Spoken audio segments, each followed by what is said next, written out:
Hey, if you enjoyed the video, don't forget to hit that thumbs up and show some love for the series. Every single like and comment truly means a lot and helps keep this project alive. Thanks so much for listening. Volume 7 Prologue, on the lowest floor of the great underground tomb of Nazarick, in the heart of the 10th floor. The air of the throne room, which was hung with 40 flags, was filled with a quiet ardor. The silent rows of vassals bowed deeply toward the throne to display their loyalty. Their ranks were packed with inhuman shapes, the floor guardians aside. All the NPCs, which had been handcrafted by the 41 supreme beings, and the direct vassals of the floor guardians, were gathered in this place. There were easily over 200 of them here, and this was the first time so many had been gathered in this place since their arrival in this new world. However, there was a great difference between this occasion and the previous one. The vassals gathered here were not the usual faces, but they were all high-leveled, powerful entities. On average, each of them was above level 80. Sholtir Bloodfallen, guardian of the first through third floors, was typically attended by her vampire brides. Today, however, she was accompanied by the highest-level undead beings which had been bestowed upon her. In addition, even Mare, one of the sixth floor's guardians, had brought out the two dragons which were directly subordinated to himself and Aura, and which had never left his floor before. These dragons could only be obtained from the cash gacha at an extremely low drop rate, no less, and they were close to level 90. Among these carefully selected vassals, one group stood apart from the rest. They were a group of undead who were a cut below the other entities present. They were level 40 at the highest, and numbered about 100 strong. They were formed up in separate ranks from the 200 entities mentioned earlier. These undead should have taken up places at the rear of this sacred domain upon being summoned here, behind the ranks of the other vassals. Yet they were formed up into files, and the entities at their head occupied positions that were even closer to the throne, proximity to the throne being an indication of status, than even the floor guardians. There was a perfectly reasonable explanation for this otherwise unreasonable treatment. That was because these undead were the personal creations of the ruler of the great underground tomb of Nazarick, Ainz Ooal Gown. They could not be slighted. Everyone present here was Ainz's subordinate, and nobody would doubt their absolute loyalty to the guild Ainz Ooal Gown. There was also a clear hierarchy among them. Naturally, the highest-placed ones were the NPCs who had been personally created by the supreme beings, and among them, the floor guardians who had been granted weighty responsibilities were at the apex of that group. Behind the NPCs were naturally spawned, pop, monsters, or monsters summoned through Yggdrasil's mercenary system, the vassals. Their status was determined by their power and their assigned duties, but they were all formed up into ranks without regard for their floors of origin. In that case, where should the undead created by Ainz be placed? This question had troubled the guardian overseer Albedo. She did not know whether or not to accord them the same status as the NPCs. When she asked Ainz, he had laughed and declared that it would be fine to put them in the lowest position. Ainz's ability to create undead had a limited number of uses in a day, but there was no monetary cost needed to use it.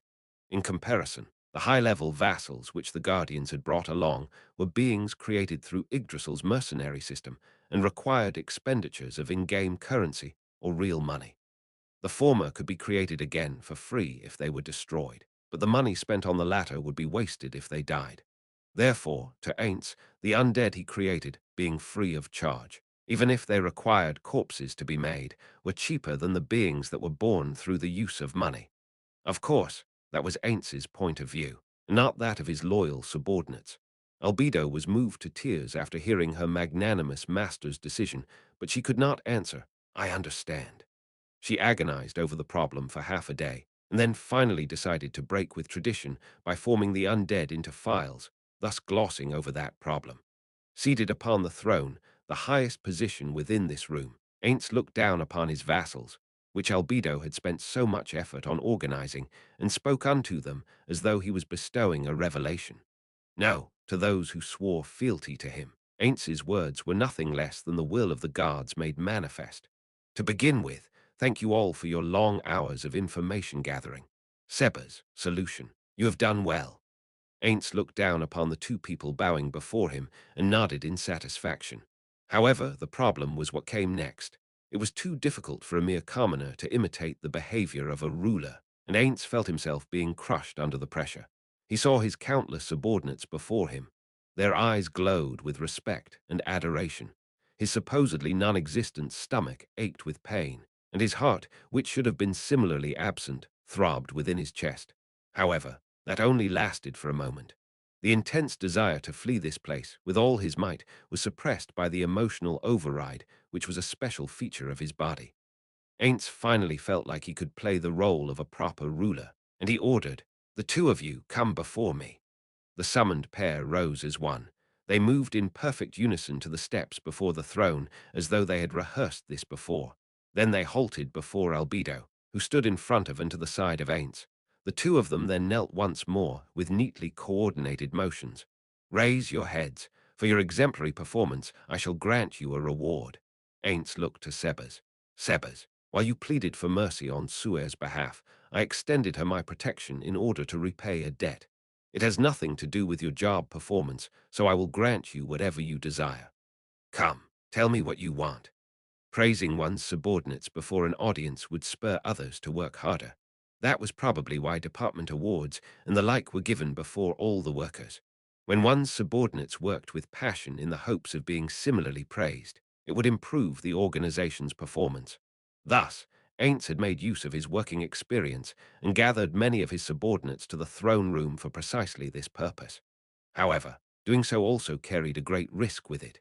Ainz had to act like a proper master before his many subordinates by displaying his charm as a ruler, charisma. This was an arduous task for a mere salaryman. However, he was the final remaining member of the great underground tomb of Nazarick, so he had to overcome this trial. I need to repay the NPCs loyalty. As this iron determination grew in Ainz's heart, Seba's mustache quivered. Devoting this body to serve you is all the reward. Honestly, they really are loyal subordinates, but at the same time, it puts a lot of pressure on me. Enough. It is a master's responsibility to reward good performance from his subordinates. I would have you know that at times, a lack of desire from one's subordinates sometimes displeases their master. Yes, please forgive your humble servant. That being the case, Sebas paused to think for a few seconds, and then said, "I would like to receive clothing and daily necessities for the use of Tsuer, the human which you have so graciously placed under me. Ain't Sama? I can give you the clothing, and so on from my personal inventory." In Yggdrasil, once one missed the chance to acquire limited availability items or player-made clothing, the chances of being able to obtain them again in the future were very low. Therefore, he had bought any and all outfits that had caught his eye without hesitation. Ainz was not the only one who had done so. All of his friends had the same tendencies. No, in all likelihood, just about any player would do that. Per Orencino, the guild member who had created Sholtir, had something to say about this sort of tendency. "It's like porn that you like. You just save it right away and worry about using it later." After that, he added, "Although I have no idea which folder they're saved in." In truth, he was correct. Ainz had purchased a vast quantity of outfits, both male and female, but he had only stored it and never used it. Since all they did was take up space in his wardrobe, it would be wiser to make use of them. Ainz thought of the clothing he had bought from all over the place. Yggdrasil's clothing was largely overwrought in design, but there ought to be something suitable for Tsuer. "No, there is no need to trouble you to do that, Ain't Sama. Tsuer has enjoyed your largesse until now. It would be too much to ask for more." "Is that so? All right then. However, as for the clothes," this was a tricky problem for Ainz, who had never bought ladies' clothes before. What if they felt he was tasteless? He might end up torpedoing the collective opinion which the ladies of Nazarick held of him. "May I enlist Narbarol for this task? I could not possibly trouble you, the ruler of Nazarick, with such a trivial matter, Ain't Sama." Sebas had probably not sensed Aintz's unease, but his suggestion had been a great help to Ainz. "Narbarol, do you mind?" Upon hearing Aintz's voice, one of the motionless NPCs beneath him bowed her head deeply. "Very well, Sebas. I will let Narbarol handle that task." Or, Ainz smiled thinly. Of course, his face did not move. It was only implied. "You may also take Tsuer shopping. Consider it a date of sorts." Ainz had already heard about things between Sebas and Tsuer from the head maid. While a physical relationship had not developed yet, Demiurge had said that it was only a matter of time. Speaking of which, why did Demiurge say that a physical relationship between Sebas and Suer was a good thing? Well, maybe he was wishing his colleague all the best in his pursuit of love. If that's the case, then the two of them would actually be getting along surprisingly well. The mood in the air was a bit stiff when we were in the royal capital, but maybe that was just due to the circumstances. Still, that's a relief. It's not like I want to see them fighting all day. The reason why the guild members Touch Me and Ulbert were at loggerheads sprang from a reason external to Yggdrasil. In fact, it was because of Ulbert's real-life jealousy. I remember their relationship was strained ever since that argument. Maybe that was the start of everything. Ainz felt as though he was looking out upon a vast expanse of wasteland, and he felt that he understood now. Just then, Seba's surprised voice cleared away the thoughts in his mind. May I do so, then? I would like to go with Sue. It's not like I'm bullying this sweet couple because I'm a bachelor. If they had their date in Erantle, then he would just put on his mask of jealousy and tail them. As Ainz thought about pointless things like that, he raised his chin, indicating that the other kneeling person should speak. It is fine. Then, solution, speak your desires. I would like several humans, live ones, if possible. Ideally, they would be pure human beings. Ainz considered the humans he had captured. Many of the surviving humans were associated with Eight Fingers, the group which had displeased Ainz. According to the reports, everyone useful had been tortured and mentally broken. After that were the ones whom his imprisoned servants had flouted the rules to protect. Those won't do, after all. Pestania and Negrido were willing to defy my orders to protect them. I permit this. I shall give you several live humans. However, I cannot guarantee their purity. Forgive me for not being able to completely fulfill your request. Please do not say that. Your servant did not deserve pure human beings in the first place. I'm eternally grateful to be granted live humans. Ainz regarded Solution, who had bowed her head deeply and nodded in a way which he believed best suited a ruler. Is that so? Thank you. Then you may step back. Next is Entoma. Come before me. As the two of them fell back, Entoma took their place on her knees before Ainz. Now then, Entoma. Yes. Ainz could not help but smile bitterly at her garbled voice. It seems your voice has not yet recovered. The lip bugs which Entoma equipped did not naturally occur in Yggdrasil, but that did not mean they did not exist. There were several monsters summoned through Yggdrasil currency in her room, and she could use them to restore her voice at any time. There was only one reason she had not done so, a personal grudge. Dos myvoicds plias eyo, is halel fi exit at on c. Not at all. I do not dislike your current voice. Th anquyo, anzsama. Now then, you have given much of yourself and even sacrificed your voice. However, your efforts are somewhat insufficient to qualify you for a reward. While I may not be able to grant it like I did for the other two, tell me your desires anyway. Ainz felt that handing rewards out willy-nilly was not generosity, but a lack of consideration. Anything that was too readily available would lose its value. From that point of view, Entoma's efforts had not reached the standards which Ainz had set for her to earn out a reward. That said, she had been severely injured in the line of duty, and not acknowledging that would be a pity. I believe they call this a Purple Heart. I'm not too familiar with military things. If he were here, he could have taught me more about this. Ainz recalled a guild member who had been known as a military otaku. The N, Ainces Armor. If a ch ants to kill lth at re tch comies up, piliesi sndmi, iYsh to stl hiar voike e. Ainz knew that she was referring to that suspicious girl in a mask called Everly, and so he gave his consent. I understand. I will call upon you when the time comes. You may leave Entoma. He watched her return to her previous position. Then let us move on to the next topic. Naturally, nobody objected. However, Ainz could not find happiness in this development. They considered Ainz to be their supreme overlord. If he said so, white would become black and so on. That was why they were silent, not because he had chosen the correct course of action. It looks like I need to install a few auditing and other agencies. The first thing he ought to set up was a department responsible for handing out rewards. The problem with that was the NPC and vassals all believed that serving Ainz was a natural state of affairs and did not require any sort of reward. In addition, the criteria for being rewarded were very vague and essentially determined by Ainz, which was another problem. If we're going to operate as a group, I'll need to lay down some concrete guidelines in this field. It's all my fault for leaving the group's management to Albedo and running from my responsibilities. Now it's come to bite me in the ass. Still, this is beyond the capabilities of a regular person.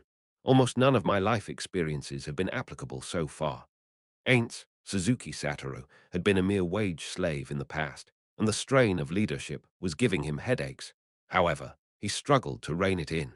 He could fret about these things when he was alone in his room and could roll around on his scented bed. I will be deciding the direction Nazarick will be taking in the future. Demiurge. To me, the finest mind of Nazarick ascended the stairs, taking his place opposite Albedo. Guardian Overseer of Nazarick, Albedo, the keenest intellect of Nazarick, Demiurge. Our original plan is now more than half complete. I order you to explain our action plan for the future. If anyone has any suggestions, you may raise your hands and speak. Aintz's first priority was Nazarick's continued survival. No, in the worst-case scenario, even if he lost the place known as Nazarick, it would be enough for him to protect the NPCs, the children of his former friends. He could create a shelter and use other methods to solve that problem. The second was to spread the name of Ainz Ooal Gown to the entire world. That was because Ainz considered that if his friends were in this world, they might come to find him. Perhaps this objective could be pushed back in terms of priority. The third was to strengthen Nazarick. Perhaps he ought to move that up in importance. Indeed, the more he understood this world, the more he felt that Nazarick was an impregnable fortress, while Ainz Ooal Gown felt like the strongest organization within it. However, someone had been able to mind control Sholtir, albeit with the use of a world-class item, so arrogance and pride would be very dangerous. In particular, since world-class items existed in this world, it would be best to assume that other guilds existed here, lest they be ambushed. Thus, they had to take action to increase Nazarick's strength. Currently, they had enlisted the lizard men, and Ainz had produced undead beings, but they needed to pursue strength more voraciously. His fourth priority was to gather information. That had originally been his primary concern, but since it had already been partially completed, he had lowered its priority. This was Aintz's thought process. However, it was ultimately the product of Ainz, the commoner. There might be a hole in it somewhere, or he might not have analyzed the information well enough before using it as a foundation. Because of that, Ainz had called upon a pair of keen intellects. If all he needed was their wisdom, then all he had to do was discuss the matter with them directly. There was no need to risk letting everyone know that his head was empty by putting on a big show to talk about this problem. However, doing so would be a mistake. As their master, he had to put on the show in order to play the role in which the NPCs envisioned him, though he felt it was more of a delusion. He had to play the role of Ainz Ooal Gown, an incomparable being, and a thinker of fathomless depths, and do so upon a grand stage. The two of you will explain clearly to everyone present. These are the elite personnel selected by the various guardians. Let them hear about our future direction, and do not leave out any details. Indeed, Ainz had been forced to employ this stratagem. It was like telling them to explain to the other guardians on a larger scale. His plan was to use the excuse that someone or everyone did not understand, then pretend he knew and listen to the explanation.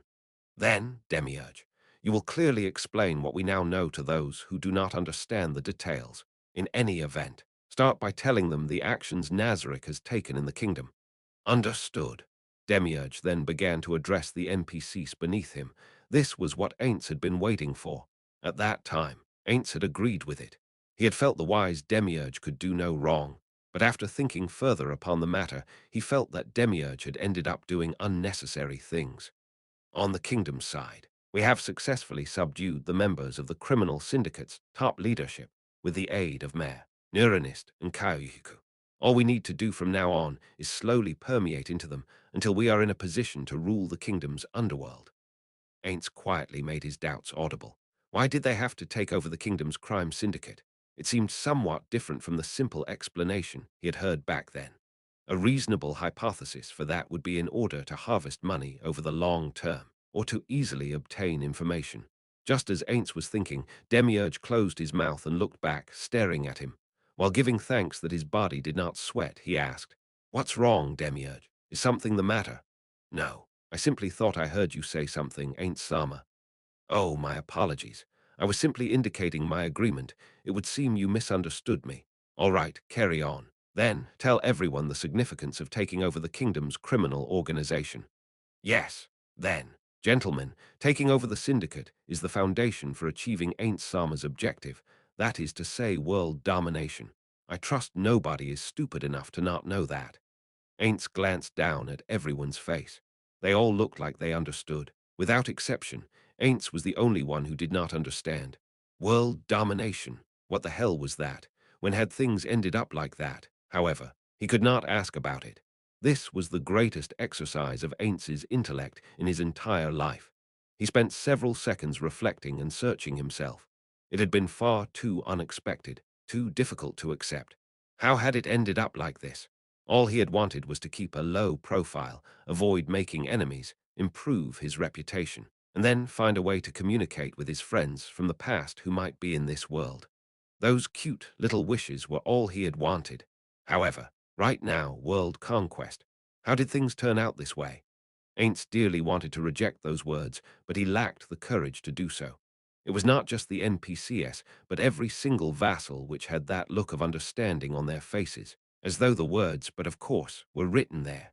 It was evident at a glance that this was common knowledge, and that it had been engraved into their hearts. Ainz felt something like a hot wind blowing in the area around the throne. Ainz Ooal Gown was the highest ruler of Nazarick, a supreme being.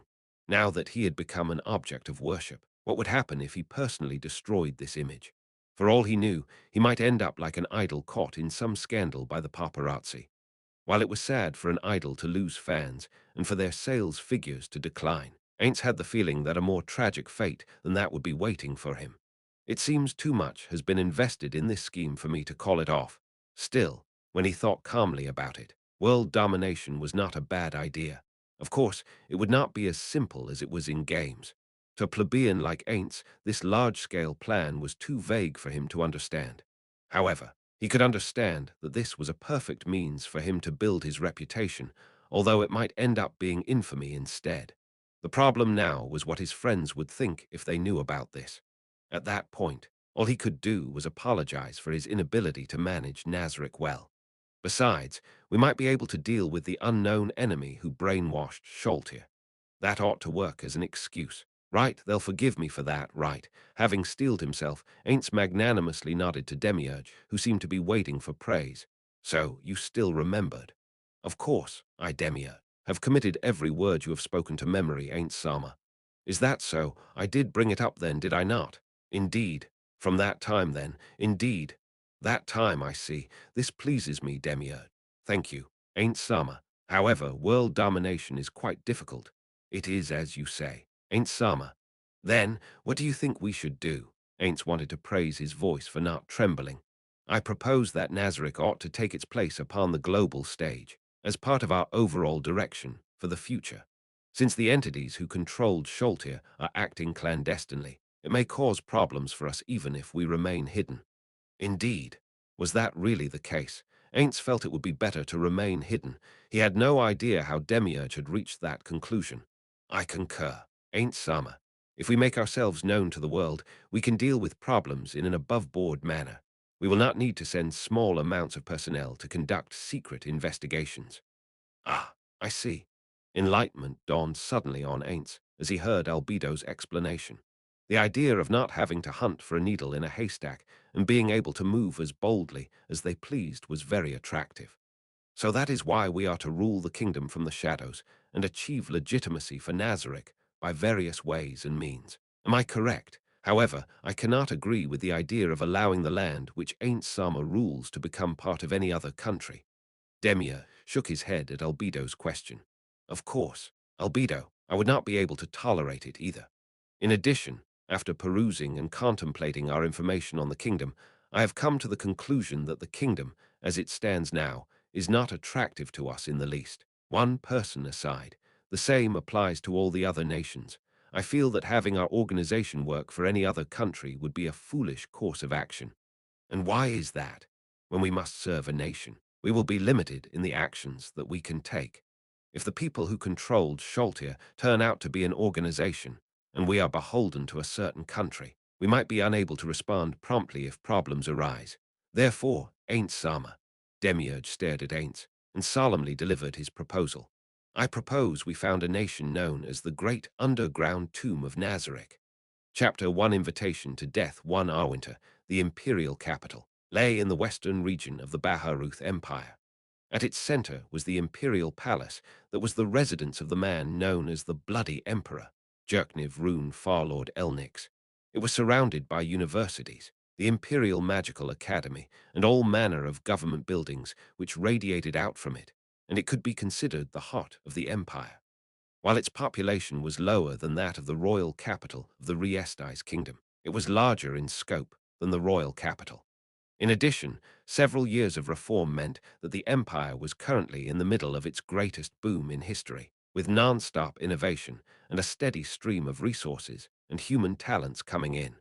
The old was being torn down to make way for a promising future, and the faces of the residents were bright. Ainz and Narbarrel walked through the heated, bustling city streets. Under normal circumstances, Ainz would be gawking at everything as he walked, like a country bumpkin fresh from the farm. At the same time, he would have been deeply moved by how different this place was from the kingdom. However, those emotions were almost absent in Ainz. The state of his heart was reflected in his actions and his troubled steps. What ruled him now was the feeling of unhappiness. Coming to the Empire had been part of Demiurge's plan, and the more he thought about it, the more his eyebrows, illusory as they were, knotted together. The concept of forbearance was completely unnecessary for Ainz Ooal Gown, the supreme ruler of Nazareth. Neither did he need to suppress his feelings of frustration. Aintz's word was law, and as a leader, all he had to do was speak, and black would become as white. By right, there was nothing which would not go as he wished. That being the case, why had things ended up like this? That was because he wanted to reject Demiurge's proposal, but he could not, for various reasons. The objective of the plan, demonstrate the power of Nazareth, was simple enough to understand, and its effects would show themselves immediately. That said, Ainz disliked it, because he felt that doing so would bring shame upon the handmade creations of his friends. It was quite unsightly to reject an excellent plan based on personal feelings alone, and he did not want the others to feel that he was an uncharitable person in his role as supreme leader. Besides, he had no other ideas to serve as an alternative. Objecting to someone's proposals with nothing else to replace them was essentially picking a fight with the other party. It was not Aintz's status as a ruler, but his experiences as a salaryman which told him this. Ainz began muttering the words he had used to talk himself down several times already. I need to be calm. I need to cool my head. I need to be rational. If forced to choose between reason and emotion, a superior ought to select reason. The type who acts on their emotions might be able to reap great rewards if they channel all their energies into their work, but for the most part, it never ends well for them. Besides, it's already, the die has been cast. Ainz had no lungs, but he still took a deep breath and then exhaled. The surrounding citizens looked in puzzlement at this warrior who was suddenly sucking in and expelling the air as he walked, but they did not seem to mind. His imposing, heroic build often drew the stares of passers-by. In particular, it was even more common for others to look at him after he had been hailed as a hero. Therefore, he paid no heed to the gazes of others, unless he was putting on a show, riding Hamsuk, or some other special circumstance came up. After repeating that cycle a few times, only a little bit of annoyance remained within him. That was when he noticed Narbarrel, who was trailing behind him. Forgive me, I seem to have been walking a little too fast. Ainz was a man, and the way he took large strides in armor was completely different from the way which the feminine Narbarrel moved in her robe. After considering her physical attributes, she was probably not having too much difficulty. But as a man, he had to apologize for walking ahead while only thinking of himself. Not at all, it is fine. Is that so? Was that her answer as a servant, or did she really not mind? Ainz had no idea, so all he could do was shorten his stride while looking for something to talk about. He felt uncomfortable about the prickly air around him just now, and he racked his brains for some way to change the mood. However, he could not think of a suitable topic. Businessmen often used trivial matters like the weather and so on to get a conversation going. Discussing sports was not a bad idea either, but that required prior knowledge about which team the other party supported. As Ainz pondered how to initiate the conversation, he suddenly went, in his heart. Why am I walking on eggshells around Narbarul, my own subordinate? This is a rare opportunity for me to roleplay how a master should talk to his servant. That said, what should a ruler, or perhaps an absolute being, talk to his subordinates about? Ainz recalled his conversations with his bosses in daily life. Would those be appropriate? Ainz was confused. He was the highest authority within the great underground tomb of Nazareth, not the director of an enterprise. Strictly speaking, he was closer to a company's president. No, president's not quite right, that said. What would the king of the kingdom say to Gazef Stranov? If only I could use that as a reference, that said. There was no point thinking about that now. Going on in silence like this made the mood too grim. Ainz decided to throw caution to the wind and say the first thing which came to mind. Nabe, what do you think of this voice of mine? Ainz tapped his vocal cords with his index finger, or to be precise, the place where his vocal cords should have been. He used a gauntleted hand to press on his throat. He should have felt nothing through the metal, but there was a sensation of squishiness instead. There was also a strangely out-of-place moistness there.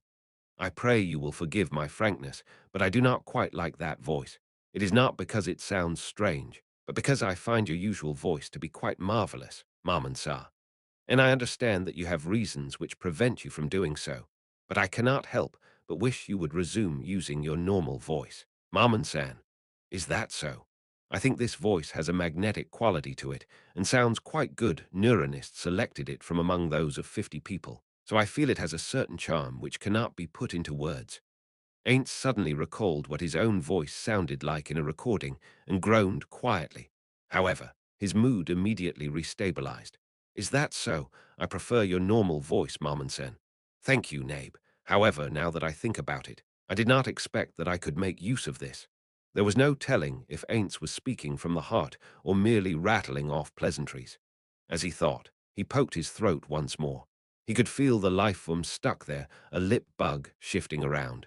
Perhaps it might be ticklish if he were human. Did I just not know about it? Or was it added in a later update? I can't say for sure that not knowing about this won't inconvenience me. It's not just my knowledge of this world which I need to check, but my own knowledge of Yggdrasil as well. How troublesome. The game company wanted Yggdrasil's players to be able to enjoy the feeling of exploring the unknown. They wanted their players to play around and experiment with all sorts of things, so the developers produced a staggering amount of game content and included systems that could fine-tune that data. Thus, the unknown stretched out before the players. They did not provide any information about the game world's map, and they were also inconsiderate enough not to supply any news about the game's dungeons and things such as ore mining, food preparation, or the raising of magical beasts. In a world like this, one had to investigate and discover things on one's own. In fact, even the items that one could and could not use could only be felt out through repeated trial and error on the player's part. There were walkthrough sites and news sites, but those sites only hosted a compilation of publicly known information or very untrustworthy rumors. Yggdrasil was a game of exploring the unknown. Thus, any information one uncovered would be very valuable. There was no merit in publishing this valuable information for any stranger to view free of charge. Ultimately, one could only rely on the information that one's guild had uncovered, or information traded from a reliable guild. Everything else was useless and worthless news. There had even been a period of time when people had left suspicious posts on message boards along the lines of, "I'm leaving my guild, so I'm going to reveal all my guild's secrets now." Well, some of that information had been accurate. There had once been a guild called Three Burning Eyes. It was a guild formed by the master of a website who ran a paid membership information site, and they often practiced the bad habit of sending spies into high-level guilds to steal their information. However, the developers did not consider this a bad habit. They tacitly agreed that this was a valid means of gaining information. However, that did nothing to mollify the parties who had their information stolen. Those high-level guilds were utterly furious, so they formed an alliance and attacked Three Burning Eyes. The alliance stationed people at the respawn points within the temples of the city containing the guild's home base, then began piquing the guild's members. They then proceeded to repeatedly PK the guild members right after they respawned. Eventually, Three Burning Eyes collapsed and the guild members scattered to the winds. In the end, They published all their information for free onto the web. That had been a nostalgic memory. Well, there were no spies in Ainz Ooal Gown. But if that incident had not happened, perhaps we might have had more members. That incident had caused Ainz Ooal Gown to stop recruiting. With only 41 members, they were the least populous of the high-ranked guilds. Perhaps there might have been highly reliable websites in the last days of Yggdrasil. However, Ainz had only browsed those sites during the golden age of Ainz Ooal Gown, when they had been in their full glory. At that time, there had been precious little useful information on those sites. My knowledge might have stagnated there. Granted, I did pay attention to the developer updates. There must surely be other Yggdrasil players in this world other than myself. I need to consider the danger of losing to them in terms of knowledge. After bringing 8 fingers under his banner, Ainz had learned much about the region surrounding Nazarick. That included a great deal of information about the kingdom and the empire, which was currently being put to good use. However, there was very little information about the Holy Kingdom, the theocracy, and the council state, so he would have to carefully gather information on those places in the future. Good grief, the more I think about it, the more worried I get. I wish I had a more cheerful topic to think about instead. Ainz paused here, and then he casually glanced around. Speaking of which, the Empire really is quite lively. Is that so? It feels about the same as Yggdrasil to me. After hearing Narbarul's words, Ainz looked around once more. The streets are filled with life, and the people's eyes are gleaming. There is a certain ambience in the air, one which belongs to people who believe their lives are going to get better. As expected of Marmonsan, Narbarul said from a small distance behind him. However, Ainz felt embarrassed by his own words and did not answer her. That was simply an impression he had gotten, and he was not confident in the accuracy of his assessment. Don't tell me I was infected by Pandora's actor. Ambience. I can't believe I could say something as pretentious as that without getting embarrassed. Did I think I was a poet or something? In the royal capital, he had needed to act like a hero to some extent, so Ainz had played the role of one. It would seem he had not fully gotten out of the part yet. The face under the closed helm turned red from mild embarrassment, although a skeletal face could not blush. And just then, Ainz saw the inn which Fluder had told him about before his eyes. This was the highest grade inn in the imperial capital, and even from a distance, one could tell it was more luxurious than Yggdrasil's finest inn. If one considered the inns in the royal capital to have a long and distinguished history, then this inn of the imperial capital was a newly opened, high-end hotel, and the question of which inn was better would be decided by personal preference.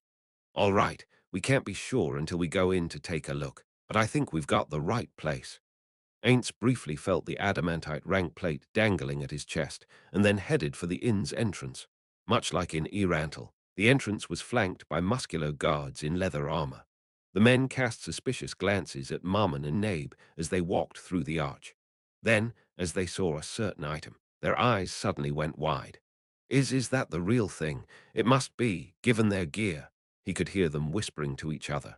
As Ainz walked before the tense, nervous guards, they politely asked him in stiff tones, "Please forgive me if I offend you, adamantite-ranked adventurer Sama, but may I please see the proof of your identity?" Ainz took off the plate and asked, "Does this inn not take walk-in customers?"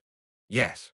Unfortunately, in order to maintain the appropriate tone, our establishment does not accommodate guests who have not been previously introduced. But of course, you would be an exception, adamantite adventurer Sama." One of the guards wiped his hands on his clothes, bowed deeply, and then gingerly accepted the identity plate like it was something fragile. He then turned it over and read out the letters there. "Marmon, the Black Sama. Indeed. I have verified it, and there is no doubt. Thank you for offering us the proof of your adamantite rank, just like before." The guard carefully returned the plate to Ainz. The plates which denoted an adventurer's rank were made out of the material corresponding to said rank, and this little piece of adamantite cost a tidy sum. Granted, adamantite was a very hard metal, and it would not be scuffed or scratched just by dropping it on the ground, but if they misplaced it, they would have to pay out a hefty amount. For example, a crane parrot, a crow-like bird, might snatch it away from the side while it was being returned. This was not a fable concocted to remind them to be careful when handling valuable items. This was an actual example of what had happened in the past. After Ainz took it back, The two guards looked visibly relieved, like a weight had been taken off their shoulders. "Then may I come in?" "Of course, Maman-sama. Please allow me to escort you to the concierge." "I see. Then, by all means." The kingdom did not have the practice of tipping. Was it the same in the empire? Ainz thought about things like that as he let the guard lead them on. After entering the inn, they passed through a lounge whose floor seemed to be made of large stone slabs before heading straight to the concierge. "I have with me the adamantite-tranked adventurer Maman-sama and his companion." The cultured-looking man seated at the counter glanced at the guard. The guard then bowed reverently to Ainz before returning to his post. "I bid you welcome, Maman-sama.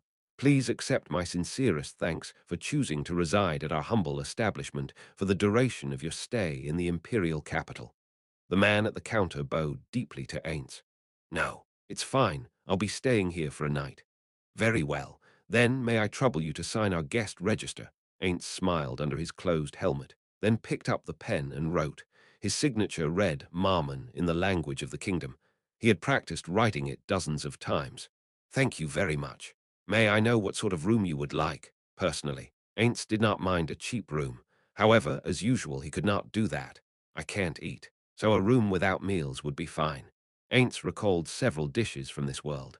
There was a green-colored fruit juice with a sweet fragrance. There was something pink which looked like scrambled eggs. There were also pieces of sliced meat covered in some kind of blue liquid. They all piqued his curiosity, but he could not eat them. Libido, appetite, and the need to sleep. "This body of mine has a lot of benefits, but I've lost a lot of things as well. What a shame. That said, if I still had my body of flesh, there's a high chance I might have lost myself in my desires." Ainz imagined himself in bed with Albedo, and his face twisted slightly. That was because the mental image of a superior committing sexual harassment on a female employee, or worse, had appeared in his mind. Granted, Albedo does seem to love me. This is a complicated feeling. If only I hadn't done that back then. Oops. Pardon me, just give us an appropriate room. By the way, since we don't have the common trade currency, can we pay with kingdom coins? Of course, the kingdom's currency and the empire's currency has always been exchanged on a one-for-one basis. I see, then we shall have to impose upon you. Very well, then we shall prepare a suitable room for you, Maman-sama. Could I trouble you to wait for a while in the lounge bar? Ainz looked toward the bar in question. It was very spacious and gave off a very classy feeling, and it looked like it could seat around 50 people. The chairs looked like they would be very comfortable. A bard was performing quiet music in the background. "The food and drinks there are free of charge, so please feel free to relax at your leisure. One received better service if one paid more. That much was the same in any world where one went. However, this service did not please Ainz at all." "Understood. Then let's go. Nabe." Ainz brought Nabe to the lounge bar and took a seat on a nearby chair. There were several other guests in the lounge, all of whom appeared to be adventurers. High-level adventurers would receive massive payments just for a single job, and their living standards would go up along to match. Living in an inn like this was hardly a problem for them. That was probably true for any city, be it the royal capital or Yggdrasil. Ainz checked to see that the adamantite plate around his neck was visible to others. Letting the other guests talk among themselves and build his reputation for him was a good idea too. Ainz felt others look at him as he perused the drinks menu in front of him. "I can't read this." He flipped through the pages at random. He went through the menu despite not being able to read it, in order to ward off suspicion. Ainz had brought along the reading glasses he had lent to Sebas as a precaution, but he could not take his time using them here. "Sebas, Suer-ha." He recalled the face of his subordinate, and quietly spoke the name of the woman whose name it called to mind. "Has something happened to that woman?" "Ah, no. It's nothing important. I was just thinking about how she had adapted to all of this." While he had entrusted Sebas with Suer's care, Ainz had promised her his protection, and as a business owner, he was obliged to pay attention to the well-being of his employees. "I think they will be fine. Currently, the head maid is in confinement, so Sebas Sama is teaching her how to be a proper maid. After she learns the appropriate etiquette, she will be taught how to cook and how to perform other duties. Once we have determined what duties suit her, she will be officially assigned a position." "I see. Very well. It should be fine handing the matter to Sebas. Also, I think it's about time we released those two from confinement. Albedo's anger should have cooled by now. Narbarul did not answer. All she did was nod her head. Sensing a lull in their conversation, the waiter approached them. Have you decided what you wish to order? I'd like an iced macchiato. Narbarul, the same for me. Pick what you want to drink, it's fine. No, I do want the same thing. Ah, more milk in mine. Please. Very well. The waiter bowed deeply, and then retreated in silence. Macchiato was a drink Ainz had commonly seen in Erantal's inns, and it looked like a latte coffee. The smell was reminiscent of a latte as well, but Ainz had also seen separate latte and regular coffees. Incidentally, Ainz had no idea what it tasted like. It went without saying that he could not drink it. He had tried, of course, but it had all leaked out through the bottom of his chin, and he had not been able to taste anything. However, he ended up ordering it anyway, because it looked like something which only high-class establishments would sell. He felt that it suited places like these. As Ainz wiped away his non-existent sweat, Ainz asked Narbarul a question in a matter-of-fact way. Nabe, what does macchiato taste like? He had asked her because he knew she had drunk it before. Narbarul paused to think. This was probably the sort of look one would have on their face if they were thinking about how to explain the taste of coffee to someone else. How shall I put this? It is very much like a calf shakerato. One, however, it tastes of condensed milk, so I do not quite like it. Is that so? That sounds delicious, shakerato. I've never heard of a drink like that before. It might also be a beverage unique to this world. I feel it is merely passable, Ainz casually responded, and then the drinks came. Don't mind me, just help yourself. It would be strange if both of us didn't touch our drinks. He had grown used to not removing his helmet in the kingdom, and so Ainz had completely forgotten to take it off when the drinks came. The way he said so in such a natural way felt very unnatural. Thank you very much. Drink, then, and listen to me as you do. I plan to spend 2 days seeing the sights of the imperial capital. I hear that the central markets have a wide variety of stock, and just browsing them is quite interesting. Then there's the northern markets, which seem to contain a majority of shops stocking magic items. Adventurers go there regularly. That information had been provided by Eight Fingers, who were now under Ainz's thumb. They had also supplied a lot of news about the underworld, but Ainz had no intention of getting involved in such matters, so he had only skimmed that information. We'll proceed to the Adventurers Guild on the 3rd day. I'd like to meet and get to know the Empire's adamantite-ranked adventurers, but if that's not possible, we'll just take a simple, quickly completed task to spread our fame. If all goes as planned, we will be able to leave within 7 days. Do you have any suggestions? Narbarul, who had not touched her drink, but was only listening in silence, simply shook her head. 2. The imperial capital was the crystallization of the Empire's authority, and it contained many sights which would make a person gasp in awe. One of them made just about every visitor to the imperial capital exclaim in wonder. That was the fact that just about every street was paved with brick or stones. That was a sight which one could not see in the surrounding countries, other than the slain theocracy, which was even more advanced than this place. Of course, not every city in the empire was this way. Even so, it was a subtle yet potent testament to the empire's strength and power, one which had impressed the ambassadors of the surrounding countries. Of particular note was the Central Avenue.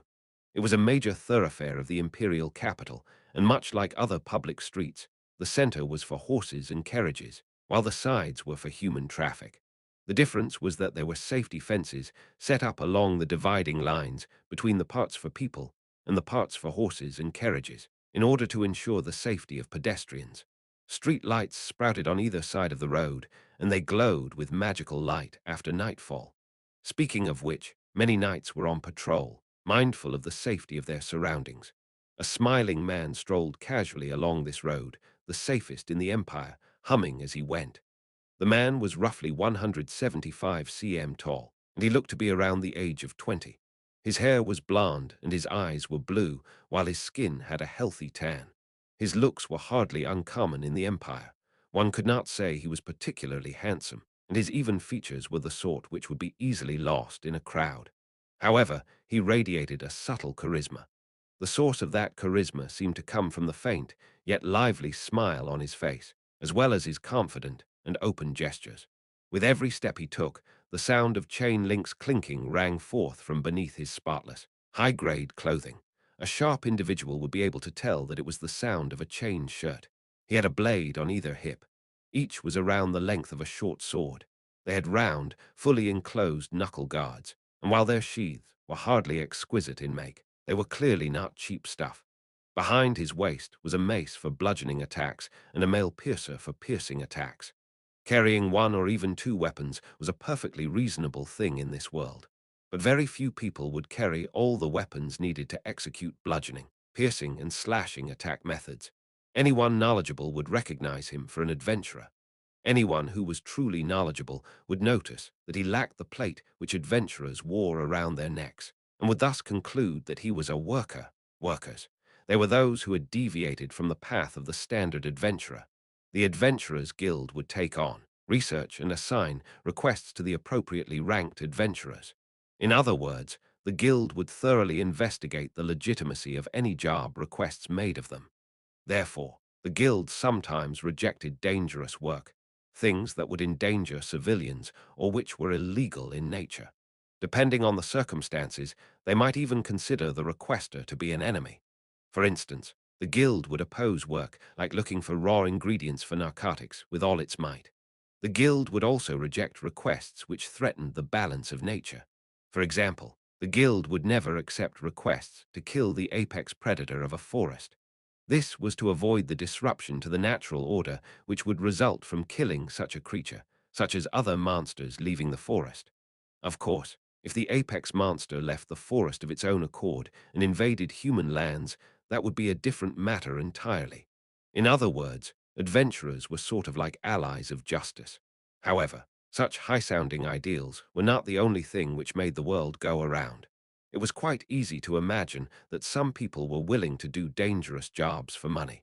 And then there were those people who simply enjoyed killing monsters. These people, who did not seek the light of the adventurer's life, but who thirsted for the darkness, were dropouts from the adventuring profession. They were known as workers, and people spoke that name with mockery and caution. However, one could not say that all workers were cut from the same cloth. For instance, if there was a heavily wounded boy in a village, and an adventurer who happened to be passing by used curative magic on him to heal his injuries free of charge, would the adventurer be in the right or wrong? The answer was that he would be wrong. The guild rules stated that adventurers had to collect a fixed fee for such treatment, and they could not provide healing for free. Under normal circumstances, healing magic was handled by the temples, and a patient would need to make a donation before the temples would cast a spell on him.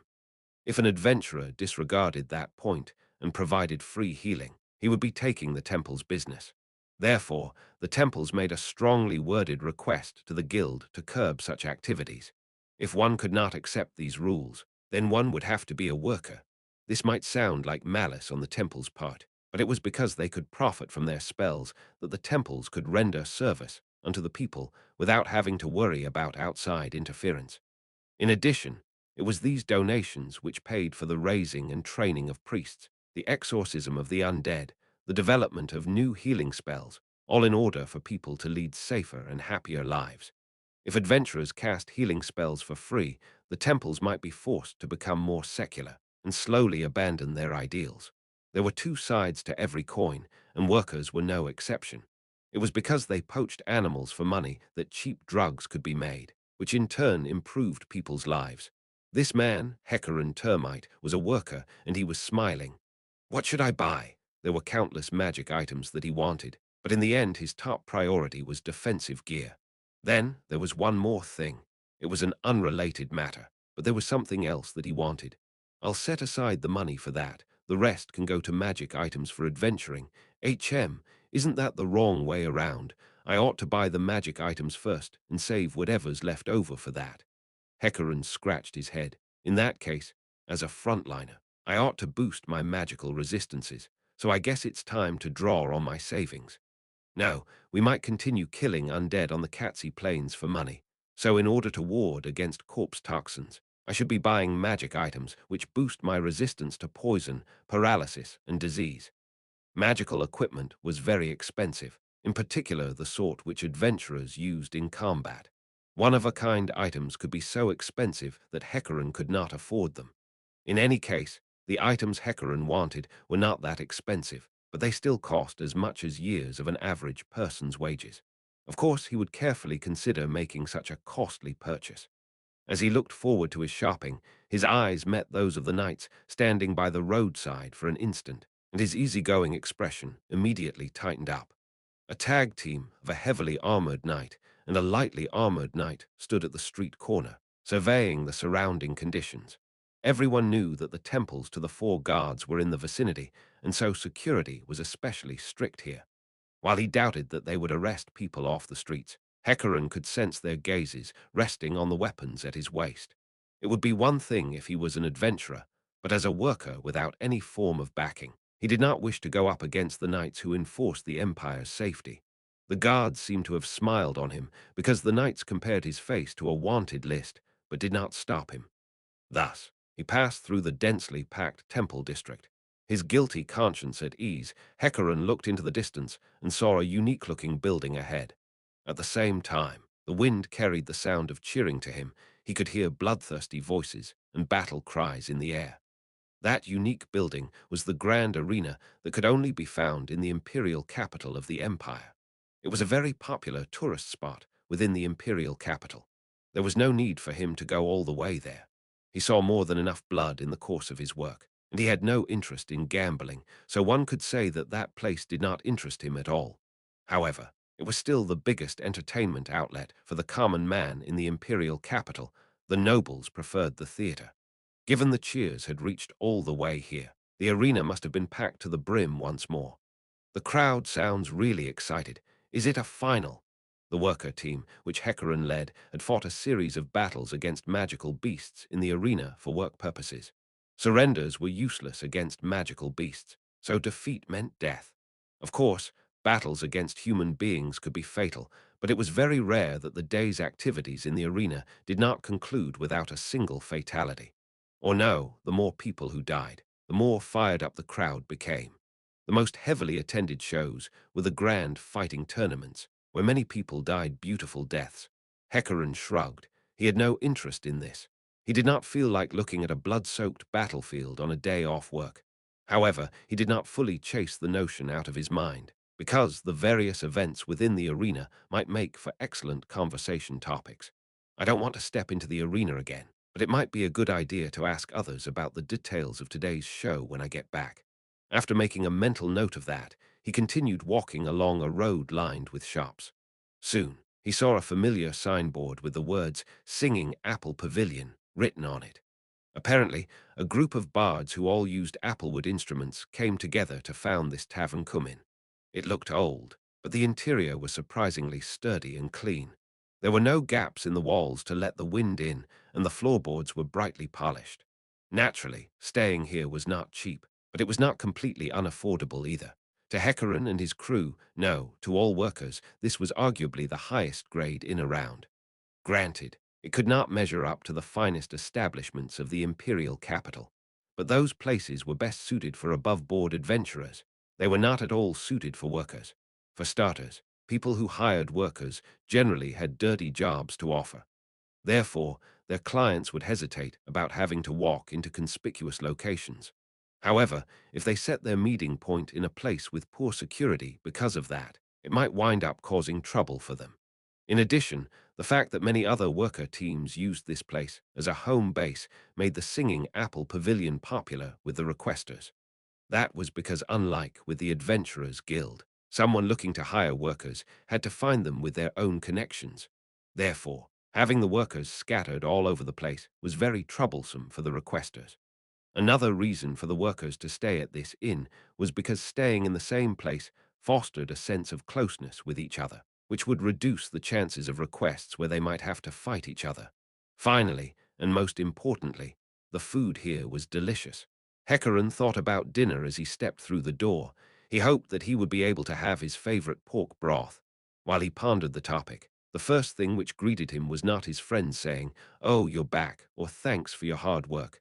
"I told you already, I don't know." No, if you say that, it'll put me in quite a fix. I'm not that girl's keeper, and I'm not her relative. How would I know where she went?"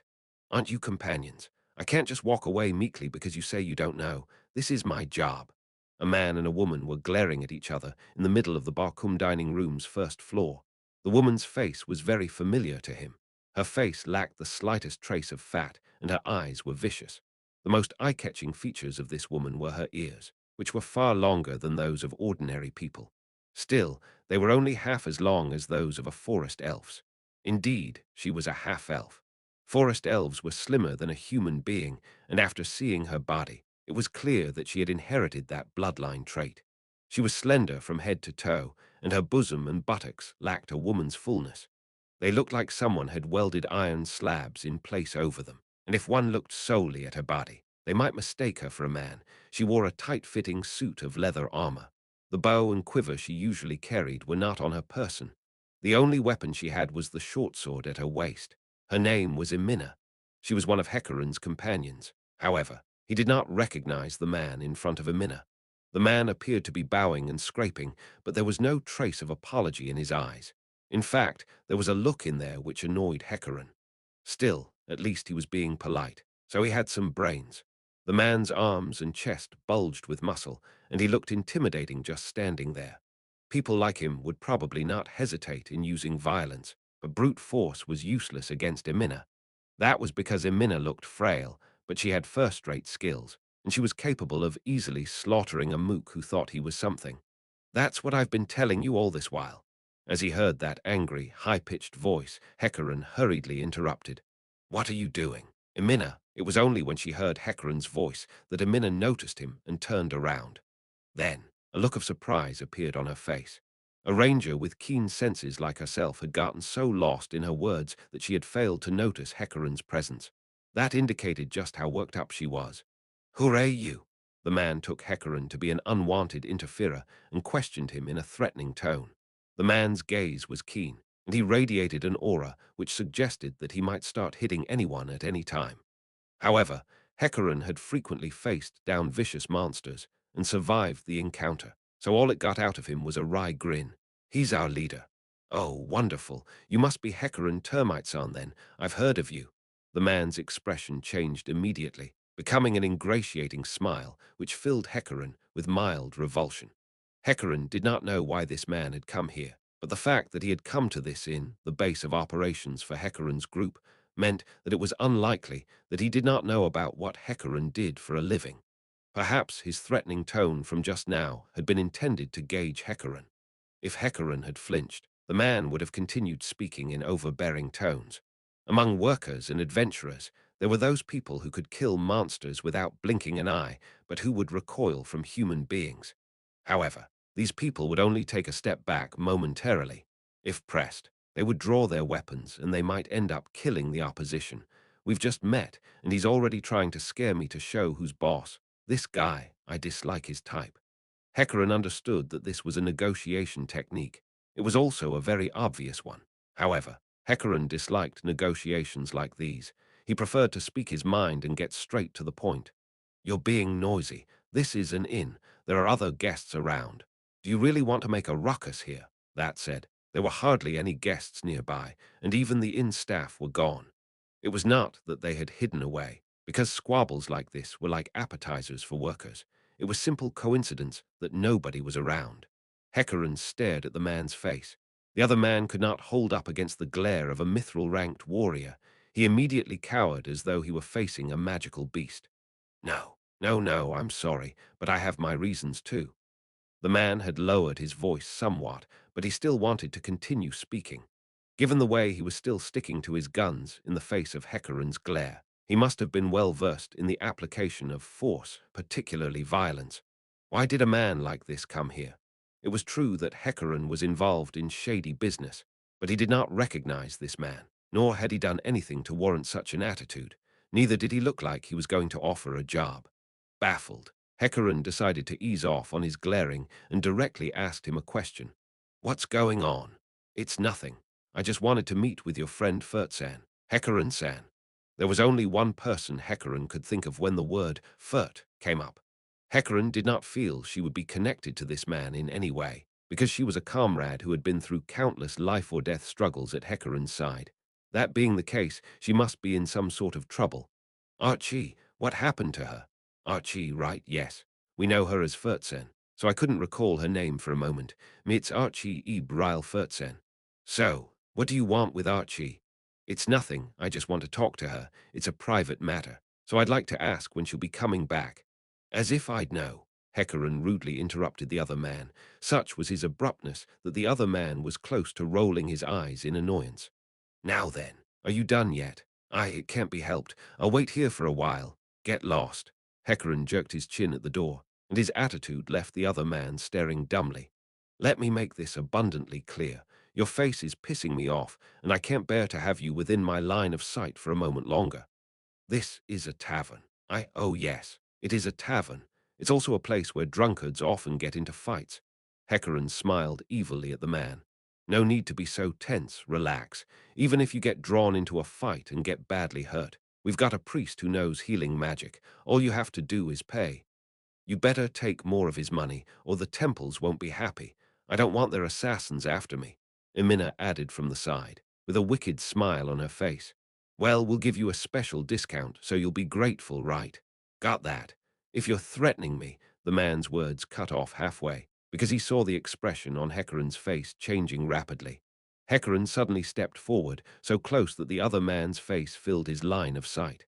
Ha! Threatening you? Who's threatening you? Fights are common in a tavern, aren't they? I'm giving you good advice here, and you say I'm threatening you.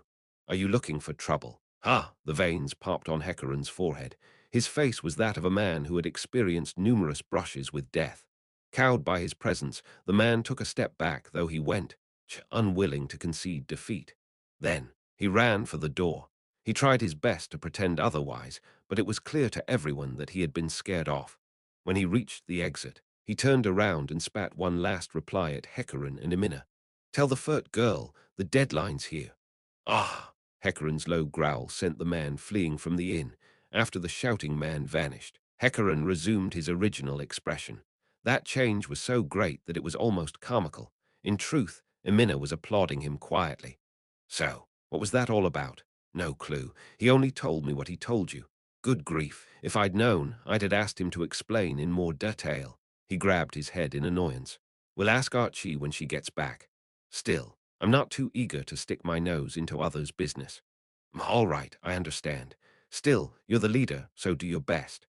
Then I'll invoke my leader's authority and order you, as a fellow woman, to ask her. Emina, give me a break. I don't want to ask her either. The two of them smiled bitterly at each other. Both adventurers and workers had several taboos. The first was that they could not look into or ask about each other's pasts. The next was that they had to hide excessive desire. Since desire drove many people to become workers, it was unavoidable to some extent. However, being too open about it kept the team from functioning normally. For example, if a teammate whined about money, would anyone trust him when it came to a job which involved handling a large sum of cash, or when keeping a secret which absolutely could not be leaked? Would anyone dare sleep in the same room as someone who desired the opposite sex all day long? Everyone had to count on each other when their lives were in danger. At the very least, every member of a team had to trust each other. The fact that Archie had got herself into trouble like this was a massive blemish on her reliability. It was most definitely not something which could be waved away with a simple, there. As people who worked a job with a very real risk of death, they could not allow any factors of unease to remain. Hecaran scratched his head, his expression clearly reluctant. It can't be helped. I'll ask her when she gets back. Please do, Emina smiled and waved, and Hecaran glared at her. What? Are you trying to run away? You're asking her with me. But why ye? Emina pouted, but she could only give up when she saw that Hecaran's face was unchanged. Nothing to be done about it. I just hope the situation isn't too serious. So where is she now? Anyway, oh, she's gone to collect information about the details of that job. Weren't Robber and I supposed to do that? After Hecaran and the others had finished clearing the undead from the Katsi plains, they had returned to the imperial capital, whereupon they had received a new request. The terms of the request were pretty good for their team, so everyone was inclined towards accepting it. However, they would need to research it first. They had agreed beforehand that their best speaker, Roberdick, would investigate the details of their employer and the reasons why he had sought them out. while Hecarim would go to the Empire's government offices. Eliminating the undead of the Katsi Plains was a national enterprise, and collect the payment for slaying the undead, and then help Roberdick in his investigations. Emina and Archie should have been waiting here for further instructions. In addition, she said she wanted to investigate the conditions and history of our objective. No wonder. Hecarim nodded. Archie might have abandoned her studies in the Imperial Mage Academy, but she still retained her connections. Nobody could gather academic knowledge like she could. On top of that, she could consult the Magicians Guild for information. So that's why she went running around with Rabba. After all, he also knows quite a bit and has connections with the temples. Then how about your end? Well, about that, Hecarim took a seat as he spoke in a hushed voice. I know why they want workers, or rather, I know why you can't hire adventurers to go to the place in question. However, the requester also said that he was looking for other teams, that much should be true. Are we seriously going to work with other people? They might be ruins that nobody's ever entered before, but is the requester sure that we'll get big returns from it? The team I asked, Gringam's people, said so too. Heavy Masher seems prepared to accept, and we need to decide whether or not we're accepting it by tomorrow. They had only listened to the details of the request, and they had not accepted it yet. While they had until tomorrow to respond, there would be additional preparations to be made if they accepted, and a conflict that just happens to come up now. At this crucial time, you think it's related. We can't completely rule out the possibility that one of the other teams has a hand in this. However, we have to hear Archie out before deciding.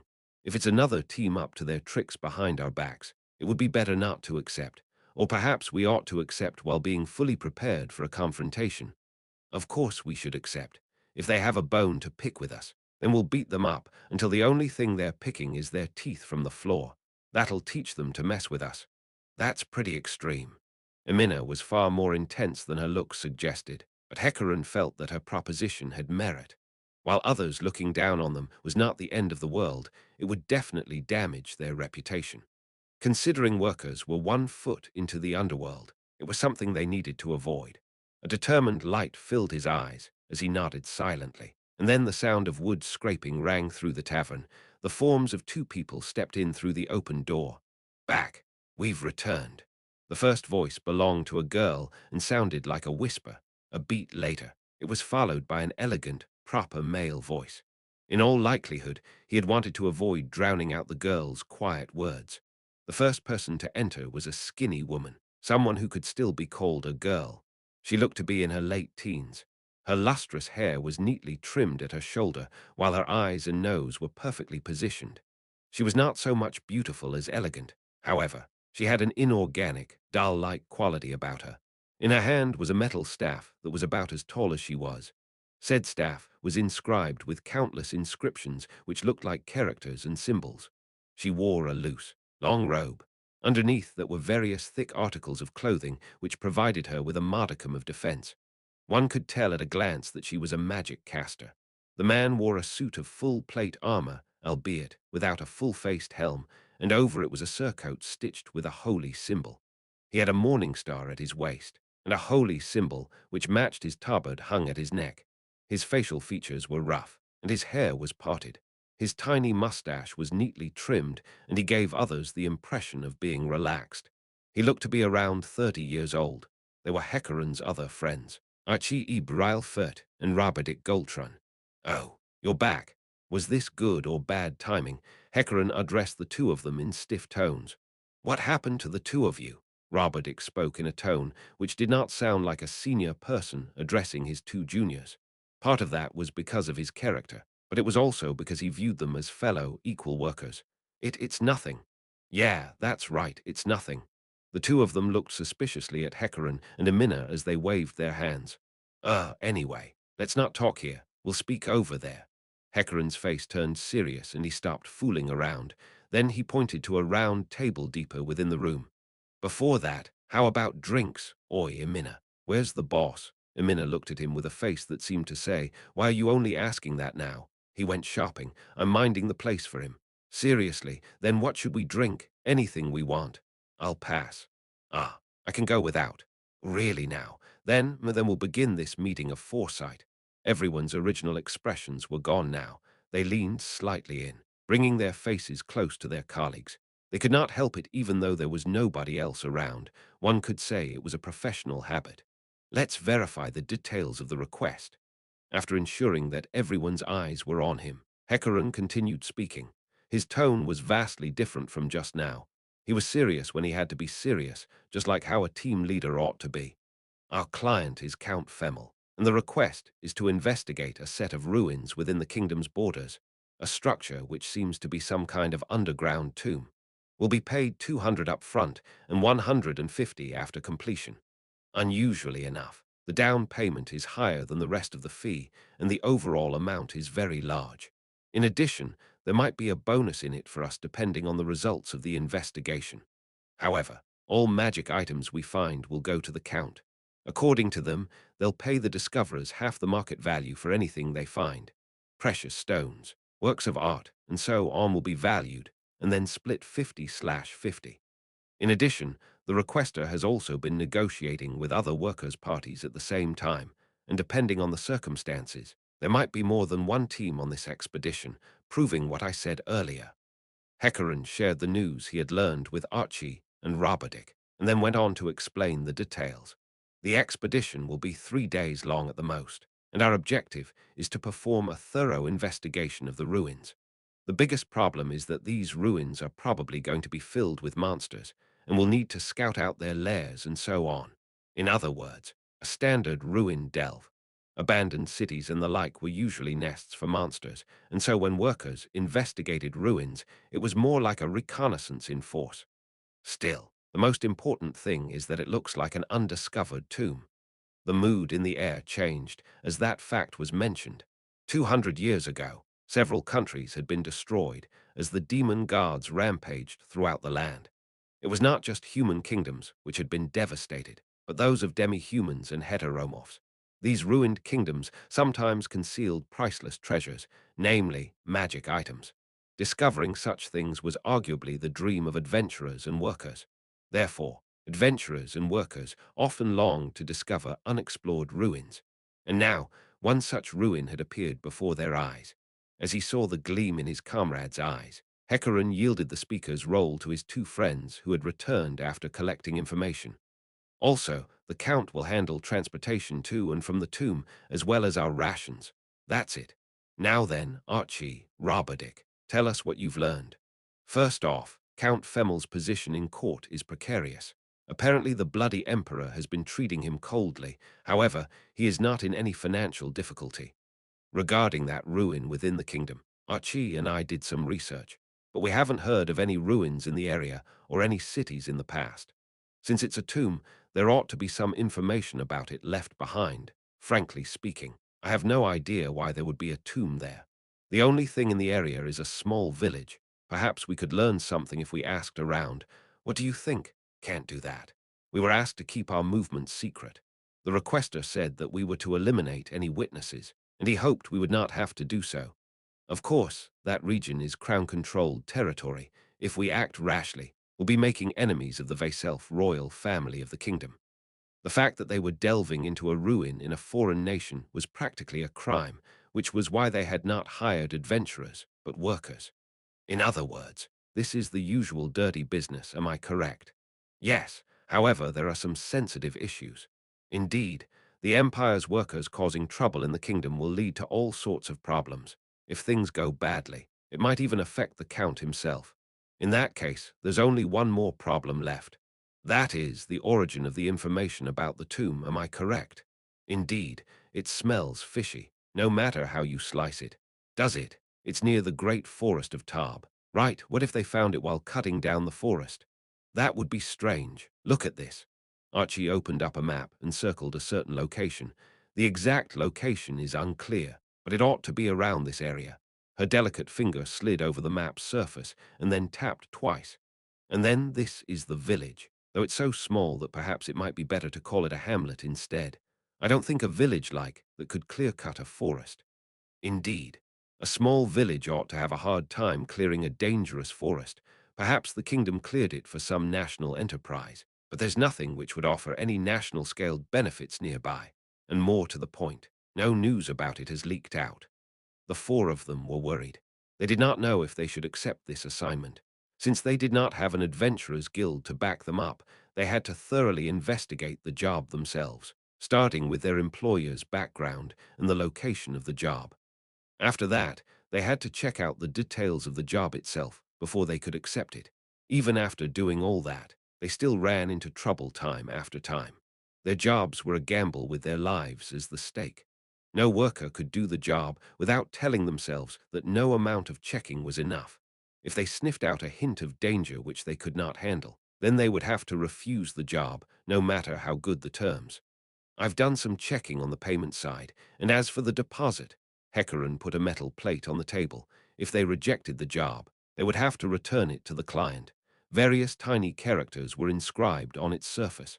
I checked the credit plate with the Imperial Bank, and it's been fully paid up. We can exchange it for cash at any time. Credit plates were a guarantee of payment from the Imperial Bank that functioned like a check. They were intricately made as a countermeasure against forgery. Their drawbacks included being tedious to use and the fact that one had to pay processing fees to use them. But there were many advantages to them. The Adventurers Guild usually handled this sort of thing in other countries, but the country itself guaranteed this in the Empire. That means it's not a trap, all right. The truth is, I had the feeling that the other side was serious from the moment I got this plate. If they were planning to set a trap, then there would be no need to pay such a large deposit as a hiring fee. Of course, the opposition might have done just that to catch people off guard, but Hecaran did not know this noble and had no quarrel with him. Stop. Emina, I'm not finished yet. I hope you can be a bit more flexible in your thinking. Fine, fine, fine. Then tell me something. There are a few questionable points about this job, like how the employer's hiring several teams. Why is that? Emina had a point. It would be unwise to use more than one team for a time-critical task. After considering the time needed to contact each of them, it defied explanation. I'm not sure, frankly speaking. I don't know why they're in such a rush to check the place out. I haven't heard of any emergencies involving the Count or anyone related to him, or any ceremonies to be hosted in the next few days. If you really wanted me to give an answer, maybe he's afraid of someone on the kingdom's side finding the ruins, and maybe hiring multiple teams was to increase the chances of success. Say, Hecaran, didn't you ask Gringham about all that?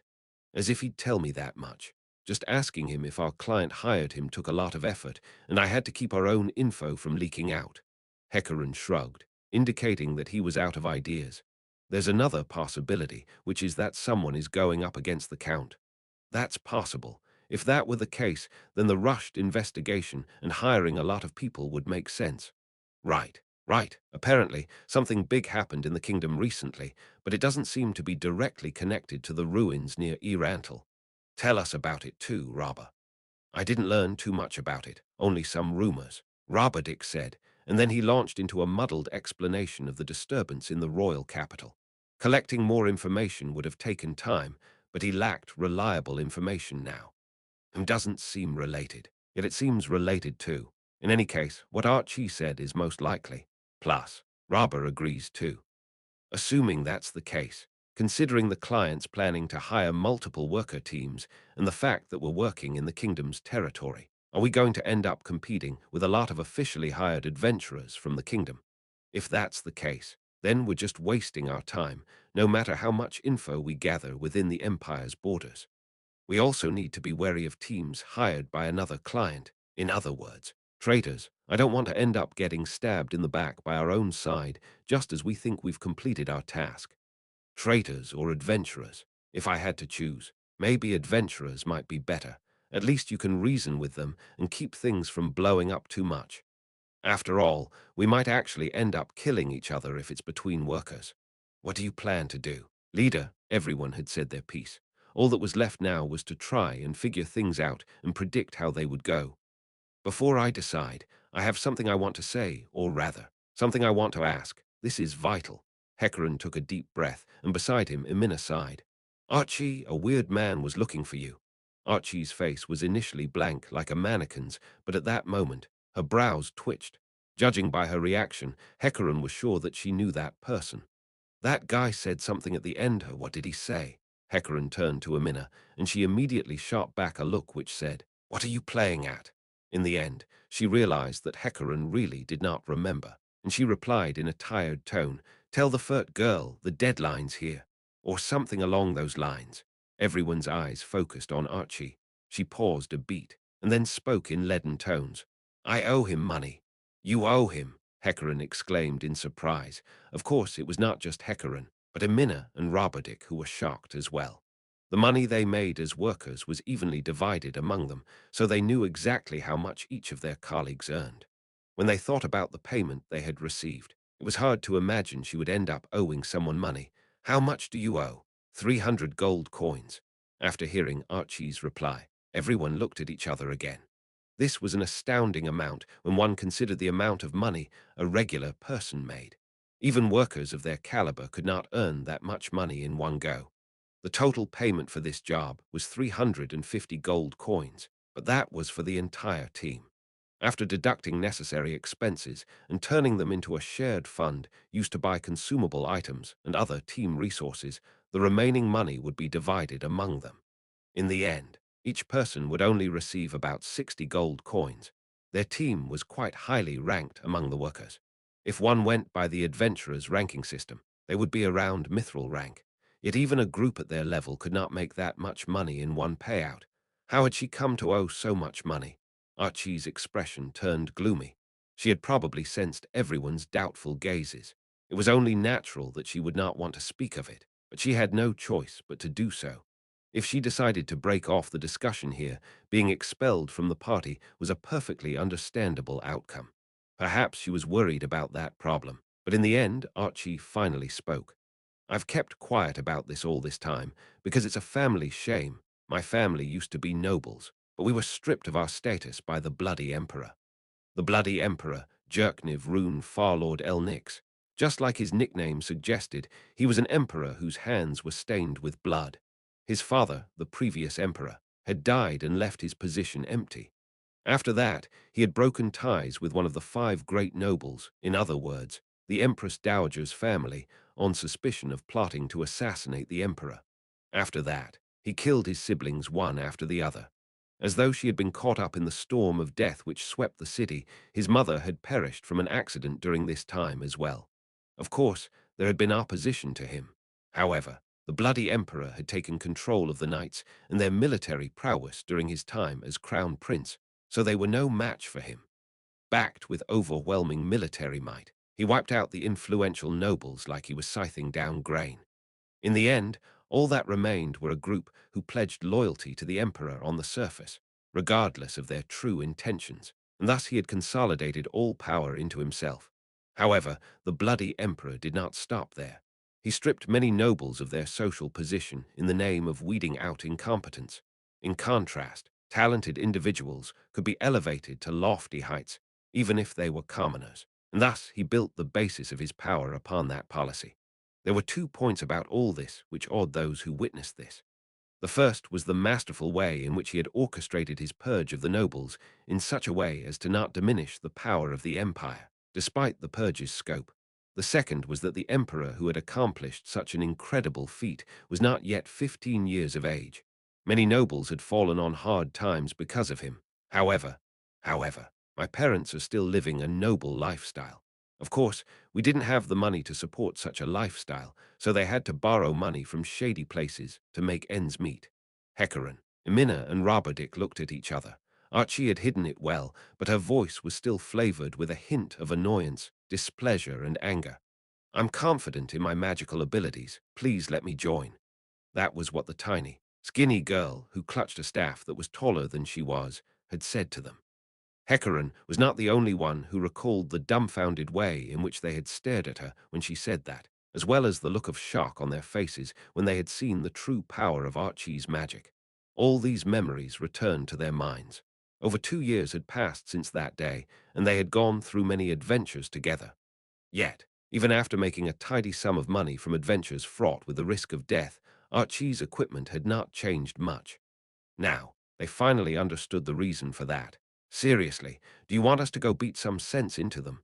They need to hear the word of the gods. No, maybe they need to feel the fists of the gods first." Maybe their ears are all stuffed up. Surely punching a hole in them would be more important. Please wait. Things being what they are, please let me talk to them. Depending on the circumstances, I may have to take my sisters with me. You have sisters? After seeing Archie nod, the other three looked at each other again. They did not say it, but they all felt that perhaps she ought to quit this job. It was true that workers made more money than adventurers. In turn, the risks they took were very high. All of them took jobs after ensuring they were safe, but accidents they could not predict were a frequent occurrence. If something went wrong, she might end up dying and leaving her sisters with nobody to count upon. However, everyone felt that they would be busybodies if they said any more. Is that so? Then we'll put your problem aside for now. Archie, we'll let you handle that yourself. Let's return to the topic of whether or not to take this job. After saying that, Hecarim looked coldly at Archie. Archie, pardon my bluntness, but you have no say in this. There's no need to apologize. It's fine. I understand that I can't give a proper answer since I'm in debt. This was what they called being blinded by greed. Frankly speaking, I'm lucky I haven't been chased out of the team already. What are you saying? We're the lucky ones to have a skilled magic caster like yourself joining us. This was not an empty pleasantry. This was a fact. Of particular note was her talent. Those miraculous eyes of hers had saved Hecarim and the others countless times. If one had to name Archie's talent, perhaps calling it the mystic eyes of revelation might be appropriate. Apparently, all arcane magic casters radiated an invisible aura of magic. Archie's talent allowed her to perceive this aura and understand which tier of spells someone could use. The usefulness of being able to perceive the strength of one's opposition needed no explanation. Hecarim knew of only one other person in the Empire with a talent like Archie's. That would be the greatest magic caster in the Empire, Fluda Paradine. In other words, by the power of her eyes alone, Archie was in the same league as the mighty Fluda. Still, I can't believe the Magic Academy would actually let go of such a talented girl. Indeed, she's capable of using magic of my tier at this age. For all we know, she might end up being able to attain the 6th tier. That would probably be very difficult. However, just knowing that the possibility exists makes me very happy. After the mood had cooled down again, Hecarim clapped his hands. The clear, crisp sound got everyone's attention. Now then, shall we or shall we not take this job? Roberdick, I think it'll be fine. Emina, there aren't any drawbacks to it, right? Besides, we haven't had proper work in a long time. Workers did not get jobs often. While they had been slaying undead on the Katsi Plains 2 days ago, that was a regularly scheduled extermination, and it was not the same as a request from a client. Then, if you're worried about me, I hope you won't be that way. I have other ways to make money even without taking this job. The three of them looked at each other, and then Amina smiled thinly. As if, think about it, this job is really good and the payout's really generous. Right, Robber? Exactly. This isn't for you, but the treasure's sleeping in the ruins. Isn't that right, Hecarim? Did you hear that? Archie, the only shame is that we can't make ourselves famous by announcing the discovery of the ruins. Thank you all. Archie bowed in thanks, and the three of them smiled as they saw it. Now then, come with me to redeem this credit plate for cash, Archie. As for the two of you, I'll have to trouble you to help prepare our adventuring gear. Adventuring gear included things like rope, oil, and magic items. They required careful checking. The meticulous Roberdick and Emina with her thief skills were well suited to the task. However, the real reason was that Hecarim was not suited to doing these things. Now then, let's move, although Archie tilted her head as though to ask Hecarim spoke the question that was on his mind. Say, will the payment from this job be enough to clear your debts? It'll be fine. If I pay this money first, we'll be able to last a while longer. If it's not enough, I can lend you some. Yeah, just give it back the next time we get paid. They would never say, we'll pay for you. That was only to be expected. The members of Foresight were equals. After all, permit me to refuse. I believe it is time my parents paid their own debts. All I can do is give them some time as an act of filial piety. But of course, the four of them looked at each other, and then they began their respective tasks.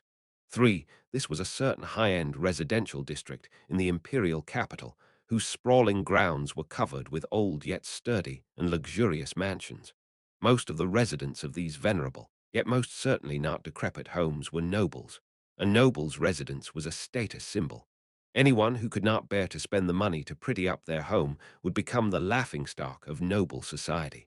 Things like accessories, jewelry, clothes, homes, and courtyards. All of these decorative items were military assets on the battlefield known as noble society. That was because these items were not only a sign of wealth, but also of the breadth and depth of one's connections. Living in an austere home was reason enough for mockery.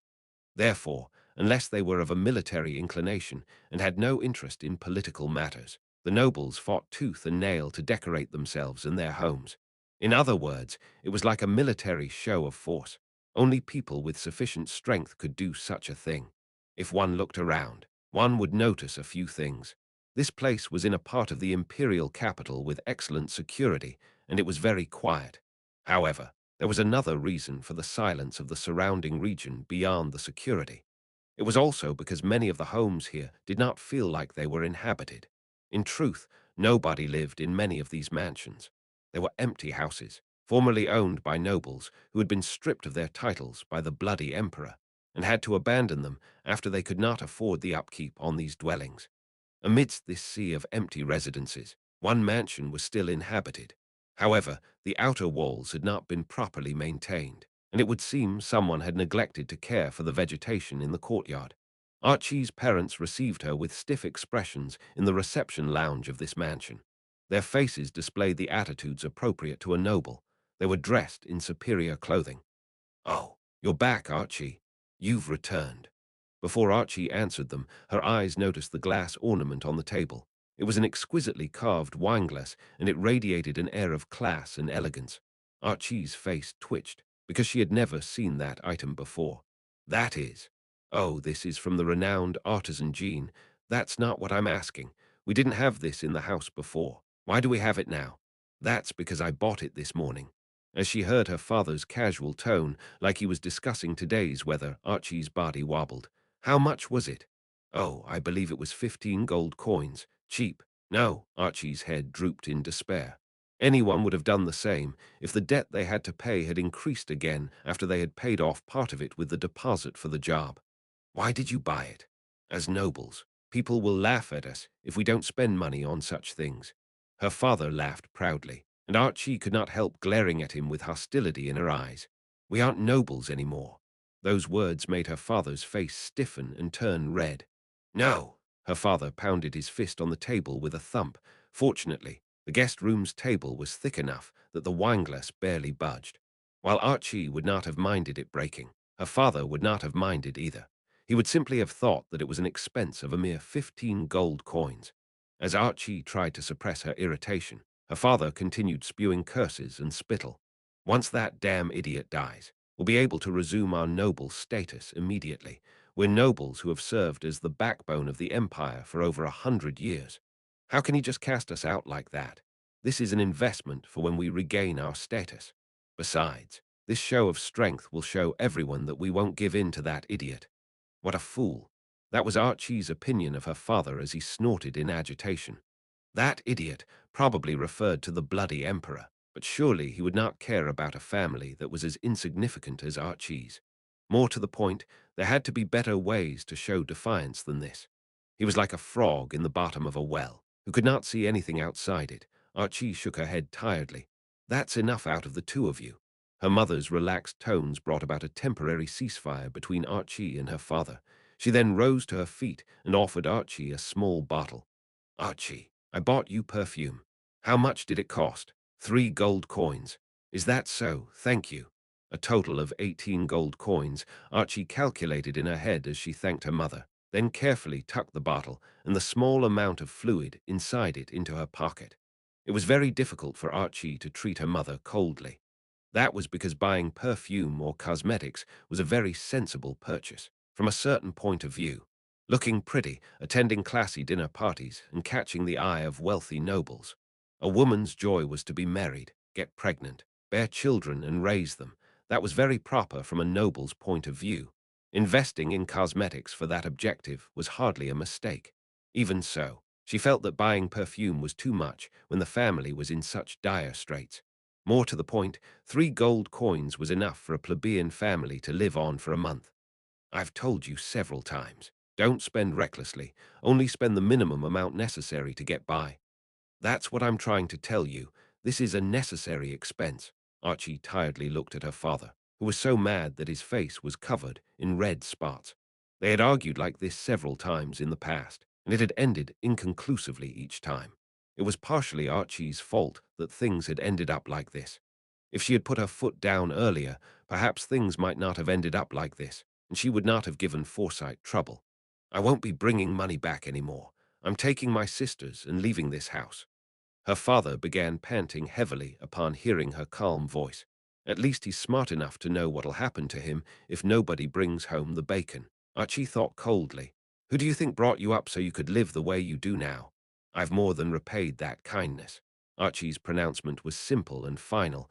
The money she had given to her parents was a sizable sum. In addition, that money had been earned through adventures. It was the money that should have been used to become stronger with her companions.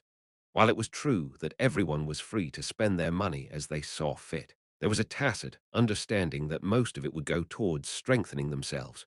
What would Archie's friends think when they saw how she hardly bought new equipment?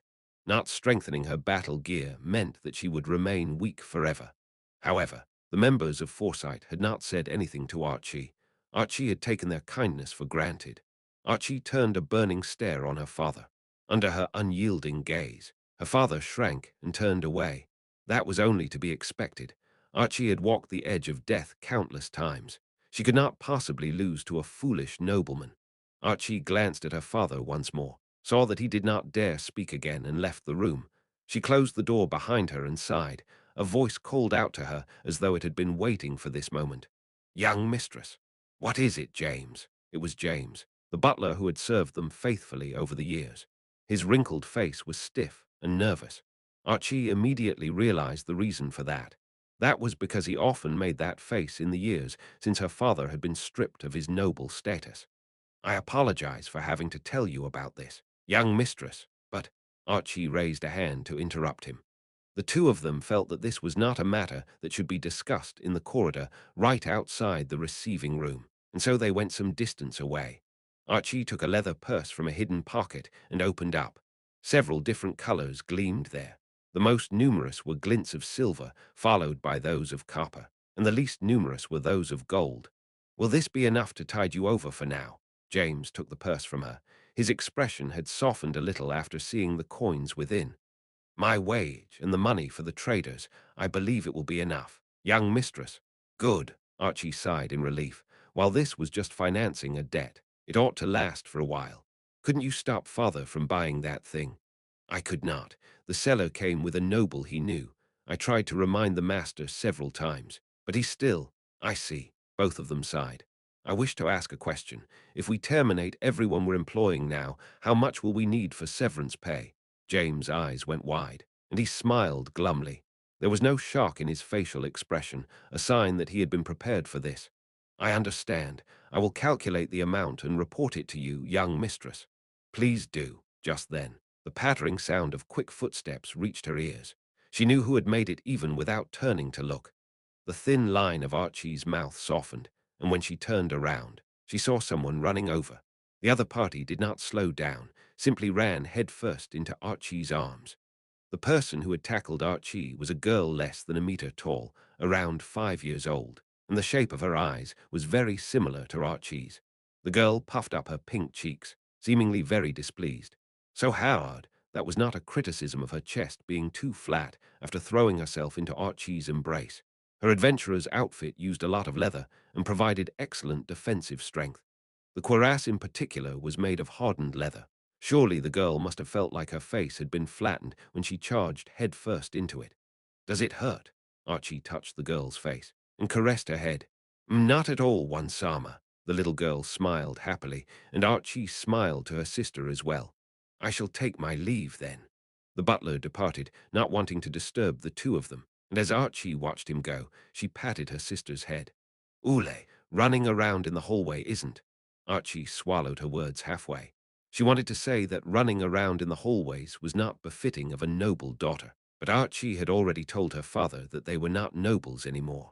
In that case, what harm did it do for them to run in the hallway?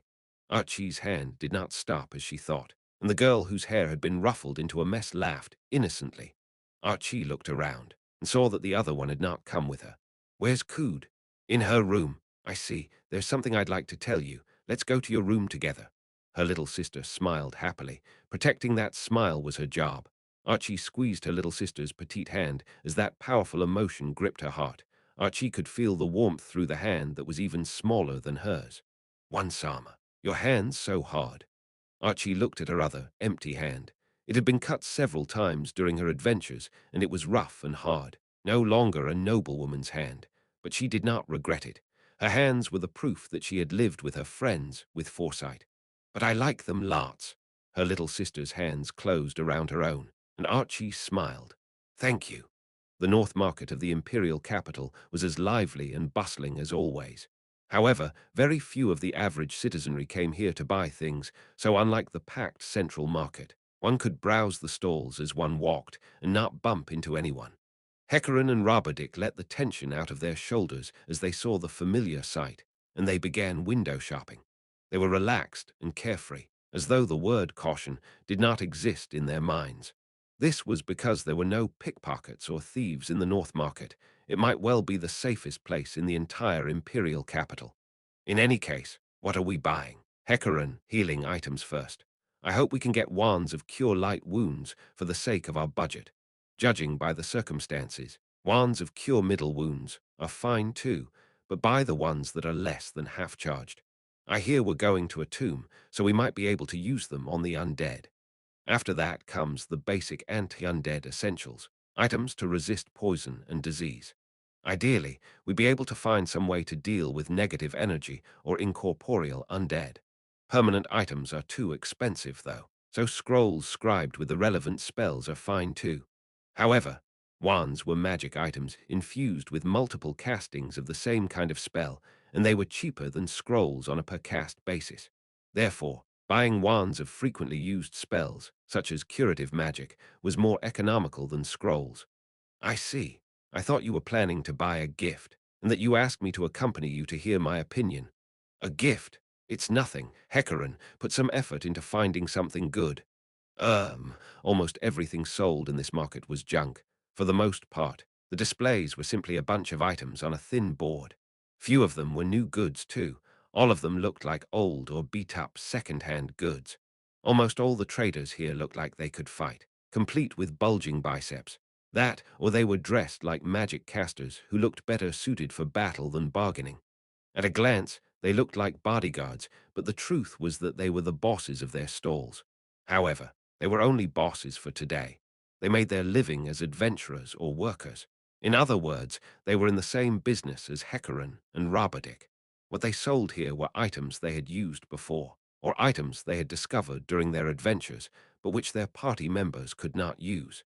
In that case, rather than sell them to a dedicated magical item dealer or the Magician's Guild, it would be better to find clients themselves and save themselves the expense of a middleman in the process. This approach offered many benefits to both buyer and seller. Even after factoring in the costs of paying the Merchants Guild to set up a stall, they could still make a profit. For that reason, many adventurers and workers like Hecarim and his ilk would come to this place to look for hidden treasures. Some people even came here every day during their stay in the imperial capital in search of a good deal. This was also the reason why there was little crime in the North Market. Who on earth would try something on all the combat veterans here? The two of them browsed the stalls for a while. They were not gloomy, but neither were they glad. "I've got nothing." "Me neither." All the items on sale here were items which Hecarim and the others did not need or which they could not use. Perhaps if the two of them were low-level adventurers or freshly started workers, they might be something they could use, but unfortunately there was nothing that the pair or even their colleagues wanted to buy. What a shame. Maybe it would be faster if we went to a regular store. "Well, we were just bargain hunting here anyway. It can't be helped if we can't find anything." "Ah well, humble scrimping like this is how you get your savings started." "Savings? Ha, Hecarim. What do you think's going to happen?" "If I could understand what you meant just from that, I could be a super high-tier magic caster. Do you mean Archie? So you did get it after all." "Well, I grew more confident as you went on talking. So you know what I'm trying to say. You're trying to say that this might be our last adventure, right?"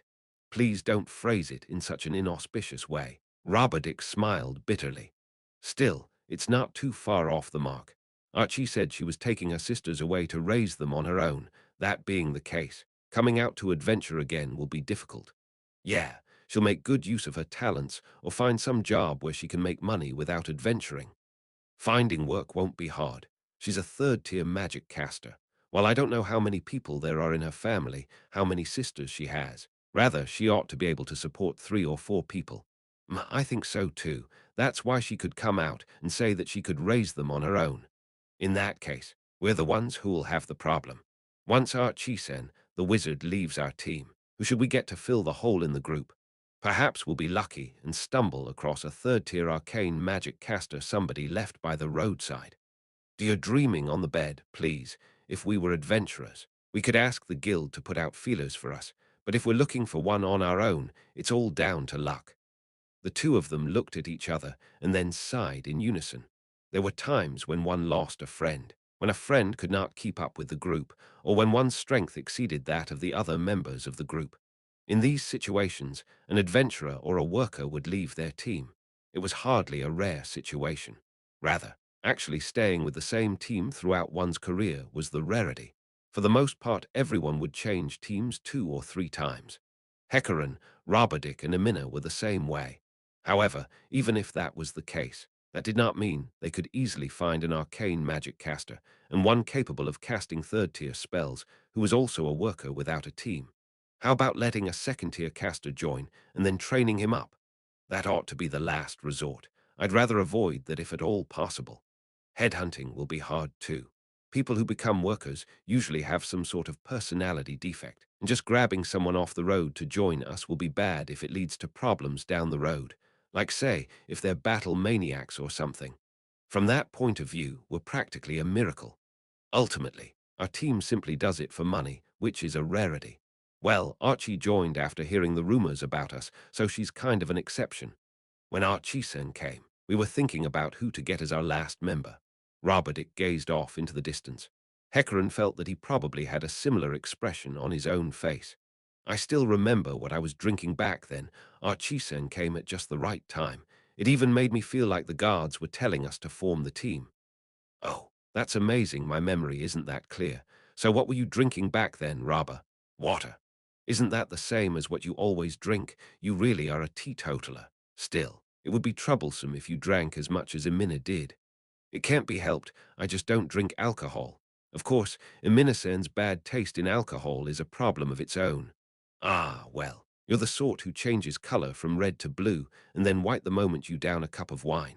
If not for that antidote spell, I have no idea how the first time you drank would have gone. Maybe I wouldn't be here now, but someone else. People have died of alcohol poisoning before, Robadick shrugged. But back to the topic. If Archie-sen leaves, what do you plan to do? Is it possible that you might dissolve the team? If we can't get enough members together, then we won't have a choice. Adventuring with 3 people is just too dangerous, or do you want to go back to being an adventurer? I don't want to go back to those days of begging the temples for permission to save someone. I'd rather retire instead. Retirement. Huh, that might not be a bad thing. I've got a sum of money saved up, and I hope I can find my way into a job where I can help the weak and become a source of strength for others. Maybe I could go to a frontier village and be a part-time priest as I plow the fields. How about you? Hecaran, I haven't decided yet. The corner of Robadick's mouth curled up. It might not be good to decide on your own. Hecaran did not understand the meaning of Robadick's words for a moment. In the end, he finally understood what the other man was getting at, and Hecaran's face twitched. Why you, cuckoo? He smiled evilly. You thought I hadn't noticed? Ah, it's not like that. I wasn't hiding it from everyone on purpose. Think about it, I just couldn't find the right time to tell you guys, right? So that's what you meant by the gift. Who confessed first? Oi, Rabba, look over there. Hecaran was pointing at a pair of people who were inspecting the merchandise within a luxurious tentage. One of them was a warrior in jet-black armor. A crimson cape descended from behind him, and there were a pair of greatswords crossed at his back. That was a sudden change of topic. All right, so be it. I'll ask you about it later. His equipment looks top-notch. If he's as good as his gear, then he ought to be a mighty warrior indeed. Is that someone you know with new weapons or armor? I'm not sure, but I have the feeling I've never seen that person in the Imperial capital before. I mean, do you see that girl beside him? I think he's blocking her. I've never seen her before. Yeah, the angle was bad, so I didn't see her. So, who's prettier? Between her and Amina-san? Enough of that. How am I supposed to answer that question? Though frankly speaking, that girl there is prettier. Amina-san is a beauty in her own right. And of course, they do say that one's beloved is the fairest in one's eyes. So if even you think that way, Hecarim, I see, the two of them are travelers, or adventurers from foreign parts. They might also be a team that's just shifted their base of operations to the Imperial capital. Still, they're buying daily use magic items. Isn't that strange? The luxurious-looking tent was festooned with all sorts of magic items. However, those items were not the kind which adventurers or workers would use, but rather, they were items intended for use in daily living. For instance, a box that generated cold temperatures within itself and kept food fresh, or a fan that could create air currents to keep people cool. Many of these items had been innovated 200 years ago by a minotaur known as the Oltok Sage. That warrior came up with ideas for all sorts of devices, but he did not have the ability to make them, and he could not explain why these items had to look the way they did or what principles drove them, hence his nickname. However, the man himself was an absolutely top-notch warrior who had left a whole slew of unbelievable tales behind him, such as the ability to call forth hurricanes with a swing of his axe or create earthquakes by slamming it into the ground and so on. In addition, he had become famous by elevating the status of humanoid races from food to slaves within the Minotaur nation. The fact that adventurers, who typically lived in inns, would actually take an interest in these daily-use magic items which had been designed by such a demi-human was quite unusual. It's not like it's that strange. The Empire's magical technology is quite advanced, and these items are cheaper than in other nations. They're probably thinking that it'll be worthwhile to bring them home, even if it does take a bit more effort. Ah, I see. Yeah, that's definitely possible. It's weird from our point of view, but if you consider it from a traveler's perspective, it's hardly strange. Indeed, from that angle, I can understand why they're picking them out so seriously. The armored warrior seemed to be carefully fiddling with the magic item. He opened and closed the doors, picked it up and then turned it over. One could almost see the sweat forming on the salesman's forehead. We should probably shop for our stuff as earnestly as he does. You have a point. 1. A shakerato is a popular Italian drink prepared by shaking espresso, ice, and simple syrup in a cocktail shaker until the mixture obtains a frothy consistency. Chapter 2. Butterflies caught in a spider's web. 1. The sun had not yet risen, but there were already quite a number of workers gathered in the Count's courtyard. The last people to arrive were Hecarim and the members of Foresight, for a total of 18 people. All of the people gathered for this job were capable workers within the Imperial capital. Each team kept a fixed distance from the others, and at the same time they sized each other up warily. So the fact that every single eye went to the members of Foresight as they arrived last was quite an intimidating sight. Ah, there's a few familiar faces. Speaking of which, didn't we meet that stag beetle at the Katsi Plains? Strange. Didn't I mention it at the inn? Gringam's team was hired too. What I didn't tell you. I have the feeling that I brought it up. In any case, as you can see, all the notable workers in the Empire are gathered under one roof. A warm round of applause for our client's ample finances. We can dispense with the applause. I think, let's leave that aside for now. The ones over there should be the team leaders. Everyone present was divided into their teams, and among them a group of 3 people were discussing information. Gringam's there too, right? Okay, I'll go over to say hi. Ah, UJ, that bastard's here too. Ah, seriously. Then those elf girls must be. This is terrible. Die, you son of a bitch. Emina muttered bitterly to herself. She might have been keeping her voice down, but Hecarim and the others still panicked as they surveyed their surroundings for signs of hostility. Emina-san. I know, Robber. He's a colleague for the duration of this job. After all, but I just wish I didn't have to see his face. I don't like him either.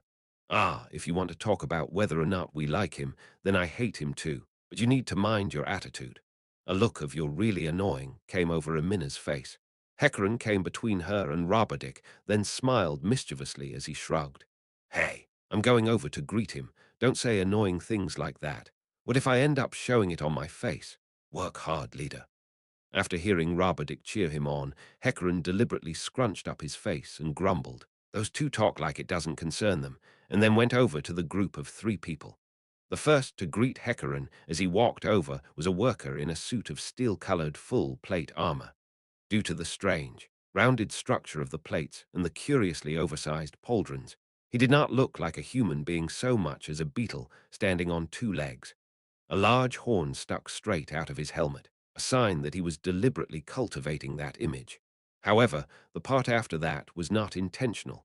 The man's legs were very short, so he looked like a stag beetle that a child had deliberately forced to stand on its hind legs. A nicer way of putting it would be to say that his short, stumpy legs stood securely upon the ground, and he had a dwarven physique that was well suited to being a warrior.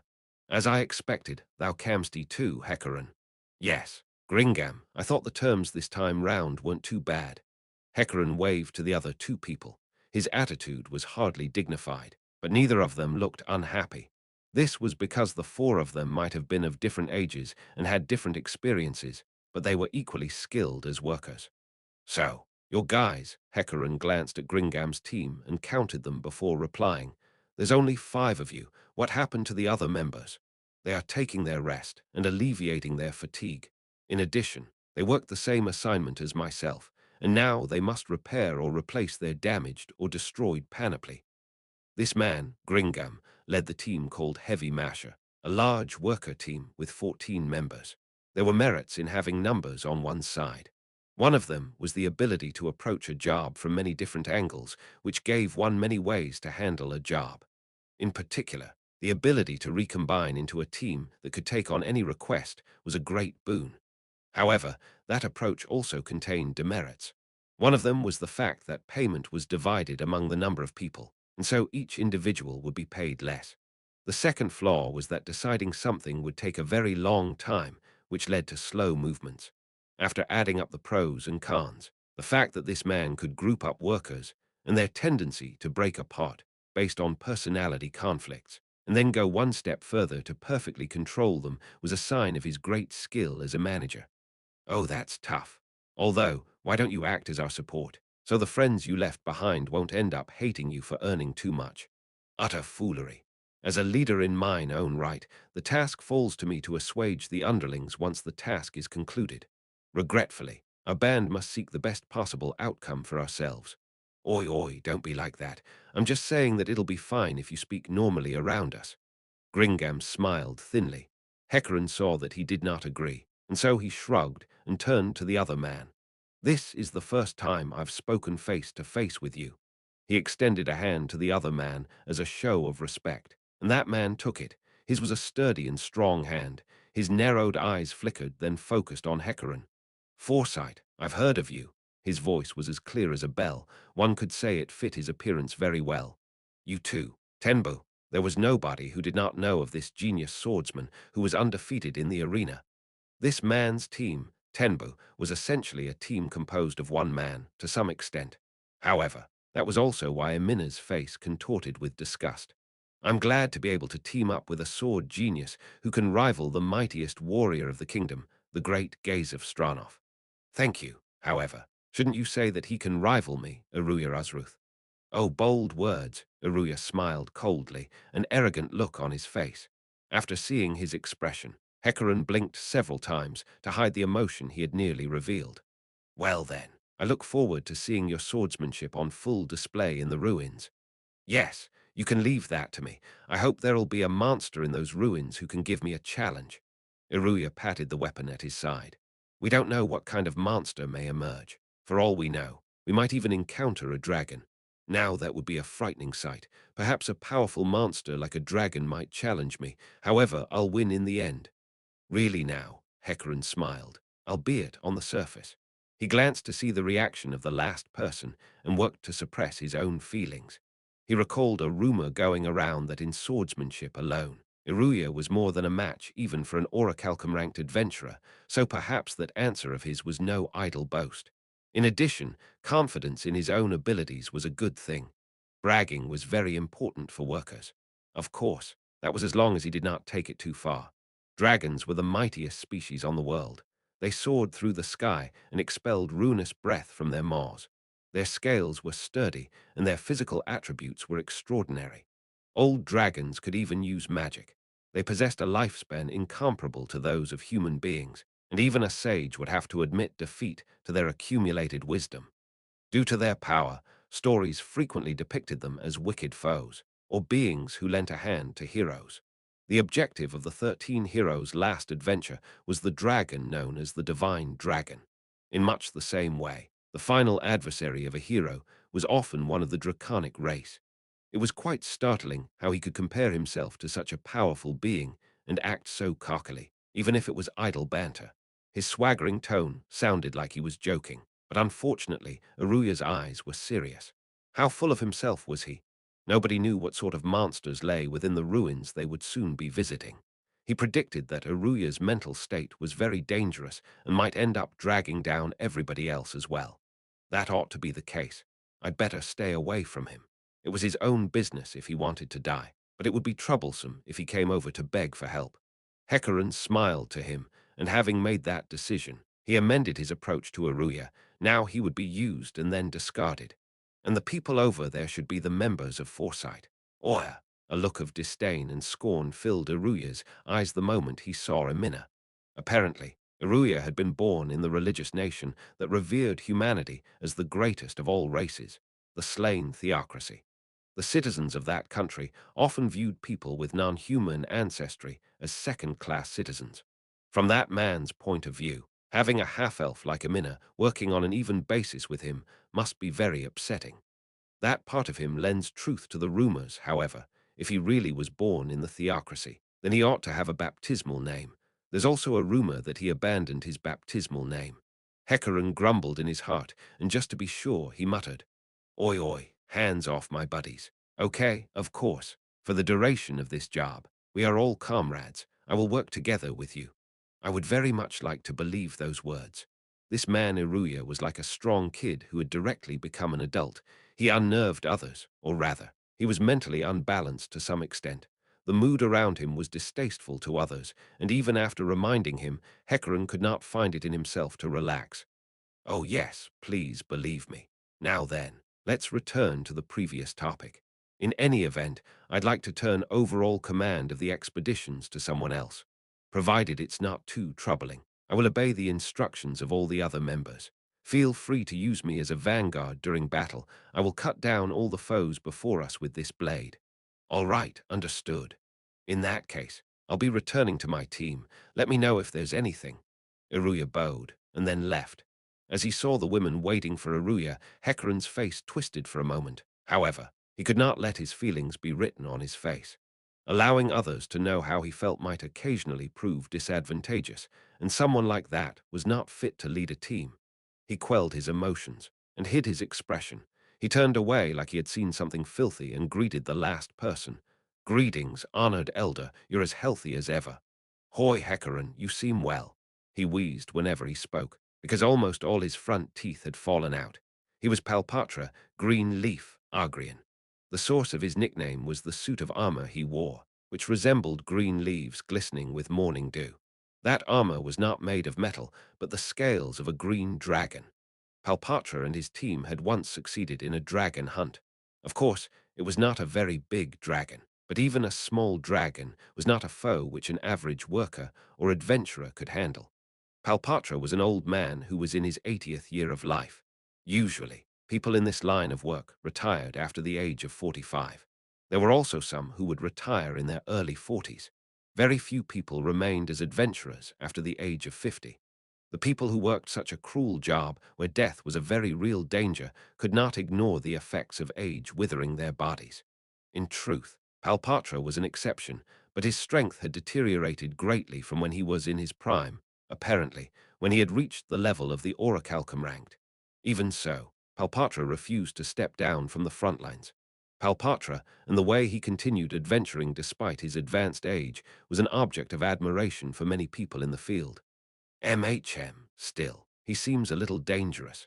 Even more wrinkles appeared on Palpatra's already wrinkled face, and he lowered his voice, a gesture of which Hecaran approved. "Yes, If he wants to die, that's his problem, but I'd rather not go down with him as well. Granted, he is very strong, but excessive confidence might end up endangering his compatriots. He is extremely dangerous. Gringham seemed to be muttering something along the lines of how troublesome. After seeing Aruya's attitude, probably all the workers were thinking the same thing. Actually, how strong is he? I haven't been to the arena in a while. Knowst thou not? I am aware. Is it not the same for thee, revered elder? I've only heard of his prowess, but I haven't actually seen it with my own eyes. Perhaps I could ask my companions. However, when we get down to it, what are we going to use as a benchmark for strength?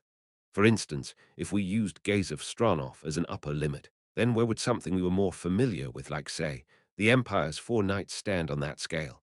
The knights who are also known as Heavy Explosion, the Immovable, Lightning Bolt, and Violent Gale. Using them as a benchmark only complicates things. The 4 of them ought to be inferior to that great man, to the kingdom's warrior captain. But then, the days of Gaze of Stranoff towering over the common herd are a thing of the past. As time goes by, new powerful warriors will emerge. So you want to say Uzruth is one of them, that he's really that strong. Besides, I've never seen the power of the 4 knights up close. The strongest person I've seen is probably the leader of the Platinum Imperial Guard, who answered directly to the Emperor himself. That man's skill is quite something, as I recall. He's on par with the 4 knights. The mightiest entities I know of are the Dragon Lords of the Council Alliance. Humanity cannot defeat foes like those. Some say there's 5 of them, others say there's 7. We're looking for a way to gauge Uzruth's strength. Please limit yourself to human swordsmen.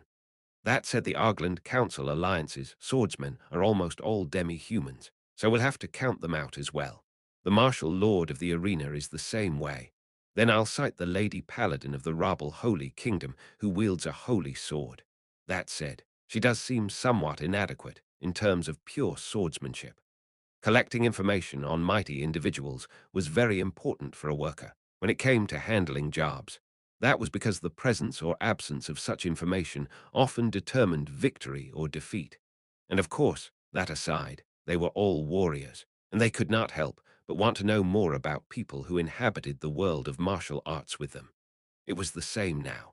The conversation had started by discussing Iruya's strength, but things had gotten more and more heated, and it became something like a swap meet for news about powerful beings. It was like a group of kids arguing about who was strongest. The slain theocracy's people tend to be of a uniformly high level, but I haven't heard of any particularly outstanding individuals among them. Then again, even if they were, divine magic casters are outside the scope of this discussion.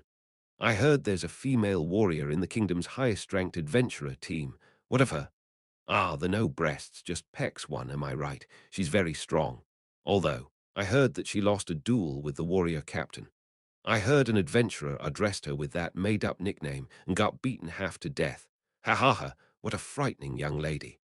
After mentioning the names of the strong, I've come to realize that there aren't many powerful pure swordsmen. There's Dark Knight of the heroes of the City-State Alliance. Then there's Fierce Flash, Cerebrate of the Draconic Kingdom's Adamantite-ranked adventurer team Crystal Tier, as well as Crimson, Optics of the Worker team Blazing Inferno, and then the Kingdom's Brain Unglaus. The conversation stopped here for the first time. Brain Unglaus, who's he? Palpatra directed that puzzled question at Gringham. Dost thou not know? Revered elder, that man is a famed swordsman of the kingdom. What about thee? Hecarim shook his head in response to that question. He had never heard that name before. Verily, all of thee know not. Gringham could not hide the look of disappointment on his face. Then he spoke in a voice that lacked confidence, like he was perusing memories of the past. This is a matter of years gone by, when I once took part in the kingdom's grand martial tournament. During the semi-finals, I had the privilege of measuring his blade skills a measure. At that time, mine abilities could not hope to compare to his. You're talking about the tournament which Gaze of Stranoff won, right? Indeed, in the end, Unglaus met defeat at Stranoff's hands, but the battle of those contenders was truly a sight to behold. They were paragons of swordsmanship both. How did he deflect that flash of light? And being able to strike with but a single curve of the blade under those circumstances, mine eyes were opened upon witnessing such sights and more.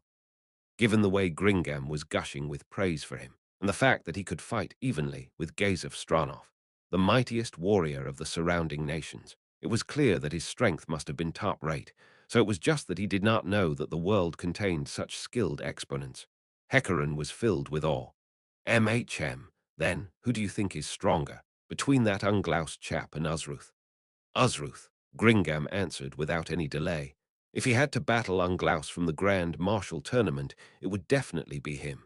I witnessed a fight of his in the arena recently, and I am certain of it. So that means he can stand on par with the warrior captain from several years ago. Is he really that strong? Oh my!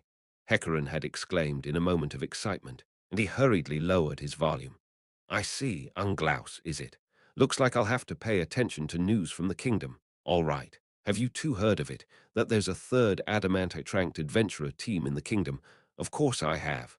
Ah, pardon me, I haven't. Hecarim, ignorance will endanger thy team. I know that, but I just don't have the money to gather information about our friends in the kingdom. I can't spare the cash. Hi here, how bold. I do not dislike such courage. Revered elder, I seek your opinion on a certain matter. Having heard the rumors of Darkness Marmon, do you not feel they are far too exaggerated?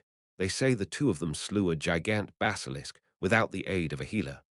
Ewa, it ought to be just a rumor. Such a mighty foe, a gigant basilisk, could not be felled by just two people, not even if they were adamantite-ranked. Thou agreest with me then, Hecarim, the more news I gather, the more dubious the provenance of such. It has even reached mine ears that during the great uproar in the kingdom, he dispatched a fiend of well over 200 difficulty in but a single blow. To me, that might be a fabrication concocted by the Adventurers Guild of the kingdom to frighten those within and without the nation, and thus they granted those people the rank of adamantite. That's possible. After all, the birth of a high-ranking adventurer is a momentous occasion. Still, would the guild tell such lies? The guild is quite stubborn about the way they do things. The guild master of each city handles things differently. The guild master from my adventuring days was filth, so I punched him right in the face. Hi, yeah, I'm a worker now. Thanks to that, Palpatra laughed loudly and with good cheer. His reasons for becoming an adventurer were well known. Anyone in the business within the imperial capital would have heard of it. Palpatra would repeatedly recount the incident whenever he sat down to drink. That said, I feel the guild wouldn't do something like that. So you think it's true, then? It's hard to believe, even if you viewed it in the most generous terms. A difficulty of 200, that number alone is suspicious. Any foe who was that powerful could not possibly be felled in a single blow. I think that part was an exaggeration that was deliberately spread. If an extremely high difficulty demon really did show up, they probably engaged it with multiple teams and then had darkness deal it the finishing blow. That sounds more likely. Well, if you counted all the adventurers who were stronger than Orichalcum rank as being adamantite rank, I could believe such a mighty warrior existed. After all, adamantite rank can cover a very broad range. Hecarim and I are of one mind, but thou feelst it is true, do you not? Revered elder, hi, yeah, I don't consider it to be entirely true either. Seeing is believing, as they say. I wish we could meet the man himself. Then again, maybe not. Just as the other two were expressing their agreement with Hecarim, they heard the sound of flesh striking flesh, followed by a woman trying to bite back a scream of pain. All the workers present turned their eyes onto the same spot. Several of them had already lowered themselves into battle-ready stances, believing something had happened. The source of the scream lay before Iruya, one of his female companions, who lay upon the ground. Judging by the circumstances, Iruya had probably punched her. The woman looked up at Iruya's face, which was twisted in anger. Her own face was filled with fear as she begged pathetically for forgiveness. Hecarim fought back a rising wave of nausea, and a thought flashed through his mind. He hurriedly turned his attention towards his companion, Emina. Just as he had imagined, her face had gone blank. There was a dangerous air around her, as though she would launch an attack if things went any further. Hecarim hurriedly signaled to Roberdick and Archie, who were standing beside her, telling them to hold her back. Personally speaking, Hecarim was as angry as Emina was. However, he could not stick his nose into the problems of other teams. Of course, he could do so if he wanted. However, if he did, he would need to be prepared to bear all the consequences of that choice. That was the reason why the other teams simply wrinkled their brows in displeasure, but none of them made a move. Emina's reason eventually overcame her desire to fight, and she spat on the ground after directing a lewd gesture at his back. The only thing he has that's comparable to the kingdom's warrior captain is his swordsmanship. It would be wonderful if his character were similar to his as well, but I guess that's too much to ask for. All right, we'll stop here for now. Indeed, since Hecarin's here too, let's decide the most important thing. That man refused. So who'll be our overall leader? The three of them fell silent. There were 4 teams present here. While all of them possessed ample fighting power, without someone to coordinate and lead everyone, they would not be able to take effective action. It was like having many arms, but being unable to use them all at the same time, little different from only having one. Being able to make effective use of a team of strong personalities was not an easy task, and doing so without complaints from anybody was even more difficult. If the instructions resulted in failure, or if others thought that one was placing their own team's gain above their own, it would incur the wrath of the other teams. Frankly speaking, the position demanded excellent skills, yet there were more demerits than merits to taking it. Every team leader understood that point, so they all remained silent while watching each other's faces. Each of them wanted to dump this burden onto the first person to open their mouth. After about a minute's silence, Hecarin tiredly suggested, "Honestly, we don't need an overall leader, do we? That's just delaying the inevitable. It'll be troublesome once fighting breaks out. Mine idea is that we should alternate. That way resentment will not accrue. I feel we may discuss the matter at greater length upon reaching the ruins." Ah, you do have a point. Both of them approved of Gringam's suggestion. In that case, we'll go in order of when we arrive there. How about Uzruth and his Tenbu? It's fine if we skip that punk. Besides, he won't be able to do it. I agree, revered elder. Then, as the one who proposed it, my heavy masher shall take the lead. I'm counting on you, Gringam. Please do, young man. Understood. That said, there will hardly be any vicious monsters within the Empire. The problem lies within the kingdom. A situation may arise once we draw near the great forest. Ah, if I'd known, I'd have reversed the order. Hecarin made a show of grabbing his head in mock regret, while the other two smiled quietly. After that, they immediately quelled their facial expressions and turned to look at a man who was walking towards the workers. The surrounding workers had already turned to face him. The Count's butler walked proudly through the courtyard that was dimly lit by the brightening sky, with a pose that befitted a servant of a count. He arrived before the workers and bowed. Nobody responded to it, but he did not mind, instead opening his mouth and saying, "It is time. My thanks to everyone for accepting my lord's request. We shall dispatch 2 drivers with you and 6 adventurers as an escort. The objective is an unexplored ruin within the kingdom, very likely to be a tomb. From the structure of it, the duration of the expedition will be 3 days, and the bonus will be awarded based on what my master learns, so we will arrange later on. Are there any questions?" The butler had said the same thing as the employment request. The only difference was probably the presence of adventurers as bodyguards. They wanted to know how the Count had learned about the ruins, but the workers knew which questions could be answered and which questions could not. If their employer was willing to tell them, then he would have said so when hiring them. Besides, if this job was really so clear-cut and above board, adventurers could take care of it. Since it was dirty work, the employer had to keep quiet, and so not asking would be safer. "In that case, I shall take you all to your awaiting carriages." Nobody objected, and so everyone followed behind him. Hecarin and the rest of Foresight were at the end of the group. "That fucking son of a bitch, why isn't he dead yet? How about it want to kill him?" Emina could not tolerate Iruya, and she whispered her displeasure into Hecarin's ear the moment she was beside him, in order to vent her anger. Her voice was very soft. There was no telling if it was because she was utterly furious or because she was trying to restrain herself. Hecarin did not know, and could only hope it was the latter. "I've heard it before, but he really is a crude man. He's absolutely disgusting," the other two replied quietly, making no attempt to hide their displeasure. It was only natural that Foresight would think that way. With a woman like Emina as their companion, there was no way they could tolerate Iruya's actions. Aside from Iruya himself, the rest of his team was all female, and they were all elves. Emina and the other team members would not have been revolted by him if that was all. However, There was a reason why they had the unanimous and unreserved opinion that Aruya was a piece of disgusting filth. The elf girls were minimally equipped with crudely made gear. In addition, their shortcut hair exposed their long elven ears, which had been cut in half at the middle. The reason why Aruya's team members were like this was because they were all elven slaves from the slain theocracy. The previous system of slavery in the empire had undergone a great reform under the previous emperor. They were still slaves in name, but their situation was completely different. However, just like the demi-humans in the arena, the conditions of some slaves had not been improved. The elf slaves Iruya had in tow belonged to that type. The three nations of the Baharuth Empire, the Riesti's kingdom, and the slain theocracy were almost all human, and they discriminated more heavily against other races than the other surrounding nations.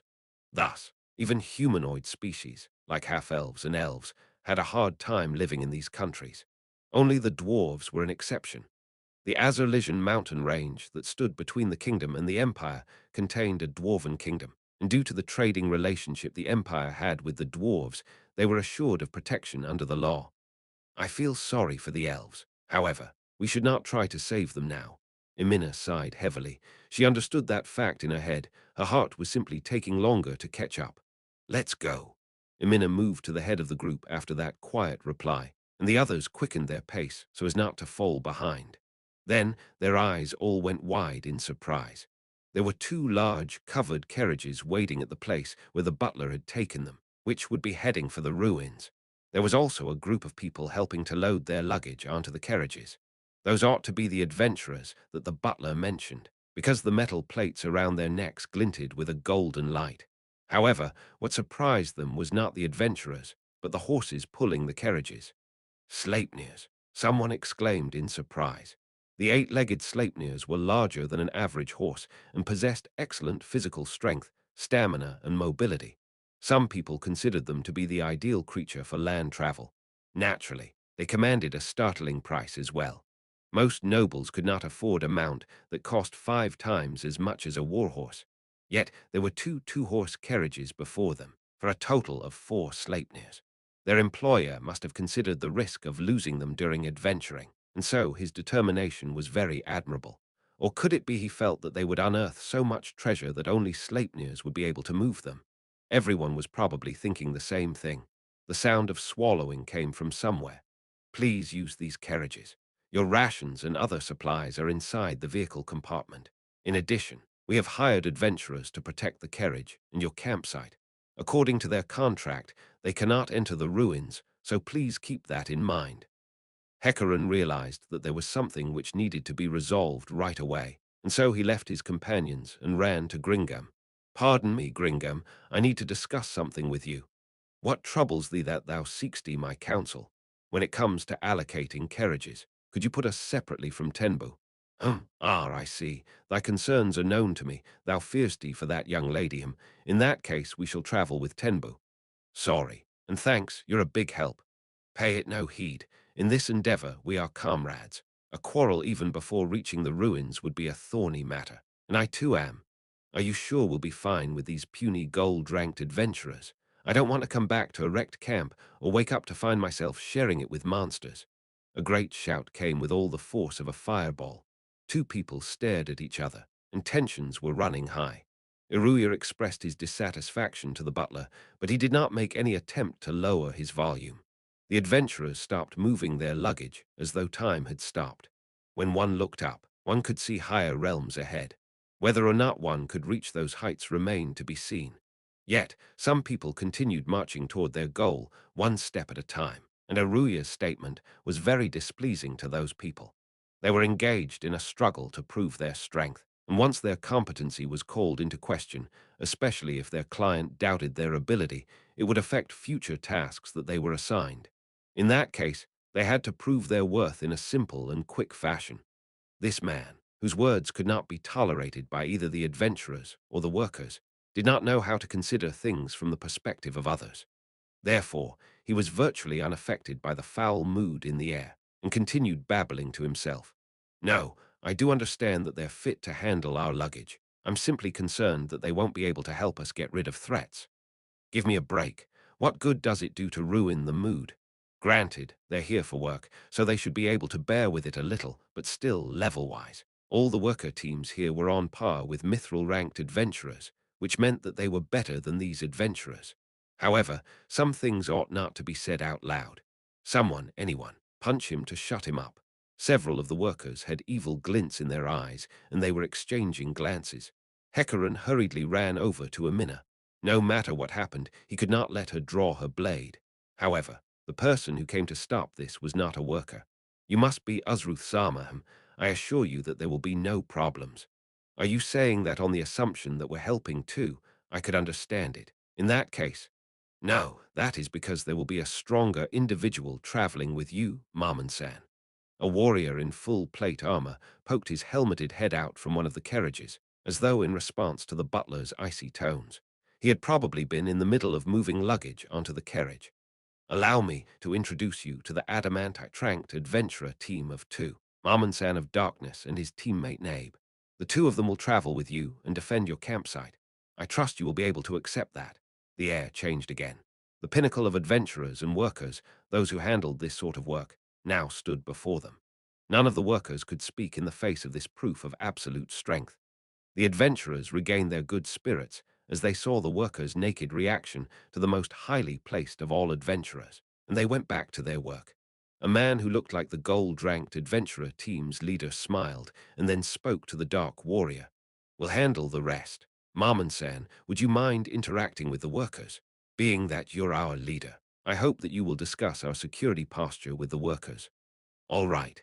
As long as your team agrees, I'll take on this task, despite my lack of ability. However, I believe you should be the ones to take charge of security. After all, you're more numerous, so it would be more convenient to follow your lead instead. Ah, no, what do you mean by a lack of ability? You're being too humble. Besides, how could we disregard the great Marmonsan? No, I insist that you be in charge of security. Then, I'll be counting on you to skillfully command us. Nabe. Marmon chuckled softly, and then lightly descended from the cabin. An astoundingly beautiful woman followed behind him. When a beautiful woman showed herself, people would sometimes make a commotion out of shock. However, once her looks exceeded a certain threshold, said people would not even be able to do that much.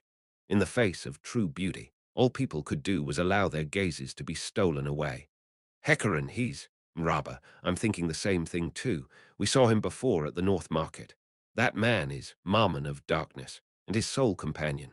When you look at his mighty form, perhaps the rumors of him beating the gigant basilisk were not so exaggerated after all. Giga, is what you say really true? So I heard. In addition, I heard Gringam say that he took out a difficulty 200 demon in one blow.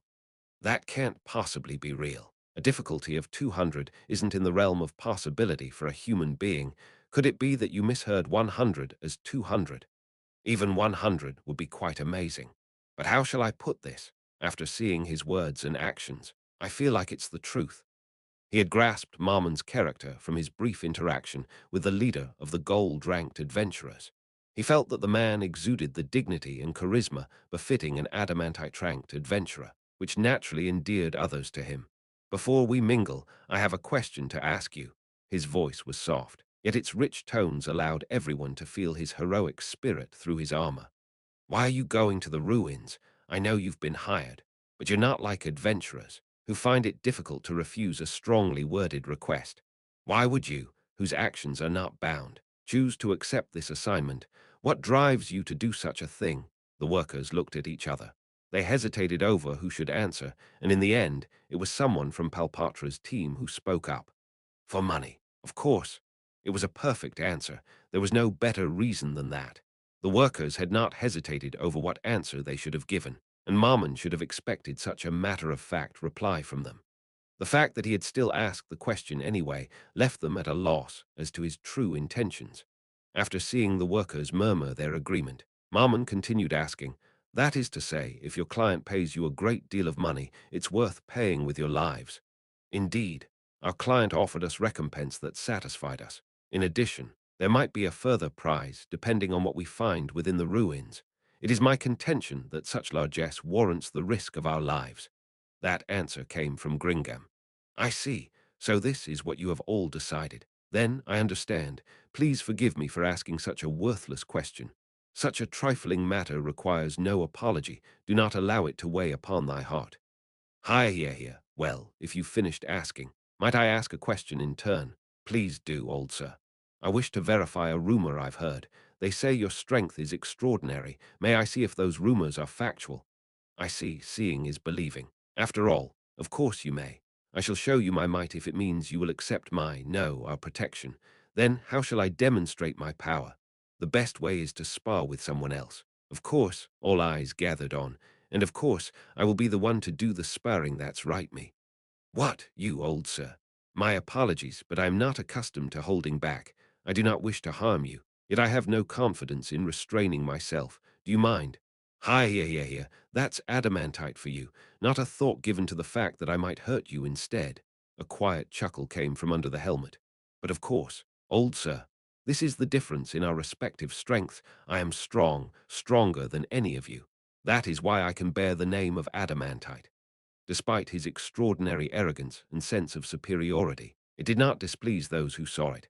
This must be the presence of the man called Mammon. His statement overflowed with persuasive power in addition to a frightening puissance that could slay countless foes. How incredible! Yes, he's just too amazing. The feverish murmurs rose and fell. Many women adored strong men. In terms of respect, many men were fascinated by strong men. They were like moths mesmerized by a flame. And for those who lived in a world of blood and steel, great power was the flame in question. They could not tear themselves away from the charm that bound them, even though they knew that they would be immolated if they misjudged their distance. Hi, here. I doubt anyone will doubt that you're adamantite rank now. Still, speaking of which, it's rare that we get a chance like this, so I'd like to get a few pointers from you. The carriages here will get in the way, so could I borrow that patch of empty ground, Butler Dono? After receiving permission, Palpatra led everyone to the courtyard. It was not just the workers who followed him, but even the adventurers and Butler as well. Given the revered elder's skills, there's probably no way he can do it. That man seems very strong. Rather than say he is strong, it would be better so say that the divide between them is precipitous. Even the two adamantite-ranked adventurer teams in the Empire would hardly qualify as superhuman. You have a point there. Silver Canary's members have very exotic professions, so they each have strange skills, but their overall abilities fall below people with basic jobs. And I hear that the members of Eight Ripples derive their strength from their numbers and teamwork. Silver Canary was led by a heroic bard, and its members all had exotic vocations. Eight Ripples was a nine-man team. Due to their numbers, some said that their strength was not yet adamantite level, but others also said that as long as they worked together to focus on a problem, they could handle problems which even other adamantite-ranked adventurers could not tackle. However, whether or not those two teams qualified as the secret weapons of the human race, those who could make the impossible possible, the strongest entities, adamantite, remained in doubt. Hecarim said all that after hearing his teammates whisper from behind him. The three of them were not the only ones doing so. If one listened carefully, one could hear the rest of them discussing various topics. The most repeated question was how long Palpatra could hold out. Nobody here felt that he could beat Mammon, because even after their brief time together, everyone had acknowledged that the aura around Mammon was most fitting of an adamantite-ranked adventurer. Hecarim thought as he walked, and just then someone came to his side. After hearing the noise of metal armor, there was no need to ask who it was. Gringham, how do you think their fight will turn out? While saying so might upset the revered elder, there is no doubt that Mammon will win. Beyond that is the question of how long the revered elder will endure. Wilt thou not queue behind the revered elder? As if. Give me a break. How about you? Permit me to humbly refuse. Witnessing a superhuman warrior in action is more than enough for myself.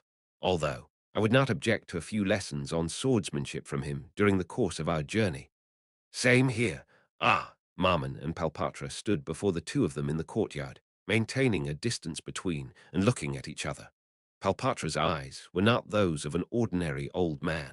They were those of a veteran campaigner. The aura around him had hardened into needle-like killing intent, and the air held no trace of this being just a regular old spar. Everyone present broke out in a cold sweat, their hearts filled with uneasiness.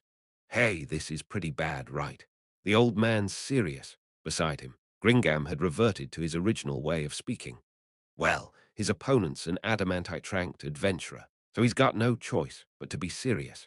Still, Hecaran shifted his eyes towards the dark warrior standing off against the old man. Having just spoken those words, he immediately drew a breath. He could not sense anything from Marmon. His arms drooped down, he looked completely unguarded, and he did not look like he was about to fight a duel of blades. He was as composed as an adult looking at a child holding a sword. Amazing. He's not reacting even in the face of such powerful bloodlust. There's no way he couldn't have sensed his opponent's killing intent.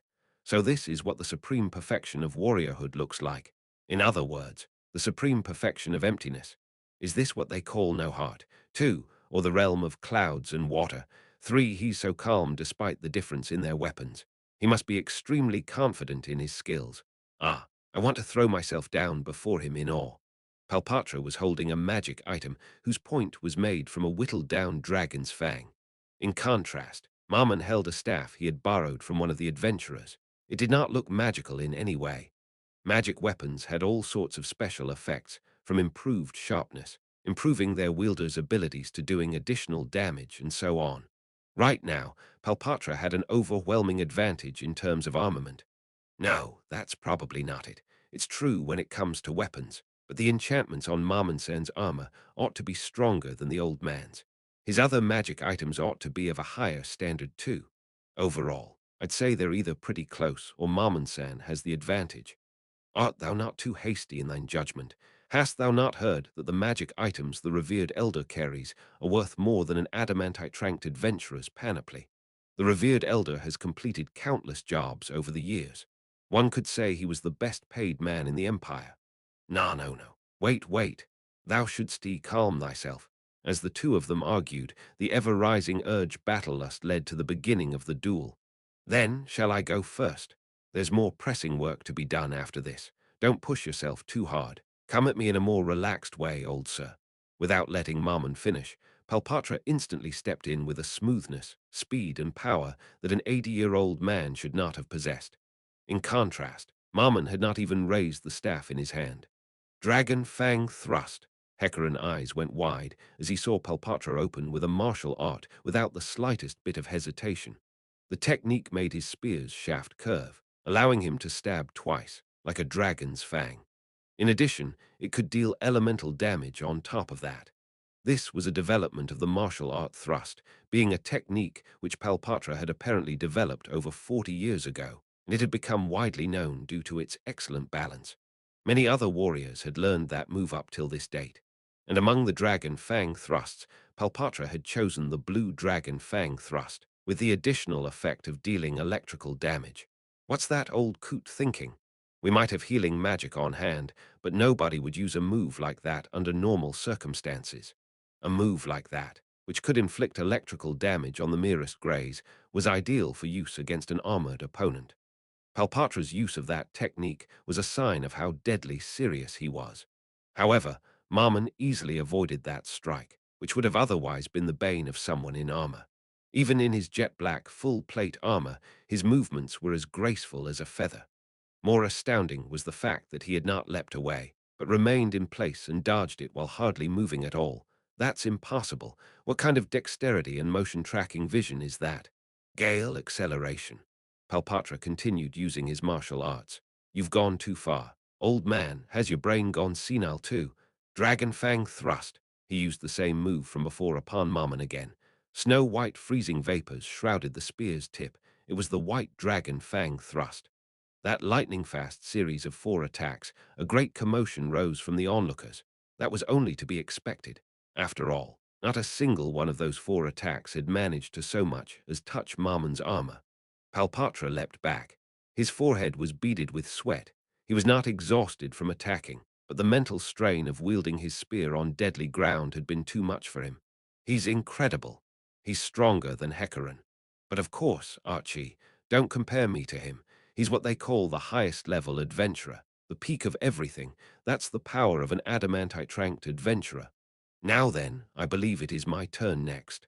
Marmon slowly raised his staff into a middle stance. In contrast, Palpatra took the spear he had been clutching and rested it on his shoulders. That was not a fighting stance. It was the posture of a man who had lost the will to fight, who had given up the battle. That was incredible. I give up. My skills can't even land a scratch on you, much less beat you. Is that so? Oh! Gasps of awe rose from the people watching by the side as Palpatra announced his surrender. It was a truly overwhelming display. They had all seen with their own eyes a difference like the one between children and adults. The crowd debated excitedly, discussing what school his dodging footwork hailed from and so on, sharing the emotions within their hearts. Hecaran paid them no heed and took Gringam with him as they went over to Palpatra, who was wiping his sweat off as he spoke with Marmon. "Is it over, old sir?" Marmon's tone and the air around him had turned gentle. "Don't tell me you're about to show your true power now. Hi, here, my. You speak quite harshly to an old man. That was my true power just now. What you saw was the full extent of my abilities, Marmon Dono. Ah, forgive me, I was being rude. Please don't apologize. That would fill me with shame. Also, you don't have to be so stiff when talking to me, because our worth isn't measured in our years, but in how skilled we are. Having a matchless man of power like yourself defer to me makes me feel a little itchy." "I see. Then I shall dispense with the formalities, however reluctantly. That said, I'm not quite satisfied with ending things here. If we do get another chance, I'd like to make the first move instead. Now then, I still have to help move the luggage into the carriage. I'll see you later. Moving luggage is a trivial task. You could hand it to someone else. Right? Surely this can't be your job." "I don't think so. No matter what position I may hold, I must still do the job assigned to me." With those words, Marmon returned to the carriage, trailed by that beautiful girl. The two people who met them in passing watched them leave. They looked at his mighty back. "Hi here, judging by your expressions, you seem to have something you want to ask. Revered elder, what did thou think of that exchange?" His wrinkled face twisted. It looked like a bitter smile and at the same time like something else. "That man is very strong. No, as an adamantite-ranked adventurer, strength comes with the territory, but I honestly had not expected him to be that powerful. From the instant I faced him, I had the feeling that every blow I struck would be blocked." Hecaran felt the same way. He had also felt that any attack he launched would have been easily blocked and promptly countered by the man called Marmon. And even if everything had gone according to plan, he could imagine how his strikes would have been deflected by that armor. Palpatra had faced him head-on, so surely he must have felt that even more intensely. So that is an adamantite-ranked adventurer. Indeed, that is an adamantite-ranked adventurer, one who belongs to a realm which only those favored by the heavens may dare to tread. Ah, what a matchless beauty, a pinnacle to which we cannot hope to aspire.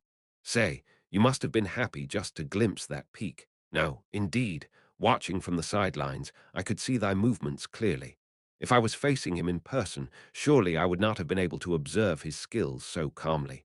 Personally, while this may offend thee, revered elder, I would have very much liked to see Marmondono's strength as he went from the defense to the offense. That's impossible. Marmondono had no intention of attacking me at all. I couldn't sense any fighting spirit from him. It was probably like he said, he sucks at holding back. He must have felt that if he had actually struck at me, he could have easily taken my life. If that were the case, then one could say Marmon's thinking was very arrogant. That was because the old man, Palpatra, was a skilled warrior, yet Marmon had scorned him without so much as looking at his moves. However, it was because he could do such a thing that he could be called an adamantite-ranked adventurer. It can't be helped. The difference between his strength and mine is far too great. At first, I was unhappy too, but then he ended up taking the defense and evading all my strikes. What could I say after that? That was what it meant to be strong. He had used a weapon which he was not familiar with, whose balance and weight were completely different from what he normally used to show how confident he was. That was the difference between the two of them. Palpatra whined. "Ah, so tired," then turned his back on them and left. Naturally, he was headed for the carriage.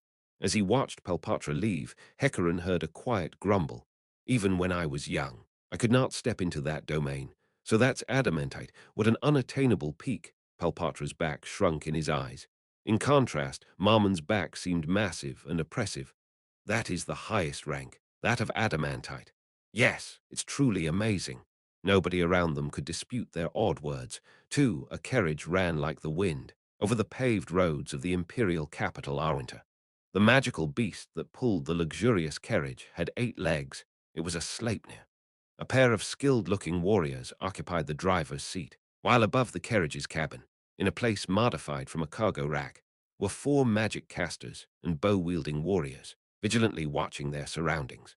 The reason why such an excessive detachment of security personnel, like a mobile defensive formation, was traveling so boldly over the roads was immediately obvious once one saw who rode in the carriage. Anyone with the slightest bit of academic knowledge would immediately recognize the emblem of 3 crossed staves on the side of the carriage, and from there they would know who it belonged to and who rode within it. That was why the knights on guard duty by the roadside did not stop the carriage and its passengers for questioning. There were 3 men in the carriage. All of them were dressed in long robes, and they looked like magic casters. All 3 of them were renowned individuals within the Empire's magical society, but their attitudes showed the distinct differences in their status. The most highly placed of them was a white-haired old man. Just as Gazov Stranov was a famed warrior, when one spoke of magic casters, nobody's name echoed across the surrounding nations like this man did. This old man was the Empire's most powerful grand magic caster, Triarchs Fluda Paradine. Seated opposite Fluda were his adept disciples, who could use the 4th tier of magic. After leaving the imperial capital, an air of silence had filled the interior of the carriage. As though unable to bear the crushing pressure, one of his disciples nervously asked, "Master, what about His Majesty's orders?" Silence filled the carriage once again, but only for a moment. Fluda replied in a calm, inscrutable voice, "This is His Majesty's will, and as his vassal I must investigate. However, doing so through magic is far too dangerous. We ought to start with researching the archives, then summon demons to gather information." "So that means you don't know either, Master." Fluda closed his eyes, then opened them a few seconds later. "Unfortunately, I have been too long isolated, and I have never heard of a mighty fiend named Jaldabaoth. A month ago, an army of demons had assaulted the kingdom's capital. According to the information obtained, their commander Jaldabaoth and the maid demons attending him were incomprehensibly fearsome beings. This demonic disturbance had caused the Empire's Night Corps, which invaded the kingdom every year, to stay put. Normally, it was perfectly sensible in warfare to attack a beleaguered foe. However, the fact was that there were 2 main reasons for the Empire to make war upon the kingdom. One of them was to indirectly exhaust the strength of the kingdom. In contrast to the Empire's professional armed forces, the kingdom employed conscription. Therefore, every time the Empire mobilized its troops, the kingdom would have no choice but to rally the masses in order to make up for the shortfall of individual quality in their troops. For that reason, the Empire had embarked on a long-term plan. They declared war during the harvest season, forcing the kingdom to gather its peasants and have them take the field. As a result, the peasants lacked the manpower needed for a proper harvest, which in turn damaged the kingdom's agricultural output. Another reason for doing so was to weaken the strength of the nobles within the empire. The nation would levy a special war tax on nobles who opposed the emperor, making them cough up funds. If they refused to pay, they would be charged as traitors and stripped of their holdings. In the end, whether they were strangled to death or swiftly decapitated, the end came for them all the same. For these reasons, the Emperor Jerkniv believed that once the kingdom exhausted itself, the empire would not need to force itself to go to war. After all, the nobles within the empire were almost all toothless. However, one problem remained. Where had the wicked Jaldabaoth gone? What sort of being was he? It was all very disturbing. That was why he had ordered Fluda, the empire's top magic caster, to investigate Jaldabaoth. One could say it was only to be expected. Also, there's Darkness, Marmon, who defeated Jaldabaoth, and his companion, beautiful Princess Nabe. Both of them are quite interesting. Then, there's the mysterious magic caster Ainz Ooal Gown. Have these hidden heroes finally decided to make their move? Perhaps there might be an intense battle like the one against the demon guards 200 years ago. Will there be one? We don't know yet.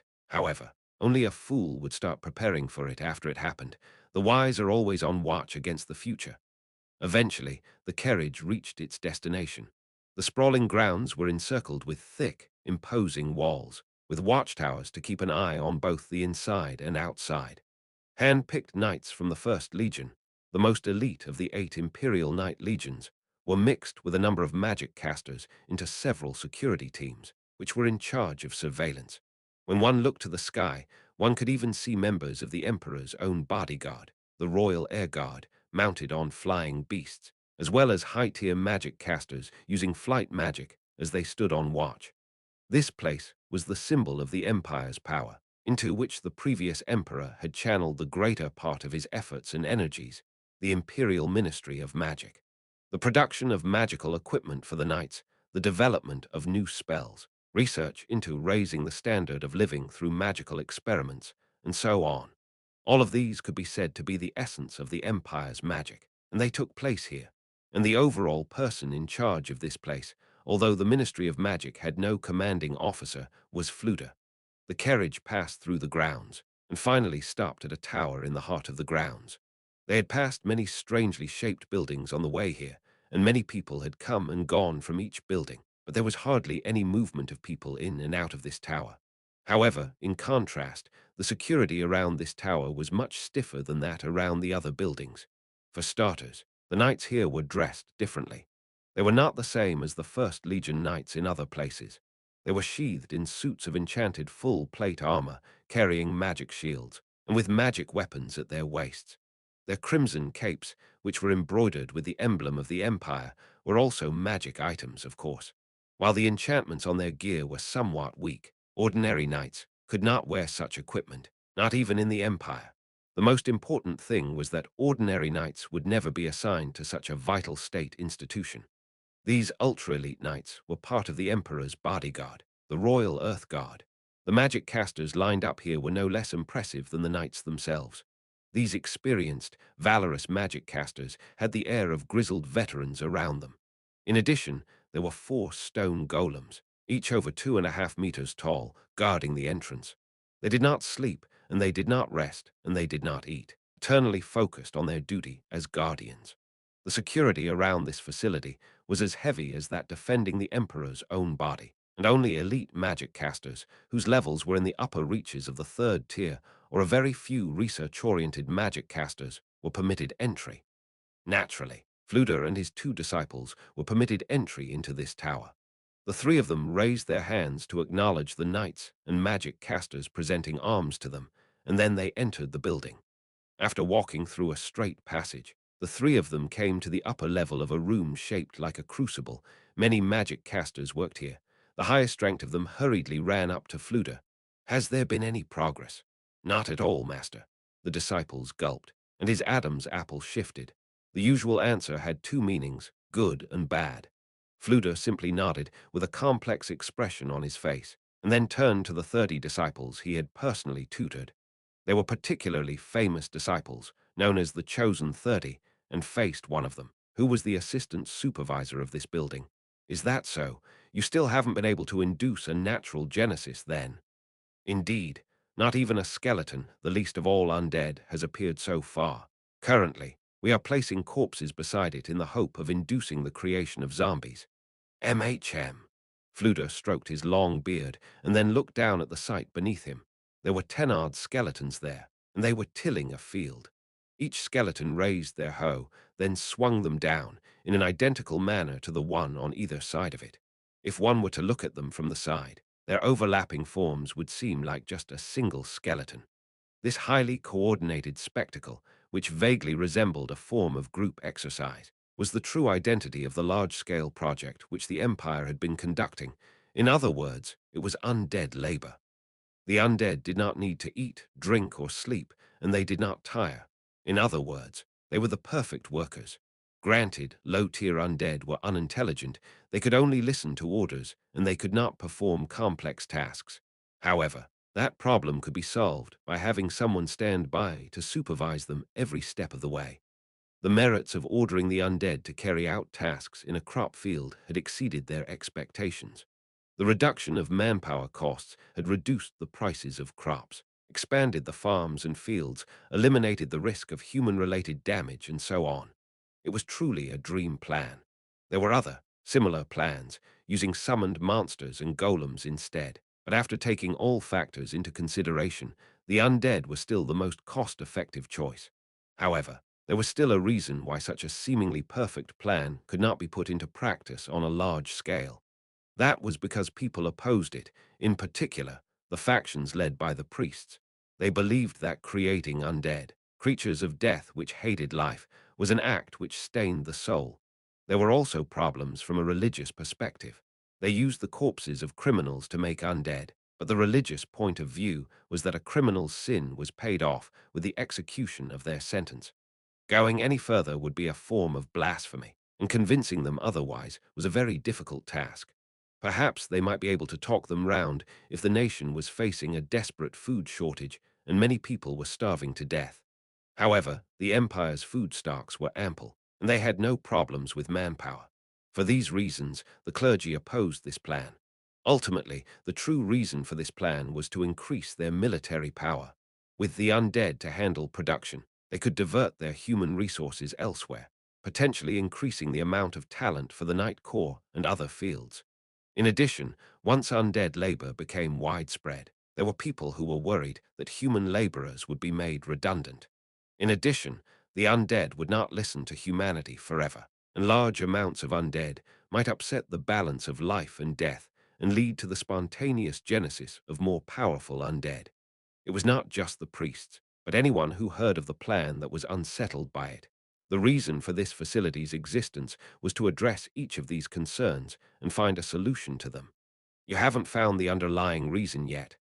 No. Master, my deepest apologies. Master, why did the undead arise by themselves? Exploring this fundamental reason would have a decisive influence on the future. There was a place which was perpetually shrouded in a light mist that only lifted when the kingdom and the empire did battle. That place was a cursed land, known as the Katsi Plains. Undead appeared here at an alarmingly high rate, even skeletal dragons, some of the most powerful undead beings who were immune to magic. Even if the empire wanted to conquer the region around Yggdrasil in the future, they did not want to have undead spawning land in their domain.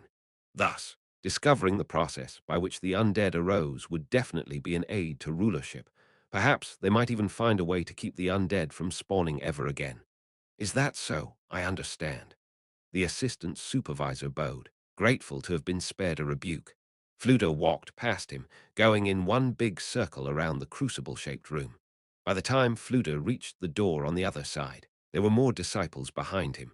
The knights guarding the door pushed it open, and the group passed through it. Behind the door was a passage like the one just now, but it was much colder than the outside, and there was nobody around. The scent of dust hung in the air, and the light was losing its battle with the darkness that pressed in on it. They walked along the corridor in its dread-filled atmosphere, and soon they came to a spiral staircase that extended downwards. They passed through many doors in the process, and they did not spend much time going clack, clack, clack down the spiral staircase. They were probably only 5 floors underground. Even so, the air was heavy, as though they were in a deeper place. This was not because they were underground. The best proof of that was that everyone, Fluter included, had a stiff expression on their faces. When they reached the bottom, an empty room, everyone had a grim set to their faces. They were visibly tense, perhaps even ready for battle. Everyone's eyes were fixed on the single, heavy door in the room. That door was filled with a sense of foreboding oppression, and it seemed to set this world apart from what lay beyond. In order to prevent its destruction or easy opening, the door was reinforced with several layers of physical and magical protection. This was a door which would not permit escape. In addition, the many sturdy doors they had passed through on the way here spoke of the danger behind this final door. If the threat behind this door stirred, those door-shaped walls could buy some time. In other words, they were effectively a seal. Fluder issued a warning to his disciple in a tense voice. You must not be careless. It was a simple, terse statement, but that just made it all the more frightening. The magic casters accompanying him nodded deeply, as one. Fluder gave them the same warning every time they came here, but since they knew what lurked behind that door, their expressions had never once slacked off. That was because the ultimate undead was behind that door. If it was permitted to escape this place, it would spark a tragedy of unprecedented proportions in the imperial capital.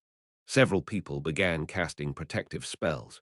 These spells did not just defend against physical threats, but also included spells which protected the mind. After giving them ample time to prepare, Fluder looked around at his disciples' faces and saw that they were filled with determination. He nodded, and then uttered the keyword which would undo the seal. The heavy doors went thoom, and by the power of magic, they slowly opened. Chilly air spilled out of the darkened room, and several of his disciples shivered, as though they were very cold. Even with magic items that allowed them to adapt to the environment, the hatred for the living which emanated from the depths of the room was enough to chill their soul.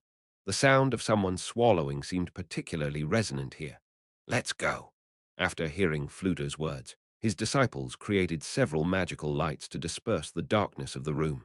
Yet, for some reason, it felt like the darkness was thicker and heavier beyond the light it had fled. Led by Fluter, the group entered the room, which was filled with the odor of death. It was a small room, so the magical lanterns soon illuminated the room's innermost reaches.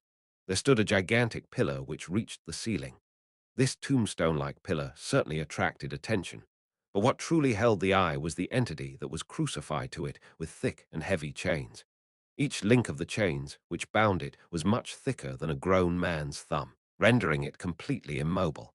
The chains were secured to the stony floor of the room. In addition, its arms and legs were hobbled with gigantic iron balls. No entity could so much as move a finger under these conditions. This excessively harsh method of binding instead showed how wary they were of this entity. Therefore, whenever someone in the group looked on the thick chains, they still felt uneasy. They feared that this creature would easily snap the chains and regain its freedom. From the outside, it looked like a knight in black full-plate armor. However, there was a huge difference between it and a fully armored man. The first thing that caught the eye was its massive frame. Even a casual estimate of its height would put it above 2 meters in height. After that, there was its black full-plate armor. The armor was covered in tracery that looked like blood vessels and studded with brutal-looking spikes. A pair of demonic-looking horns sprouted from its helmet, and it exposed the face, which was a rotten human visage. 2 crimson points of light shone from within the empty orbits of its eye sockets, formed of hatred for the living and a longing for massacre. It was not a living being, but one of the dead. Otherwise, it could not radiate such an intense hatred for the living. Death Knight. One of the disciples, who had come here for the first time, spoke the name of the legendary undead creature. Since it was a being of legends, it was not particularly well known. The red points of light within the Death Knight's eyes moved, sizing up all the magic casters like it was licking them with its gaze. No, they could not possibly see any movement from within those dancing masses of light. However, the spine-chilling terror made them feel that the Death Knight was looking right at them. The people who came here were almighty individuals in their own right, each capable of casting third-tier spells at a minimum. Yet, even they could not stop the chattering of their teeth. Despite their spells to protect their minds, they could not stop the fear welling up from within them. Yet, the reason why they had pulled themselves together and not fled was probably because of their magical protections. Be strong, the weak-willed will perish. After issuing his warning, Fluder approached the Death Knight. The Death Knight reacted to him. It radiated killing intent and began flexing its limbs. The chains groaned as the Death Knight struggled and pulled its bonds taut, and its body quivered. Fluder extended his hands straight at the Death Knight. His incantation reverberated through the darkened room, lit by magical light. This was a modified version of Summon Undead Sixth, an original spell penned by Fluder. Obey! The spell took effect. Fluder's quiet words flowed out and filled the room. However, the Death Knight's eyes were still filled with hatred for the living. Everyone knew the spell had failed. So I still can't control it. Even now, there was a hint of regret within Fluder's voice. That was because he had tried to control this undead creature for the past 5 years, without success. They had discovered this monster in that place known for being haunted by the undead, the Katsi Plains.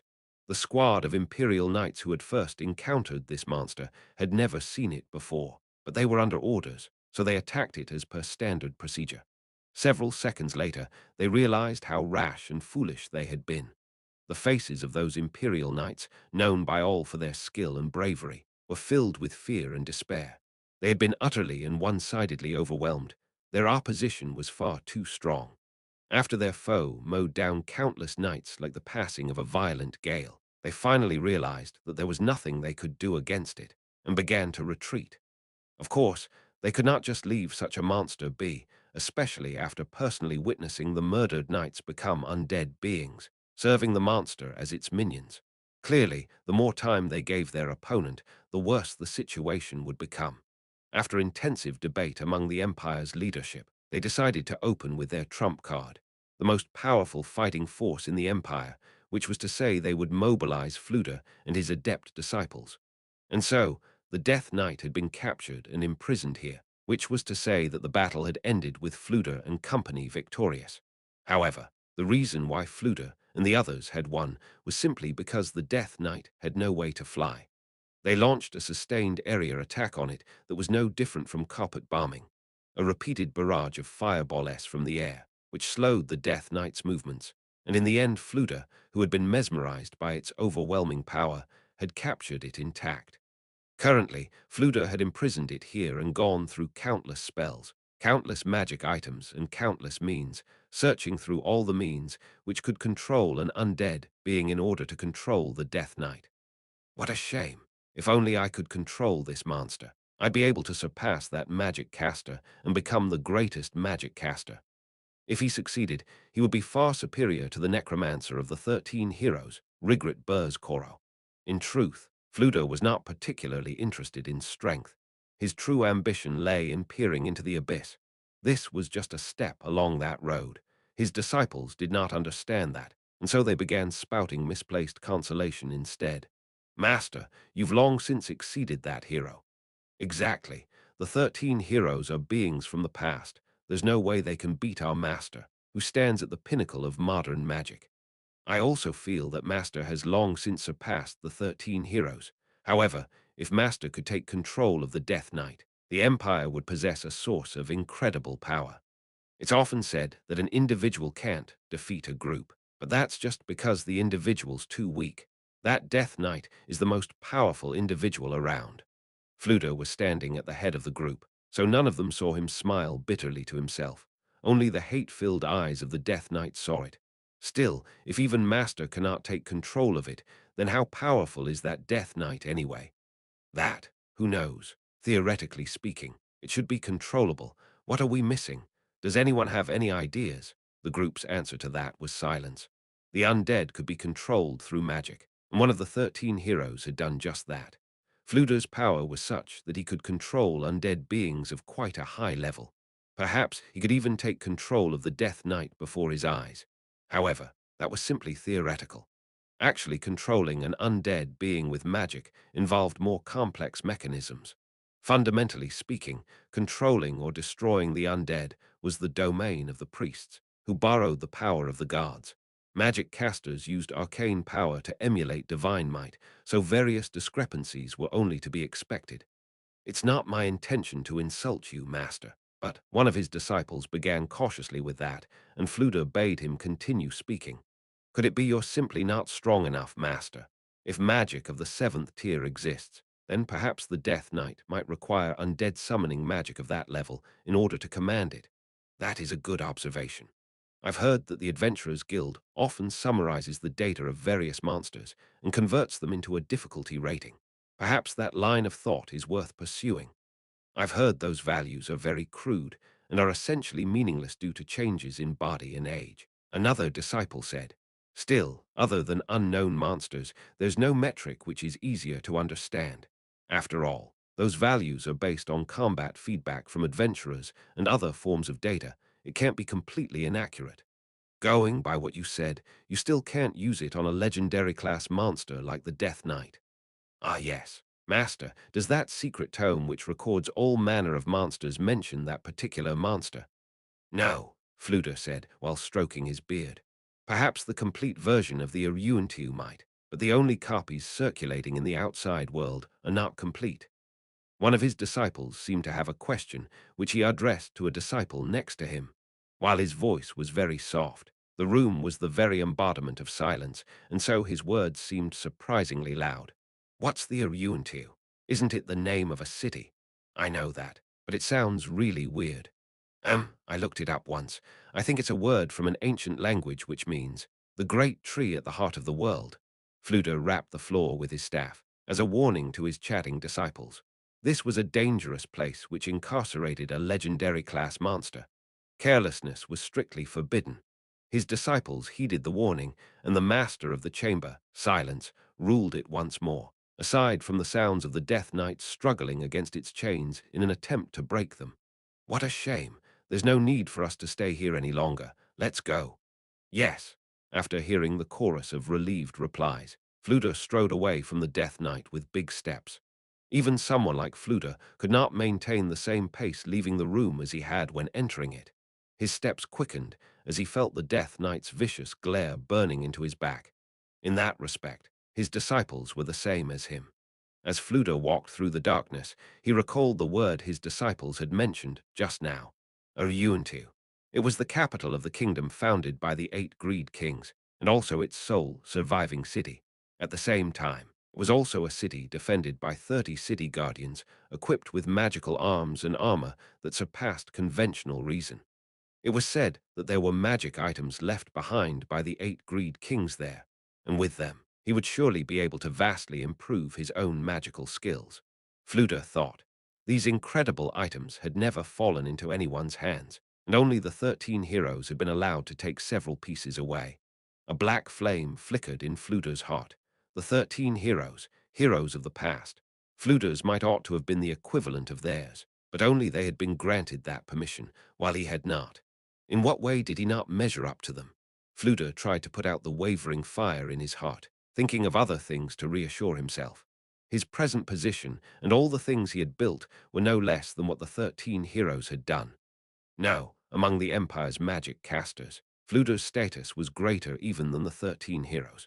However, once that the black fire, the flame of jealousy, blazed up, it could not be easily extinguished, because what he envied was not their power, their knowledge, or their abilities, but rather the fact that they had obtained a chance to peer into the abyss of magic. Fluda was a magic caster of the highest order. Nobody would dispute that. The only people who could compare to him were the 13 heroes of the past. However, he could not control the Death Knight, and of the 10 tiers of magic that were said to exist. Although the reliability of that information was a little low, he could only cast spells of up to the 6th tier. This situation was a stark reminder that he was far from the abyss of magic. Fluda was old. Among the sage arts he had learned as a spiritual magic caster was a certain branch known as the Forbidden Arts. He had used this forbidden magic to stop his aging. Of course, given the level of magic Fluda had mastered, using that spell was very difficult. In the end, he had barely managed to cast it with a ritual spell. However, since this was a twisting of the impossible into the possible, it had been distorted.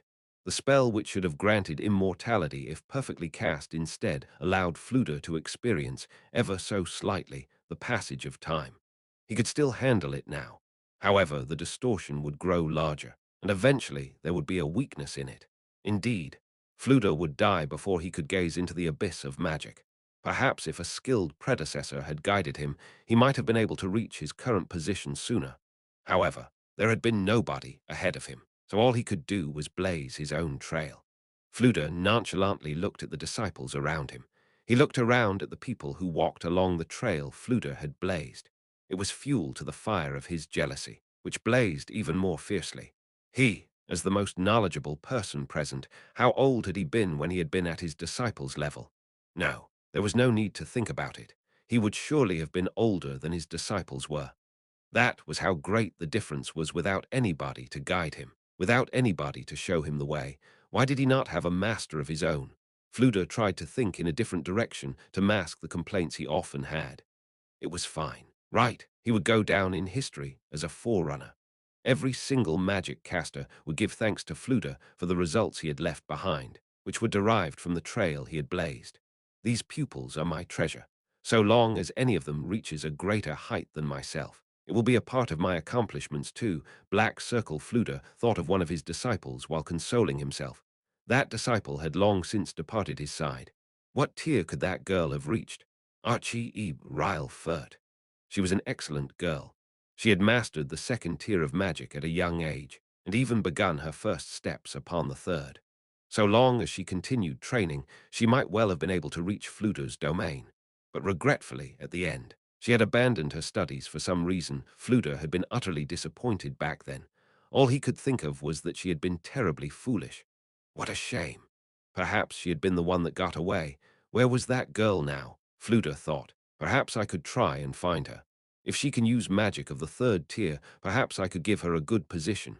That said, there were still things which had to be done. Fluter incanted the command word and opened the heavy door.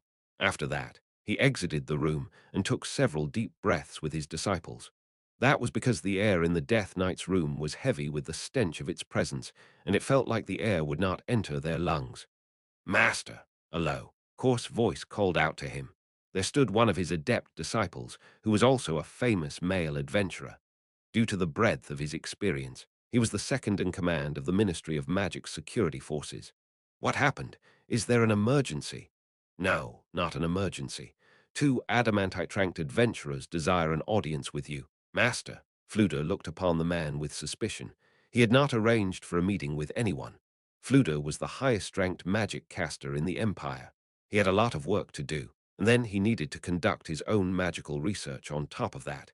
He simply did not have any free time. He could not simply nod when someone said they wanted to meet him. In the Empire, only the Emperor could see him without making an appointment in advance. That said, he could not summarily reject the request. Adamantite-tranked adventurers were heroes. They were individuals, but they were not beings he could simply overlook. The same applied even for a great magic caster like Fluter. At times, he would request them to help him find exotic objects, so he could not just ignore them. "Are they from Silver Canary or Eight Ripples?" He spoke the names of the Empire's two adamantite-tranked adventurer teams. However, his disciple shook his head. "No, they are a duo calling themselves Darkness. They even produced adamantite plates to prove their identity."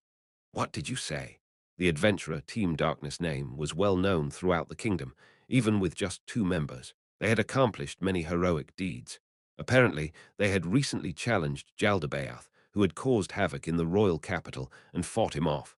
Why would people like that come to see him? Several questions appeared in his heart, but more than that, he wanted to discuss magical knowledge with the beautiful princess, Nabe, said to be a very high-level magic caster. He immediately cast his doubts to the back of his mind. However, he was the Emperor's servant, after all, and he remembered that his Lord Jerkniv wanted to see them. He would bring the matter up after their meeting. Fluter gave orders to his disciples as he thought. "Show them the way. I will tidy myself up and head over immediately." 3. I didn't expect there to actually be ruins. What a shock. While I thought that it probably wouldn't be a lie, given the sizable payout, I can't believe there was actually an unexplored ruin smack in the middle of a grass plain like this. Really surprising, right? As they heard Hecarim ask that, his comrades responded with their agreement. Apparently, this was a tomb of some sort, but when they actually saw it, it seemed to be sunk into the earth itself, as though something had pressed it down, like a basin. One possible reason why ruins like these had not been explored was because the surrounding land was grass as far as the eye could see, with no remains of ancient cities nearby to draw adventurers' attention. In addition, small hillocks of dirt were scattered around it like stars in the sky, so even if there were ruins buried in one of them, they would have missed it. The central building protruded a little, but one could only see it after climbing to a high vantage like this. Part of the dirt wall surrounding the ruins had collapsed, exposing part of the walls, which was how the ruins had been discovered. That was the shared opinion of the various teams. No doubt about it. In truth, I'm quite excited about this. After all, unexplored ruins might contain startling treasures. That's a bit hard to say, but given that there haven't been any problems for the area around the ruins, it's pretty clear that there aren't any dangerous monsters within. More than that, I'm more uneasy that our client actually specified a location for a base camp. The campsite was situated on the plains. One could say it was an ideal location. Since it was surrounded by scattered hillocks, which blocked line of sight, they did not have to worry about being spotted from afar. All they had to do was be mindful of the light from their fires and torches, and it would be very hard for others to spot them, and because of that, he was afraid. How did our client know about this place? The most likely answer was that the client had searched for an ideal location for a campsite around here for some reason. That would explain a lot, but if that were the case, it would raise more questions in turn. For instance, why had the client thought of having them camp in such a secluded spot? And why would an imperial noble enter the kingdom's territory? I once heard that there was a massive criminal organization in the kingdom called Eight Fingers. If I'm not wrong, they say that organization did a lot of evil things. I heard they even did smuggling to the empire. Some of my thief friends complained that they were really influential in the kingdom, so investigating them would cause a lot of problems. Emina pressed down her wind-tossed hair and spoke after Archie finished. Robert spoke in quiet tones, like he was spitting on the ground. I've heard about their drugs. When used properly, medicines can be very helpful, but these people turn medicine into narcotics, which they sell to and use to harm the weak. I find that very displeasing. That he raised his voice slightly could not be helped. After all, Roberdick had become a worker to help the weak. That's enough talk of all this idle fantasy that has nothing to do with the job. According to Archie's research, our client isn't doing anything dubious, but might be the subject of a purge, is he not? Perhaps I didn't investigate thoroughly enough, or it was very well hidden, Archie said quietly. However, Hecaran paid it no heed and looked to the others for confirmation. Well, I think everyone understands. Of course, don't mention that in front of the other teams. After all, workers sometimes get requests from Eight Fingers for smuggling. We won't shoot our mouths off if there's a chance any of the other teams might be involved with that group. At least, until we're done with this job. Still, there's no telling how many people's tears went into our payment and how dirty it is. Even if the money's dirty, a payout is still a payout, and you can survive on it. Roberdick glanced at Archie, then inhaled and exhaled deeply to cool himself down. My apologies, I was being rude.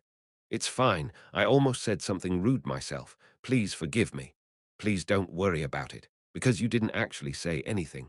I just wanted you to know that was how I thought about it. I'm not looking for spiritual fullness, but material satisfaction. However, Archie quickly raised her hand, to indicate she was not done yet. I've been doing my best to avoid doing things that harm my companions, because I've seen many people who destroyed themselves in pursuit of their desires. I believe you, Archie. Archie nodded, and nobody said anything to her. The message had been passed even without speaking.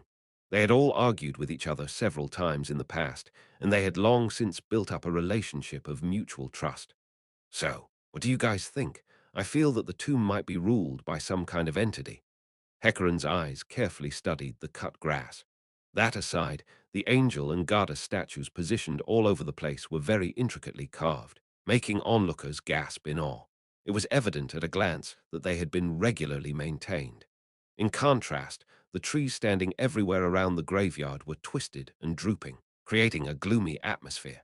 There was no order in the way the tombstones were arranged, sticking up from the ground like the teeth of some ugly witch. They felt very out of place in contrast to the cleaned portions. Someone was in charge of this place. However, that someone was not a normal person, went the frightening conjecture which rose from the pit of his stomach. In order to banish the chill that ran through him, Hecaran turned his attention to the huge building. There was a mausoleum in the north, south, east, and west of the graveyard interior, and in the center was a magnificent mausoleum. 8 tall warrior statues were positioned around the great mausoleum. They radiated an oppressive feeling, as though they were intent on eliminating all threats and evildoers who came near the mausoleum. The vegetation in the graveyard's been neatly trimmed. There isn't even a trace of algae here, so someone must be taking good care of it. But what kind of person are they? Indeed, each team, Tenbu aside, had felt something was amiss when they researched the records about the job. Looking around at the place itself, what they saw was plains and more plains. It was singularly unsuited to building a tomb. For starters, one had to consider the convenience factor. Building such a luxurious tomb in such a deserted place made no sense at all. It was far too inconvenient. It would be understandable if this was not to honor the dead, but to serve as a memorial to future generations. After all, people sometimes built monuments upon places where great deeds took place. However, in that case, the fact that this great accomplishment had not been passed down in history felt entirely unnatural. All the teams had shared the information they had gathered, but there was no relevant data among it, which indicated that this ruin might have been erased from history. It all seemed highly irregular. There was a bizarre sensation, like something stuck in his throat, and it made him furrow his brows. Still, There might be a big incident depending on who's staying in the ruins. Have you checked up on that yet? I just hope they're not innocent people.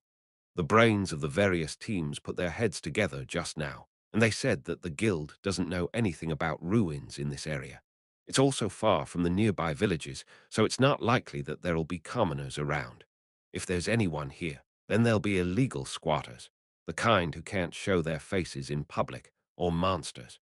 Since there's no traces of footprints exiting the ruins, what we came up with was that either the creatures inside don't need to eat or drink, or the interior of the ruins are self-sustaining. However, since we know too little, we're limited to stereotypes for further theory crafting, which might lead to our thinking being constrained. That's where we left our consideration of the ruins. Once people discovered a set of ruins, news about it would be disseminated to various government organizations through the Adventurers Guild, and the first people to discover it would have investigation rights for a limited period. Under that arrangement, those people who discovered ruins, which had been previously unknown to the nation, or the Adventurers Guild, had unspoken permission to kill any illegal squatters occupying the ruins. In that respect, they had adopted a policy of kill them on suspicion. Perhaps this was a very brutal policy, but humans were weak creatures in this world. Therefore, beings of unknown provenance occupying territory at the edge of human lands would be very troublesome. The fact was, roughly 20 years ago, there had been a group called Zuranen, which occupied a set of ruins, performed frightening experiments, and caused a major disaster. An entire city had been destroyed, while everyone had sat back and watched, due to a lack of information.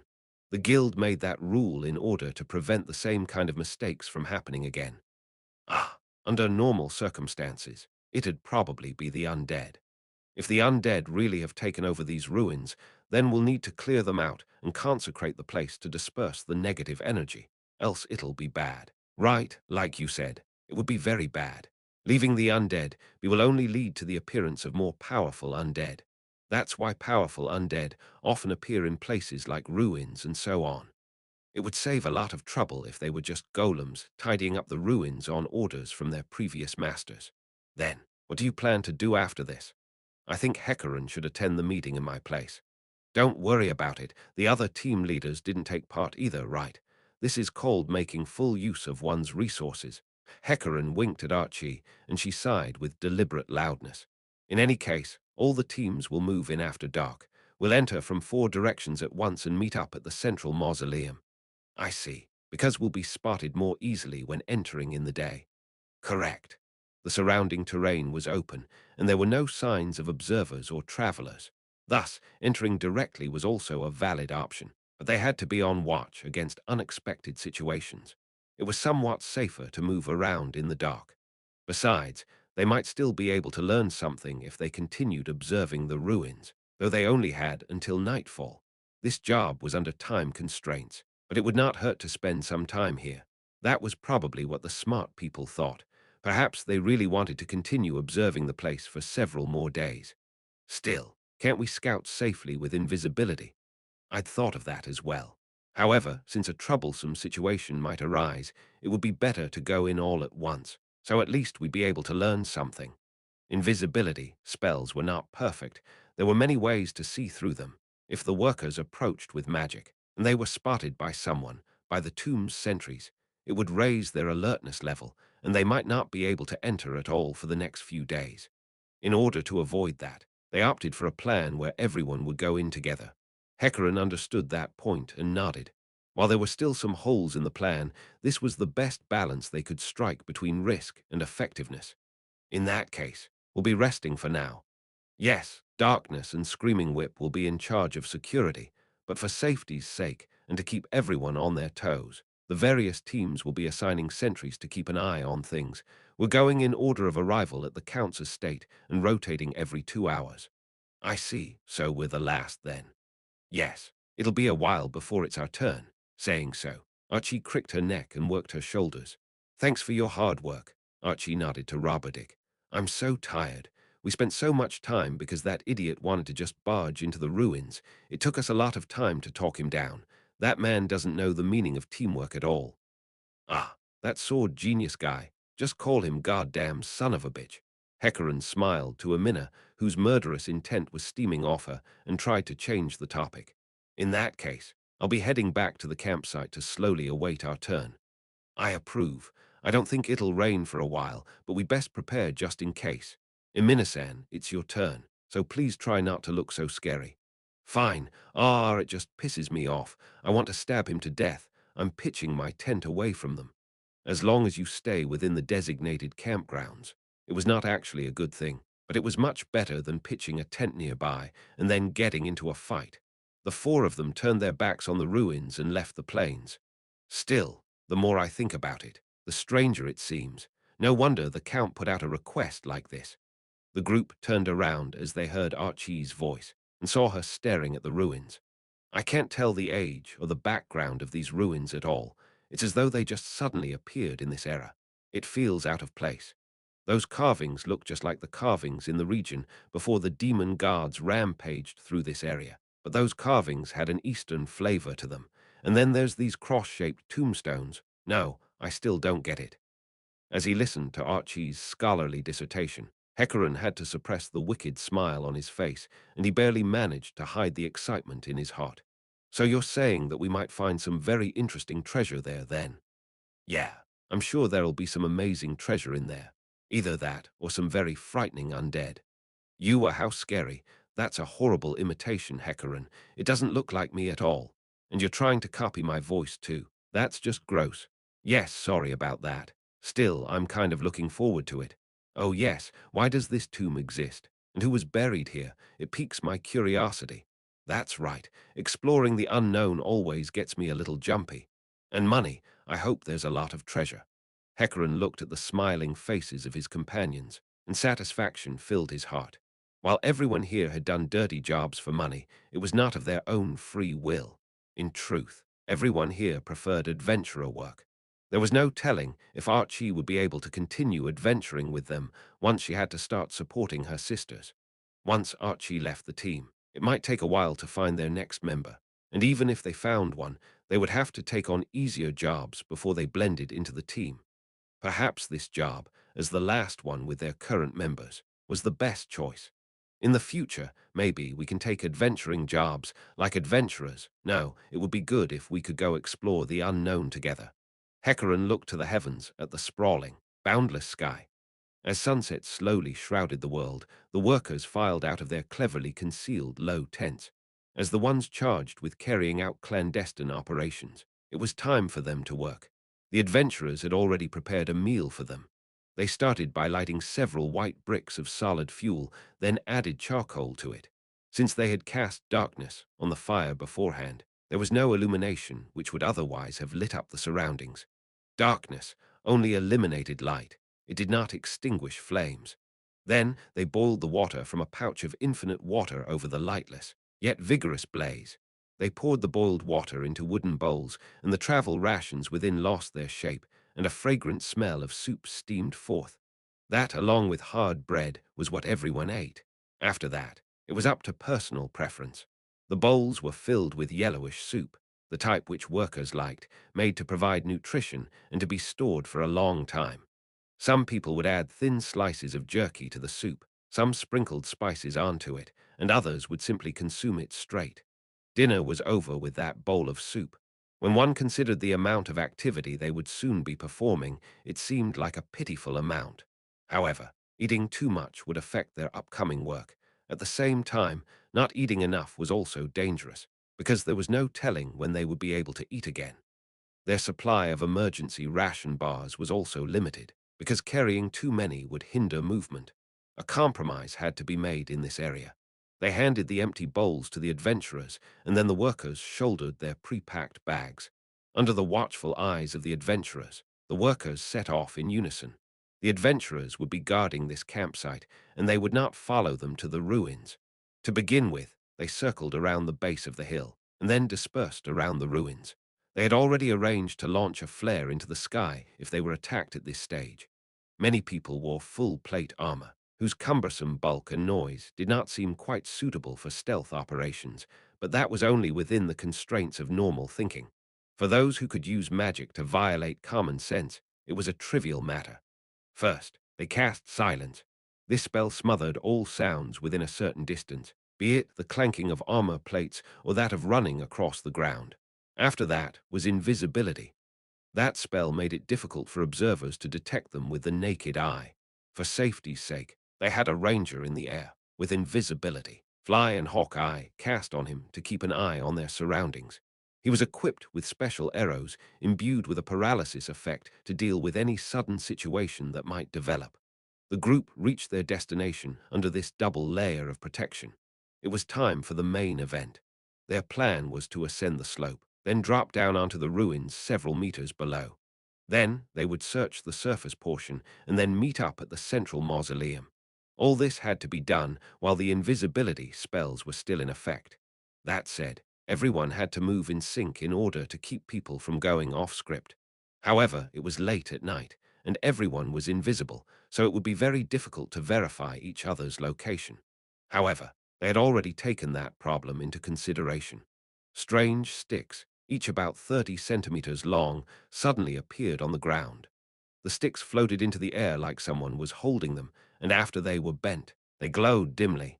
These special sticks, glow sticks, could be bent, upon which the alchemical solutions within would combine and emit light. The reason why they had been dropped to the ground was because invisibility also affected everything the subject of the spell was carrying. In order to keep an item visible, it had to be removed from the subject's person. The light shook back and forth a few times, and then the sticks broke, having served their purpose. They then poured glowing alchemical solution onto the ground and covered it up with dirt, neatly concealing it. In this way, they learned that things were going smoothly for the workers everywhere, and that they were waiting for the next stage of the plan. While they could not see each other due to the distance, 4 ropes were simultaneously lowered to the surface of the great underground tomb of Nazareth. This was climbing rope, and it had knots tied at regular intervals along its length. The ends of the rope were tied to iron pitons sunk into the rock, and they creaked as they swayed. If anyone present could see through invisibility, they would be able to see a group of people descending the ropes. This much was nothing even for someone like Archie, who had focused on honing her magical prowess over her physical body and had not learned much in the way of athletic skills. Or rather, it would be better to say that both workers and adventurers needed at least that much physical training. The training and the knots were put to good use as each worker descended without a problem, landing within the tomb grounds. The first destination of each infiltration team was one of the 4 smaller mausoleums in each direction. Now that the effective duration of invisibility was over, everyone came into view again. Each team ran towards their respective mausoleum. They were crouched low, concealing themselves with tombstones, trees, or statues running through the darkened graveyard.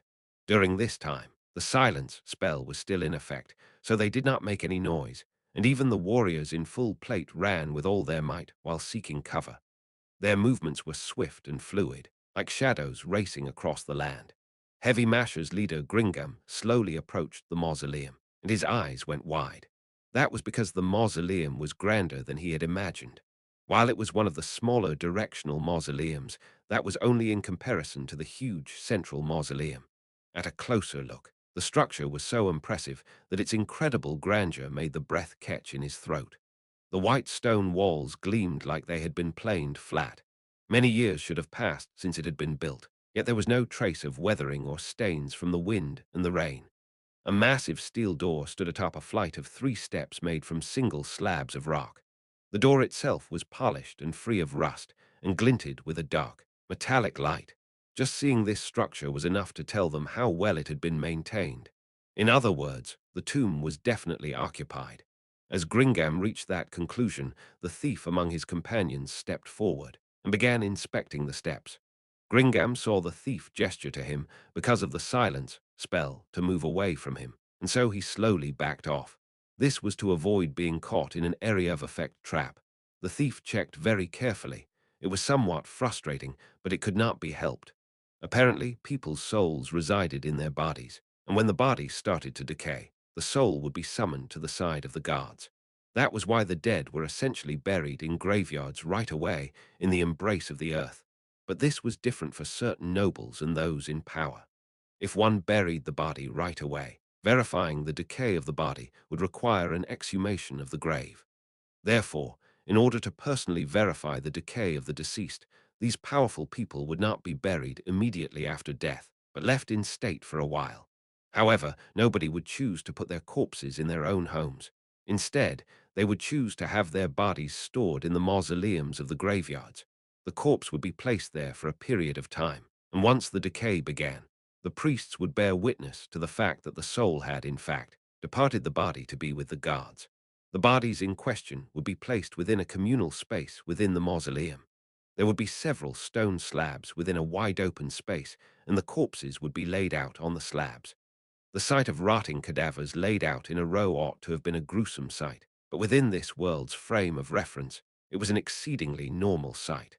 However, if one were as wealthy and powerful as a great noble, things would once again be slightly different. They would not use a communal mausoleum, but an ancestral tomb. People believed that these were temporary resting places for the mighty to abide before they were summoned before the spirits of their family, and so being able to possess a family mausoleum was a symbol of power. It was not at all unusual to decorate mausoleums with furniture or jewelry. In other words, mausoleums were essentially treasure troves for thieves. Therefore, these places were typically fortified with lethal traps and the like to ward off intruders. Therefore, such a magnificent mausoleum must surely be laced with even more dangerous traps. After checking the steps, the thief began inspecting the door, and then suddenly the sounds around them returned to normal. The duration of the silence had expired, perhaps just in time. The thief quietly crept towards the door and began checking again. In the end, he rested something like a cup against the door and tried listening to what was beyond it. After several seconds, the thief turned to Gringam and Company and shook his head. In other words, there's nothing. The thief himself was quite surprised and tilted his neck several times. The door was not even locked, which defied understanding, but since the thief had not found anything, it would be the frontliner's turn after this. Gringam stepped up and reached out to push the door which the thief had already oiled. The warrior behind him braced his shield as well. With a forceful shove, the heavy door began moving. Perhaps it was the oil, or because the people in charge of this place had been very meticulous in their work.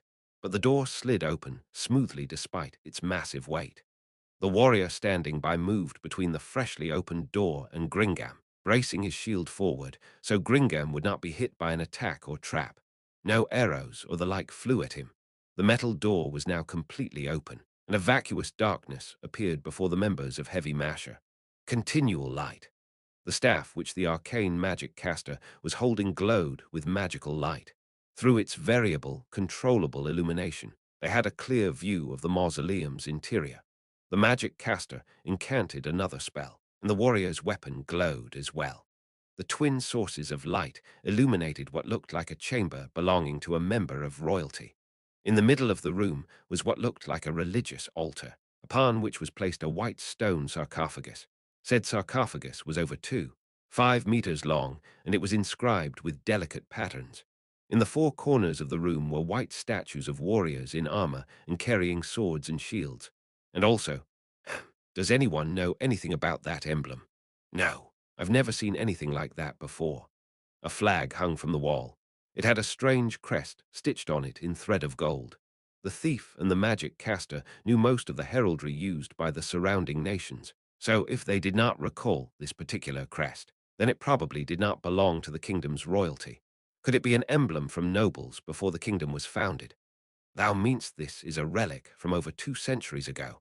Many countries had been destroyed by the demon gods 200 years ago, and so there were surprisingly few nations around here whose history lasted beyond 200 years. The kingdom, the Holy Kingdom, the Council Alliance, and the Empire had all been founded within the past 200 years. If that's really the case, then what exactly is this flag made of, to remain in the same beautiful shape despite its age? Maybe someone used preservation magic on it, or someone used magic to repair the aged portions. That's right. Say, leader, you don't need to talk in that weird way anymore. We're the only ones here now. Umu. Gringam's eyebrows bent to a dangerous angle, and then his face promptly broke into a smile. Ah, what a pain thou this, and meanst that. It's all so stupid. Thanks for your hard work. Still, he's right. When it's just us, you can speak normally. No, I can't. Speaking stiffly and formally like that makes me sound more like a great worker. And besides, changing the way I speak here and there is a pain in the ass, so I always speak like that on the job. That's one of my principles. You know that, right? Gringam answered his companion's bitter smiles with a wry grin of his own. Gringam had originally been the third son of a farmer in the kingdom. If farmers evenly divided their fields between each and every one of his children over the generations, then the fields would shrink, which in turn would cause the crop yield to dwindle until the family line ended. Therefore, as the saying went, dividing the fields became synonymous with foolishness.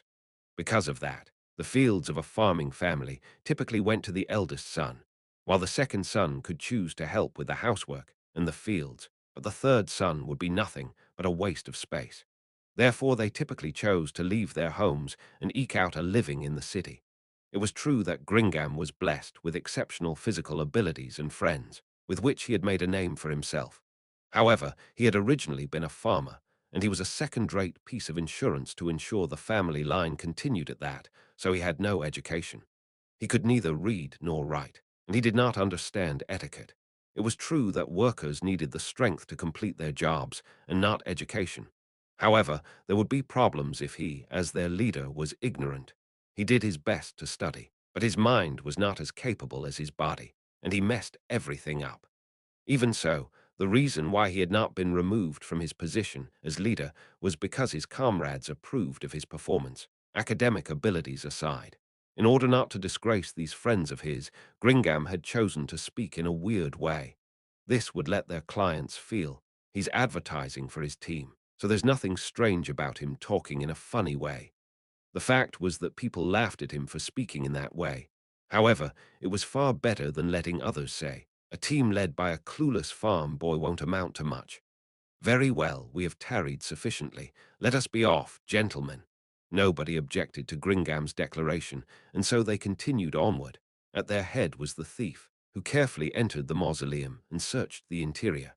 The other team members wedged stout iron bars into the gaps of the door. That way, no matter what kind of traps they sprang, the door would not close completely. After that, they half closed the doors to prevent light from escaping the interior. While the thief carefully inspected the inside of the mausoleum, Gringam and the others kept a close eye on their surroundings, taking pains not to slack off. While it was necessary, they had still made light. Someone might have spotted it. As Gringam hunkered down to watch the surroundings outside, the thief had already reached the bottom of the flag. After carefully examining the flag, he made up his mind to touch it, and in the instant he did, he immediately shrank away from it. "It's okay for now, so come in, everyone." The thief looked back, and after seeing that Gringam and company had entered the mausoleum, he pointed to the flag. "This ought to be worth a pretty penny. It's been woven from threads of precious metal."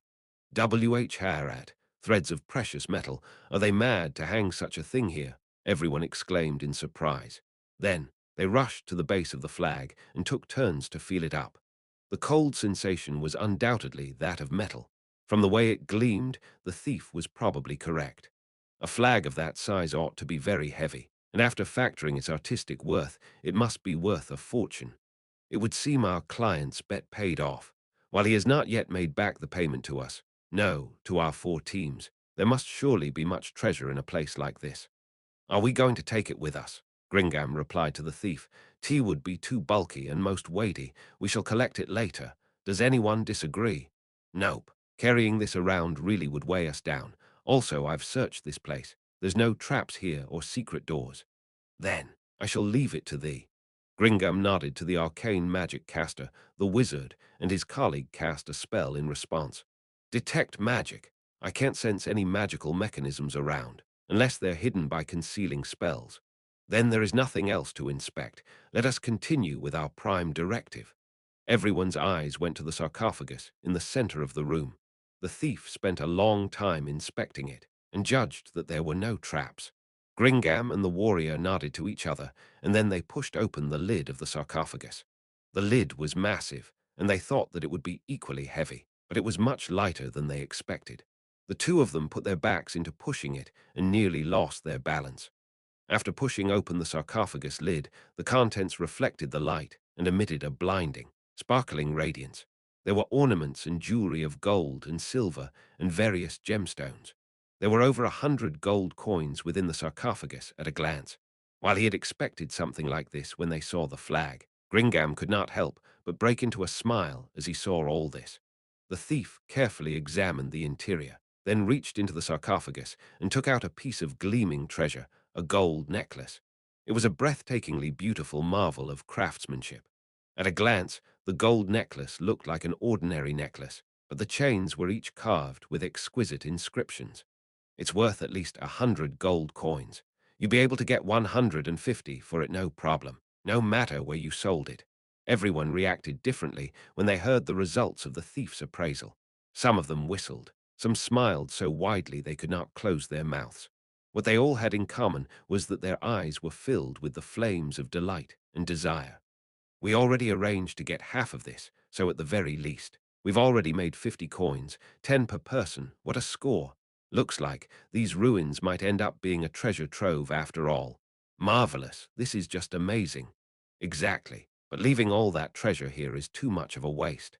We should make good use of it. As he said this, the wizard reached into the pile of treasure and took out a ring socketed with a massive ruby, which he kissed. It's huge. The priest reached into the sarcophagus and pulled back a fistful of gold coins, which he slowly let slip between his fingers. The coins clinked against each other with a clear, crisp sound.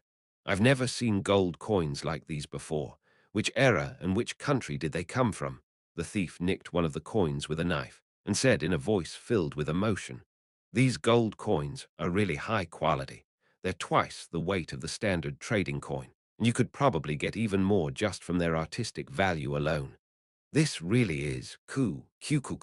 The group could not control themselves and broke into quiet laughter. Just their share of this treasure alone would be a startling sum.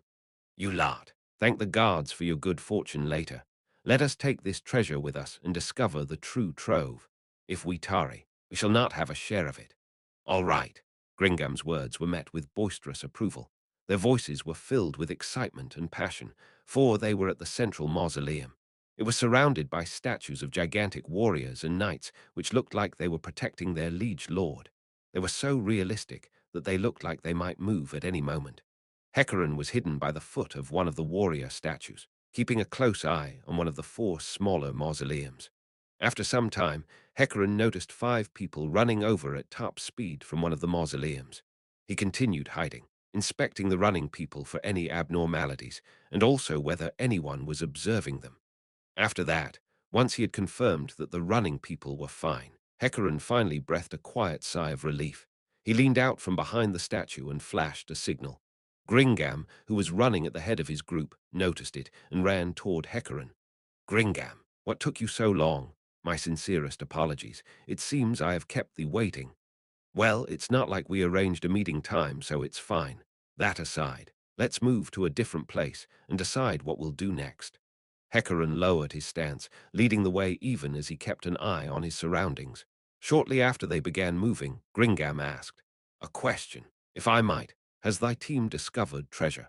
After hearing the barely concealed excitement in Gringam's voice, Hecarim recalled the way his own team had been and smiled to him in satisfaction. "Oh, yes, we did. We were all smiles. The old man said so too. So that was thy experience as well. Truly, we did well coming to this tomb. Indeed, we should properly thank whichever big shot was buried here. That said, after discovering so much treasure, we might have to prepare ourselves for the possibility that the main tomb will be barren. No, I'm willing to bet that there'll be more treasure. Thy words, how much dare you wager? Not bad. Not only can I find more in the tomb, but I can make a tidy sum off you as well. Wonderful. However, the problem is that you and I might bet on the same thing." Neither of them laughed out loud, simply smiled broadly. "Indubitably. Speaking of which, this one has a question to ask of thee. What is that?" Before Gringam's eyes was a massive statue, which had something which looked like a lonely stone plaque by its feet. "You mean that?" Hecarim told the results of their investigations as they continued walking. The other 3 teams had seen the characters on the slab, but nobody understood it. He had the faint hope that Gringam might be able to make sense of it. It seems to be a stone plaque with symbols that look like language inscribed on it. Thou sayest the word like in a vague sense. Nobody understands that language. It's not from the kingdom or the empire's language, and neither does it seem to be any of the old languages from around here. It might not even be a human language. However, we did understand the number 2. 0. A number, logically speaking. That ought to be the date when the mausoleum was built, but in that case, it would be far too small a number. Archie said it might be a riddle linked to these ruins. In any case, just keep it in mind. Indeed, I shall certainly do so. After passing the huge statue, they ascended a long, gently sloping flight of stairs that seemed to be made of the same material as the stone sarcophagus, and the entrance to the central mausoleum stretched before them, teased the stench of the dead. Yes, you're right. It's a common smell on the Katsi plains. Hecaran expressed his agreement with Gringam's muttering. While it was not as nauseating as the vile odor of decay, the faint stench of undeath, unique to graveyards, hung in the cold air. There were undead present in such a well-kept tomb. The group prepared themselves as they stepped into the mausoleum. Before them was a great hall. Countless mortuary slabs of stone lined either side of the hall, and opposite them was a staircase leading down. The door leading downstairs was wide open. A strangely chilling gust of ice-cold air flowed out from behind it. This way, led by Hecaran, Gringam's group descended the stairs. A burial vault lay at the foot of the stairs, with a set of doors straight ahead. It seemed to be the only one around. While it was more cramped than the room above, the mausoleum, it was wide enough. Hecaran's companions in foresight, Iruya's Tenbu and Palpatra's group were all here. Now then, what shall we do next? The original plan was to split up here and investigate the interior, but after inspecting the mausoleums, do you have any other ideas? After saying so, Hecaran looked around at everyone else. It did not feel like anyone wanted to propose anything new. Was it desire, or just a simple trick of the light? He could not be sure what that glow in everyone's eyes was. Their faces were filled with excitement as they longed to rush into the depths of the tomb. In that case, I have a suggestion. We'll sweep the outside in a circle to check for hidden doors. The team leader might have spoken, but the team members did not look happy at it. After all, they had all seen the glittering prizes just now. Even if that opinion came from their veteran leader, it was very hard for them to go along with it. Surely, they must have imagined the treasure fleeing before their very eyes. How about it? We've checked the surface, but we can't say we checked it very thoroughly. There might be other routes hidden beneath the mausoleums, don't you think? Besides, we haven't checked the graveyard, have we? I believe what the revered elder is trying to say is that according to the songs of the bards about the great ruins, that is to say, the ruins of Sasashal, there was a safe passage near the entrance which could take everyone straight to the heart of the area. Gringam, we've checked already, but unfortunately there aren't any secret doors in this room. Precisely. We're willing to take one for the team, so in exchange, we hope you'll give us a share of the treasures you find on this level. How about 10% from each other team? Also, if you find another level below, can we ask for the right to go in and look first? I have no objections to that proposal. The first to reply was Gringham. Shortly after that, Hecaran also expressed his agreement. All right, it seems nobody objects. By the way, how about you, Osruth? Personally, I object very much, but it's only 10%. Hardly a big deal. The old man laughed merrily at Aruya's barbed reply. It was Aruya who was displeased by having his acidic words completely disregarded. Old sir, in that case, we have a request for you. We found a huge flag woven of precious metal threads in the mausoleum we investigated. We didn't bring it along because it was too bulky. Can we trouble you to help us bring it back? I concur with Hecaran's opinion, though it shames me to trouble thee. I would be glad if thou couldst help us recover ours as well. Since it's that way, we'll leave ours to you as well. Iruya jerked his chin at one of the elves, and the skinny girl shakily unloaded a large piece of cloth she was carrying on her back and laid it on the ground. Understood. Is there anything else you wish to leave behind, or which you want us to take away? Nobody answered Palpatra's question. All right, then we'll follow the suggestion just now and investigate the surface. You lot need to be careful too. However, if you find any valuables, feel free to leave them for us. Revered elder. Gladly will we leave the monsters to thee, but regretfully we will not leave so much as a single coin of treasure behind. The group chuckled, and then Hecaran asked everyone, Then, shall we move out? The group accepted that suggestion immediately, and so they went forth. Their eyes gleamed with desire and expectation as they took their first step into the unknown ruins, the underground tomb. After opening the door in the room, a passage led straight into the depths. Perhaps they should have expected this, but the passage was very clean. This was a passage of stone with no mildew or algae growing on it. There were alcoves on either side, each filled with human-sized objects wrapped in funerary shrouds. There was none of the stench that was unique to corpses. There was just the cold, clear air, as well as a smell like that of the dead. There were white lights spaced along the ceiling at regular intervals, but due to the great distance between them, there were still a lot of shadowy corners along the passage. While it did not affect their travels, the dimly lit lamplight made them wonder if they had missed something. Moving without preparing illumination seemed quite dangerous. Rabba, is there an undead reaction from that body? No, none at all.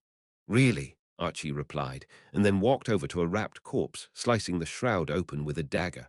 After seeing her actions, two of the men from the group stepped forward to help expose the cadaver underneath the shrouds. Judging by the height and physique, it's most likely human, and a grown male. He's not wearing clothes, so we can't tell which era the ruins came from. Still, these ruins really are a mystery. We can't tell its age from its architecture or the burial styles. For all we know, these ruins might be from over 600 years ago. If that were really the case, then this would be a historic find. Perhaps that topic might have been interesting to an academic, but they were here to work.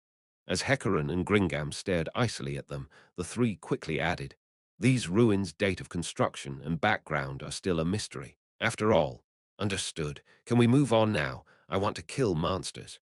The somewhat displeased Eruya expressed his agreement with Hecaran and Gringam, and the group continued forward again. However, they stopped again after taking a few steps. Everyone drew their weapons, steeling themselves for combat. The sound of bones rattling came from ahead of them. They could see undead creatures running at them from ahead under the illumination of the ceiling lights. As the distance between them shrank and they saw what they were up against, a commotion rose from the shocked workers as though they had seen something they did not dare believe. "Oh, come on, are you kidding me? Oi, oi, seriously. Hey, are those really skeletons?" The moment someone mentioned the names of those monsters, their laughter exploded forth uncontrollably to fill the entire passageway. "Oi, oi, oi, oi. No matter how you look at it, skeletons just won't be enough. Right, there's all of us over here." Skeleton-type monsters did not vary too much in appearance, and sometimes one might not be able to tell them apart at a glance. However, judging by the impression they gave, the workers were certain that these were just ordinary skeletons. If this is supposed to be a recon in force, then they ought to be sending stronger monsters. I've got it. Either nobody's in charge of these ruins, or the opposition can't gauge our strength, or they're stupid enough that they haven't discovered the intruders yet. Everyone's laughter continued. No, skeletons are just too far-fetched. For all we know, the treasures of these ruins are only in the mausoleums above. That would be terrible. Skeletons were far too weak in comparison to these workers, who were comparable to mithril-ranked adventurers. In addition, they were fewer in number than the workers, so they had no idea what the opposition was thinking. Faced with the 6 skeletons blocking their path, everyone looked at each other, not knowing who should go first. "Count me out." Eruya clearly stated his opinion, and everyone could understand how he felt. "Then I shall go." After that, Gringam strode forward. There was no telling what was going through the skeletons' empty heads. Did they think the lone warrior had been cast out of his group, or something else? The skeletons attacked at once, and then his cleaving axe and shield easily smashed them to bits. It had only taken the space of a few seconds. No, in fact, it had been even less than that. After shattering the 6 skeletons and treading their remains underfoot, Gringam sighed tiredly. It was not because he had been fatigued by battle, but because he was very disappointed by the fact that after coming to these unexplored ruins which were a worker's dream, the very first battle which was supposed to add color and flavor to this adventure had turned out to be against skeletons, the lowest ranking of the undead. He found it quite sad. Pathetic. Skeletons are just skeletons after all. That said, don't get careless. Consider that more powerful undead might show up and advance while staying alert. Everyone's lips drew tight as they heard Gringam's words. They advanced deeper into the ruins, their hearts filled with expectation for the mountain of treasure that awaited them. Good grief, they're gone. They're all gone. They might be workers, but we did break bread with them, and they're our comrades for this job. I hope they'll come back safely. What do you think, Marmonsen? That they're all going to die, Ainz answered in gloomy tones, and the leader of the adventurers who had questioned him froze up. Crap. I said what was in my heart. No. What I meant was that we should be mentally prepared for that outcome. These are previously undiscovered, and there's no telling what dangers are waiting for them inside. Being too optimistic is harmful. I see, so that's what you meant. Thanks for your concern. I thought I was being pretty stiff. Did that actually pass muster? I feel pretty good about this. The leader was probably nodding non-stop because those words were spoken by an adamantite-tranked man, so he was blindly thinking the best of him. It would seem that Aintz's efforts, he had been as friendly and approachable as possible during their journey to Nazareth, had borne fruit, given their favorable attitude towards him. Then, in keeping with the plan, I will go rest first. Ainz headed for his. Naturally, he shared it with Narberal tent. Since it was some distance away from the other tents, he knew some people had been spreading rumors that it was because he did not want certain sounds to be heard by others. In fact, the adventurer's leader had told him that just now. Compared to the workers, the leader seemed to want to become closer to Marmon, who was a fellow adventurer, which was why he had told him what he had heard from the workers. Ainz and Narberal entered the tent together and closed the flap, and then, just in case, they checked around outside. Nobody seemed to be paying attention to them. In fact, they seemed to be deliberately trying not to stare at Ainz. While people call this a love nest, I guess I was right to not deny it right away. That way, they won't be suspicious of why we pitched our tent so far away, and they won't pay undue attention to us or come near this place. He might have lost some things, but he had gained much more in return. Ainz took off his helmet, exposing his skeletal face. Now then, no, Narberal, I will be returning to Nazareth. I plan to have Pandora's actor take my place. If anything happens before that, think of a clever way to deal with it. Understood. Ain't Sama. If anything happens, contact me immediately. I'll leave that to you. Ainz dismissed his magically created armor and swords. The weight of the helmet in his hands vanished as well. He did not feel tired, but after being liberated from the full-body bindings of his armor, he could not help but sigh contentedly. He rotated his shoulders, which did not ache, as a remnant of his human personality. Good grief! He felt that the lingering shreds of his human feelings were an impediment to him. If he could calmly deal with all his problems, perhaps his present circumstances would be different. But if he did not have the remnants of his humanity with him, but he still cherished the great underground tomb of Nazareth, perhaps his thoughts as the human being Suzuki Satoru and his fond memories of his friends would have vanished with it. Ain't smiled bitterly as he cast a spell. There was no part of his mind that still pondered the question of his humanity. Ainz was not a great enough person to worry about 2 or 3 problems at the same time and what he should do about them. He ought to be focusing on the task at hand and discarding everything else. The spell he cast was greater teleportation. Because he was wearing the ring, Ainz bypassed the barrier deployed over Nazareth and arrived immediately at the chamber before the throne room. Welcome home, Ainz-sama. Right after that, a melodious female voice greeted him. I've returned. Albedo. The deeply bowed woman raised her head, and a smile like a flower blooming spread across her ravishing features. Ah! As he saw the look of loving adoration in her eyes, Ainz felt itchy all over, and he wanted to roll around on the ground. However, he could not act in a way which did not fit Ainz Ooal Gown, sovereign of the great underground tomb of Nazareth. In order to suppress the weak, lingering emotions within himself, Ainz deliberately coughed, something that his skeletal body should not have required. If all is proceeding according to plan, the invaders should arrive soon. No, perhaps they have already arrived. Have the welcome preparations been made? They are flawless. I am certain we will be able to entertain our guests. Is that so, Albedo? I look forward to the reception you have prepared. Ainz entered the heart of Nazareth, the throne room. Albedo was a step behind him, but soon caught up. Ainz had given Albedo an order concerning the intruders this time round. He had expressed the desire to observe the performance of the defenses she had erected under live battle conditions. In the past, his friends had decided where the pop monsters would spawn in Nazareth and where to station the monsters.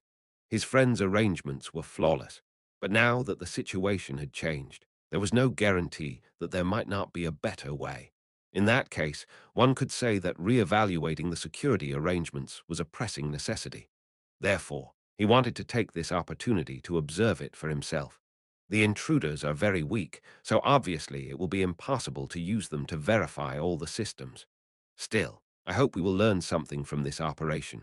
Understood. I guarantee I will meet your expectations, Ainz Sama. Very good. Also, as you know, spraying poison gas on the enemy before the undead charge them and other currency-utilizing traps are to be strenuously avoided. I hope you will stick to traps that involve the pop monsters. Will that be all right? Ainz nodded as he saw Albedo smile. Really now, then I shall stay here and enjoy the show. Right. Where are the other floor guardians? I ordered everyone to gather upon your return. They will enter as they arrive. Is that acceptable? I shall allow it. After all, it is more amusing when more people are gathered. As Ainz slowly sat down upon the throne, several television monitor-like objects appeared before him. The monitors showed scenes from within Nazarick, or in other words, the scenes which their controller Albedo wanted Ainz to see. This should have been the result of Albedo's tinkering with the defense network, but Ainz was not quite sure what had been changed. In order for this training exercise to be fruitful, I need to learn something from these images. Otherwise, things will go badly when the exercise is concluded and we swap opinions. Ainz was the supreme ruler of Nazarick. Such a highly placed man could not claim ignorance of the defensive systems to his own subordinates. Then, just in case, I'd like to confirm that Ariadne won't activate, will it? He opened the control console and saw that all was well, but he still could not help asking. I don't think so. However, I have a question for you. Ainz Sama, if the intruders block up the entrance, will Ariadne activate? Ainz recalled Q and as he had seen before in Yggdrasil. Or no, had it been explained in a patch? I don't think so. I remember it shouldn't, I think. It had been that way in Yggdrasil, but nobody could guarantee that it would still be that way in this world. Besides, they could not be sure if the Ariadne system even existed. Then, what if there was some sort of man-made manipulation? What would happen? It might not activate, but after thinking about the losses we'll take if it does, I'd rather not take that risk. The Ariadne system. This was one of the checking mechanisms involved in the Yggdrasil base creation system. The simplest way to make an impregnable fortress was to simply block up all the entrances so nobody could get in. For a large underground tomb like Nazarick, simply burying it underground would suffice. However, that was intolerable from a gameplay perspective. The Ariadne system was used to monitor them in order to keep players from building a base like that, which was difficult to invade. The system specifications required that there be a continuous path from the entrance to the heart of the dungeon. That aside, the Ariadne system would also measure the distance traveled within the dungeon, the number of doors one had to pass through, and many other categories, all in exacting detail. Once a dungeon which violated these requirements was uploaded to Yggdrasil, a penalty would be levied, and a great deal of funds would be deducted from the guild coffers. For Nazarick, the 5th and 6th floors had solved all these problems, that, and the help of a great deal of cash items, had helped them sustain such a large dungeon. One of the monitors which Ainz was controlling showed an image of the workers. Che, all right, they've finally entered. I was getting tired of waiting. Ainz was deeply displeased to see these lowlives enter the fortress he had built with his comrades, staining it with their filthy feet. Therefore, the surge of emotion within him exceeded the cut-off point, and he was immediately calmed down. Even so, it could not fully bank the flames of his aggravation. Albedo, not a single one of them is to escape intact. Do you understand? But of course, please enjoy the fate that will befall these foolish thieves who dare profane the sanctuary of the supreme beings. Also, I believe you said earlier that you wanted lab rats to test your swordsmanship with. Which lot shall we use? That's right. I've sparred with the old man before. I've practiced with that man on the road, and this team isn't suitable for practice. By process of elimination, it has to be them. Ainz shifted the monitor so Albedo could see, and pointed to a group of people. 2. A term in Buddhist philosophy referring to the total absence of obstructive thoughts. 3. Another Buddhist term. This phrase refers to the ability to move and flow effortlessly. Chapter 3. The Great Tomb won the worker team led by Greenleaf. Palpatra bade farewell to the others, who were driven by anticipation and desire. and then looked down upon the outside from the stairs leading to the central mausoleum's entrance. Nothing stirred under their eyes as they swept them across the silent graveyard. The only things there were silence, darkness, and starlight. As Palpatra took a step towards the stairs, his companion said, "Gramps, don't you think this is a bit of a shame? We should have let the other teams search the graveyard now." "You're right. Every team, well, that piece of shit team aside, the others have roughly the same abilities. Anything we can do, Heavy Masher or Foresight can do too." "In that case," Palpatra interrupted his companion halfway through his words and said, "but we have priority searching rights for tomorrow, so we aren't losing out on anything. Besides, we ought to have finished the surface investigation by then, and if they're unlucky, the last team might not be able to find anything, and they might even be posted to guard the base camp." "I see. Besides, going first into a mysterious set of ruins is far too dangerous. They're like mining canaries for us, though hopefully they'll come back alive." Palpatra turned back, a cold look in his eyes. The workers who had charged into the ruins had disappeared in the direction he was looking. There was a hint of disdain on his face, completely unlike the benign old man who was called Gramps by others. However, his teammates knew him well, and they were not alarmed. Palpatra had a very meticulous personality. He was a man who thought and thought again, the kind who would tap a stone bridge to test it before crossing. That was why he had been able to adventure on the front lines for so long and even slay a dragon. On the other hand, his excessively nitpicky personality meant that he had missed several chances for gain. However, he had never once lost any of his companions, and so everyone on his team trusted him. To just about anyone, nothing was more valuable than one's life. Even so, they could not help but envy the treasure that had slipped through their fingers. "We might have missed the chance to discover amazing magic items. What's wrong with betting our lives on that?" "You do have a point. However, look at this neat and tidy graveyard. Someone's clearly tidying it up, which means monsters will be coming out to welcome us. Isn't it better to let the others see what kind of monsters there are? Personally, I didn't really like this job because there were too many uncertain factors." After hearing Palpatra grumble, his team members lightly asked, "But you still took it in the end, right? Of course. That's because the other teams accepted it too. I felt that we could flee while they sacrificed themselves for us." The group descended the stairs and reached the ground.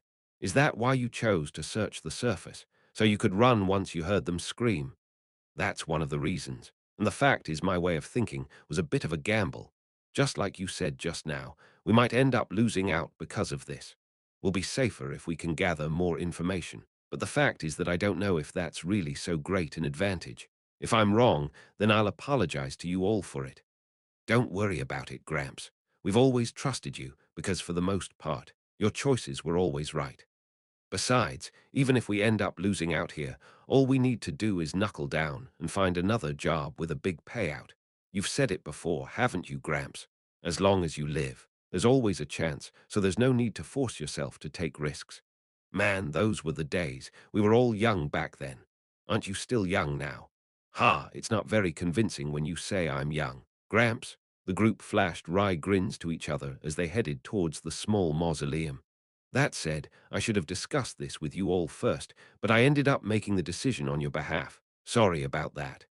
"Well, that's the only way you could have expressed it back then. Besides, you're the team leader we chose, Gramps. When our trusted leader makes a decision, we're all happy to obey." "You were all moping back there. What are you grinning about now? All right, that's fine. Let's hurry up and check, and if we have time left over, I'll see if Marmondono can give me a few pointers. It's a rare chance, so maybe you can have him teach you a thing or two. We've engraved your spar with him into our eyes. Gramps, that's an adamantite tranker for you. There are many kinds of adamantite tranked adventurers. 8 Ripples of the Empire is, frankly speaking, not really adamantite tranked. Marmondono is a true adamantite tranked adventurer. He's on a level I can't hope to reach." "Gramps, hi here, don't worry. When I was in my prime, I might have been jealous, but now I'm just a wrinkly old coot. It's not like I'm shocked or anything. Besides, I've seen several true adamantite tranked adventurers in my time, but Marmondono is unique even among them. From his presence, he feels like an adamantite among adamantites." "Really?" "Oh yes, which is why I'm telling you to get some pointers from him after I die. Gaining experience will be helpful if you want to continue adventuring." How could you possibly die, Gramps? I can't even bring myself to imagine you retiring. Exactly. You're hale and hearty, so living to Flutescent's age shouldn't be problem, right, Gramps? Hi, here, no, no. Not even I could do something like that. The man's an oddity. What a wonderful team you have. A woman's quiet voice suddenly reached their ears. The only women among the members of this expedition were the two ladies from Hecarin's Foresight and the three elf slaves from Aruya's Tenbu. However, the voice did not belong to any of them. The group immediately raised their weapons and turned back. As they looked up the stairs they had just descended, they saw a group of women in maid uniforms standing at the entrance to the mausoleum. There were 5 of them in total. Each of them was unbelievably beautiful, but at the same time, it also made them especially abnormal. The strange thing was that each of them was dressed in an outfit that resembled a maid's uniform, but they were different from the clothes Palpatra had seen before. They gleamed with an armor-like sheen. You, who are you? I didn't see you just. Oh, so there was a hidden passage after all. Women, they're beautiful enough to rival the beautiful princess of darkness. They're clearly not ordinary people.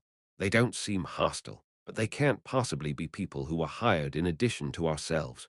What should we do, Gramps? His comrades dared not be careless. They observed the girls closely as they asked him. The best option would be to negotiate with them, but it would seem they would not be able to conclude this amicably. Our numbers are roughly even, so we should just be able to handle it, right? Their opponent's strength ought to be about the same as themselves, or slightly higher.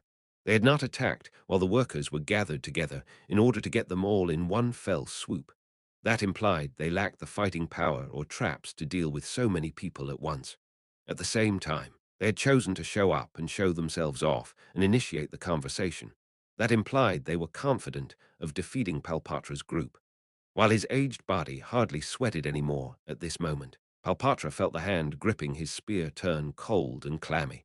Still, maids showing up in a tomb really calls their taste into question. In the next moment, the friend of his who had tossed off that casual joke was suddenly covered in cold sweat, his face pale and trembling. Palpatra thought the temperature around him had plummeted for a moment. However, the goosebumps covering his body were no delusion. Even with only the light of the moon to illuminate them, he could clearly see murder in the eyes of the maids lined up above him. It looked like their eyes were glowing. Latiz Kai LLTHM. Have to die. We can't just kill them normally. We need to make their suffering legendary. An intense bloodlust rolled around the maids. Their anger was such that it felt like the air itself was warping. All right, the most senior-looking maid said with a clap of her hands. Our master has ordered us not to let any of them return unharmed, so we were going to kill them anyway. However, I'm quite pleased to see everyone so motivated. There was a clang, a sound of metal which seemed to come from the stairs that had been cut from a slab of stone. The sound had come from the greave-like metal high heels which the maids wore. Shaken, Palpatra and company backed off. Given their lack of weapons, their opposition ought to be magic casters. In that case, allowing them to take the high ground and fighting in this wide-open space which favored ranged weapons was not a wise strategy. For Palpatra and the others, the ideal tactic for them was to shorten the distance between themselves and the enemy. The reverse would be to the maids' advantage. However, why were these maids coming down the stairs? Were they planning to soar into the sky with fly if anything happened? The maids' blank faces were like a mask, and their movements were as regal as a sovereign as they slowly descended the stairs. Palpatra and his group were at a loss for how to respond, but still, they sheltered behind their shields and discussed what to do and what tactics to use. Clang! A particularly strident sound rang through the air. The maids had stopped halfway down the steps. All right, let's start with a self-introduction. Forgive me. This one is the assistant leader of the Seven Sisters, Pleiades, Yuri Alpha. While we will not be together for long, it was a pleasure to meet you. Now then, back to the main topic. While wiping you out directly would be faster, we cannot make a move ourselves for certain reasons. What a shame. The wind carried adorable, bell-like laughter over to them. The smiles of these stunningly beautiful maidens overflowed with a charm that instantly seized the hearts of anyone who looked upon them. Being a former adventurer and currently a worker, Palpatra had seen all sorts of things over the years. Among them were supernaturally alluring monsters like fairies and so on. Yet even he had never seen such beautiful maidens before, whose fair features seemed to ensnare his very soul. However, their scornful words overflowed with a sense of superiority, and below the thin veneer of their fair features was arrogance which belonged to the overwhelmingly powerful. For these men, who had walked hand in hand with death and who were very proud of their abilities, such high-handedness was utterly intolerable. It even made them want to show the maids exactly who they were looking down upon. However, they had witnessed various indirect pieces of evidence which suggested that these maids were incredibly powerful in contrast to their adorable appearances. Their faces were still filled with terror from the murderous intent they had felt just now, and they could not fully steel themselves for battle.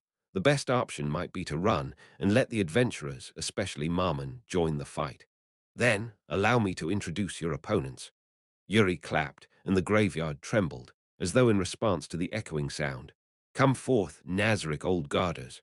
What? Palpatra exclaimed in shock. The earth behind him split open, and several skeletons showed themselves.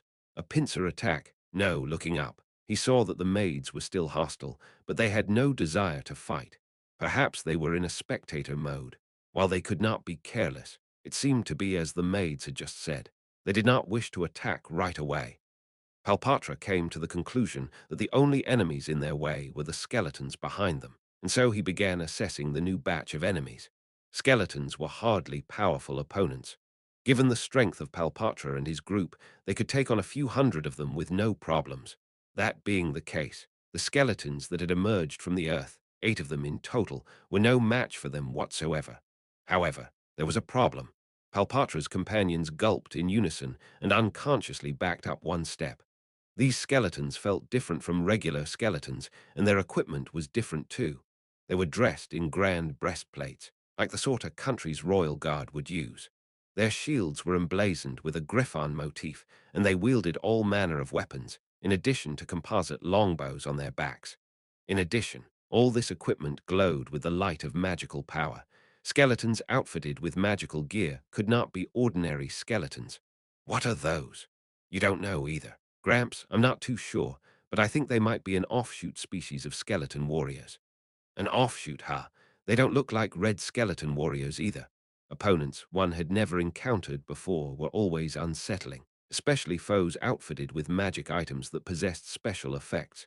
These numbers should be enough to deal with you gentlemen. Please do your best and show us how far you can run. We're honored that you're sending out such powerful undead against us. However, Palpatra calmly pondered the matter. No matter what, they could not possibly have too many undead equipped with so many magic items. They were probably using their strongest forces against them right off the bat. Otherwise, they would not have let them enter the ruins. They would have dealt with them long ago. So these are the strongest fighters of the ruins, then. You think they're enough to stop us? Looking up, Palpatra saw that Yuri seemed shaken by his question, her eyes roaming about. I hit the nail on the head. I see. So they already laid a trap during our conversation. The wisest way to use their best troops was to neutralize each group of intruders piecemeal. Of course, after considering that they might not be able to match their opposition, it might be smarter to concentrate their forces where a group of people would be after completing their explorations, when they were physically and mentally fatigued, at the entrance, in other words. And so they had learned part of their opponent's aim from this. When the maid said, "Show us how far you can run," they were trying to bait them into fleeing, so they would have a chance to attack them from behind. From the maid's point of view, they would be engaging in several battles, so they would want to minimize any wear and tear to their forces. Therefore, there was only one thing they had to do. So all we need to do is defeat these skeletons and break out of this encirclement. Am I wrong? They had to defeat the Nazarick old guarders for the sake of the teams who would be following them. The other teams might be rivals, but comrades were comrades. Besides, if they wanted them to flee, then standing and fighting would run a lower risk of falling into a trap. And of course, this was just in case, but he was thinking about asking Marmon to fight if their opposition was very strong. However, they ought to fight now, even if there was risk. So I messed up the plan, and now with the canaries instead. Ah, what a pain. All right, do you think that's all of them? Given how well those undead are equipped, I can't imagine there could be more of them. This is a route which invaders would have to pass through, so stationing their best troops here would be the best tactic. That being the case, these skeletons should be all of them. And since the opposition should have better intelligence than us, they probably aren't dumb enough to split their forces. No, I think there ought to be a few more in the ruins. However, the ones left are probably lower grade undead. Gramps, we should flee. This is bad. It's very bad. We've already been surrounded. There's no escape for us. Even if we try to fly away, they'll shoot us down with bows. Hang in there. Lads, there's no way for us to survive but by defeating them. The response to Palpatra's shout was a resigned yet surprised voice. Well, that's also a valid means of breaking through. We'll cheer for you, so let's begin. And with that, the Nazarick Old Guarders stepped forward. Yuri and the others had troubled looks on their faces as they kept cheering them on. They had been hard-pressed to hide their consternation since the beginning. To think they were actually so. Ah, this is bad, Sue. Did not think it would be like this. Carsitus-sama will be shocked. If THI's key eps up, it'll end why though utter nithing to SHOF or it. Yuri and the others watched a raised hammer swing down. Oh, that looks very bad, he'll die, Sue. Just as Lupus Regina muttered to herself, the man in question took a blow to the chest and crumpled to the ground. The sound of metal scraping and a heavy object collapsing somehow managed to fill the air despite the intense battle. The first casualty was a human warrior, but the Nazarick Old Garter holding an electrically charged hammer did not seem particularly excited about it, instead looking for another target. Priest-san, if you don't heal him, he'll die, Sue. No point. Died instantly, and battle line fell with him. Yuri muttered worriedly to herself, while Shizu shook her head as an answer. The two Nazarick Old Guarders that the warrior had been holding off were now freed up, so one went to deal with their priest, while another one planned to circle around to attack the backline. The priest was already occupied with two of them, and now with another one to add to his burden. He no longer had the time or energy to cast spells. He had his hands full just trying to fend off savage attacks from three directions at once. Palpatra was the only one who seemed to be earnestly giving battle, but he had to deal with three enemies at once and did not have the freedom to help his comrades. The thief's firepower isn't enough. I wonder if they have any trump cards. The thief fighting to protect the arcane magic caster now had one more enemy to face. Now he had two. The thief's light and nimble weaponry lacked decisive power against his foes. The undead Nazarick Old Guarders who could not be slain in one hit and who wore sturdy armor. The thief barely managed to avoid their attacks with agile movements. But there was a great difference between the untiring undead and human beings who could become fatigued. He's looking at us like he's about to cry, Sue. Want to wave to him. I go SW G to him WO old ent Hert. Okay, Sue, Lupus Regina smiled sweetly and waved to the man. It hit him. It's all Lupus' fault for distracting him. Yay, it's my fault, Sue. Your fault, but we can cheer for them, yay. Yes, I do hope they can hang in there a little longer. The maids nodded at Yuri's words. The Nazarick Old Guarders held the upper hand throughout the battle with Palpatra's team. At this point, this one-sided battle could be described as futile resistance. Even Yuri and the others could not help but pity them. At first, they had even laughed and said, "Weren't you very confident in yourselves before the battle started?" But then they had lost all interest and started yawning, and now they were even rooting for Palpatra and the others. You were. The difference in their strength is so great I can't think of anything to say. No trump cards. I think that summon spell they cast was it. Third tier. No, that's too weak for a secret weapon, although using a summoned monster as a meat shield was a pretty good idea. Indeed, as long as they could keep attacks from connecting, they might have been able to reorganize. HOEVR. USing FLIGHT MRGC or efter TH WAS JUSTS 2 PID. Die dient that Rai Enkli old GES are say SOH MSELF. I don't know if he was planning to flee or use magic from above. He became a priority target. The arcane magic caster collapsed after taking a mortal blow. If someone could cast a healing spell on him or apply a potion, he might have been able to get back into the fight, but nobody had the energy for that.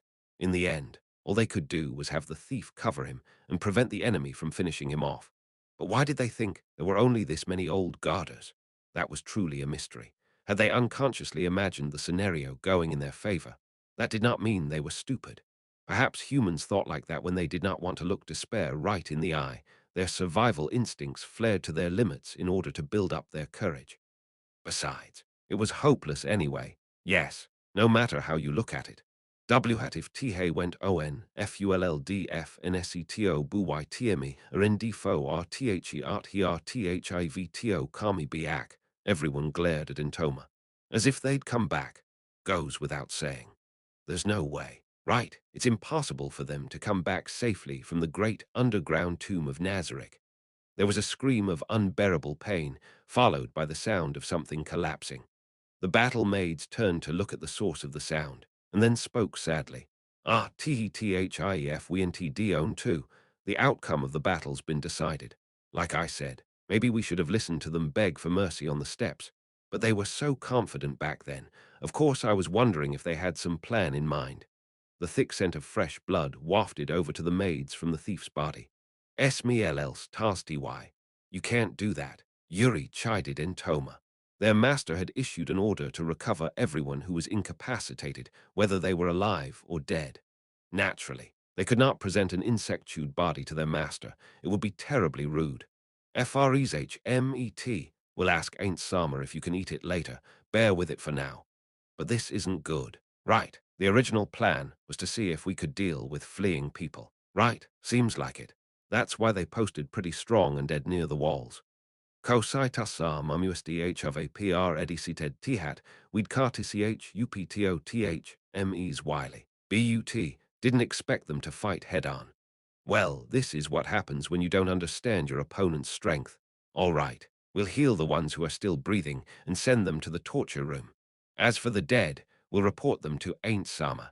And so, Palpatra and the worker team he led vanished that night. 2. Push them back. Gringham's furious cry rang through the burial vault that was filled with the stench of mildew and rotting corpses. The room was 20 meters long on each side, and the ceiling was at least 5 meters overhead.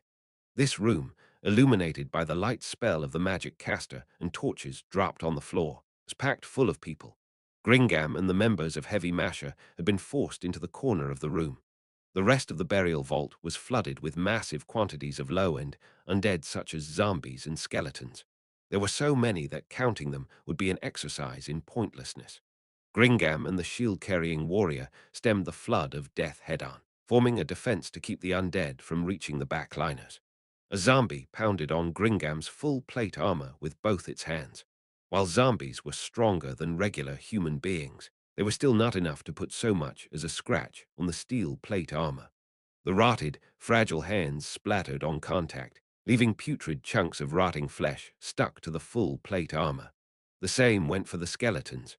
The rusted weapons which they held could not possibly harm enchanted full plate. Of course, they might have gotten in a lucky shot, but such lucky shots had not occurred, thanks to the protective magic on them. Gringham swung the axe in his hand, but every time he brought one down, another undead being would rush in to fill the gap. They pressed in ever closer, as though they wanted to squash Gringham and the others to death. Damn it! There's too many, the shield-bearing warrior beside Gringham growled in pain. His shield covered his entire body, so he had not taken any attacks, but the shield was covered in filthy fluids.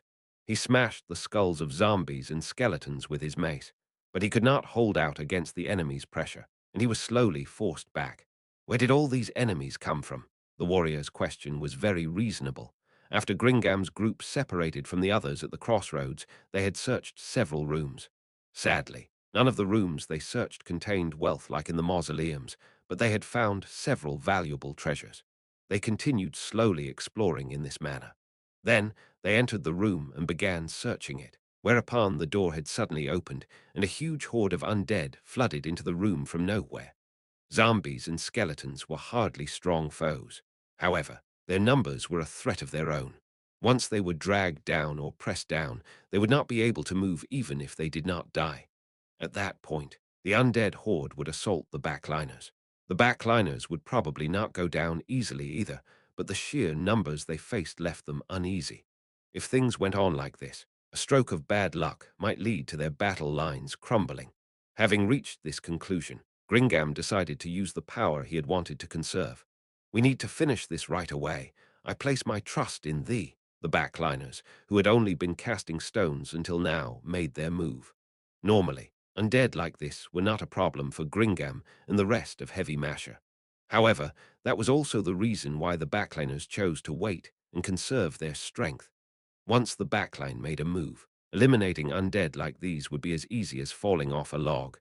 "My lord, O god of earth, I beseech thee to purge the unclean." The priest clasped his holy symbol, and his cry took the form of power. A cool, clean feeling surged through the burial vault, which had been filled with unclean air, in a wave of divine might that was more potent than usual. The priest used his ability to turn undead. In the wake of that wave, the undead crumbled into ash and dust, starting from the ones nearest the priest. When there was a great difference between the respective power levels of both sides, the ability to turn undead could instead directly destroy them.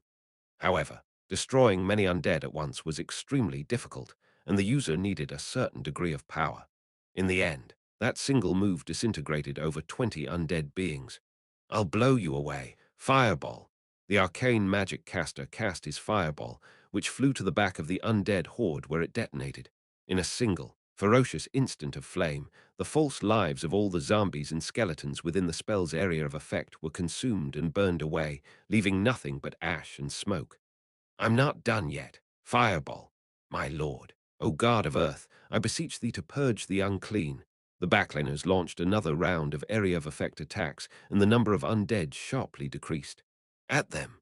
"All right." The warrior cast aside his shield, holding his mace in both hands, and together with Gringam, they charged into the undead horde. It would have been easy for the magic casters to wipe them out, but Gringam had chosen a charge anyway, because the truth was that he wanted to conserve their mana.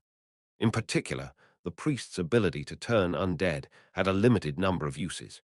His profession made him particularly adept at dealing with the undead, and it was arguably their secret weapon in this tomb. Gringam charged into the undead horde, his axe swinging. Sticky fluids oozed, perhaps it would have spurted, if its heart were beating, from the flying body parts. The odor from the open, severed wounds on the corpses was nauseating, but it was not unbearable. Or rather, one could say that their noses were numb to it. Gringam and the warrior worked together, attacking and attacking some more. They gave no thought to defense. They could make such an assault because of magical aid and the sturdy armor protecting them, in addition to the fact that they were facing such weak undead. Every now and then, something would strike Gringam's head, but his armor absorbed the impact, and he hardly felt anything in his neck. Even when his chest and belly were struck, he hardly felt the blows. After all, their foes were the weakest of the undead to begin with. The only danger just now had been their human wave tactics. Once the enemy ranks had been thinned to this extent, the fighting was much easier.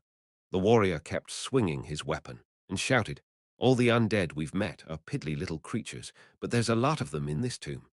So there's no guarantee that stronger undead won't show up, although if there are stronger undead, I have no idea why they haven't appeared yet." The person answering him was the priest, who was observing the battle from the rear as he picked up the warrior's shield. No, perhaps the undead here were summoned by some means. It might have been some kind of ritual or through an item. The strange thing was that the corpses vanished after a certain amount of time had passed, so the ground was not carpeted in bodies, leaving them no place to stand. That part sounded like what happened to summoned monsters after they died, hence the wizard's warning to the others. Some gimmick that mass summons weak undead. I heartily reject it. I fear to imagine this tomb thoroughly flooded with zombies. Gringam replied as he felled skeletons like trees, and then he surveyed the interior of the room. There were few undead left, less than the number of fingers on both hands. It did not look like a new batch would be coming in through the door, and the battle would be over soon. Just as he thought that, a bone-chilling sensation transfixed him through the soles of his feet. His danger sense ordered him to flee immediately, but he could not do so right now. Even so, "Look out, head outside." The thief seemed to have sensed it as well as he shouted. However, it was too late. All of a sudden, the originally sturdy floor suddenly turned weak. A floating sensation engulfed them. A moment later, their unbalanced bodies were dumped heavily on the ground. His comrades cried out in pain. However, Gringam poured his strength into gripping the axe, which he had not released even through his fall.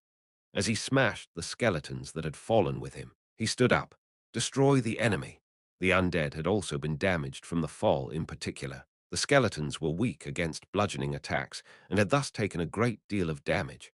so fighting them was much easier than before. After eliminating the undead within the room, Gringam finally had the luxury of looking around the room. They were probably at the bottom of a pit below a magical trap that caused the floor to vanish. Looking up, the ceiling seemed very far away. At a glance, it looked like it was 12 meters overhead.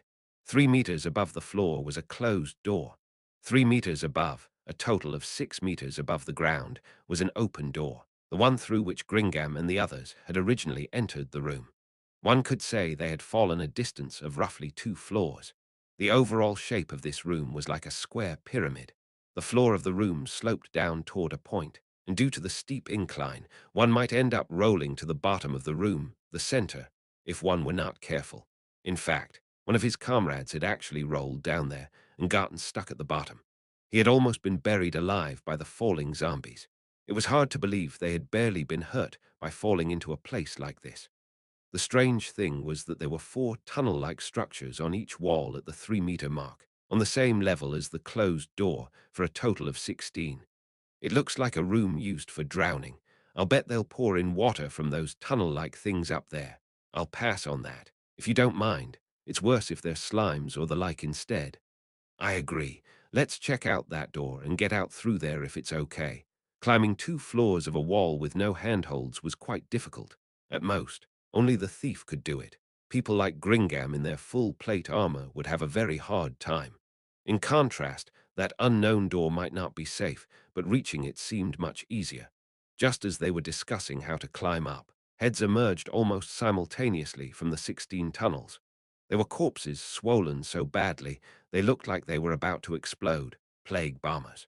Their bodies were bloated from the negative energy accumulated within them, and they exploded when killed. Their death explosions harmed the living and healed the undead at the same time, making them very troublesome undead.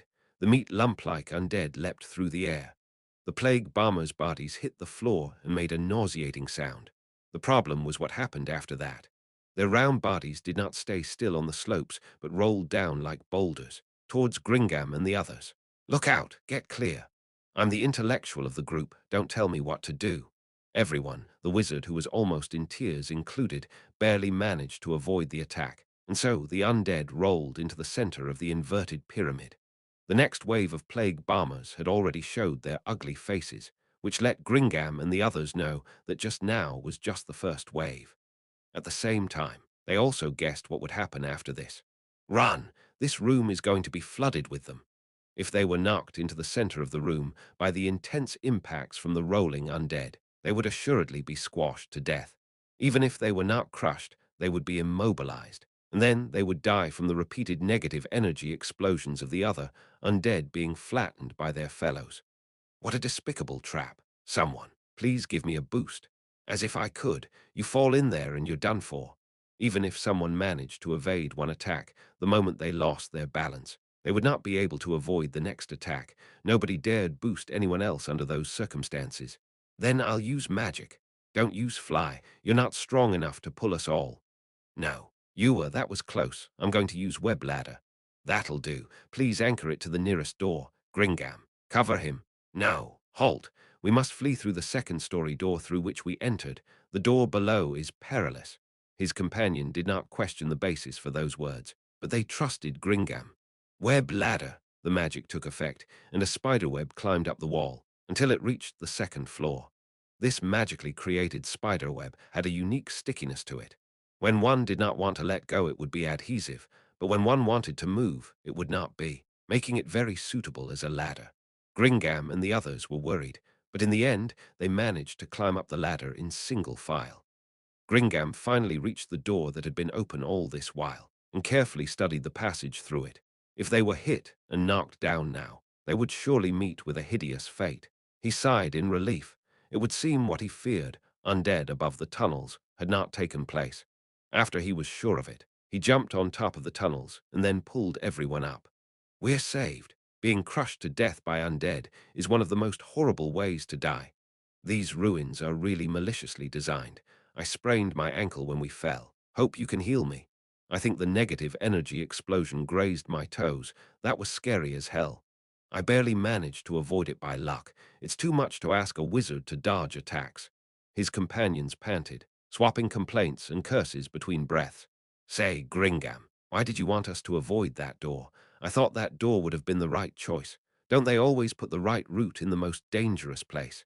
It was just a hunch I had. Take a weapon you don't need and attack that door. Gringam had reverted to his usual way of speaking now that he was exhausted. After hearing his reply, the thief immediately pulled out a dagger and threw it at the door. The dagger flew in a straight line and struck home, or at least, when it was about to, part of the door bulged out and shaped itself into a tentacle, which deflected the flying dagger. That's a door imitator. No, given the color of that tentacle, it's probably an undead door imitator. This sort of enemy captures its enemy with sticky body fluids and then delivers a one-sided beatdown with its tentacles. Che, a double trap, huh? That's pretty evil. Still, you're amazing. You actually saw through it. It was just a hunch. No, strictly speaking, I just went with what I knew over the unknown. Also, consider the position of that door.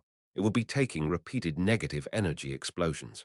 While negative energy explosions probably wouldn't do too much damage to an inanimate door, I had the feeling they put something funny there. Then, let's move. At this point, Gringam shut up. That was because the thief who had been going on and on since just now had a finger on his lips and was tilting his head to listen. Gringam pricked up his ears as well. He could hear a rhythmic tapping tack-tack-tack sound on the floor. Everyone looked to the source of the sound, towards the passage. That ought to be an enemy, right? Can't they give us a break? Yeah, there's only one of them, and they're not trying to be stealthy, so that should be it. I hope it's the last one. Everybody raised their weapons, and the warrior at the front raised the shield his colleague had given him, hiding half his body behind it. The wizard pointed the glowing tip of his staff at the passage ahead, where the sound was coming from, ready to cast a spell at any time. The priest raised his holy symbol, and the thief aimed his bow in the direction of the noise. The tack-tack-tack sound grew louder, and the other party finally showed themselves. It wore a luxurious, though fairly aged, robe, which covered a body that was slimmer than that of a woman's or a child's. It held a gnarled staff in one hand that had probably been the source of the rapping sound. Its skeletal face was covered by a thin layer of rotting skin, and there was a malevolent intelligence in its eyes. Negative energy wreathed its body like mist. This was an undead magic caster. Its name was an elder Lick, the wizard, who had been the first to surmise its identity, cried out. Indeed, after a wicked magic caster died and the body was infused with negative energy, it would give rise to an evil monster like this. The moment Gringam and the others heard that it was an elder Lick, they immediately changed formation. Nobody stood in a straight line with anyone else, and each of them kept a distance from each other to defend against area of effect spells. Elder Liches were fairly powerful opponents. To adventurers, platinum rankers would not be able to defeat one easily, but mithril-ranked teams would be certain of doing so. If Gringam and the others disregarded fatigue, they would be able to beat it. In addition, they were fortunate enough to have a team member who was exceptionally potent against the undead, which was a shot in the arm for everyone. Also, elder liches were hard to deal with at a distance, but given the current distance, the battle conditions were very favorable for them. Is that the master of the tomb? That was Gringam's conclusion. Elder liches were controllers. Sometimes they would control hordes of undead, and depending on the circumstances, they could even make deals with the living. Good examples of those were the captain of the ghost ship that sailed through the mist of the Katsi Plains, or the elder Lick who became famous for ruling a city, and so on. Therefore, it was not at all unusual for an elder Lick to be the master of this tomb. Did we hit the jackpot? That's a stroke of luck. The job didn't ask us to kill the master of the tomb. We'll show him the power of Heavy Masher. Behold, the divine protection of the gods, his other colleagues were shouting. They were doing so in order to banish the fear they felt when facing a mighty foe like an elder Lick. Defensive spells. Just as Gringam was about to start calling battle orders to his comrades, a strange feeling arose within him. He immediately found the reason for that feeling. It was the powerful enemy before them, the elder Lick. What's wrong? He doesn't seem to want to attack us. The elder Lick was clearly looking at Gringam, yet it had not made a move. It had not raised its staff, and neither had it begun incanting spells. It simply watched them in silence. Gringam and the others were hard-pressed to hide their confusion. This was because they thought they would be charging into combat. Yet they did not dare make the first move. It was true that the undead bore hostility towards the living. However, it was also true that certain intelligent undead were willing to deal with humanity. While they would probably start from a weaker position if they opened negotiations first, sometimes the undead would ask for a ceasefire, and one could gain magic items made with long-lost techniques. The most important thing was that avoiding combat was the ideal course of action when one faced a powerful enemy like an elder lich.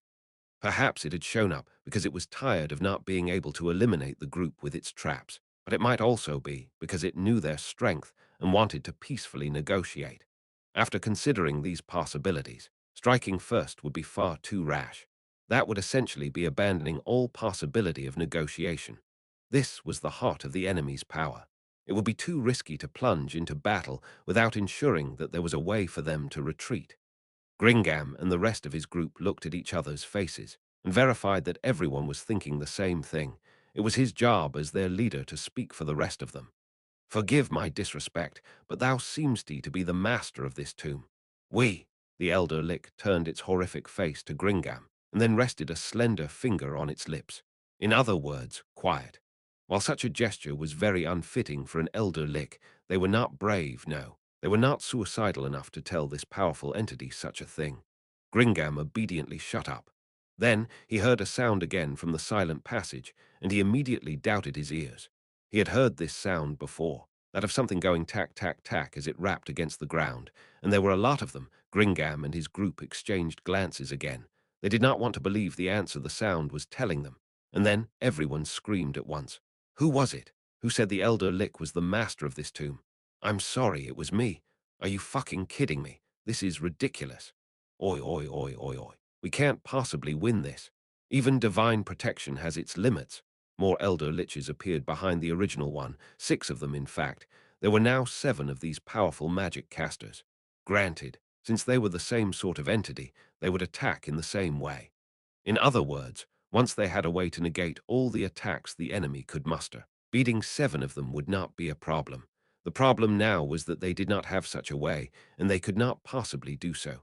In the face of such utterly hopeless odds, Gringam's group lost their will to fight. Now then, let us begin.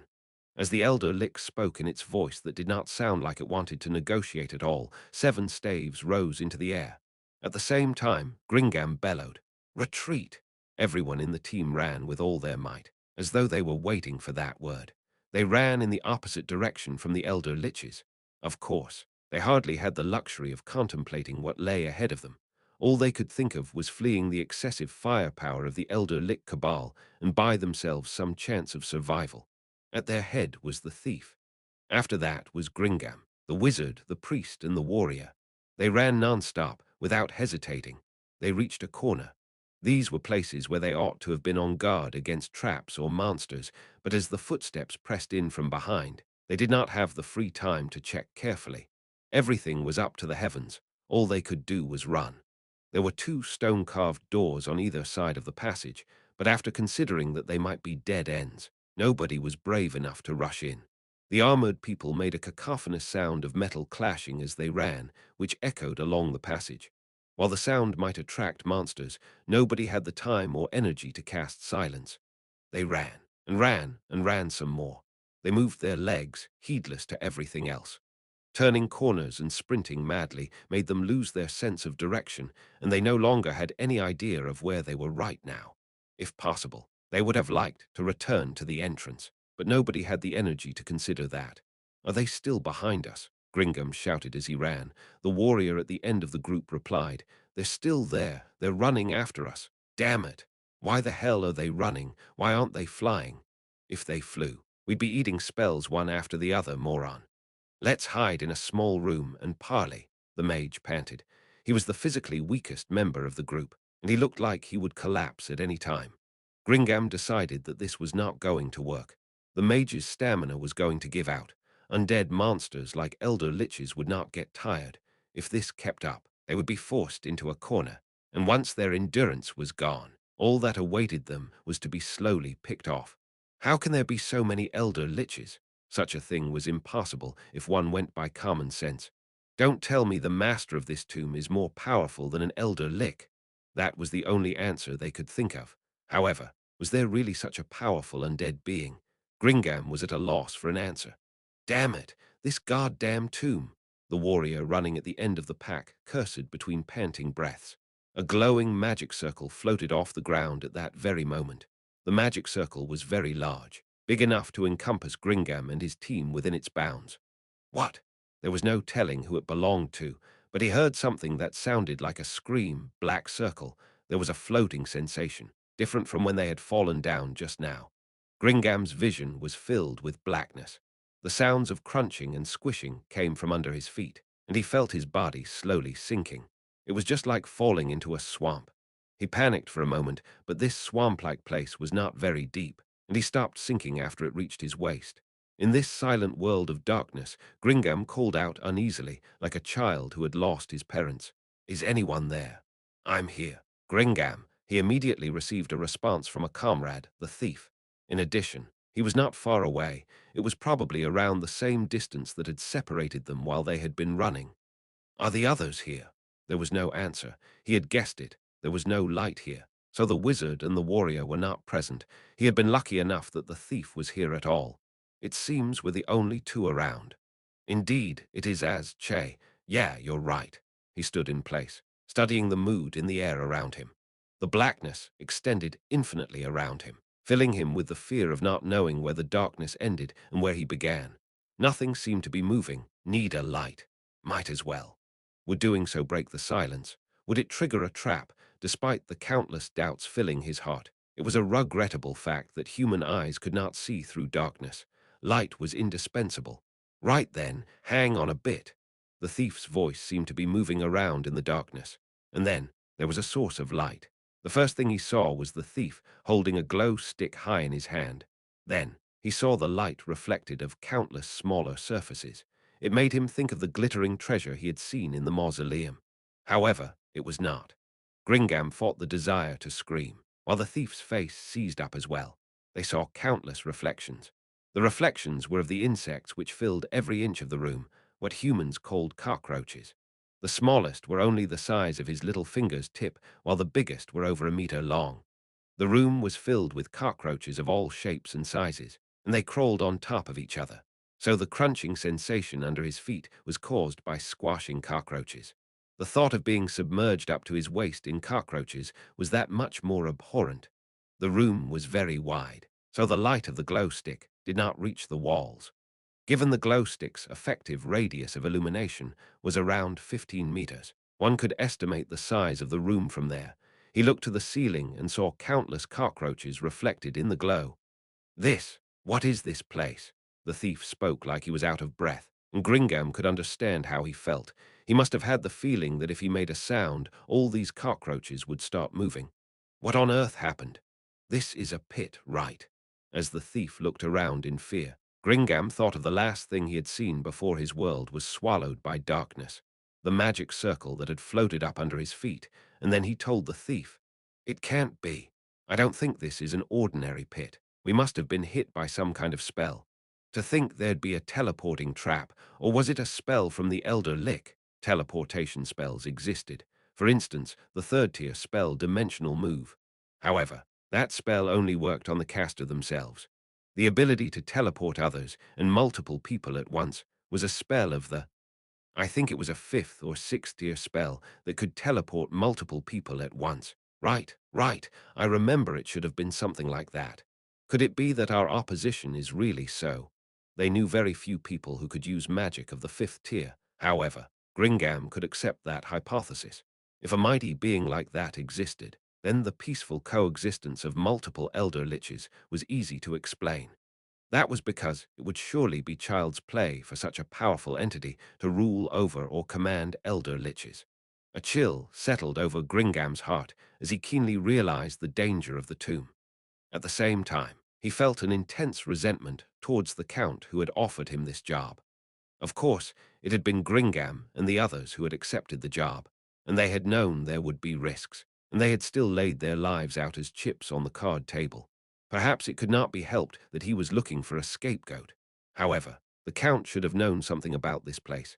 Otherwise, he would not have offered such a high payout and gathered so many workers and offered the job to investigate this tomb. So he couldn't bear to share that information. Son of a bitch, let's get out of here. These ruins are not a place we should have touched. Ah, got it. Then, Gringam, I'll go first, and you can follow me. It would seem the thief still had not realized it yet. Fortunately, he had not. That was the fact that these cockroaches were not moving. Gringam sized up the mass of cockroaches in front of him. Their feelers were twitching faintly, so they were probably not dead yet. But they remained still. A mysterious air of dread filled the area. No, you two gentlemen will not be going anywhere. A third person's voice suddenly rang forth. Who is it? Gringam and the thief frantically looked around, but they could not sense anyone moving. Oh, do pardon me. By order of Ainz Sama, I have been granted dominion over this place. My name is Kyoyuhuku. It is a pleasure to meet you two gentlemen. Their eyes went to the source of the sound, where they saw a bizarre sight. Something was forcing its way through the pile of cockroaches as though it were going to emerge from below. Their melee weapons could not reach that far. The thief silently drew his bow, while Gringam planned to pull out his catapult, but that was only for show. If the battle began, he could wade through this waist-deep sea of cockroaches and hack at his foe with his axe. Soon, they saw that the entity that had worked its way through the cockroaches was, in fact, another cockroach. However, this cockroach seemed different from its fellow cockroaches around it. It was only 30 centimeters tall, yet it stood erect on two legs. It was draped in a grand-looking red cape edged with gold thread, and it wore a tiny gold-gleaming crown on its head. Its forelegs held a pure white scepter set with a gemstone. The strangest thing was that it was looking right at Gringam and the thief despite standing upright. An insect would naturally look up if it were standing on two legs, but the being before their eyes was different. Other than that, it was not too different from the other cockroaches. No, those alone were big differences. Gringam exchanged looks with the thief, and they agreed that Gringam would parley with their opposition. After verifying that the thief had put down his bow and the arrow nocked to it, Gringam asked Kyoyuhuku, "Who are you?" "Umu, it would seem you did not hear my introduction just now. Shall I state my name once more?" "No, that's not what I meant." Halfway through, Gringam realized that was not what he ought to be doing or asking. "All right, I'll get to the point. Would you like to make a deal with us?" "Oh, a deal. I am very thankful to the two of you, and I am delighted to deal with you." There was something strange about those words. Why was it so grateful to the two of them? It bothered Gringam, but given the overwhelmingly unfavorable circumstances before him, he could not ask the other party such a question. We would like to ask you to allow us to safely leave this room." "I see. It is only natural that you should think that way. However, even if you two, gentlemen, do manage to leave this room, your current location is within the second floor of the great underground tomb of Nazareth. It behooves me to mention that returning to the surface will be very difficult." The second floor, those words made Gringam's eyes go wide. We passed through the mausoleum on the surface, descended a flight of stairs, and passed through a doorway. Was that the first floor? Many would regard it as such, would they not? No, I was simply confirming that. Ha ha, well, you two gentlemen were teleported here from the first floor. Your confusion is eminently justified. Somehow, Kyoyuhuku was nodding. Gringam felt like he had been stabbed by icicles when he saw it. This was a terror born of his suspicions being proven right. In other words, while he did not know how they had done it, their opposition used teleportation magic as a trap. What kind of spell was it, and what kind of magical technology had they used? He knew how shocking this was despite not being a magic caster. "Indeed, I'm hoping you can tell us how to leave this tomb, but I dare not ask so much. Just allowing us to leave this room will be enough." "HM. We are willing to give you anything you desire." "I see." Kyoyuhuku nodded deeply, and looked as though it were deep in thought.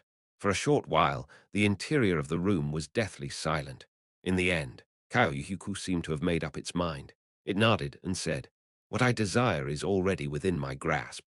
The terms you gentlemen propose do not satisfy me." Gringam was about to open his mouth, but Kyoyuhuku raised a foreleg to stop him, and then said, "Before that, it seems you do not understand the reason for my gratitude towards the two of you. Then, permit me to explain. In truth, my familiars have long grown tired of eating each other. Thus, I am grateful that the two of you are going to become their feed." "Ah!" The thief loosed an arrow immediately upon hearing that. The arrow whistled through the air, but Kayuhiku's crimson cape caught it, and it fell powerlessly. Then the room began to writhe. Countless rustling noises echoed through the room, and it became a torrent of sound. Then a tsunami loomed over them. It was a churning flow of darkness. Regretfully, there are only the two of you, but even so, I hope you will fill my familiars' bellies. The swell of the tidal wave swallowed Gringam and the thief. It looked just like being devoured by the ocean. As Gringam sank into the black whirlpool, he frantically swatted at the cockroaches which had worked their way into the gaps of his armor. Weapons were useless against a swarm of such tiny insects, and Gringam did not know any martial arts which could attack an area. In that case, smacking them with his hands would be faster. Therefore, he had already cast aside his weapon, and he did not know where it had gone. He struggled and tried to flail his arms, but the countless cockroaches weighing him down had already taken his freedom of movement. His actions were just like a drowning man thrashing his arms about. All Gringam could hear was the rustling of countless cockroaches. His thief companion's voice was drowned out by the rustling, and he could not hear it. No, it only made sense that he could not hear the thief's voice. That was because the thief's mouth, throat, and stomach were stuffed full of cockroaches, and he could not vocalize. Prickling pain filled Gringam's body from head to toe. It was the pain from the cockroaches which had infiltrated through the gaps in his armor and were chewing at his flesh. Stop! Chapter for a handful of hope. One such was the ferocity of the attack that it resembled a flood from a broken dam. The enemy was only a mass of low-tier undead. They were nothing for Foresight to be afraid of. However, what could only be described as a human wave attack showed no signs of stopping. Hecaran wiped the sweat off his face after beating his 10th group of opponents since the start of the battle, a pair of ghasts. Although he wanted to rest, there was no time for it. He gulped some water from a pouch on his waist and signaled a retreat as he calmed his breathing down. However, or rather, as expected, the enemy had no intention of giving them any time to rest. A composite party of 3 skeleton warriors, each holding round shields, and a pair of robed skeleton mages with staves in hand jumped out of a side passage. Conserve your mana. Got it. Fully understood. In a situation like this where they could be surprised at any time, magic, which could easily deal with any situation, was a trump card they could not use casually. Because of this, they had conserved as much of their mana as possible. That being said, several of their abilities with limited uses per day had already been exhausted. This was the result of being swamped by the large number of traps and undead. There were skeleton archers lined up behind barred windows and out of sword's reach. It was difficult to put them down since the skeletons were resistant to piercing attacks, but Roberdick was able to turn the undead. He was also able to eradicate the undead that were throwing bottles of poisonous gas at them. When the floor imitators who glued their victims to the ground attacked in tandem with flying undead, Roberdick destroyed them one after the other with his ability to turn undead. He also exorcised a mixed team of several undead that could cause status ailments like poison, disease, and curse. As a result, Roberdick only had a few uses of undead turning left. Conversely, he had managed to conserve other abilities as well as mana. The only tough battle had been the one where something like a flesh golem had been mixed into a battalion of zombies. Warning! Multiple footsteps from behind. Undead reaction. There's 6 of them. As Emina shouted her warning, followed immediately by Roberdick, tensions ran high. The reason why the 5 skeletons ahead of them had not yet launched an attack was probably because they were waiting for a chance to execute a pincer attack. Hecaran considered their next move. Several options appeared on a list in his mind. First, they could make a preemptive attack on the enemies in front of them and bring them down. Or they could launch a suppressing attack on the enemies in front of them, then turn to attack their pursuers. This plan would require good observation skills to determine the strength of the forces in front and behind them, then take on the weaker group first. They could also use magic to hinder one side, then take the opportunity to break through the other. They were all effective, but none of them could turn the situation around. In a moment of inspiration, Hecaran decided to trust his instincts. Hecaran, what shall we do? Turn back. There's a path to the side. Retreat there. The instant his voice rang out, Emina, who had been the rear guard, began running. Archie and Roberdick followed her. Hecaran was one step behind them. The fact that Emina was running meant that it was not an impossible distance. His other teammates were running with all their might, and so Hecaran ran as fast as he could. The enemy would not let them escape easily. Of course, they heard the footsteps of several undead pursuing them relentlessly. Have a taste of this. Hecaran took out a bag of alchemical glue and tossed it behind him. The alchemical fluid splashed out and spread over the ground. The results were immediate. The sound of footsteps stopped instantly. Intelligent undead might have made a detour, but such thinking was impossible for lesser undead. Furthermore, skeletons lacked muscle power, and thus they found it very difficult to break free once they were stuck. More undead reactions. 4 from the right. It's a wall. No, it's an illusion. 4 ghouls charged through the wall at. Although they were scrawny undead that were little more than skin and bones, they were still a fearsome sight when attacking with their outstretched yellowed claws. That said, there was nobody on this team who would be frightened by such an attack. Don't look down on me. Seemingly unaffected by the ambush, Emina immediately unsheathed her short sword and swung it at a ghoul's neck. Dirty-looking fluid oozed out in place of blood, and it fell. Beside her, Robertic swung his mace with all his might and crushed another ghoul's skull. Judging that it was safe to leave those two alone, Hecaran turned his attention to the rear. They were still being chased. Should he throw another bag of glue just to be on the safe side? Just as Hecaran was about to toss one, the shape of a terrifying undead being loomed into view. Elder Lick. At the same time, he noticed lightning crackling on the Lick's finger. Hecaran was familiar with the spell in question. Lightning produced a straight line of piercing electricity, and there was only one way to dodge it. Push the ghouls back. Neither Emina nor Roberdick understood why Hecaran gave that command, but they obeyed without hesitation. A bolt of white lightning flashed across the hallway just as the 4 of them pushed the ghouls through the illusionary wall. The air crackled, and Hecaran felt a magic circle activate under his feet. In the next moment, they were enveloped in an unavoidable pale blue light, and the scenery before them changed. Be careful, stay alert.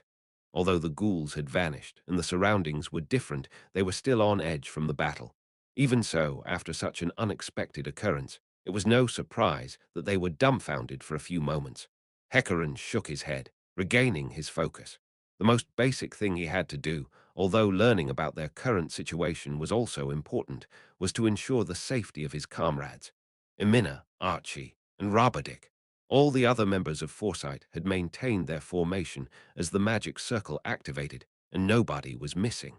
After mutually confirming that they were all safe and sound, the 4 of them continued observing their surroundings. This place was a wide corridor, dimly lit and with a high ceiling. Even a giant could walk freely through here. The flickering flames of faraway torches provided unsteady illumination, and in their light the long shadows seemed to dance. Along the tunnel and ahead of them was some kind of latticed gate, like a portcullis. Rays of white, magical light shone through the gaps in its surface. Behind them, the path stretched into darkness, and along the way, several doors opening into the corridor could be seen, lit up by torches. With everyone remaining quiet, only the crackling of the torches could be heard. In any event, they did not seem to be in any danger of being attacked immediately. After they realized this, their tension eased. Although I don't know where this place is, it has a completely different atmosphere to what we've seen up until now. The style of this place was completely different to the tomb they had just left. In fact, signs of civilization could be seen here.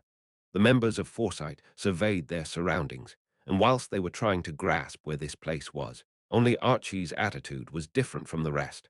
This place is, keenly perceiving the meaning behind the words, Hecaran asked Archie, do you know, or perhaps you have a clue?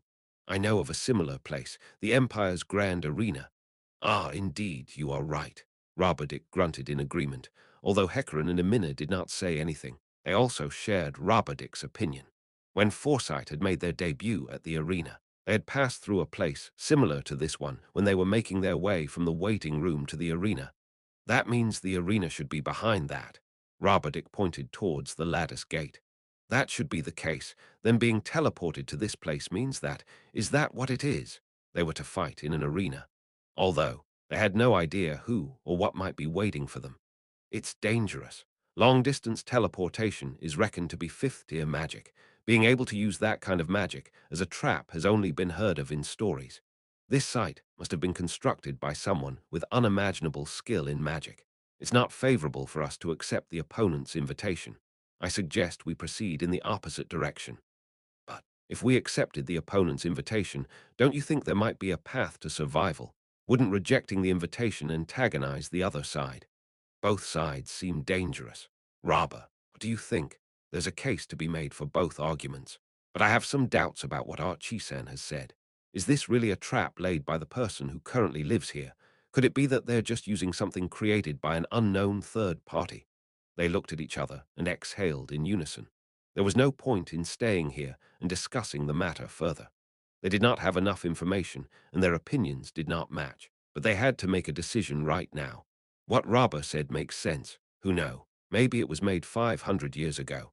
Ah, magical techniques were more advanced in the past. Are you referring to the beings that dominated the continent and whose country shattered almost immediately, of which only the capital remains today? The 8 Greed Kings. They are considered to be the ones who spread the existence of magic through this world.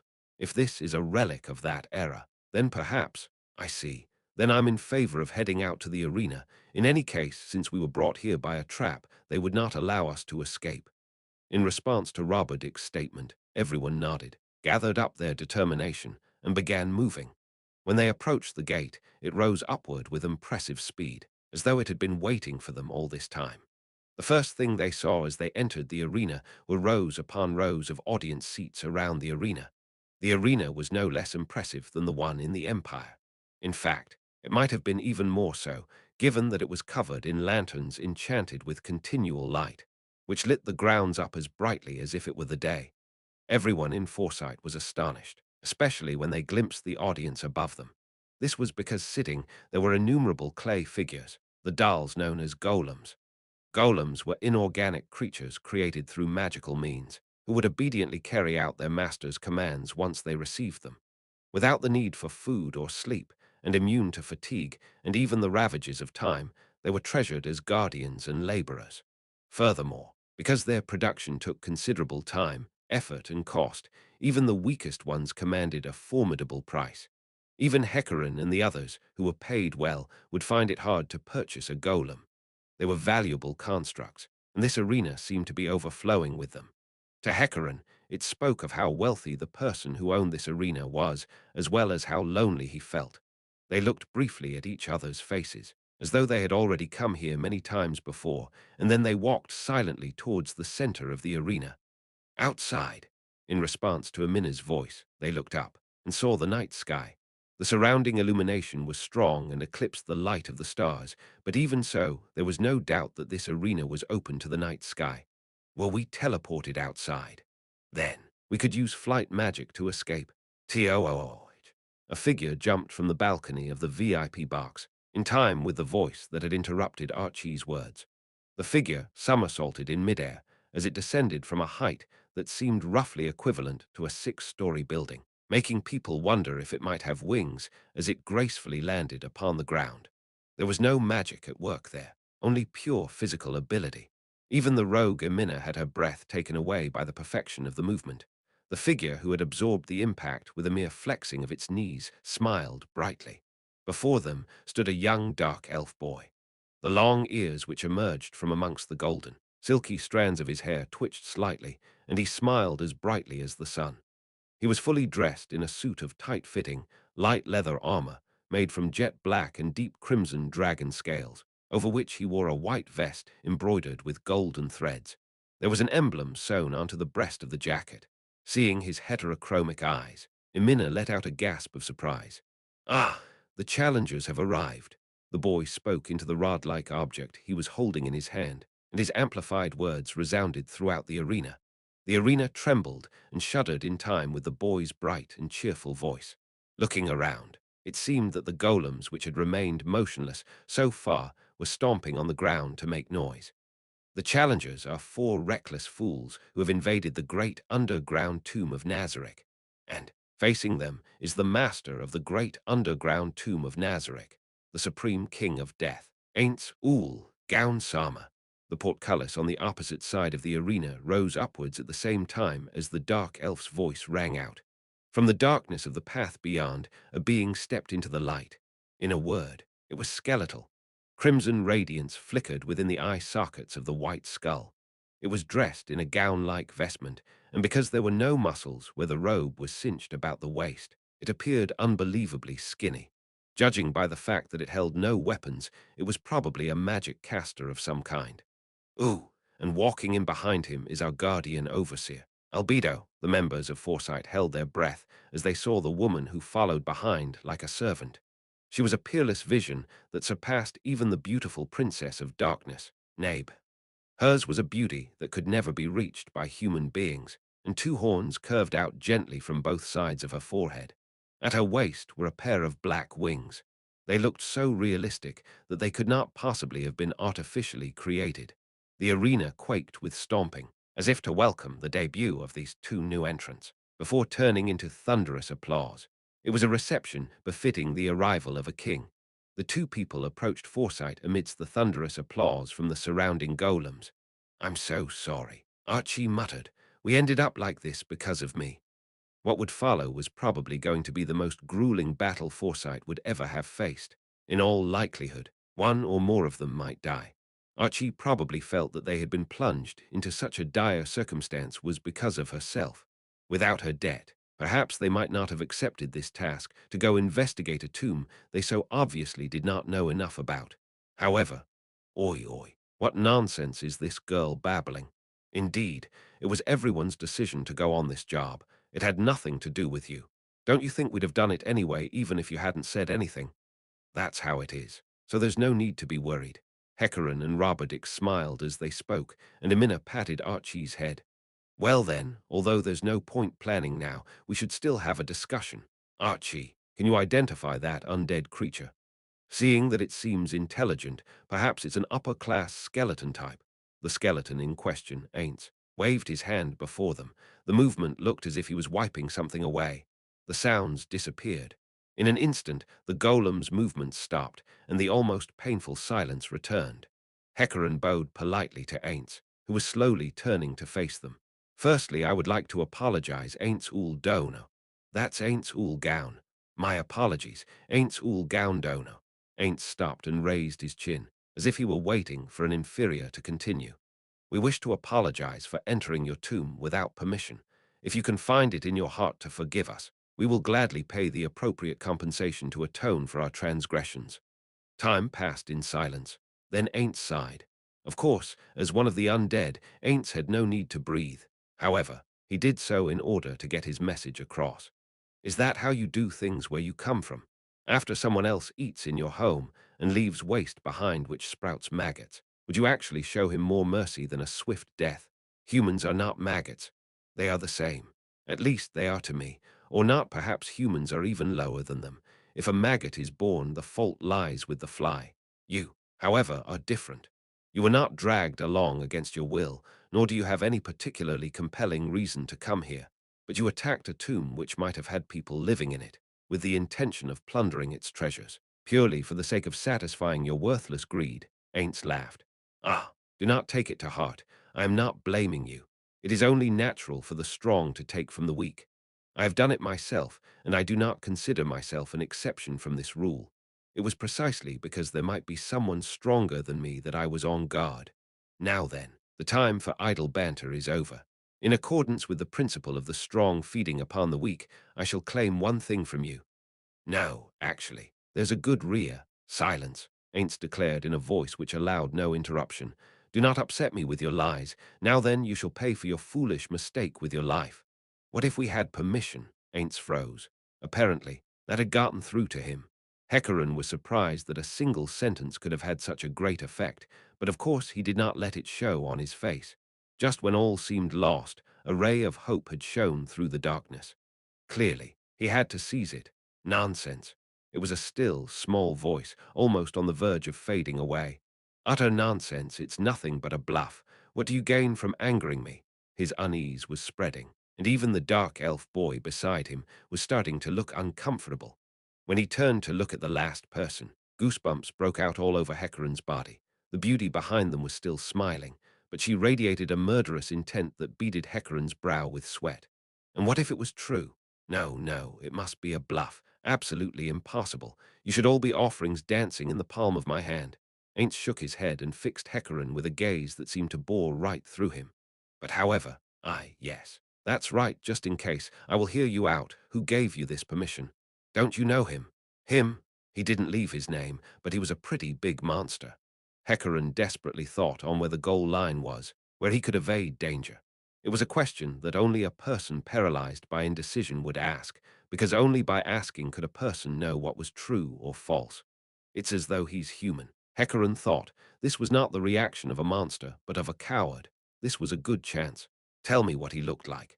He was very, very, very big, very, very big. As Ainz descended into another round of introspection, Hecarim reflected that they had avoided danger yet again, and breathed an internal sigh of relief. He gestured to his colleagues with small movements of his fingers, telling them to find an escape route. Ainz would not act without confirming the truth or falsehood of Hecarim's words. This was all the time they had to think of how to get out of here. What did he tell you? Who knows? Someone might have used a charm or dominate spell or some other special ability. Before that, I hope that you can guarantee our safety. What? If you have indeed gained the permission of one of my friends, then your safety is assured. Do not be afraid. A new word, friend. Hecarim analyzed the information he had just obtained. From the events of the negotiation, he had learned that Ainz Ooal Gown had friends, which he was currently not in contact with. The secret of trickery was to expose the information your mark wanted, and then force him into a mistake. Well, why so quiet? Then let me hear what the person you met said to you. He had made it across all the goal lines so far. Now he had to do it again. His palms sweated profusely. He said to give his regards to Ainz in the great underground tomb of Nazarick. Ainz! His fidgeting suddenly stopped. Hecarim noticed, and an oh crap expression spread across his face. He said to give his regards to Ainz. Hecarim steeled himself. After all, words spoken could not be taken back. Yes. Kuahaha. Ainz laughed when he heard Hecarim's answer. This was not a happy laugh. It was a laugh that could be best described as volcanic. Well, so much for that. Though really, when you think about it calmly, there were bound to be holes aplenty in that story. Ainz's movements stopped, and he turned to look at Hecarim. The crimson fires blazing in his eye sockets turned dark, consumed by the black which surrounded them and reducing his pupils to points of red light.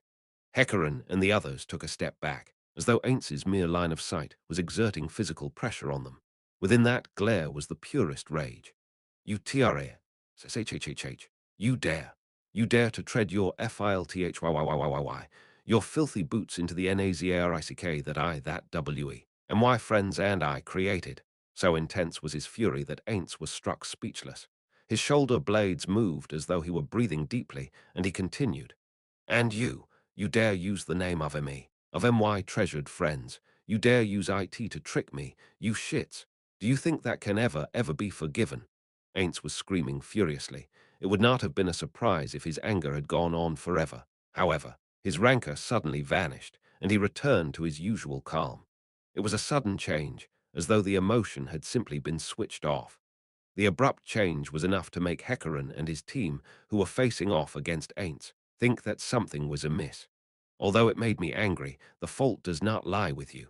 Of course you would tell an outrageous lie to preserve your lives. To tell you the truth, I'm still very mad. I guess I'm still too willful. Albedo, Aura, and all the guardians who can hear my voice, everyone. Cover your ears. The absolute beauty and the dark elf boy listened intently. The boy stuck his fingers into his ears, while the beauty delicately covered her ears with her hands. This was without a doubt to show that they were not going to listen to what he said. From the beginning, I was opposed to this plan to invite filthy thieves into my great underground tomb of Nazarick. But that said, I understand that this was the best method, and I accept it. Ainz looked back up and regretfully shook his head. Well, that's all, rant over. As a final mercy, I wanted to grant you a warrior's death, but now I've changed my mind. Now I will dispose of you like the thieves that you are. While talking as though it was somebody else's problem, Ainz shed his gown. Naturally, there were bones below. A dark red orb floated under his ribs, emanating a feeling of dread. He had nothing on besides his pants and greaves. No, there was one more item. There was a leather collar around his neck, with a chain, broken halfway down, dangling from it. Oh! A strange sound came from above them. Looking up, They could see the upper body of a silver-haired girl leaning out of the VIP box. She was immediately pulled back by a blue-gauntleted hand. What the hell is she doing? I'll go scold her later. By the time they had managed to recover their senses and focus them back onto Ainz, he had produced a single-bladed black sword and a round black shield out of nowhere. Then, I'm ready over here. Let's get started. He slightly spread his feet out. It was a fighting stance. Albedo and Aura, you can stop covering your ears now. The two people addressed reacted immediately and returned their hands to their sides. I'm in a very bad mood now, to think I would encounter fellows like this. So I'll toy with them without killing them, and I'll leave the disposal to you. Now, let's begin. As Hecarim stared down the sword and shield-equipped Ainz, Hecarim's first thought was that his opponent was not a warrior or a swordsman. If pressed, he would say that he was like a monster, the kind who would use their excellent physical abilities to overwhelm their opponent. Both his posture and stance looked like those of an amateur, but he radiated a heavy pressure, appearing larger than life. For a being like this, the fearsome move they could make might be to simply attack. Not coming, then. Allow me. Ainz rushed over as he replied. His was a frightening speed that shrunk the distance between him and his foes to nothing in an instant. He followed it up with a grand slash downwards from above. The attack had openings all over it, but it had great destructive power. In the hands of a mighty being with incredible physical ability, it was a sword strike that could kill anything it hit. Taking it would be very dangerous. Hecarim came to this conclusion in an instant, as he sensed the high-speed blade descending on him. A hard block would turn this into a contest of power, and he knew that he would be overwhelmed if he pitted his strength against Ainz. That being the case, there was only one option.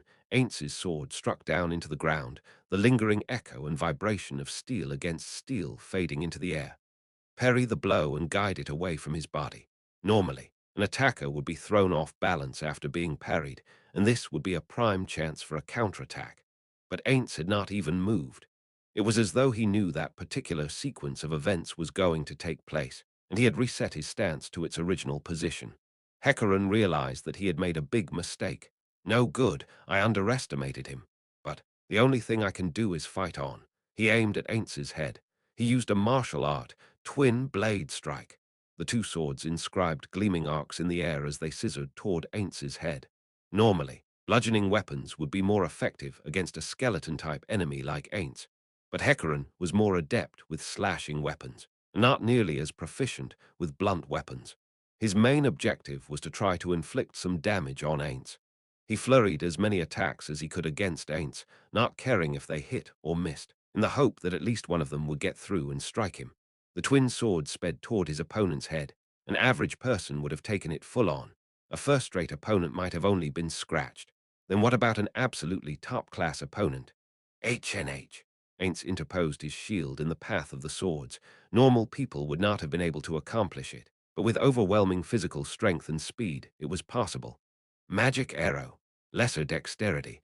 As the shield blocked the two strikes, Archie's spell sent a white bolt streaking towards Ainz. At the same time, while the sound of clashing metal still rang in the air, Robert cast a spell to augment Hecarim's agility. Child's play. Ainz did not even bother looking at Archie. The missile of light flickered and faded out of existence before it even managed to touch Ainz. A shocked expression appeared on Archie's face. Spell immunity, but from where? HMPH. In response, Ainz swung his shield at Hecarim's face. A shield bash, is it? The widely known basics of fighting skills resounded in his head. Hecarim decided to turn this danger into an opportunity and made his move. He aimed at the belly, reasoning that the bulk of the shield would create a blind spot in the defense. However, Ainz easily swept his weapons aside with the black sword. He saw through it. His eyes followed the wall-like shield as it approached, and he barely evaded the blow by the skin of his teeth, and then a greave kicked at him from below. A normal kick was nothing to be afraid of. However, through their brief exchange of arms, he was fully aware that due to Ainz's incredible strength, despite having no muscles to speak of, any attack he made could kill him in a single blow. Taking the hit was tantamount to taking a mortal wound. Hecarim frantically rolled away. Without Roberdic's support, it would have been impossible. The vacuum in the kick's passing sliced off several of his hairs, and a chill raced up and down his spine. This way. Emina launched two arrows from her bow, because she had cried out it was not a sneak attack, and Ainz casually avoided it. The arrows flew past him, having missed their mark. To begin with, arrows were not effective on skeleton-type monsters like Ainz. She had hoped that he would not bother with evading them and casually take the hits, but it seemed that was not going to happen. The arrows she had loosed had flattened heads, like a spade. They were specially designed magic arrows which would do bludgeoning damage. If they had not been avoided, they should have been able to effectively damage even skeletal opponents. At least, that was how it was supposed to happen. But even if that was not the case, there was nothing to regret. Hecarim took the opportunity to stand up and slightly widen the gap between himself and Ainz. Emina's cry had also been to give Hecarim the chance to rise to his feet. Twin blade strike. Ha! The two slashes were easily deflected by the single sword. The shock of the parry sent tremors through Hecarim's hands. What a troublesome guy. Is this what happens when you give warrior training to a monster with superhuman abilities? Just how strong is he? The price of repeatedly using his certain kill moves was the rapid draining of mental stamina. His brain felt like it was screaming from his exertions, so Hecarim decided to back away. Of course, Ainz would not permit that. As if I would let you escape, Ainz charged. That was only to be expected. Backpedaling was slower than forward motion. Just as he was about to catch up to Hecarim, something whistled through the air as it flew past the side of his face. A high-speed arrow came from behind Hecarim's back, hidden by his body. A normal person would not have been able to avoid it. However, against Ainz with his superhuman reflexes, it was still not enough. Flash! Lesser strength. A brilliant flare of light burst in front of Ainz. Whether he resisted it or not, the spell would blind him for a moment, but it seemed pointless against Ainz. All it did was annoy him. Interfering busybodies. Ainz clicked his non-existent tongue at Hecarim, who had closed the gap thanks to his augmented strength and dexterity. Reinforce armor. Anti-evil protection. Archie and Roberdic's support spells had solidified Hecarim's defense. Having evaded Hecarim's attack and deflected his swords, Ainz was about to riposte once more when another arrow flew into his face. HMPH. The casual ease with which Ainz evaded the arrow by simply turning his face was befitting of the ruler of the tomb and of a monstrous warrior. Hecarim used the brief opening made by the support fire to back away, and sweat coursed down his body from the brief but intense combat. He already knew this, but Ainz Ooal Gown was very strong. Human beings could not hope to match his physical abilities. Worse still, he had the technique to make full use of his superhuman strength and speed. His observational skills could see through feints. He had the measure of every member of Foresight. Combined with his resistance to magic and the enchanted sword and shield he bore, he was everything a warrior wanted to be. But there was a reason they could stand toe-to-toe with a man like this. To be fair, he had been hard-pressed to hold his ground. If he had misread the angle of the falling sword and failed to parry, his swords would have been ruined, and he would probably have suffered a fatal wound. A small mistake in estimating the speed of the black sword would have resulted in him being sliced neatly in half. The fact that all his coin tosses had come up heads was nothing short of luck. Yet, there was an even more important reason beyond this. That reason was teamwork. It was precisely because they had walked the edge of life and death together and were intimately aware of what each of the others was thinking, that they could move and act like a single organism. This was how the united group Foresight could stand against the mightiest individual, Ainz Ooal Gown. A faint smile lifted the corner of Hecarim's mouth. Until now, Ainz had been untouched. Certainly he was very strong, but he was not invincible.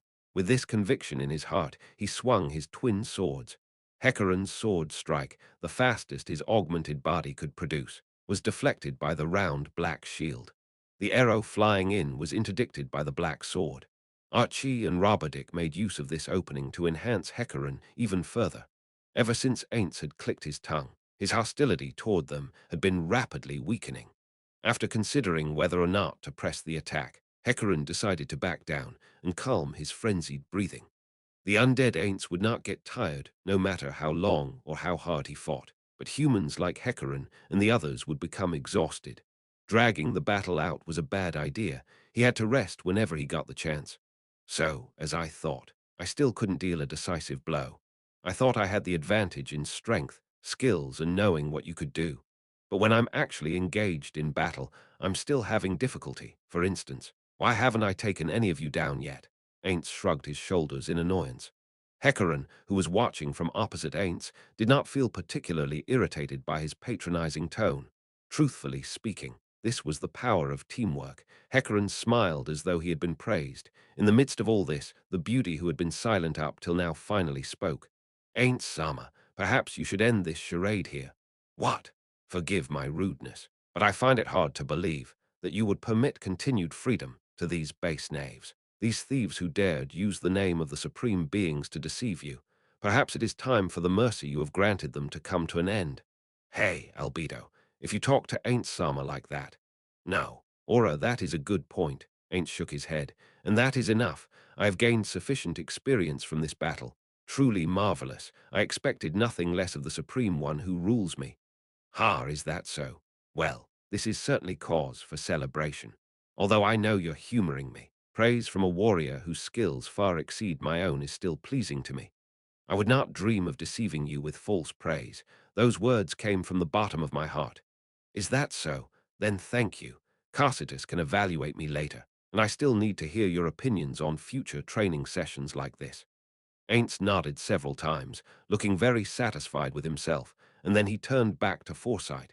The air between them had changed, and Hecaran had a bad feeling about it. His instincts that had carried him through many life-and-death situations were screaming to him, there is great danger here. Now then, that's all for playing around with swords. It is time for a different sort of entertainment.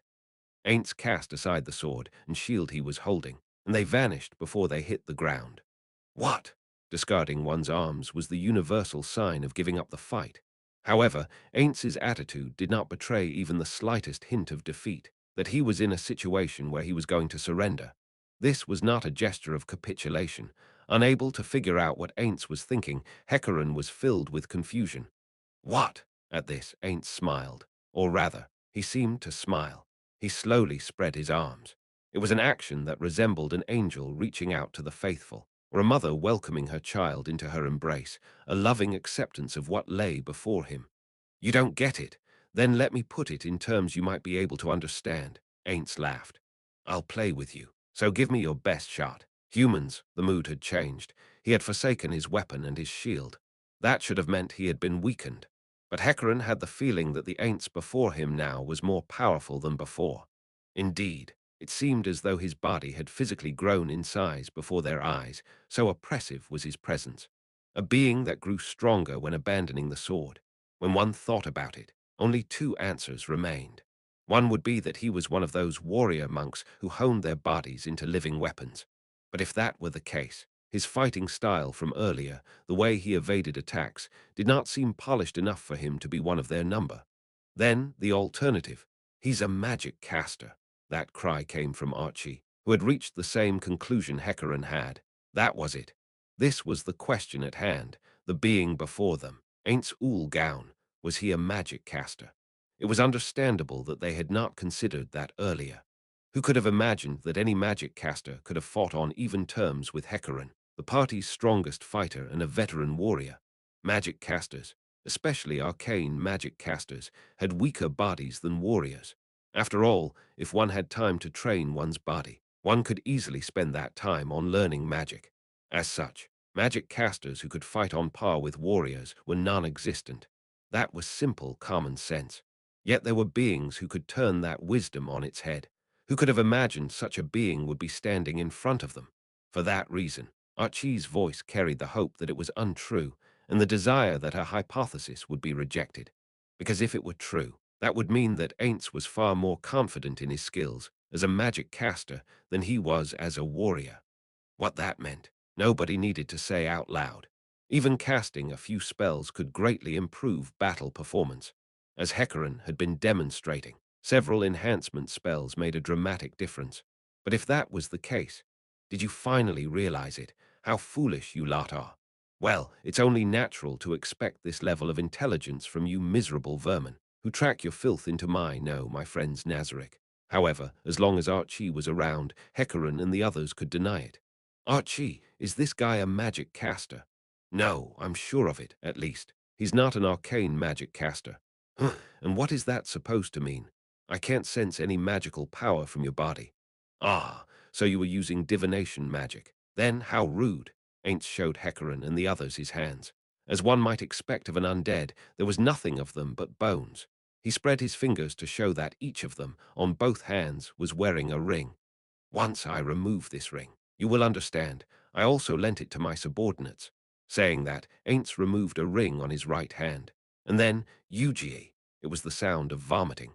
Sticky fluid splattered onto the floor of the arena, and a sour, rancid stench wafted up around Foresight. What did you do? Emina glared at Ainz from where she had rushed over to assist Archie.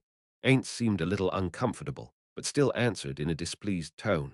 What on earth is that girl doing? There's a limit to how rude you can be, throwing up when you see someone's face.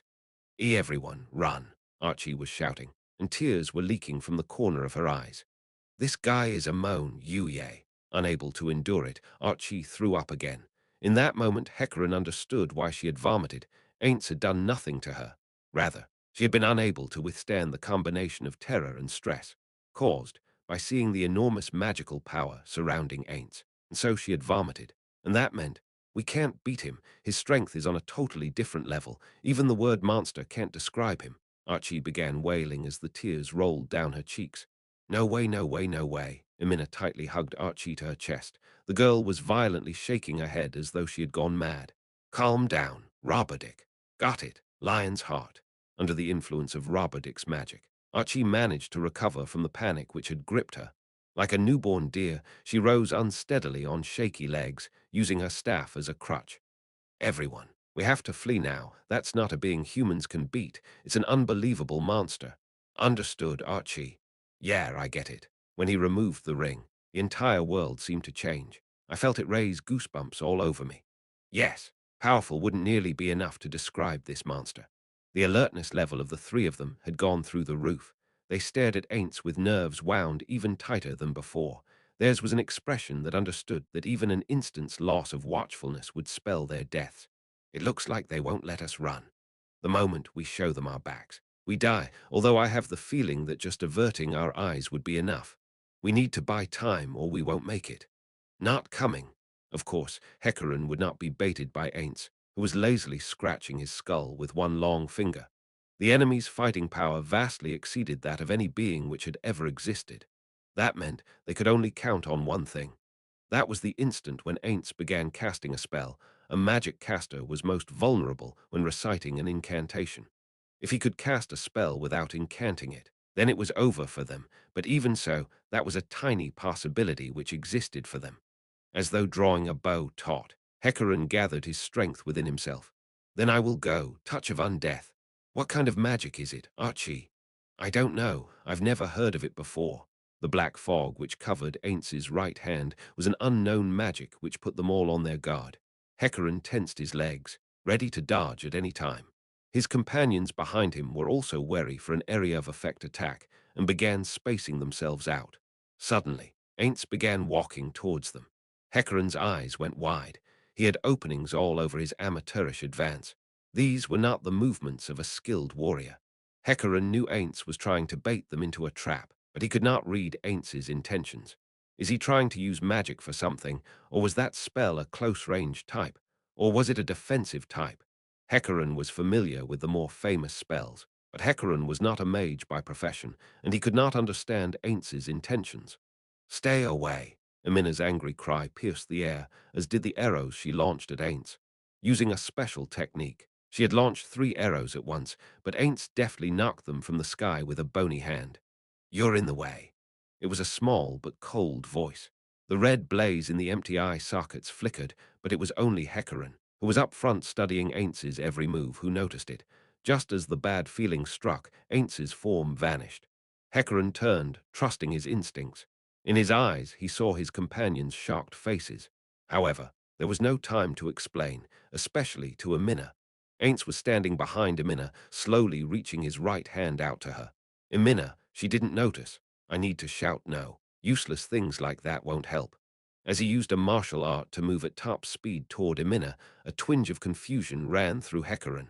Was it wise to protect Emina, compared to Archie and Roberdick, who could use support spells to enhance people? Emina's usefulness and importance were relatively low. The best way to increase their survival rate was to discard the stumbling blocks at their feet. However, damn it, this was the wrong thing for a leader to do. Even though this was almost equivalent to betraying his comrades, Hecarim did not slow his steps at all.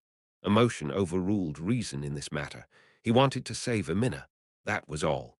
Suddenly, an image of Amina lying on his bed appeared in his mind's eye. He smiled bitterly to himself, because, in a life-and-death situation, all he could think about was her curveless body. Even so, he put even more power into his feet. This was the strength of a man who wanted to protect his woman. Get away! Hecarim's sudden charge created confusion, and thus he made it in time. Before Ainz could touch her, he had already knocked Amina out of the way. Ainz was deciding which should be his priority, reducing their pain. The small whimpering voice in his head was saying, the man who had appeared in front of him, or the woman who got away. Hey, it's me, dumbass. He followed up his yell with a martial art. First, he used Limit Breaker. There would be a price to pay, but it increased the amount of martial arts he could use at the same time. Next was the technique which made his body feel like something was being broken inside it. Dull pain. After that was physical boost, and a twin blade strike made under the influence of Iron Fist. His greatest attack was born from these. His twin swords glowed. Hecarim was counting on the fact that Ainz would be used to his sword attacks from their earlier exchange, so the sudden change in speed would confuse his senses and make it harder to evade. It was the foreshadowing of a strike which would end the battle in a single blow. Ainz did not react to it. I've killed him. Just as he imagined his sword slicing into the defenseless skull, the sensation which traveled up his hands was definitely not the feeling of steel cutting into bone. He's immune to slashing damage. He had had similar experiences during his adventures as a worker. He's immune to both slashing and piercing attacks. What kind of monster is he? As Hecarim tried to retreat in a panic, he felt an icy cold sensation enveloping his forehead. It was Ainz's hand. Hecarim felt like he had been clamped in a vice, wanting to escape yet unable to move. Hecarim! Amina, he's immune to slashing. Hecarim tried to shrug off the intense pain and report what he had learned to his colleagues. While he was grasped by the head, he felt his entire body being lifted up. Although he hammered the backs of his swords into Ainz's arm, the grip on his head showed no signs of loosening. Wrong. Piercing, slashing, or bludgeoning, none of the weak attacks you can muster can do so much as put a scratch on me. What the hell, what kind of con game are you running? That's not fair. He's lying. Amina, if that were true, there would be no reason to fight at all. He must have some kind of weakness. I won't fall for it. It's truly sad when you can't even believe the truth that's right in front of you. I would have imagined that you would have realized from the melee battle and the conversation we had that you were nothing more than useful test subjects. Did that little skirmish we had give you the hope that you could actually win here? Consider that wishful little dream to be my mercy to you in the hell that is to come. What kind of mercy is that? You piece of shit. You goddamn bastard, let Hecarim go. The arrow arrived at the same time as her voice. However, Ainz simply remained still, and the pain in Hecarim's forehead continued unabated. Do you really want to do that? You might hit this man. The pain in his forehead filled Hecarim with fear, the fear that at any moment his head might be crushed by the hand holding it. Although he struggled, Ainz did not shift a millimeter. It was like attacking a steel block. The only thing Hecarim hurt was himself. Did that hurt? Don't worry, I won't kill you just like that. A miserable little thief like you does not deserve that mercy instead. Paralysis. His body was frozen. No, it was not frozen, it had been paralyzed. If all I did was inflict paralysis, then maybe touch of undeath was a little wasteful. Hecarim heard the words, but he did not understand them. Amina's bowstring hissed as she sent a continuous stream of projectiles downrange, but the only response was quiet laughter. So, how far can you know, please? Struggle as much as you want. That will only deepen your despair. Run away. Hecarim's mouth would not move to make the sounds he wanted. This was an opponent they could not simply evade just by running away, but fighting would be even more foolish. This was especially true given that once the vanguard was taken down, the battle line would collapse. Then who will be next? Of course, you can all come at once, but that would be too boring, no. Amina turned to look at Hecarim, who was lying on the floor of the Colosseum. He was not dead, but he looked like it. There was no way she could save him from the clutches of the logic-defying monster known as Ainz Ooal Gown.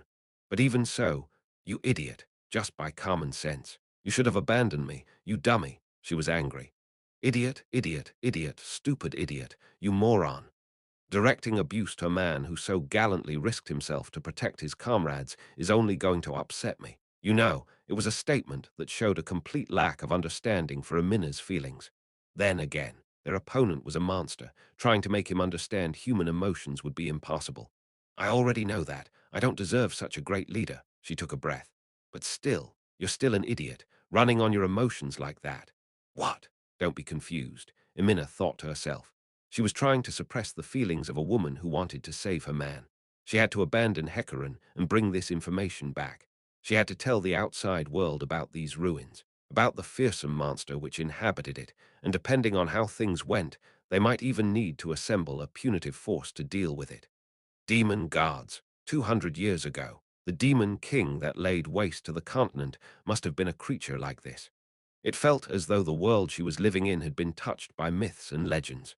It clearly could not be like this, but some part of her, deep in her heart, was insisting that this was just a dream. Legends. It sounds so bizarre when you put it that way. It's heroes that ought to be fighting a monster like this. Inspiration struck in a flash. That was it. The ones who battled the demon guards were the 13 heroes. They were heroes. Then, the only one who could fight Ainz was also a hero.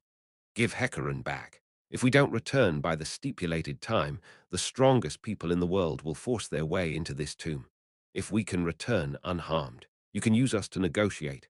What is this? Lies again. Ain't sighed, a silent ha sound. Sweat beaded on Amina's brow. It was genuine. No, I'm not lying.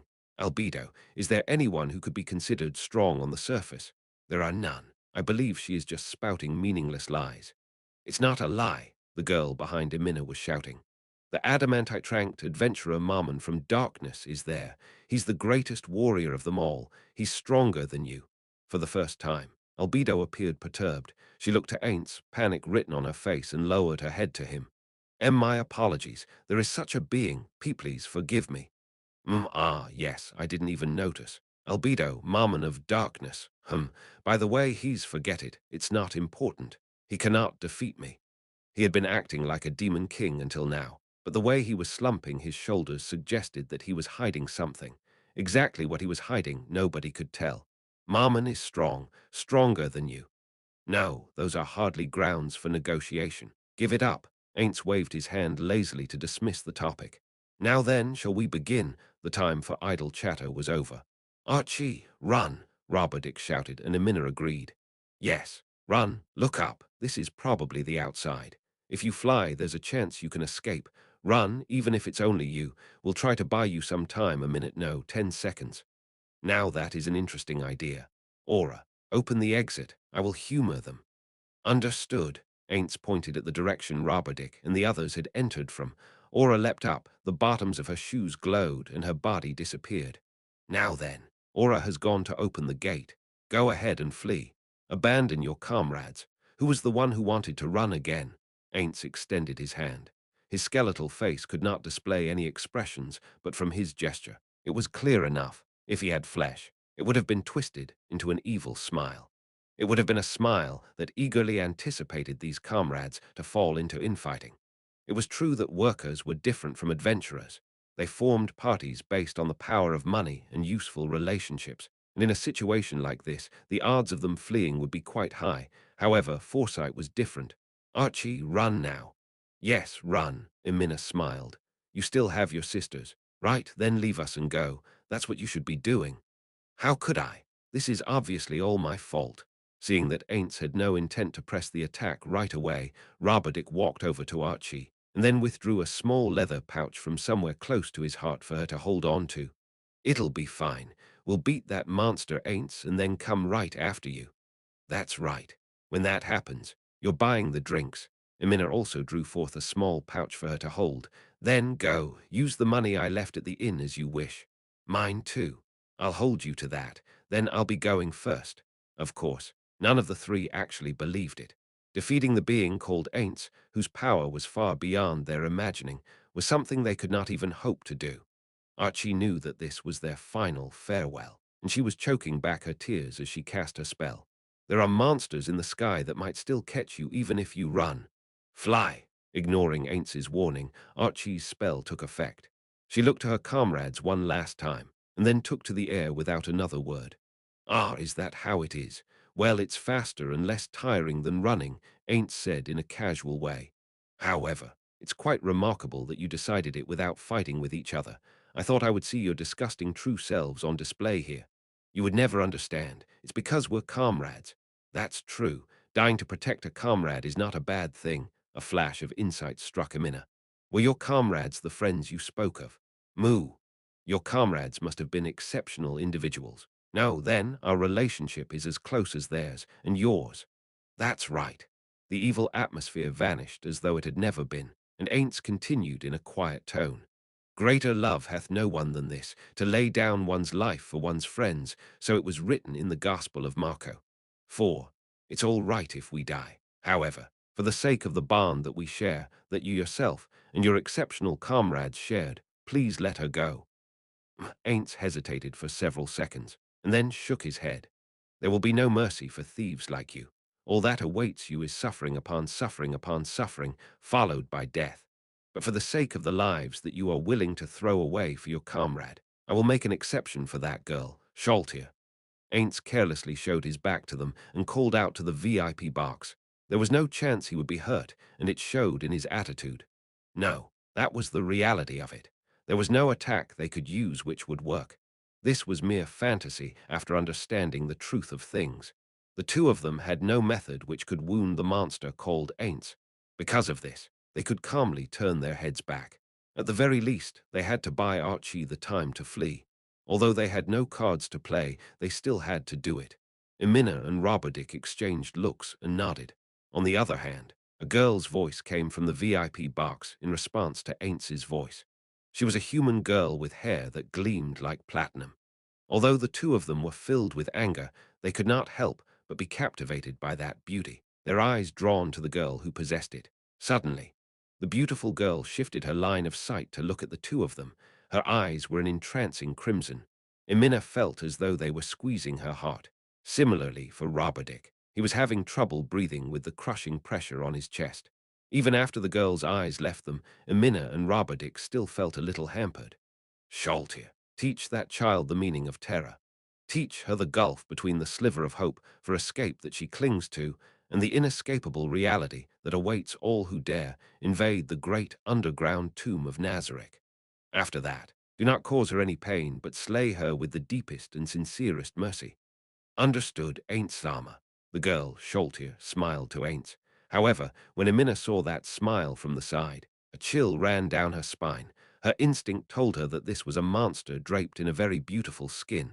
Do enjoy the hunt. That was my intention. Sholtir bowed deeply to Ainz before setting forth.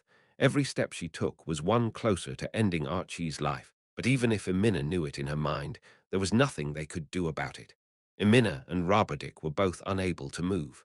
Sholtir walked past them without any sign that she had noticed them, without paying them the slightest bit of attention. Perhaps foresight could close the distance between themselves and Sholtir immediately if they ran after her, but she seemed so far away. What's this? Still not coming? If you have time to talk, you have time to fight. How unexpectedly honorable of you. He was not looking down on her. His sentiment was genuine. In response to it, Emina's fighting spirit recovered somewhat. Wait, a question, please. What happened there? Where is the mercy in that? A priest. Then I will tell you. In Nazareth, a death without further suffering is mercy enough. Silence descended upon them. They would no longer speak with words but weapons. Let's go, robber. Yes. Oh, with an uncharacteristic battle cry, the charging Roberdick brought his mace down on Ainz's face. It was a strike made with all his strength. It was precisely because he thought that Ainz would not evade it that he put all his might into the blow. Although Ainz took the full power strike in the face, he did not react with pain as expected. Roberdick followed up his attack, reaching out with his bare hand. Middle cure wounds. The healing spell was targeted at Ainz. When exposed to healing-type magic, undead would take damage instead. However, like the attack spell Archie cast earlier, it vanished uselessly against an invisible wall. Ah! Emina tensed her bowstring as she cried out. Then she loosed. Although Roberdick was next to Ainz, she was not nearly bad enough to actually hit him. Rather, at this range, there was no way she could miss. Yet the arrow struck Ainz and fell to the ground without doing any damage whatsoever. Ainz vanished. It was the same tactic as earlier. Teleportation. Not quite, as expected. The voice came from behind. Aye. Before Roberdick could finish, Ainz's hand gently settled on Amina's shoulder. There was no hostility in that gesture. However, it had a telling effect. All the strength in her body vanished, and she slumped to the ground. Although her mind was fully functional and conscious, her body felt like a puddle of immobile, insensate slime. "What did you do to her?" Roberdick asked his question in a trembling voice, as his eyes went from the collapsed Emina to Ainz, who stood by her side. "Was that a surprise? It's nothing special." Ainz proceeded to explain in such a way as to break Roberdick's spirit. It was almost the same as just now. After casting a silent time stop, I moved over here and cast the same spell I used on that man, Touch of Undeath, and then I just touched her. The air between them froze into silence. The sound of Roberdick swallowing was exceptionally loud in comparison. "You stopped time." "Oh yes. Anti-time stop countermeasures are very important, don't you know? You'll need to have them by the time you hit level 70. "Oh well, you're going to die here, so in your case, it's largely academic." Roberdick ground his teeth. He was lying. If only he could say that. If only he could deny everything this monster, this guard, was saying. It would be better if he fell to his knees and clutched his ears to shut the words out. He understood that Ainz was very powerful. However, even with that considered, stopping time and the like was something that should not exist in this world. The march of time was a flow that could not be mastered or controlled by humanity. What could he do against a foe who was capable of such a feat? Cutting down an entire forest with a single sword would be an easier goal in comparison. Ainz Ooal Gown. He was a being that the human race could never defeat. He was a man who stood in the realm of divinity. He gripped his mace in both hands, and he felt a light tap on his shoulder. Ah! Roberdick's body stopped moving. He did not have to look to know who had done it. It was Ainz Ooal Gown, that godlike being who could control the passage of time, who was supposed to be standing in front of him. When Eddie vanished from his field of vision, the cold flowing into him made him feel as though he had turned into an ice sculpture. Thus, any feeling and freedom were stripped from his body. It was useless, wasn't it? So spoke the gentle voice, which carried no trace of enmity to Roberdick. The mace fell from nerveless fingers to the ground then. Ainz muttered as he looked to Roberdick, who had lost all will to fight. "Well, that was a waste of effort. I think I might have actually broken a sweat." It was completely useless. Every tactic and trick he had tried could not do even the slightest bit of damage to Ainz. Thoroughly defeated, Roberdick looked quietly at Ainz and calmly asked him a question. "I have something to ask. What is to become of me afterwards? Is it because you're a divine magic caster and you think you won't end up in the same state as those other two?" With that as a premise, Ainz began his explanation. "Well, let's start with those two. Aura, take them to the large cave. Gasho says he's running out of nests." The dark elf's ears twitched, and her eyes went wide. "I ain't Sama, Mare. I can order Mare to go instead, right? Make him go there instead." "Oh, fine with me." "Understood. I'll let Mare go instead. As for that, I apologize. There will be no kind fate in store for them. As for you, the subordinate I sent in pursuit is also a divine magic caster, but the god she believes in is completely different from the gods you worship. When it comes down to it, I have no idea what the four great gods you worship are. As such, I need to confirm the details on them.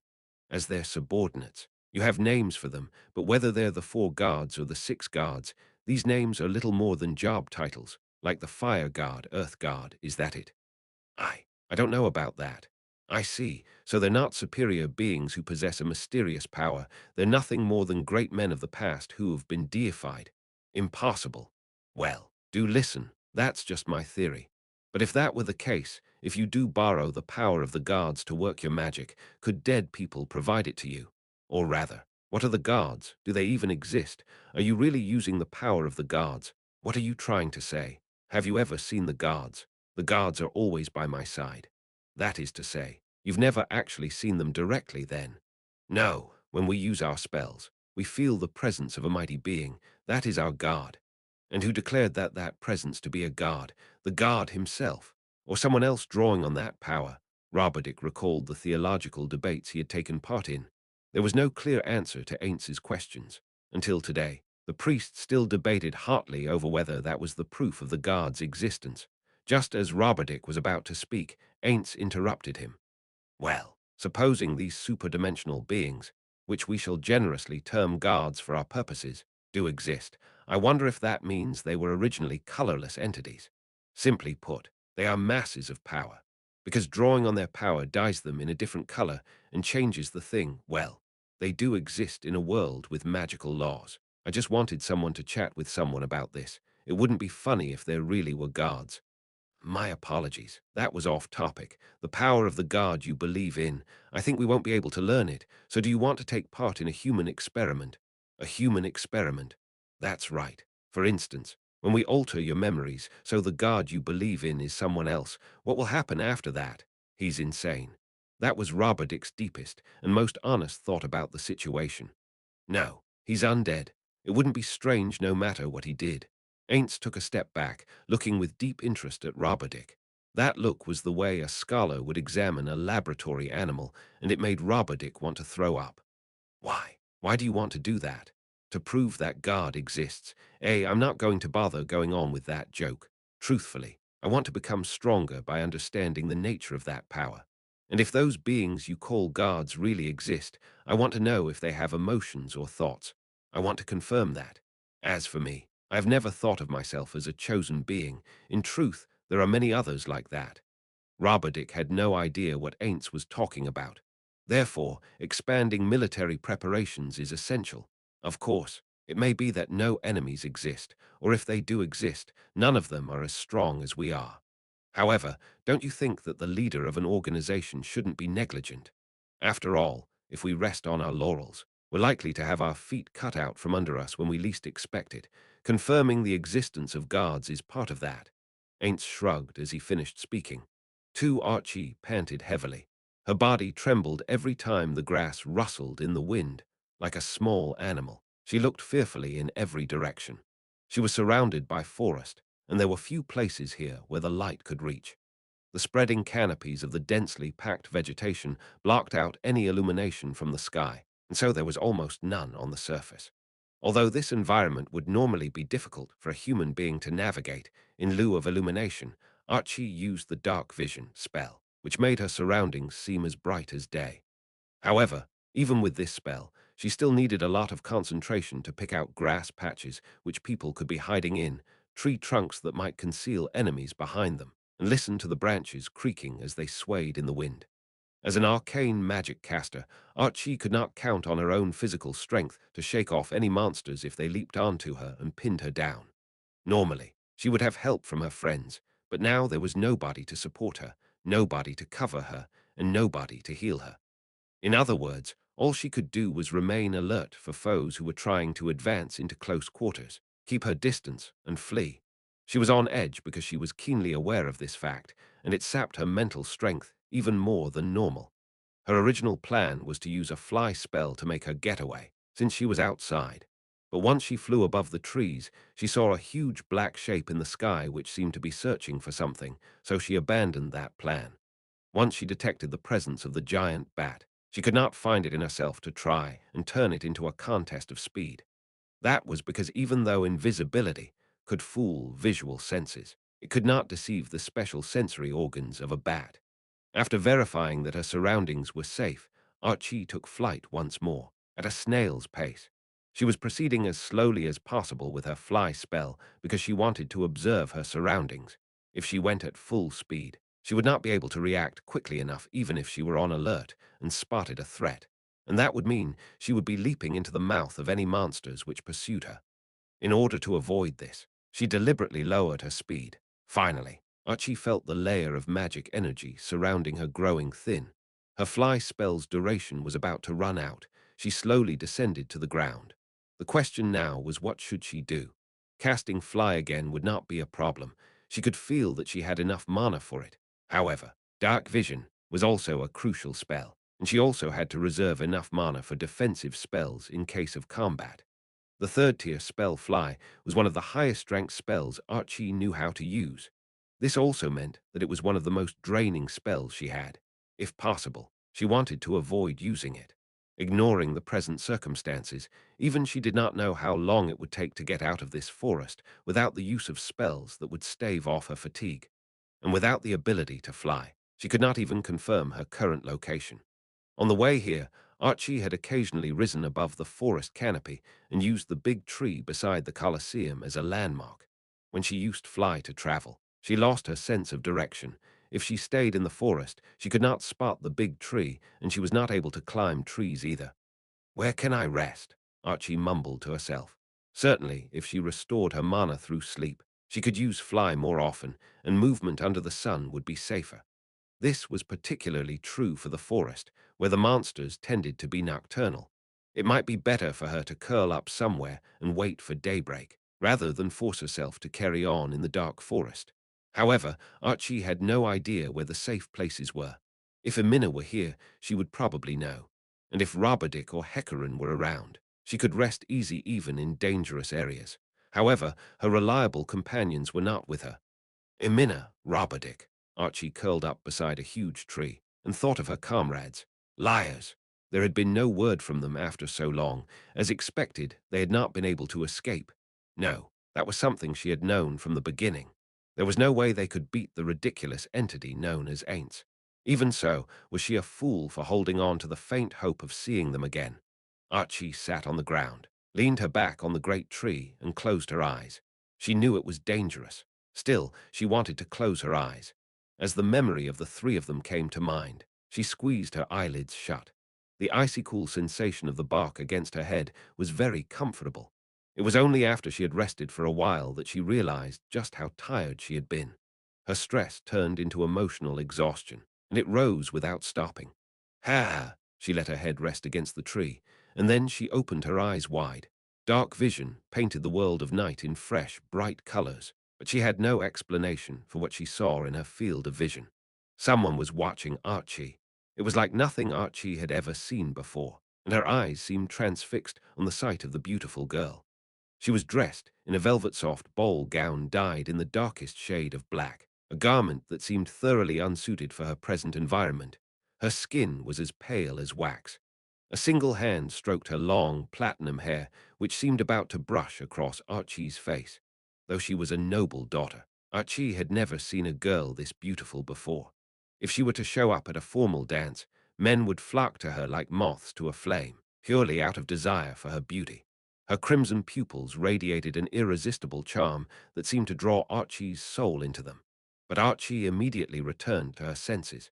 There was no way someone like that would be in a place like this, especially not someone with both feet on the tree trunk, standing parallel to the ground in utter defiance of gravity. It was obvious that this was a pursuer sent by Ainz. Still, it was not completely impossible that she might have been a resident in the forest for a long time. Tag, you're it. Her fleeting hopes had been utterly dashed. A pursuer. Archie leapt away to open up a gap, pointing her staff at the girl. The girl seemed disinterested in Archie and neatly walked down the tree trunk and onto the floor. Come now, start running. If I defeat you here, I can flee more safely. Even as she said this, Archie smiled bitterly in her heart. There was no way she could beat any pursuer sent by Ainz, a being who existed outside the bounds of common sense. Knowing this, the reason why she said so was to gauge the other party's reaction. Then, by all means, although I can only play with you for a while. Her attitude said that she completely understood the difference in power between the two of them, which was to say, if she fought Archie, it would be nothing more than toying with her. Fly! Archie cast her spell and began to flee. There was not the leisurely, slow flight she had demonstrated on the ground. In one swift movement she was aloft, covering her face with her arms as she broke through the forest canopy and soared into the air. Under the night sky, Archie looked around once more. She was on guard for the bat-like monster she had seen earlier. However, it seemed that it was nowhere around, and so all that was left was to escape. Yes, yes, keep it up, the beautiful voice called out to Archie, who was desperately trying to flee. Her heart lurched, casting frantic glances around. Archie tried to see where it was coming from. It was from in front and above her. When had she, the girl from just now, was there? Lightning! Bluish-white lightning leapt from her staff's head and cleaved through the night. This was Archie's strongest attack spell. Even though it pierced the girl, The smile did not vanish from her face. Archie was sure of it. This was a being on par with Ainz, which meant that there was no way Archie could defeat her. The girl cheerfully spoke to Archie, who was eager to flee. "Come, my familiars." An enormous pair of wings extended from behind the girl's back. They were like a bat's in shape, but far, far larger. An enormous bat flew out from behind her like it had detached from her body. And of course, no bat with glowing crimson eyes like that could be a mere beast. The girl smiled from beside the giant bat, whose wings beat steadily through the air. It was a smile that froze Archie's body like ice, a smile that did not seem to belong on someone her age at all. "Well then, do continue to flee." Black Circle Archie fled. All she did was flee. She flew into the forest to lose her pursuer, and the branches scratched her body as she fled. Since she had discarded her companions to escape, that meant she had to make it out of here no matter what. In her mind, she would do anything to make that happen, and after a flight of who knew how long, Archie stared despair in the face. It was a wall. An invisible wall stood in front of her. The world went on beyond it, but Archie's body was blocked by that wall. Archie was now 200 meters above ground level, and the invisible wall had reached this high. "This is," Archie muttered to herself as despair seeped into her heart. She flew and felt around with her hands. But wall, wall, wall, still a wall. No matter where she flew, her hands told her there was something hard in her way. What is this? A wall, of course. It was an answer to her self-directed mutterings. Archie turned around, with an idea of who she might see. It was as she had expected, the girl from earlier. But now she had a trio of giant bats as her escorts. "Though it seems you've gotten the wrong impression. This is the 6th floor of the great underground tomb of Nazarick. That is to say, you're underground. This," Archie pointed to the world. The sky, the stars, the gently blowing wind, the forest which stretched as far as the eye could see. Although she did not think this place could be under the earth, when it came to these people, even that might be a possibility. The 41 supreme beings, our most august creators, once ruled this place. It was created by them, and even we don't understand all of it. They created a world that would make them like gods. That's correct to us. They are beings on the same level as gods. Gods with Ainz Ooal as their leader. Archie looked around. She had accepted it, as expected after seeing all this. The only thing she could do was accept it. There was no way she would be returning alive. Well then, not fleeing. Would it even be possible? Of course not. There was never any intention to allow you to escape to begin with. Is that so? Archie gripped her staff tightly with both hands and charged the girl. She could no longer use spells since she was out of mana. However, even in this most hopeless of situations, she still had to try her best until the very last moment. This was the duty of Archie, the sole surviving member of Foresight. There, you've done your best." The girl's reply to Archie's fully determined charge was little more than bored dismissal. "Then, your sad little escape attempt ends here, though it's a shame I couldn't see you break down in tears." The girl easily caught the staff with one hand and yanked it toward herself. Archie was thrown off balance and fell into the arms of the girl. The two of them ended up embracing in midair. In this position, the girl buried her face into Archie's neck. Although Archie tried to struggle, the girl who stuck to her like glue could not be shaken off. She breathed hotly on Archie's neck, and Archie's body quivered. The stink of sweat, not being able to keep one's body clean, was part and parcel of the worker's life for Archie. This was true for all workers, adventurers, travelers, and anyone who spent time moving around outside. Even if they got dirty, the appropriate response would be, "So what?" However, she still felt deeply ashamed at being told this by a girl who was younger and more beautiful than her. The girl's face left Archie's neck. A feeling of revulsion swept up over Archie as she looked into those crimson eyes. Within those eyes burned a lust for the female body, stained with the same carnal desire that men possessed for women. "Be at ease. You will die without experiencing any suffering. Be grateful to Ainz Ooal for his mercy." Archie wanted to respond, but instead all she felt was surprise at the fact that her body had been immobilized. It was as though those crimson pupils had stolen away her soul. At last, Archie realized the true identity of the girl. She was not human, she was a vampire. And then, the girl's face drew closer to Archie's, her tongue slipping past her lips to lightly lick at Archie's cheeks. "Salty," the girl laughed, and despair swallowed Archie's soul. That only made the girl laugh harder. Her lips split apart to her ears. The red of her irises spread to engulf their respective eyeballs. With a cracking sound, she opened her mouth. What had once been neat, pearly white teeth were now things that made people think of medical syringes in multiple rows like those of a shark. Her lascivious voice was laced with lewd undertones, and clear drool oozed from the corners of her mouth. And then, terror enveloped Archie completely. Ah ha ha! Archie's mind lost hold on consciousness in the face of the laughing monster that reeked of blood. The last thing that went through her mind was the faces of her two sisters waiting for her. Ooh, fainted already. Then there's no need to knock you out with magic. You can embrace death in your dreams. 3. After handing the intruders over to his subordinates to handle, Ainz activated the monitor within the throne room and scrolled through Nazarik's data. The figure which most concerned him, their remaining funds, had only shifted very slightly. That was because they had hardly activated any cash item traps. Thus, it could be counted as a very successful training exercise. Ainz turned to Albedo, who was nervously awaiting Ainz's opinion, and smiled broadly. Although a skeletal face could not show any expressions before praising her, very well done. While the intruders were all weak, they were fairly skilled among the humans of this world. In addition, you eliminated them with barely any expenditures. It seems I can entrust the task of defense to you in future. Thank you for your praise. Albedo looked visibly relieved as she bowed her head in gratitude. Then, Ain't Sama, are there any problems with the time? It's fine. I've asked Pandora's actor. While the people on top think the workers are taking their time, they've decided to wait one day, or until there's some change in the ruins. After seeing that none of the workers had returned by dawn, the adventurers had flown into a panic. But Marmon, Pandora's actor, suggested that they wait another day and see. While they had already arranged that to leave the campsite and observe from further away in case of emergency, the word of an adamantite-ranked adventurer carried more weight than their previous plans. Then, may I occupy a bit of your precious time? In truth, I have a question to ask Ain't Sama. What is it, Albedo? A moment, please. All right. It's fine.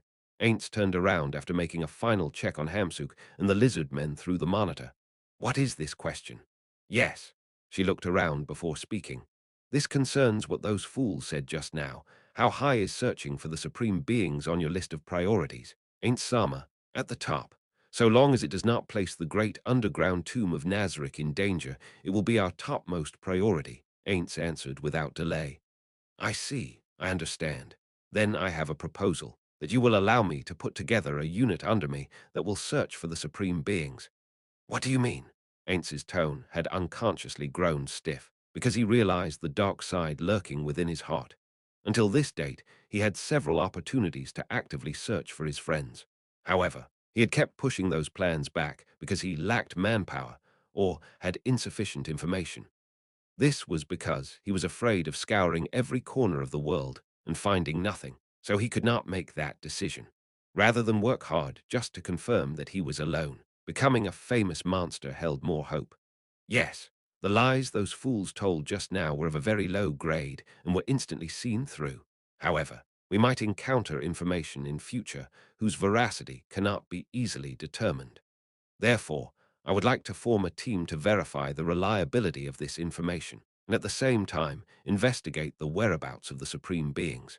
After I investigate in detail, I can report the results to you. Ain't Sama? Ain't caressed his chin with a bony hand. Is that so? He murmured to himself. He thought about his conversation with the workers, and what he felt was not anger, but emptiness. Wavering between hope and despair was truly a heart-wrenching thing. His own sentimentality aside, it would seem that as the group's leader, it was time for him to decide to advance, even if it was only by a small step. You do not need to do everything on your own. Albedo, I hope you will be able to continue administering Nazareth well. If you intend to gather information by heading outside, would Mare or Aura not be better choices? I hear there are dark elves in the outside world. It is as you say. However, there is one factor which makes me uneasy: loss of control. For instance, if she caught wind of Pero and Sino-sama, Sholtir would surely abandon everything and do as she pleased. Similarly, if Aura and Mare learned of Bukubukuchigama, there is no telling what Aura and Mare will do. I see. Ain't smiled bitterly as he thought of Sholtir. Indeed, I feel that is a possibility. In order to avoid that, I feel a team which is directly loyal to me would be more appropriate. So you will not go berserk when you learn about Tabula-san. Please be at ease. As the guardian overseer of Nazarick, I will not do so under any circumstances. I promise. I see, when it came to Albedo, a wise person who was the most skilled at the internal administration of Nazarick. The chances of her going out of control due to her emotions ought to be very low. While she was a little off-kilter from time to time, there had never been any problems with the running of Nazarick while Ainz had been gone, and she was worthy of trust. Personally, I feel Demiurge would also be acceptable, but he has many other duties to cover. Having him bear the weighty task of gathering information about the other supreme beings in addition to those tasks would be somewhat burdensome. What you said makes sense. Then how about dispatching Pandora's actor? I was about to mention that. If possible, I would like to ask you to assign me Pandora's actor as my adjutant, Ain't Sama. I see. Having two of Nazarick's most intelligent people working together will reduce the chances of mistakes compared to just one person, but he still has his duties in the treasury. I will lend him to you when the need arises. Thank you, Ain't Sama. May I make several other requests? Aints raised his chin, indicating that she should continue. I would like my subordinates for the Supreme Being Search team to be powerful. Of course, I will assign you a group of the highest-leveled vassals. Thank you, Ain't Sama. In addition, I feel it would be very helpful if you could bestow upon an undead lieutenant handcrafted by yourself. That I cannot approve. Indeed, the lieutenants I can make are level 90, but rather than mercenary NPCs, one of Aintz's skills allowed him to use experience points to create undead beings, an Overlord Weissman or a Grim Reaper Thanatos. Since he could only have one at a time, they were very powerful. However, this world was not like Yggdrasil, where large amounts of experience points were easy to come by, and so he wanted to avoid skills which consumed experience points. Yes, I'll pass on that. Albedo, you will be in charge of the team. Your adjutant will be Pandora's actor, and the other team members will be monsters. Understood. There is also one more thing. I would like to keep this group secret and not let the other Guardians know about it. Why is that? Won't it be better to have the Guardians help? No, if news is carelessly leaked, the Guardians or the other creations of the Supreme Beings might ask us to bring them along in order to visually confirm the sightings. In that case, they might end up falling into a trap if that news was bait. My abilities are oriented towards defense, so I might be able to escape on my own, but it would be more difficult if I had to protect others as well. That makes sense. Very well, Albedo. We will proceed as you see fit. Thank you, Ain't Sama. Albedo bowed deeply in thanks, and her long hair hung down, covering her face. That's fine. Then I'll leave this to you. Please be at ease. Ain't Sama, the secret unit executing your most important order will not disappoint you. Aints was puzzled. The phrasing of her reply seemed a little strange. Forget it. It's fine. Then let us select your subordinates. I won't touch the vassals already assigned to the various floors, but make new ones instead. How many level 80-odd monsters do you need? Let's start with 15. 15, that's a bit too, halfway through. Ain't shook his head. Searching for his past friends was an important task. He should not be considering the expense at all. No, that's fine, I understand. There is another thing I would like to ask. May I have command authority over Rubido? Denied, Aints replied instantly. Rubido was the single most powerful NPC in Nazarick, purely in terms of melee combat. She was stronger than Sebas, Carcitus, and Albedo. In all likelihood, even a fully equipped Aints could not beat her, and even Sholtir would be considered weak in comparison to her. The only people who can beat her are the ones from the 8th floor, and they'd have to use world-class items. No matter how strong she is, she probably wouldn't be able to fight one of them to a draw, but still. While the activation experiment was a success, I do not intend to mobilize it for the moment. I wish to ask you, why do you need so much fighting power? It embarrasses me to say it, but would you be willing to listen? Ain't Sama, go ahead. Since this is a rare chance to do so, I wanted to put together the strongest possible team. Ha ha ha. Albedo's wish might have sounded like that of a child, but Aints keenly understood it, and he could not help laughing.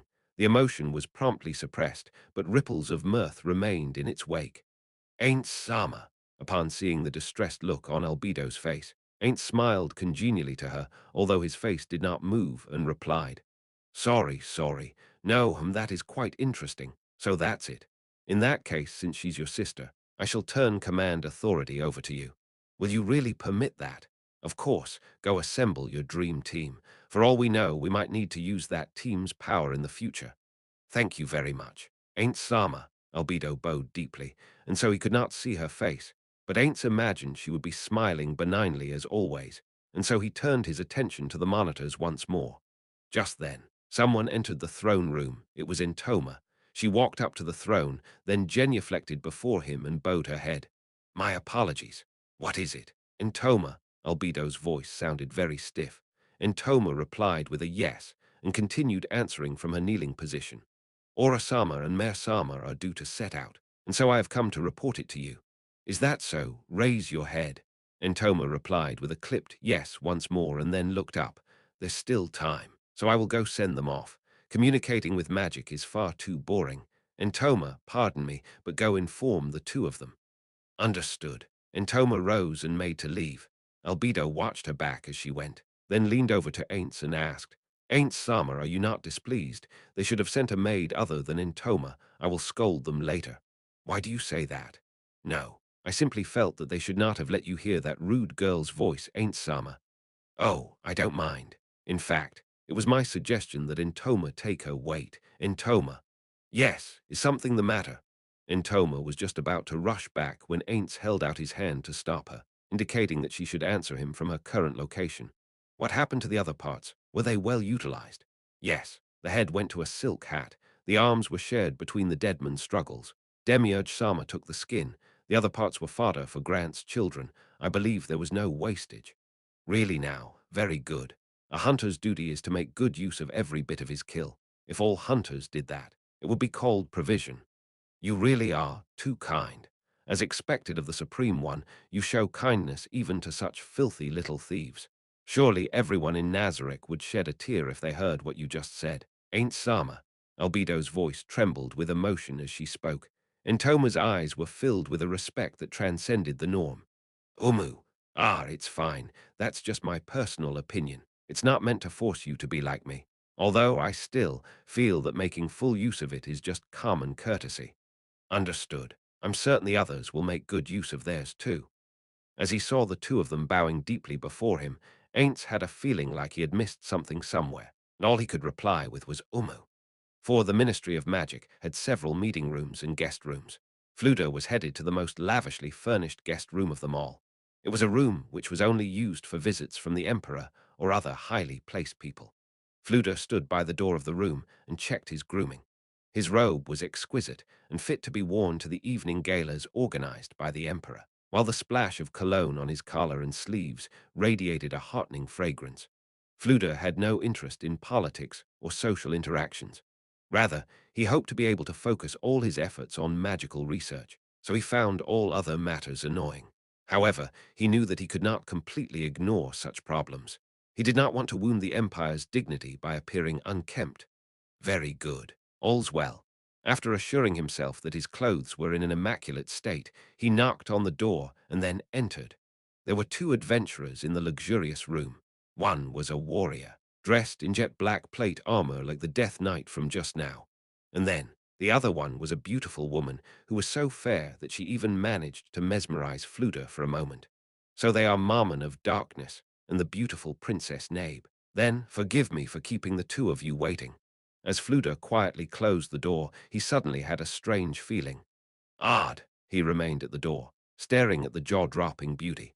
"I can't see it." Fluda's eyes should have been able to see an image superimposed over her. However, he could not see it now, which left him speechless from shock and puzzlement. Fluda's natural talent was the ability to see the auras around arcane magic casters, and thus the tier of spells they could use. However, Fluda's talent could not sense the auras from around them, despite hearing that the beautiful Princess Nabe of Darkness was an arcane magic caster. Protection from divinations. That was the only possibility, but that in turn raised new questions of its own. Why had she warded herself against divinations? Normal adventurers would not erect such defenses. That was because using their strength on such matters was too troublesome, and few situations arose where one needed to be constantly aware of such things. Besides, not taking off one's protection for divinations when meeting them was quite rude. Well, I used a detection ability myself, which was somewhat impolite too. But why does she have to hide her power? Fluda's talent was well known, and perhaps she had done so to protect herself, but he still did not know the reason for it. Upon seeing Fluda frozen in place, his somewhat surprised guests asked, "Is something the matter?" "Oh, please forgive my rudeness." Fluda sat before Marmon, but he could not help sneaking peeks at Nabe. "Ah, I see. Let's begin then." "Begin what?" Before Fluda could ask, Marmon took the initiative and said, "Nabe, it's time for you to take your ring off." "Understood." Nabe removed her ring. In that moment, it felt like an explosion had gone off in his face. A cry of "What?" escaped his throat. Nabe's body radiated a world-shaking wave of power. His body was not truly being assaulted by a wave of overpressure. This was a surge of might which only someone with Fluda's talent could see. Fluda curled up into a ball and trembled, like a man lashed by icy winds. "I am possible." It was not possible. It could not be possible. There was no way, no way that there was someone more powerful than himself. But he could not reject it out of hand, because the scene before him was reality. His ability had never betrayed him before. Her power was far in excess of his. That was the pure and undeniable truth. The seventh? No, don't tell me. This flow of power is proof of the eighth. If that were so, then it would be the stuff of legends. Fluda could no longer speak, because magic of the fifth tier was the domain of heroes, and the sixth tier which Fluda had reached was terra incognita.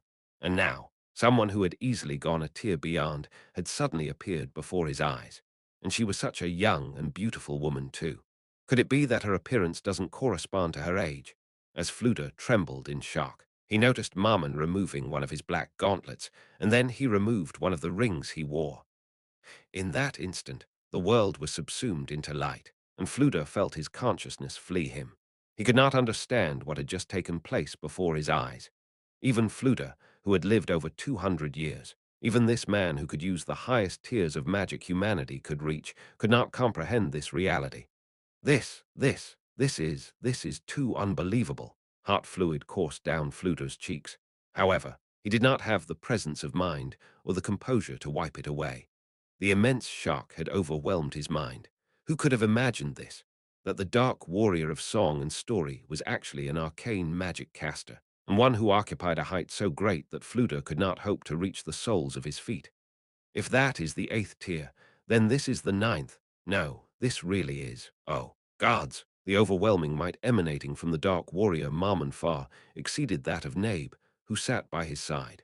Since he had surpassed Nabe, a magic caster estimated to be of the eighth tier, then exactly what heights of magic could this Marmon reach?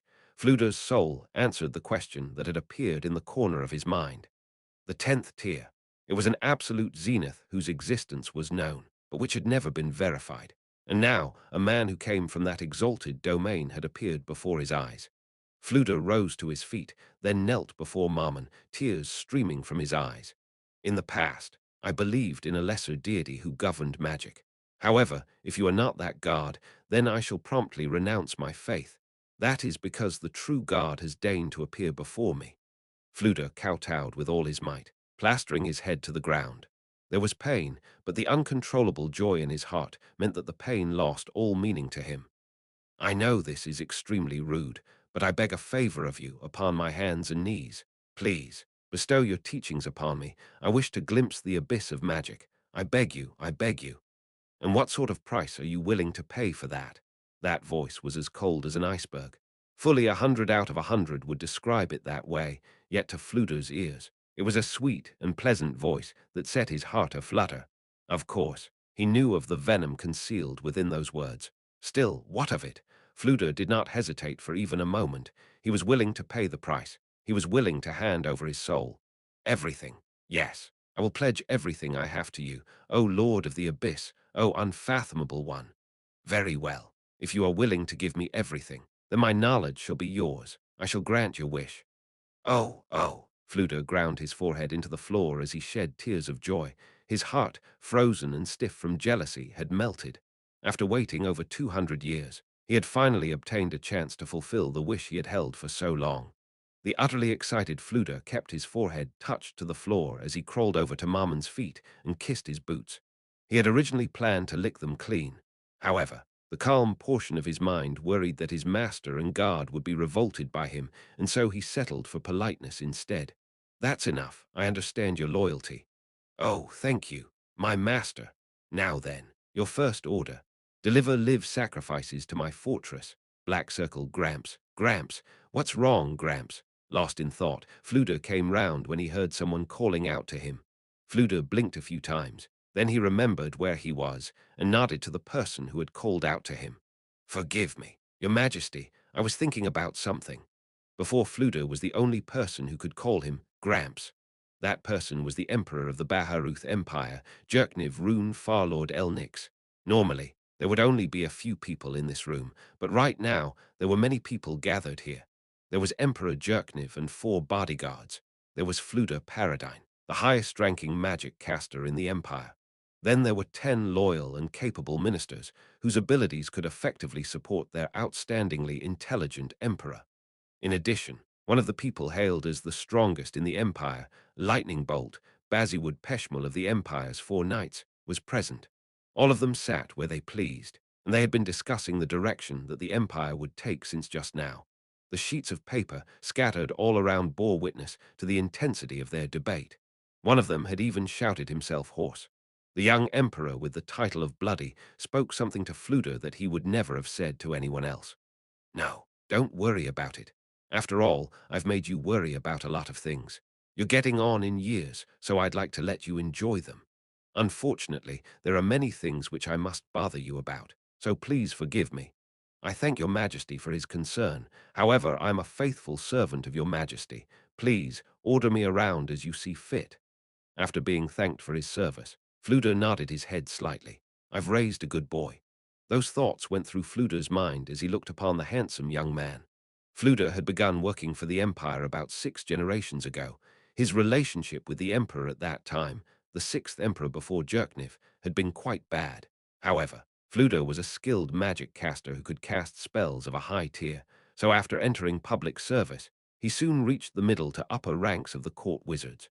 For this reason, Fluder had become closer to the 5th Emperor before Jerkniv. After becoming the head court wizard, he began teaching the 4th Emperor before Jerkniv about magic. Ever since the 3rd Emperor before Jerkniv ascended to the throne, he had taken on the role of teaching the Emperor about all sorts of knowledge, and he had considerable influence in implementing policy. And now, there was the present Emperor, his beloved boy. None of the emperors he had served through the generations were incompetent. The heavens seemed to have smiled upon every one of them. They were all talented and intelligent boys, thought the 6th Emperor before Jerkniv had been old at the time. And among all of them, the current Emperor possessed intelligence to surpass all of them. He might have been begun laying the foundations for it since 2 generations ago, but the fact that he could successfully institute himself as an autocrat was thanks to his excellent competence. Fluder deeply doted on Jerkniv Rune Farlord Elnix.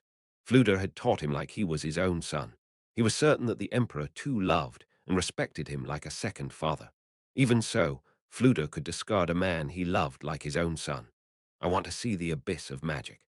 I will cast aside anything for it without hesitation, even a darling lad like you." "Then, Your Majesty, we've decided to completely halt the offensive against the kingdom." "Is it? Indeed. That's because investigating the demon Jaldabaoth is more important. Gramps, did you learn anything?" "I regret to say that despite my investigations, I have not found any information yet, Your Majesty." Indeed, it had all been arranged beforehand. "Paradine Sama, can you not use magic to investigate?" Fluder turned to the man who had addressed him, carefully faked an expression, and then looked coldly at him. "Indeed, magic is potentially capable of performing the impossible. That is, forgive me, Gramps. Once you start talking about this sort of thing, you tend to ramble on all day. Please dispense with that for now." "I understand, Your Majesty," Fluder replied with a somewhat unhappy look on his face. Then he started speaking again in a pedagogical tone. "There are ways to resist magical investigation. For instance, this room is soundproofed. You all should know this. Similarly, impeding divination magic is also simple enough to accomplish." "I see. In other words, there are ways to resist it, so it's very difficult. Precisely. However, you would be lucky to get away with a simple spell failure. High-end magic casters can even prepare counterattacks against this sort of magic. If things go badly, those can directly kill the diviner who is casting spells on them. What use would my pitiful grasp of magic be to the Supreme One? Nobody is more fitting of being called the Supreme One. I need to demonstrate my usefulness as soon as possible. Several people had disgusted looks on their faces when they learned that their adversary could instantly kill people in the process of striking back, but Fluda was utterly uninterested. So, according to your words, one of the ministers said as he picked up a sheet of paper, does the fact that you could detect the base of this Ainz Ooal Gown magic caster with a spell not imply that his abilities are beneath yours? Paradine Sama. Naive. Fluda struggled to keep himself from smiling bitterly as he continued in a harsh tone, the better to impress the depths of his annoyance on the other party. You are too naive. It was only after I witnessed him saving Khan Village. No, I noticed he had only saved Khan Village and then conducted magical surveillance of the area, which was how I noticed the ruins. Since I had no recollection of the ruins being there, I continued my observation, which was how I noticed a magic caster who looked like Ainz Ooal Gown entering those ruins. You must remember that I discovered him entirely by chance, else you will be inviting disaster upon your own head. Part of that was the truth. Only a fool would take such a great being lightly. No, he too had been such a fool. Ignorance was a truly tragic thing. Fluda quietly laughed at his foolish self from the past. At that time, he had truly been clueless. Forgive me. Fluda waved his hand to accept the man's apology. Oh, that's right, Gramps. What about the workers you sent into his home? One of the spies following them sent back a report via message. It seems they are all dead. Jerkniv counted the days on his fingers, and then his eyes widened slightly. He had heard that the people who had been sent out were quite capable workers. The fact that such fighting power had been annihilated in a day or less was quite surprising. Needless to say, Fluda was not surprised. He felt that such an outcome was inevitable. However, the look on his face was one of disbelief. Is that so? That said, magical information alone is not completely reliable.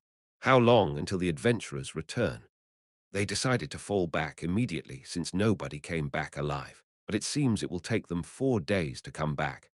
Waiting for the returning adventurers to provide us with their information, that'll be at least 5 days. Until then, our hands are tied. Message was a very unreliable way of transmitting information. That was because it became less clear the longer the distance between them. In addition, there was another reason why the Empire did not place its trust in methods like message. The most famous example was the tragedy of Gothenburg. Roughly 300 years ago, that country had set up a message network between their cities to increase the speed of information transfer. It was a humanoid nation ruled by magic casters. Due to their over-reliance on message, it fell into chaos after receiving just 3 false reports. The cities warred against each other, and on top of that they were attacked by monsters and demi-humans, and thus the country perished. Apart from that, the bards also sang songs about husbands who murdered their wives after being informed of the latter's betrayal, only to find out that it had been fake news all along. As a result, very few people trusted message for passing on information. Rather, those who placed too much faith in message were treated as idiots. Jerkniv was one of them. He made use of message. However, he corroborated it with intelligence from other sources. He would never solely rely on magic. Still, that man was a moron. If he had hired workers from Erantel, things would have fitted our plan better. Of course, it's precisely because he's incompetent that he was dancing in the palm of my hand. But being too useless is problematic too. He ought to be better bait. At least, it is as your majesty says. Jerkniv furrowed his brows as he heard Fluda agree with him. Fluda had proposed a plan several days ago, which he had accepted. Said plan had 2 aims. The first was to grasp Ainz Ooal Gown's personality. According to Fluda's investigations, Ainz Ooal Gown's reaction was to not leave the tomb for several days, so they determined that said tomb was his home base. Thus, they dispatched the workers there to observe how Ainz Ooal Gown would react. Would he treat the people who barged into his domicile kindly or mount stiff resistance? In the end, the workers had been slaughtered to the last, and from there they had learned about part of his character. The other aim was to ruin the kingdom's relationship with Ainz Ooal Gown. It would have been better to hire workers in Yggdrasil, but unfortunately things had not gone that smoothly. It seems he was not that stupid after all. All the Count had been told was that those were unknown ruins. It had been enough of a risk for a noble of the Empire to barge into ruins within kingdom territory, and hiring workers from the kingdom would have required even more courage. It was hard to fault him for using Empire workers. However, that would mean they could not spoil the relationship between Yggdrasil, or perhaps the Riesti's kingdom, and Ainz Ooal Gown. Therefore, in order to achieve their second aim, they had to send information on this unknown tomb to the kingdom's adventurers guild. Marmon's arrival at the Empire played right into our hands. Indeed, now, he will tell the guild over there about the unknown ruins and how the workers were all wiped out. This way, the kingdom will know the Empire wants to search those ruins, and they'll mount an official investigation on their own. It was in order to achieve that objective that they had forced the involvement of the Adventurers Guild in this. Of course, they had not done so in the Emperor's name. They had simply spread some rumors through their spies to encourage such an occurrence. This incident had to be treated as a foolish noble running wild. In this way, even if the Empire's involvement were revealed, Ainz Ooal Gown's hostility would be directed to the manipulated Count, and Jerkniv could instead build a friendly relationship with him. Naturally, the kingdom's adventurers will invade the lair of Ainz Ooal Gown, who responds to intrusions with deadly force. What sort of response will a powerful magic caster make against the kingdom, and what will the kingdom do when it is attacked? I do look forward to it, Jerkniv laughed. Then, just in case, he asked, I already know the power of Ainz Ooal Gown. He can easily eliminate worker teams. This matter ought to be neatly handled and taken care of by offering up the head of a single foolish noble. But of course, we have taken great pains to handle this, and only the people here know the truth. Good, but just in case, what was that? A tremor interrupted Jerkniv's words. The windows in the room and furniture rattled. However, it did not seem to be an earthquake. It was more like a single great shaking caused by some massive entity crashing into the ground. What happened? Hurry up and check. What's this ruckus about? What's going on? The wails Jerkniv heard were not just from inside the room, but outside as well. The walls of this room were thick and sturdy. In that case, just how loudly were the people outside screaming? What had brought about this screaming, the least suitable sound for this place? One of his vassals looked at the courtyard from whence the screaming came, and after examining the situation, his face turned pale as he answered Jerkniv's question. Your Majesty, a dragon has landed in the courtyard. For a brief moment, a wave of stupefaction passed through the room. Nobody could immediately parse the meaning of that sentence. No, they could not understand it.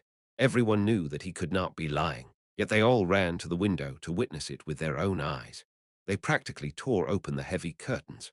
After seeing what lay beyond them, the scene outside the translucent glass window, that of a dragon in the middle of the courtyard, every single one of them was speechless and gulping with their mouths open. Why is there a dragon there? Where did that dragon come from? Foreign affairs. Which dragon-riding boar was scheduled to barge into the courtyard today? I don't know anything about this. Have you seen the Council Alliance's dragons before? Could that be a dragon from the Council Alliance? That dragon doesn't match the description I was given. A diplomat told me, so it ought to be reliable. All that isn't important.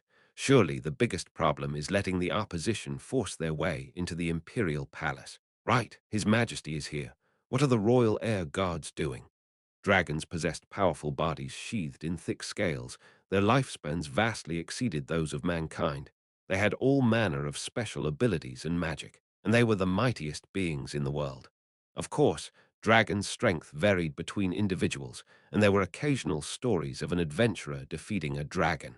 But throughout the course of history, there were also cities devastated by a wrathful dragon, and sometimes even entire countries. A city in a country from the south had been destroyed by a dragon some 20-odd years ago, and it was still fresh in people's memory. The fact that such a being had appeared in the middle of the imperial palace was a grave situation. Even Jerkniv held his breath as he surveyed the situation. Just then, he saw two people hop down from the dragon's back. He squinted and saw that they were two children whose skin had been tanned by the sun. Those ought to be dark elves.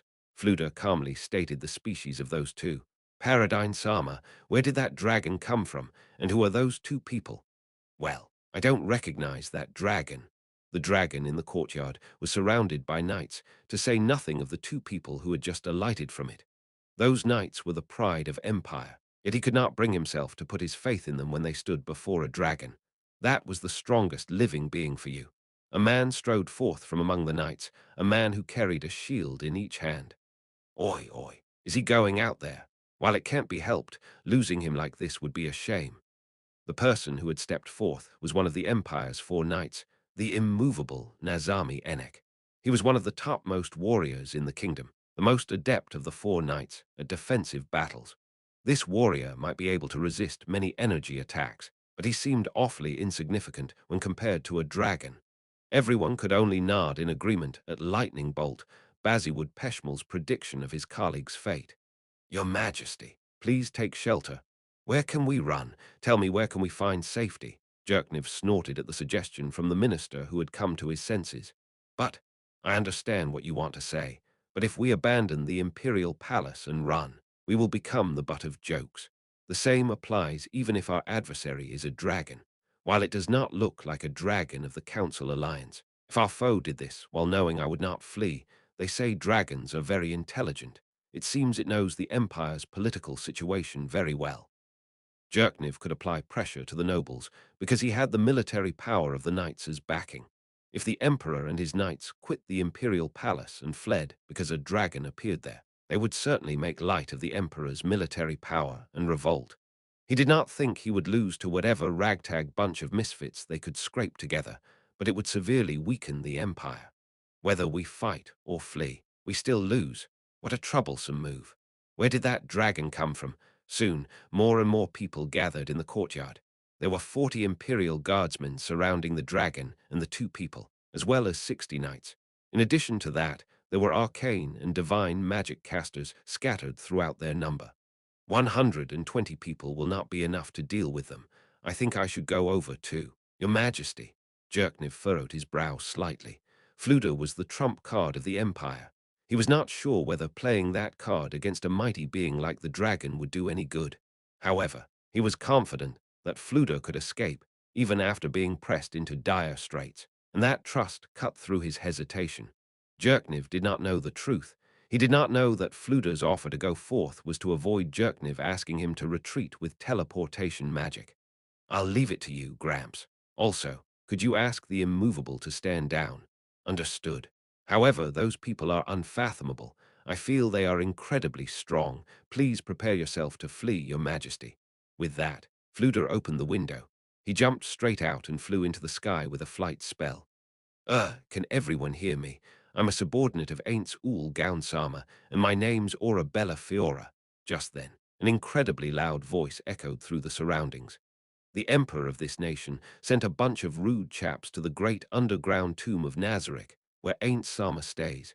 Ain't Sama is very unhappy, so if you don't apologize, we'll wipe this country out. Jerkniv's face twisted. Who had learned this answer? And how? How had he followed the clues back to the truth? He looked around the room. Everyone was staring in shock at the emperor. The people who understood the doubts in Jerkniv's heart all shook their heads. For starters, we're going to kill all the people here. Mayor. The other dark elf plunged her staff into the surface of the courtyard. In that moment, it was as though a localized earthquake had occurred in the courtyard.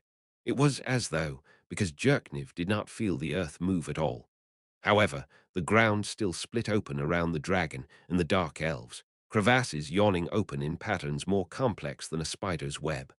The knights, the Imperial Guardsmen, the magic casters, apart from the airborne Fluda, everyone was swallowed up by the earth. The dark elf seemed to have skillfully excluded herself and her allies from the effective radius of the attack. She stood there nonchalantly, and once she pulled out her staff, the ground hurriedly put itself back together, just like when the earthquake had occurred. However, since it had come together too quickly, the ground swelled up, following the previous spiderweb pattern, and it became a small hillock. The knights who had been gathered in the courtyard just now had all vanished without a trace. The end had come too suddenly. All right, we killed them all. Now then, for all the humans in this city. I don't know who's the emperor, so never mind. If the emperor doesn't show himself right now, we'll destroy this city. Emperor-san, please come out now. Your Majesty. The chief minister was trembling, his face deathly pale as he ushered Jerkniv forward. So they rode a dragon here because we trod on the dragon's tail then. Jerkniv fought to quash the trembling in his voice. The supreme being in the empire, the emperor who held all power in his hand, could not show fear before his subjects. Ainz Ooal Gown, what manner of man? No, now's not the time to think about that sort of thing. Jerkniv shouted from the window. I am the emperor. Jerkniv Rune, Farlord Elnix, I wish to speak with you. May I trouble you fine envoys to enter the palace? He turned to the chief minister. Prepare the finest reception for them, right now. The ministers scrambled out of the room, and Jerkniv's eyes went from their backs to the dark elves who were looking at him. I underestimated them. If those are just subordinates, don't tell me I can't handle these people, that said. I won't back down here. If they wish to parley, then we shall fight a war of words. Ainz Ooal Gown, watch as I break your ambitions. 4. Ainz doesn't quite get it right. This verse is from John 15:13, not Marco. Epilogue. Then, here's the 100 gold coins as promised, and here's the receipt. He looked at the contents of the purse, then nodded in satisfaction. Archie's father signed the parchment handed to him without a moment's hesitation. Finally, he put his family's seal on it. The practiced nature of these movements proved that he had done them several times before. Will this be all right? The man looked at the parchment and then nodded. If Hecarim and Emina were here, they would have looks of absolute disgust on their faces. This man was the one who had gone to the inn where Foresight had stayed. He looked over the parchment that had been handed to him several more times, made sure everything was in order and that the ink had dried, then rolled it up and slotted it into the parchment case. I've confirmed that there's no problems. Then, the man indicated the purse before Archie's father. Aren't you going to make sure? Ah, a coin more or less isn't a big deal. Really now, the man replied to Archie's father as he nodded grandly. Of course, he had checked it earlier, and the full amount was there. However, a family whose fortunes had declined enough to borrow money to survive could not take even a single gold coin for granted. No, perhaps this family had been doomed once someone like him had become its heir. To the man, however, none of that was important as long as the father was a good client. Then, the interest and repayment schedule will be the same as before. No, the head of the house responded to his question with the same magnanimous, certain of his superior status, nod of his head. The man nodded in acknowledgement. Ah, yes. Is your daughter doing well? The man remembered that this family had 3 daughters, and so he added, I refer to Archie-sen. Oh, Archie, she's off earning money. Is that so? And what are you doing while your daughter's making money? The man adeptly hid the look of disdain in his eyes as the thought crossed his mind. He could not help but pity the girl for having such a father. After all, the man was not a monster. It was simply that the most important thing was that the principal and interest had to be paid, and that they had to keep borrowing money from him. He had no intention of interfering with other people's families. She brings a few coins back, and she gets all carried away. As he heard the father's unhappy reply, the man furrowed his brows. It would be troublesome if any sticky business happened which hampered their ability to pay up. Besides, the interest from this family had made him a fortune, so he would like very much to keep doing business with them. Therefore, he decided to try asking about something which he would normally not have bothered with. Did something happen? No, nothing of the sort. Just a daughter forgetting how much care she received ever since she was a child and going against her father. That's good. Honestly, I need to give her a good scolding. She needs to know the attitude a noble ought to have. The man would never speak what was in his heart. However, he had this one thing to say. It must be tough. Exactly. Really, that stupid daughter. The man had not specified who he was referring to, and so the father had assumed that the man was talking about his own hardship and muttered to himself. 100 gold trading coins was a huge sum. However, given the usual circumstances, the father would probably spend it all right away, whereupon he would look the man up again. However, the man decided that it would be better not to lend him any more until this sum was paid up. As he thought of that, the man surveyed the interior of the room. To the man's eyes, the room was dripping with exquisite furniture. At the very least, he would be able to recover the principal amount. And if selling the furniture was not enough to raise the required money, the man looked down to hide the emotion rising in his eyes. When you get down to it, A daughter of the Furt family shouldn't be doing dirty work like that. She works with plebeians, who are doubtlessly of base character. Really? The man recalled the two faces he had seen in the bar as he answered. There was no telling how he had interpreted the inflection of that response, but the father continued explaining, as though to make an excuse for himself. Oh, I'm not saying all plebs are like that. I mean the adventuring sort. Perhaps. Don't you think so? They were probably the ones who made my daughter turn on me. I need to find a chance to give her a good talking to. Honestly, a daughter ought to be listening to her father. Actually daring to talk back to me. Who does she think she is? The man glanced at the furious father, then rose from his chair. Then I have other places to go, so I'll take my leave. Do remember to pay on time. When's one Sama coming back? She'll be back real soon. There were two young girls in the room.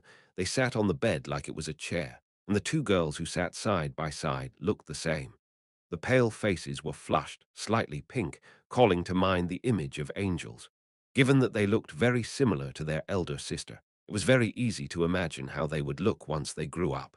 Both of them were dressed in the same way, in immaculate, pure white one-piece dresses, and a pair of pale, slender legs kicked beneath their skirts. Really, really, is that so? Just so. When one Sama comes back, we'll be moving house. Right, of course. The two of them were very happy. They had not seriously thought about what moving house entailed, only that the big sister they loved the most would no longer leave them. That made them very happy. Their big sister, Archie, often went out. They did not know what their big sister did, but they both knew that their big sister was doing something very important.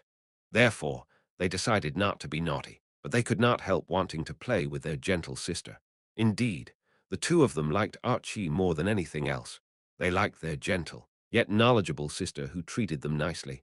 Why isn't one Sama back yet? Why isn't she back yet? I'm looking forward to it, Kudurika. Very much. Ulrika.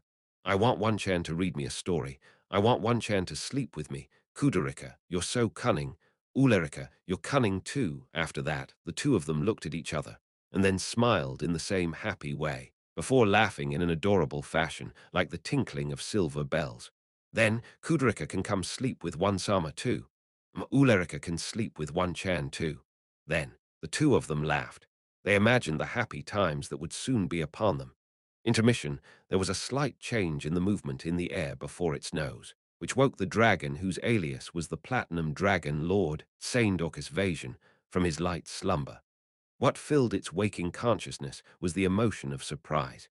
It would not have been a stretch to call it shock. Even the keen sensory abilities of dragons far exceeded those of humanity. Even if their foes concealed themselves or tried to deceive them with illusions, dragons could instantly sense their opponents from far away, even when they were sound asleep. As a dragon lord, his senses were more acute than that of the average dragon. That being the case, anyone who could come this close to himself must be possessed of incredible abilities. Even a long-lived being like himself only knew of a few beings with such abilities. First were its fellow dragon lords.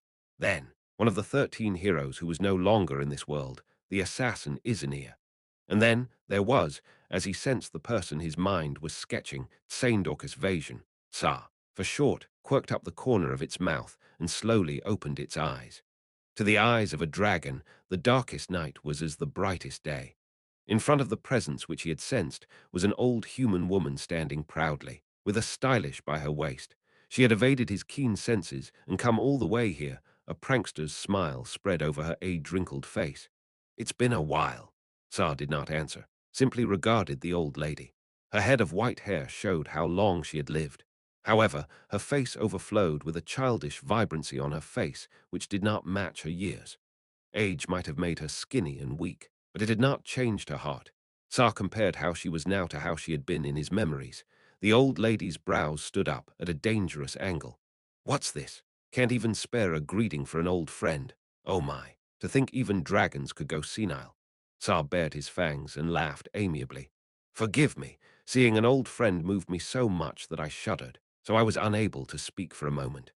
It was hard to believe that such a gentle voice could come from such a massive frame.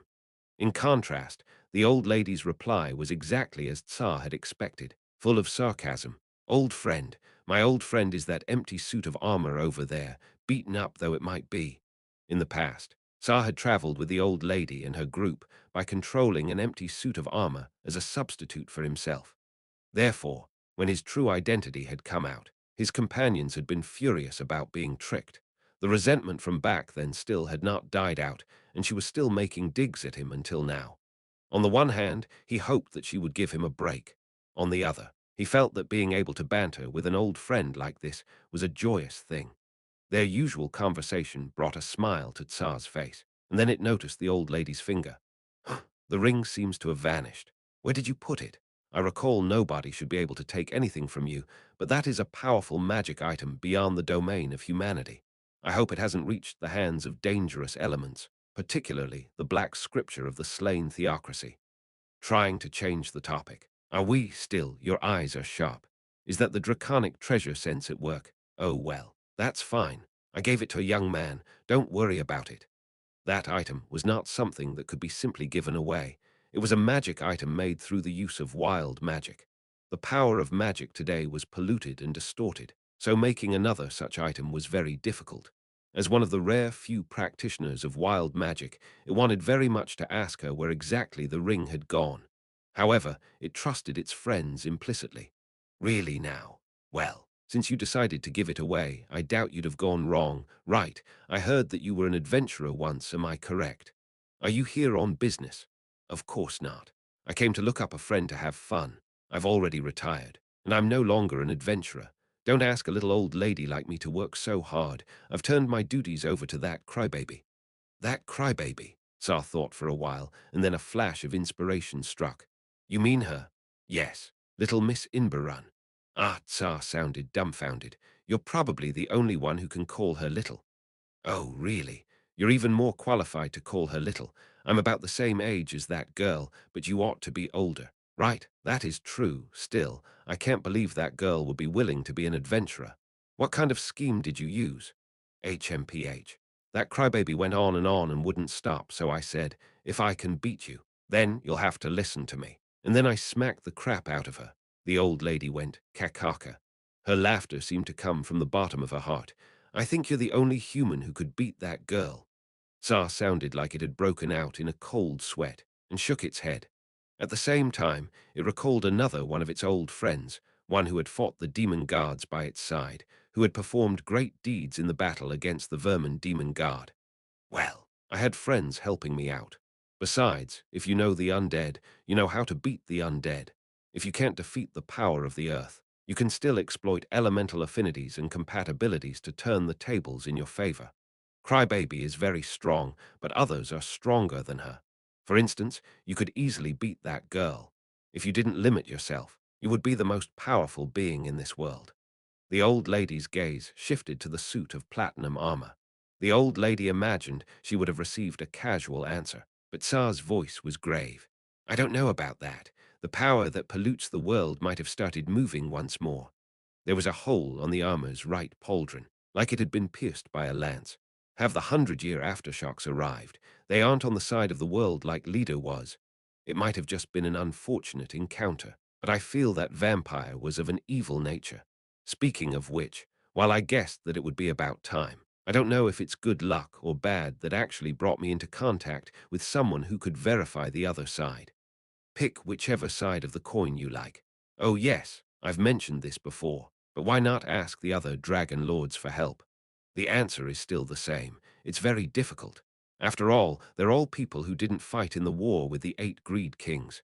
For instance, I feel the heavenly dragon lord, who only knows how to fly around in the sky, or the deep darkness dragon lord, who hides in that massive underground cave doing who knows what, won't possibly help us. Really now, aren't there others like the brightness dragon lord? Dragon lords who had children with humanity. Try talking to them. Who knows, things might turn out well. You know, perhaps. But I personally feel that it would be better to wake up she who sleeps in the bottommost levels of the city, which floats upon the sea for help. You'd have better chances for success. She's waiting in the land of dreams. If only we had preserved all of Leader's knowledge, things would not be so troublesome. He died too young. It can't be helped. He killed a comrade player he had spent his journey with, and it got to him. I can understand why he declined the resurrection. Rigrit, you were shocked too, right? The old lady looked into the distance, and she slowly nodded with a pained expression on her face.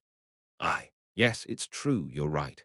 Rigrit, I apologize for asking this of you even though you're no longer an adventurer, but can I beg a favor of you?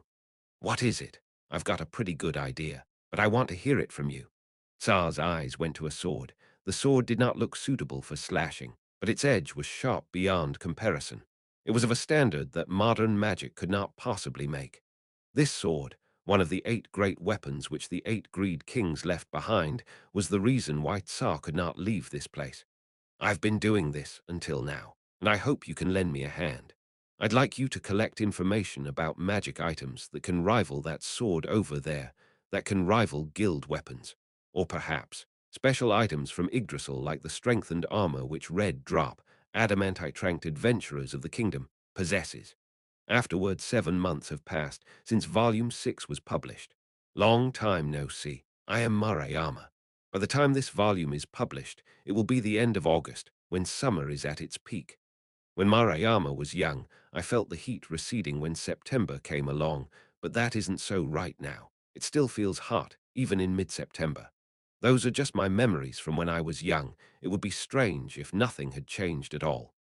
Thanks to the extra layer of clothing Marayama wears compared to normal people, known as fat, I once again affirm that I hate summer.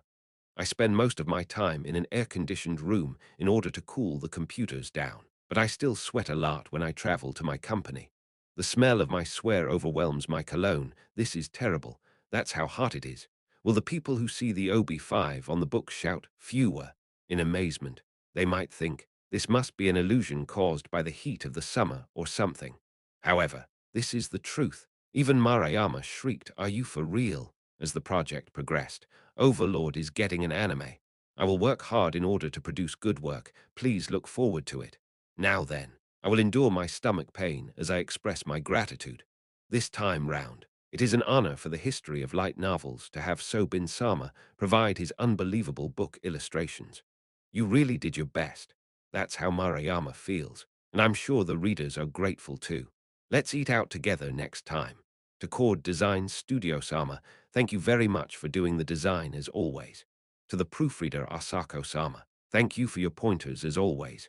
Also, thanks to the editor F-Da-sama, who firmly corrected the half-hearted Marayama and recommended Kyoyuku for the illustrations without hesitation. Please don't push yourself and work in moderation. Thank you very much, everyone who assisted in the production of Overlord. In addition, thank you for everything you've done, honey. And finally, thank you, dear readers, for purchasing my book. Kyugen Marayama, August 2014 5. Chinese letter, Obi. A strip of paper looped around a book mainly used for promotional purposes. Gringam wanted to cry out, but the cockroaches working their way into his mouth blocked it up. He frantically tried to spit out the cockroaches, but every time he opened his mouth, another cockroach would squirm in through his lips and then crawl around in his mouth. Tiny cockroaches seemed to have burrowed into his ears. The rustling grew louder, and his ears were unbearably itchy. Countless cockroaches crawled up and down his face, biting everywhere. Pain covered his eyelids. However, he could not open his eyes. He could imagine what would happen to his eyes if he did so. Gringam understood what sort of fate awaited him. He would be eaten alive by cockroaches. "I don't want this," he screamed out loud, and the cockroaches promptly flowed into his mouth. They wriggled everywhere and then burrowed into the depths of his throat. Then, he felt something slide down his throat into his stomach. The sensation of a live cockroach thrashing around in his guts made him want to throw up. Gringam struggled desperately once more. He could not bear to die like this. He wanted his 2 elder brothers to look at him with different eyes. This was the sole, driving purpose which had motivated him and let him reach his present position. Gringam had saved up enough that he could spend his days in leisure even without adventuring, and with his reputation, he could easily marry a beautiful woman, the likes of which one could not find in a village. Be it in terms of strength or wealth, he was far superior to his elder brothers who had chased him from the house. He should have been a winner in life. He did not want to die in a place like this. "Abor, I want to go back alive, ye," he screamed as he spat out chewed-up cockroaches. "My, but you can endure. Then another helping for you." Gringam's cries vanished into the black vortex several seconds later. His eyes suddenly opened. A ceiling came into view. Said ceiling was made of fitted stone slabs, and there was an object which emitted white light set into it. He did not know how he had come to be here, but when he thought to look around, he realized that his head could not move. No, it was not just his head. His arms, his legs, his waist, and his chest were bound by something and immobilized. These incomprehensible circumstances sparked terror within him. He wanted to scream, but something was stuck in his mouth. He could not speak, and he could not close his mouth. All he could do was move his eyes. He frantically tried to see what was going on around him, and just then a voice addressed him. "Aaron, so you're awake." That voice was garbled. It was difficult to determine if it belonged to a female or a male. A horrific monster worked its way into his immobilized field of vision, appearing before him. That thing had a human's body, but its head was a bizarre object that looked like a deformed octopus. It trailed 6 long, twitching tentacles that descended to its thighs. Its skin was the cloudy white color of a drowned corpse. Its body was swollen like the aforementioned drowned corpse, with a few bands of black leather to substitute for clothing. Those bands bit into its skin, looking just like butcher's twine used to wrap up cuts of meat, and it was hideous beyond belief. Perhaps they would have been bewitchingly alluring on a beautiful woman, but on a spine-chilling monster like this, it was less seductive than stomach-churning. The monster's hands sprouted 4 slender fingers each, with webs between them. They had long nails, each with beautiful nail polish applied, and they were further adorned with strange nail art. This bizarre being looked at him with cloudy, pupil-less eyes. "Fufu, did you sleep well?" "Ha, ha." His breathing was heavy under the twin assaults of fear and shock. The monster caressed his cheek with a gentle gesture, like a mother comforting a child. The strangely cold sensation sent a chill through his entire body. It would have been perfect if it emitted a heavy scent of blood or rot.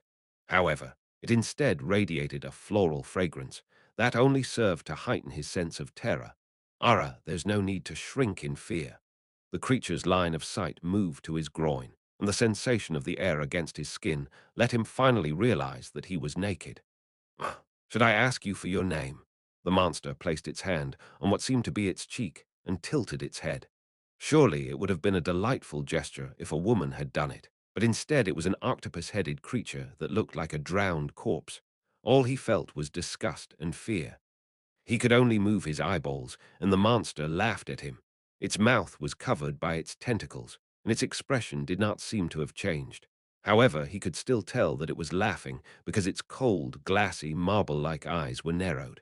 "Fufu, you don't want to tell me. You're so shy. How adorable." The monster's hand slid over his chest like it was tracing out letters, but all he felt was panic, like his heart might be ripped out at any time.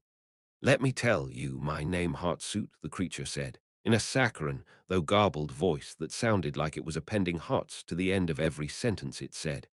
"I'm Neuronist, the special intelligence gathering officer of the great underground tomb of Nazareth.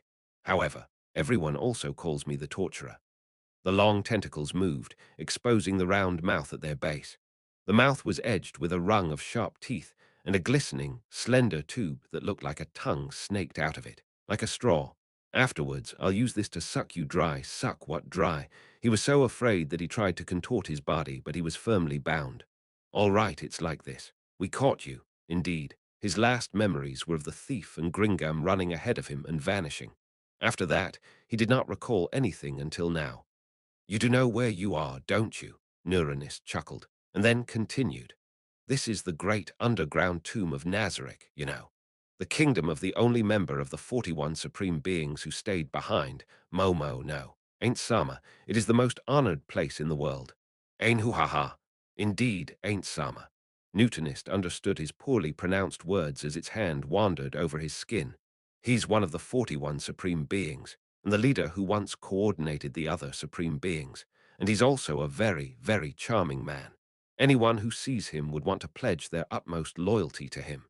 As for me, if I were fortunate enough to be called to Ain't Sama's bed, I would gladly offer him my first time." The way this monster shyly twisted its body could not be considered adorable, but abhorrent. I'll tell you something." The monster began tracing letters on his chest, like a young girl in the throes of her first crush. "The last time Ain't Sama visited me, he was staring at my body. His gaze was like a male beast selecting its prey.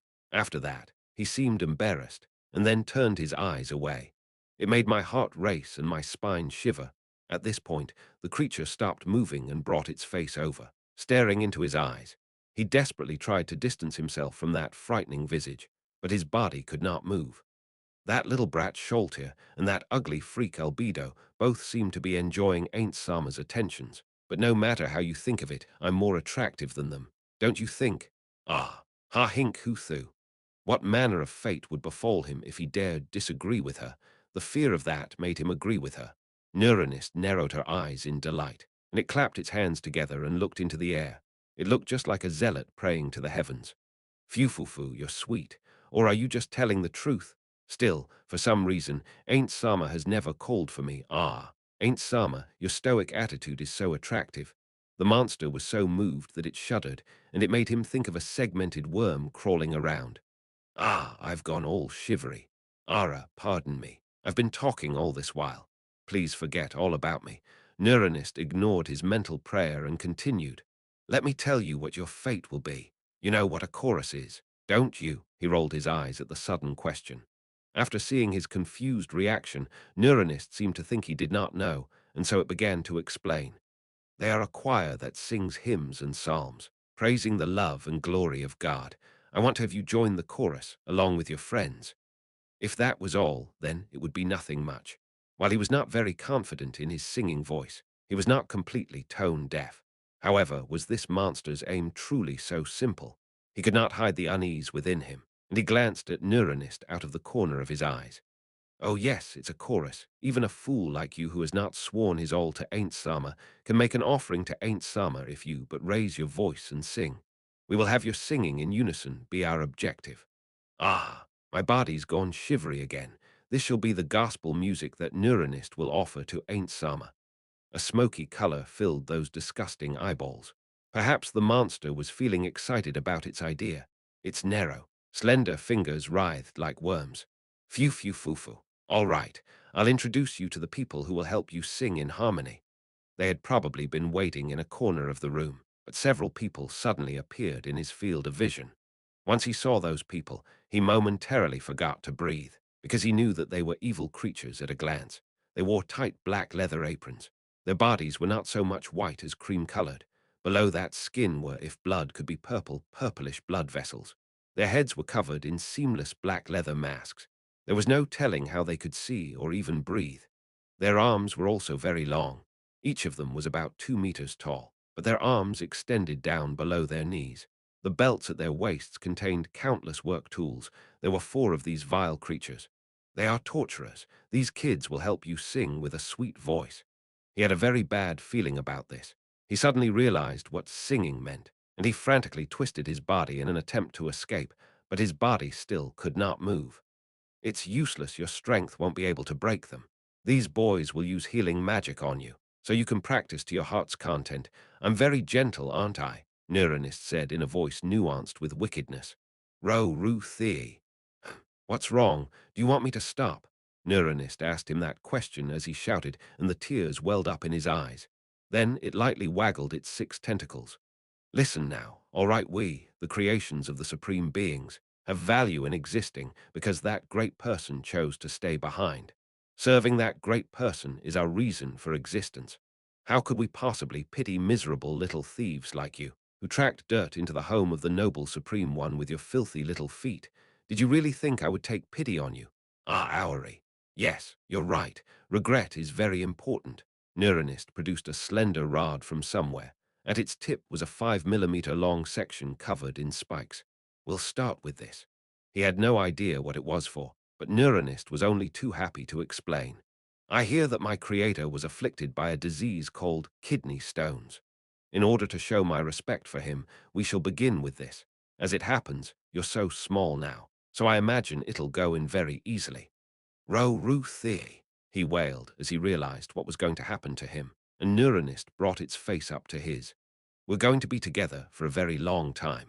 If you're going to cry and make a fuss over this much, it won't end well for you. You know, 3 each team had taken a different route at the crossroads, and among them, Iruya Uzruth had simply charged straight ahead, on the baseless assumption that there would be a strong enemy waiting for him in the tomb's depths.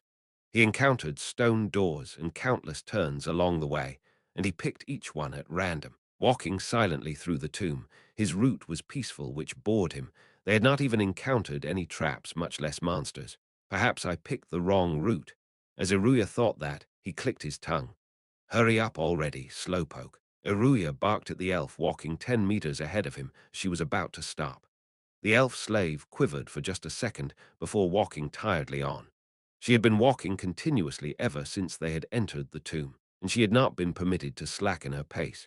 Fortunately, nothing had happened so far, but if there had been traps, she could very well have died. The way he was using his slaves was not so much trap finding as having her serve as a canary in a mine. Iruya's team was composed of himself and 3 elf slaves with skills different from his, a ranger, a priest, and a druid. Giving such an order to someone like her, who possessed irreplaceable searching skills, was too much of a waste. However, he had his reasons. Simply put, he was tired of the elf in front of him. Surely anyone would be shocked when they heard that answer. Their shock would not be a matter of ethics, but economics. Slaves from the slain theocracy were not cheap. This was particularly true of elves, whose looks and skills caused their price to soar. In most cases, elves were shockingly expensive merchandise, and not something an average citizen could afford. Among them, those elves with special skills cost as much as a magic weapon enchanted with special effects. Even someone like Iruya could not simply buy one because he wanted to. However, Tenbu's income was monopolized by Iruya, and so as long as a job was successful, he could make the money back quickly. Therefore, once he got tired of a slave, he did not particularly mind if she died. I'll buy one with bigger breasts next time, Iruya thought as he looked at the back of the tired-seeming elf. Squeezing their breasts and making them scream ought to be fun. Since this job was a cooperative effort with other teams, he had not bedded the elves for several days. Granted, nobody would say anything even if he had slept with them, but jealousy brought about displeasure. That was not advantageous, and as a worker, Iruya knew at least that much. Therefore, his pent-up lust had led Iruya to these thoughts. Or maybe, next time I'll ask for someone like that bitch's type. One of Foresight's members appeared in Iruya's mind, the half-elf who had been glaring at Iruya. That bitch was truly an eyesore. She also had a girlish-looking female next to her, but Iruya felt that the girl's distaste for him was understandable. Women often did not understand the libido of men, and girls of that age ought to have some desire for purity. However, life forms that were inferior to human beings did not deserve to look at mankind with an expression like that. Just thinking about it filled Iruya's handsome features with rage. I want to bash that slut's face in, beat her until she can't resist anymore. The elf slaves were thoroughly broken before they were handed to their masters, ensuring that they could not put up any resistance. But if he made a move on that half-elf, she would surely struggle like a frenzied beast. It was not difficult for Iruya to break and conquer her. However, he would be hurt as well, and Iruya was not confident in his ability to subdue live prey. As he lost himself in imagining how it would be like to punch a minnow in the face several times, he was a second late in noticing that the elf in front of him had stopped moving. Why did you stop? Keep going. I heard a sound. A sound. Iruya furrowed his brows as the elf plucked up the courage to reply. He concentrated on listening. The surroundings were silent, so quiet, in fact, that it made his ears hurt. I don't hear anything. Normally, he would have simply punched her right in the face, but elves had keener hearing than human beings. It might be that she had heard something which Iruya had not. In order to verify that, he asked the 2 people beside him, "How about you lot?" "Why, yes, I can hear something. It sounds like metal clashing against metal." "Is that so?" There was no way the sound of metal colliding with metal could occur naturally. In that case, it must surely have been made by someone. In other words, this might be the first fight since entering the tomb. As he thought of that, Iruya's heart filled with excitement. We're going to check out the source of that sound. Why, yes. He let the elf slave walk ahead of him, and they traveled in the direction of the noise. Soon, Iruya heard the sound of metal as well. It was the sound of an intense collision between one object and another, accompanied by boisterous roars and shouts. Is that the sound of another team fighting? I didn't think we crossed their path when we went forward, but it seems we've run into another team. What had been something like joy dampened in an instant. and Iruya sighed dejectedly. Oh well, forget it. We might be able to back them up and kill some monsters. Iruya continued toward the source of the sounds, but he began to feel strange. This did not sound like a battle. It was just like, when he turned the corner, his doubts were answered. After turning the corner, he saw a wide, spacious room before his eyes. It was big enough that several dozen people could run around inside it. There were 10 lizard men in exquisitely crafted armor within the room. All of them wore collars which had broken chains attached to them, and the ends waggled in the air. They were swinging their swords within the room. Each mighty hack was deflected by an unhesitating parry. Scenes like that repeated themselves throughout the room. It might have looked like an intense battle, but Iruya immediately saw that they were training. When Iruya and the others entered the room, the lizard men stopped swinging their swords, which indicated that his guess had been correct. Apart from the lizard men, there was a gigantic fellow with a huge tower shield and wearing black plate armor with blood vessel-like tracery on it, and one more person, or rather, one more creature. It was a massive magical beast, with a coat of silver-white fur and a pair of intelligent-looking eyes. So, thou hast come at last, intruder donor. Talking magical beasts were often difficult opponents. Magical beasts were usually the sort who attacked by leveraging their powerful bodies, but some intelligent magical beasts could use magic as well. Iruya was a genius swordsman, but his magical abilities were hardly exceptional. He channeled his strength into his core, steeled his soul, and prepared himself to resist hostile magic as he asked, "And you are?" There was no need to bother, since it was here waiting for him. That implied that it was the guardian of these ruins. The question now was how powerful this guardian was. By its looks, it might even be the overseer of these ruins. In that case, killing this magical beast would be a great accomplishment. In other words, his team would be the most outstanding of all the other workers. Tenbu was a one-man team composed of Iruya himself, so that would mean that Iruya was the strongest of all the workers. Luck was also an important ability for workers. Someone hath appointed me to face thee, and perform several tests at the same time, but given thy strength, I fear it is somewhat insufficient. Disappointment and frustration surged through his heart. The former was because the magical beast was simply a watchman, and the latter was because it had scorned him. You're already looking down on me without even crossing blades with me. Oi, why yes. The elf shuddered as her master addressed her. Doing so filled Iruya with satisfaction. This was the sort of attitude that he was entitled to. While it had just been a few days, he had to spend time around Marmon, a clearly superior class of being, and it had deeply displeased him. This eased the annoyance a little. What kind of creature is that? I'm very, very sorry. I haven't heard of a magical beast like that before. Che, you're useless. He smashed the useless elf's face with the hilt of his sword. The elf collapsed to the ground, shielding her face while frantically apologizing, but Iruya paid her no heed. Instead, he examined the magical beast's body. The magical beast was quite large. Fighting it head-on would be very unfavorable. However, magical beasts were generally very big, and Iruya had killed several magical beasts like this until now. There was no need to be afraid or whatnot of a magical beast he had not seen before. Of course, he had to be wary, but if he was too cautious and shrank from his foe, then he would be a coward. I have a question. What makes you think you can beat me? Well, it's obvious at a glance that you're very weak. Iruya's face twisted, and he tightened his grip on his sword. It seems those eyes of yours can't see anything. How about I help you cut those useless eyes out of your head? I pray thee spare me. Very well. My master hath ordered this one to slay thee here, so let us begin forthwith. It sounds extremely casual. That angered Iruya further. He wanted to dispense with the pleasantries and start swinging, but if he got angry and slashed at a magical beast who was taking things easy, he would end up feeling like someone had gotten the better of him. Therefore, he swallowed his anger and snorted. Let's do it, beast. Speaking of which, why dost thou delay? Will those elves not prepare as well? There's no need. You should be having those lizardmen behind. Ah, they are not involved in this. The lizard men behind this one are merely to spectate the fight. Fret not about them. So you're throwing away your only chance of victory for nothing. How brave. I thank thee for thy praise. Taunting it had not worked. Perhaps this magical beast could speak, but it was not very intelligent. As Iruya pondered this, the creature's whiskers quivered as it addressed him. That said, this one must slay thee without mercy, so this one desires that thou assault me with all thy might.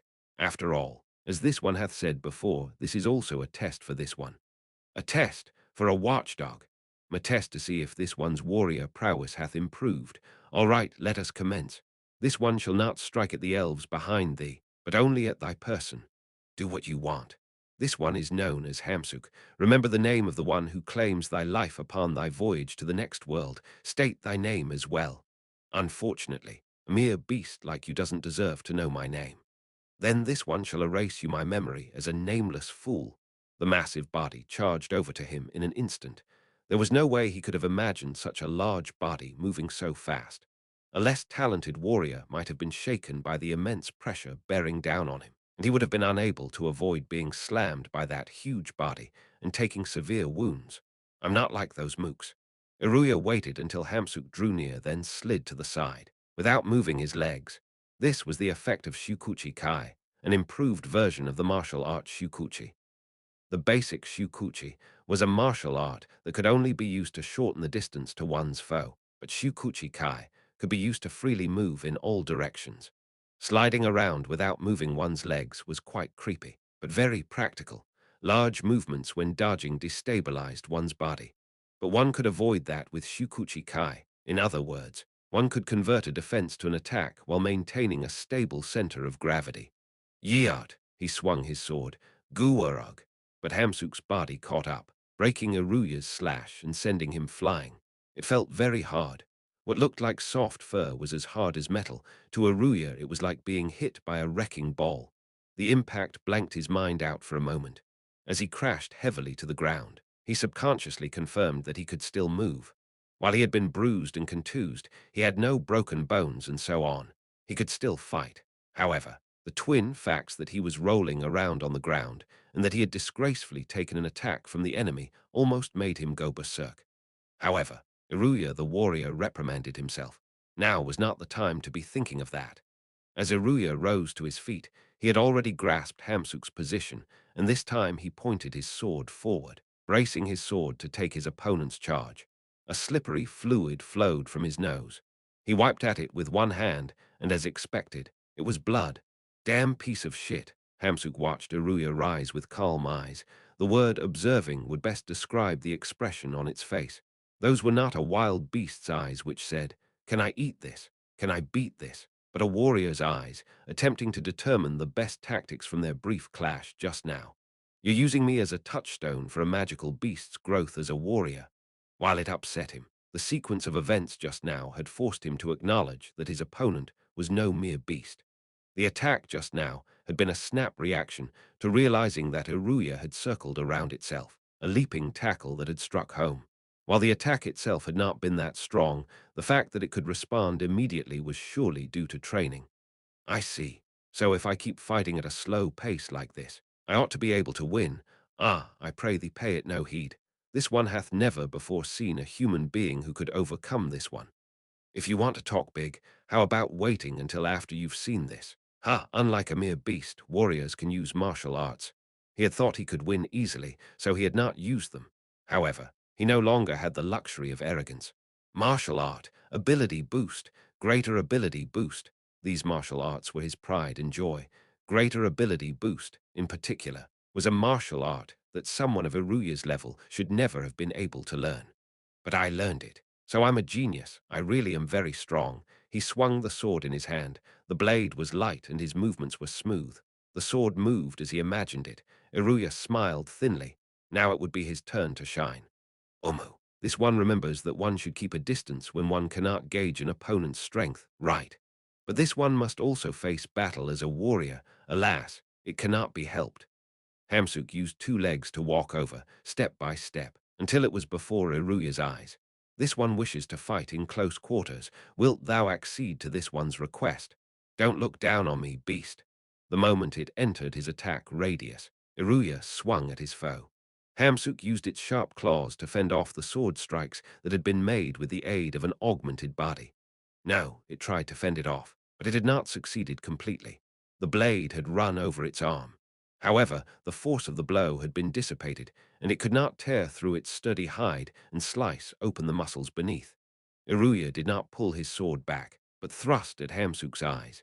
Some magical beasts had a protective film on their eyes which could repel insufficiently sharp blades, and some warriors could use Kai or an aura to deflect the strikes of an amateur. However, Hamsuk did not seem to have such defensive abilities. Therefore, Hamsuk would not let Iruya's attack strike it. Hamsuk's body whirled, and as it evaded the thrusting blade, its tail ripped through the air and struck at Iruya. Iruya blocked the blow with his sword. An unbelievable impact numbed his arm. Gwag! Hamsuk's body once more became a spinning blur in his field of vision. That meant that the same attack would be coming again. Iruya leapt back. He had roughly grasped the length of the tail. After the tail passed by, he would use Shukuchi Kai to charge back into close quarters with the enemy. Just as it was about to flash past his eyes, the tail suddenly stopped. HNGGG. It had been a feint. Hamsuk used this opening to regain its balance, and it pulled its tail away at the same time. Iruya frowned, having lost the chance to close the distance with Hamsuk. The tail's movements were completely different from those of the body. It was not a rat's tail, but a serpentine tail like that of a chimera. It could move independently. So its tail can move freely, is that it? Iruya altered the information on Hamsuk in his head as he rushed into its embrace. Hamsuk had been waiting for this, and it responded to the attack. Blade and claw crossed, and the fresh blood flying through the air came from Iruya. Hamsuk could attack with both sets of claws, and so he could strike more frequently than Iruya, who only had one sword. Close combat was not favorable to him.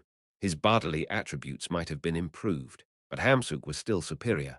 In that case, he used Shukuchi Kai to retreat. Since Hamsuk did not pursue. Iruya raised his sword, and then swung down forcefully. Void slash. His slash ripped through the air at Hamsuk. Hamsuk covered its face and braced itself, and its hide deflected the cutting strike. Since it had traveled a long distance, its damage potential decreased as well, and it would be very hard to strike a mortal blow. However, so you can't block this. Can you? This is the difference between a man and a mere beast. What a headache this is. He kept on using Void Slash, but Hamsuk's hide was very hard, so breaking through its protection would surely be very difficult. That was why he had to keep using martial arts on its face, which ought to be the least protected. Hamsuk remained in place, covering its face with its forelegs. It spoke through the small gaps between its fingers. Wait, begging for mercy. An animal is an animal after all. No, stop bothering this one. I speak of the one within this one's mouth. Ah, what a pain. He did not understand at all. Well, obviously humans wouldn't be able to understand what beasts are saying. That said, it ought to be charging over now. Ah, how annoying. This one shall come at thee. Bring it. Hamsuk lacked ranged attacks, so its options were limited. It would probably try to rush in, but that would suit Iruya's purposes just fine. It was difficult for Void Slash to strike mortal blows, so he would have to defeat it with a direct attack. When Hamsuk ran, it did so like a beast, sticking out its face, and during that time, Iruya could use a martial art that was more potent than Void Slash to stop its movements. After that, all he would need to do was keep attacking its face, and victory was assured. Just as Iruya smiled cruelly, certain of his victory, Hamsuk's tail suddenly twitched. Then, Abba, the tail moved like a whip, striking Iruya's shoulder with preternatural speed. His pauldron dented inward with a scream of tortured metal as it was crushed with his flesh. The sound of bones breaking crackled up and down his body, and agony flooded his brain like an electric shock. Iruya staggered back in so much pain that he was drooling. The massive, serpentine tail twitched behind Hamsuk. It had become strangely long. This one was saying that this one's tail was too strong. That was why this one wanted to end this in melee combat. This was bad. Iruya swallowed a scream. If his enemy tackled him under these conditions, his defeat was certain. You lot, what are you spacing out for? Use your magic. Heal me with your magic. Hurry up and help me with your magic, you damn slaves. After hearing her master's order, one of the elves hurriedly cast a spell on him. The pain in his shoulder vanished instantly. That's not enough. Cast strengthening spells on me. Spells to improve one's physical abilities, spells to briefly sharpen one's blade, spells to harden one's skin, spells to improve one's senses. Hamsuk simply watched quietly as countless enhancing spells flew through the air. After being buffed by several spells, the cocky smile returned to Iruya's face. Immense strength coursed through Aruya's body. He had never once lost after being strengthened by so many spells. It had been the same regardless of the strength of his foes. He swung his blade, which hummed through the air. The blade moved faster than usual.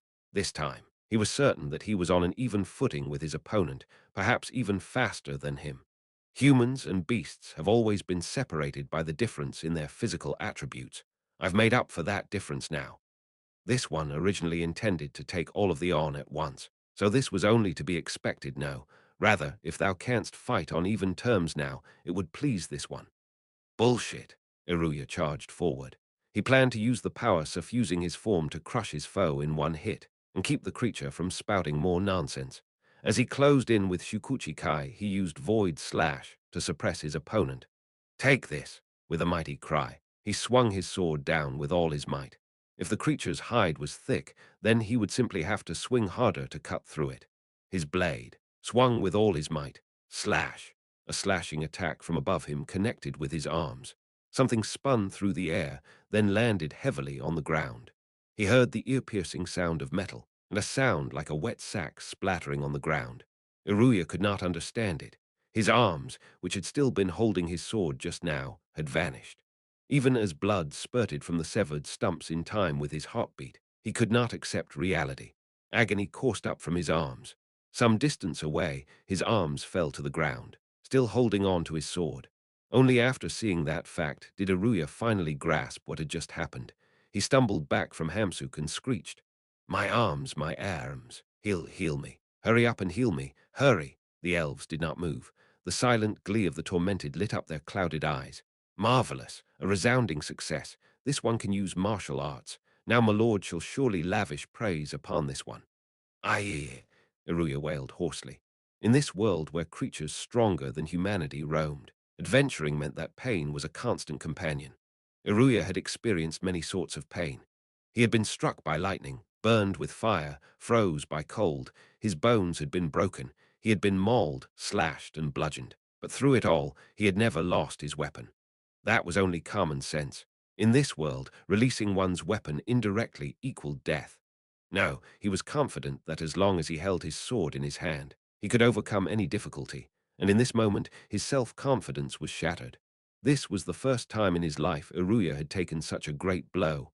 My arms, hurry! Fresh blood kept spraying, and his body started turning cold from the wounds out and became heavy. As they heard Iruya's pitiful screaming, the elves were all smiles.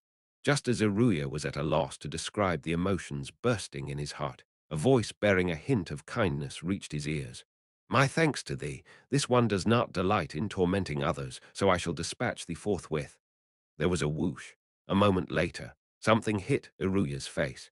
The pain was such that he even forgot about his arms, as though his entire being had been shattered.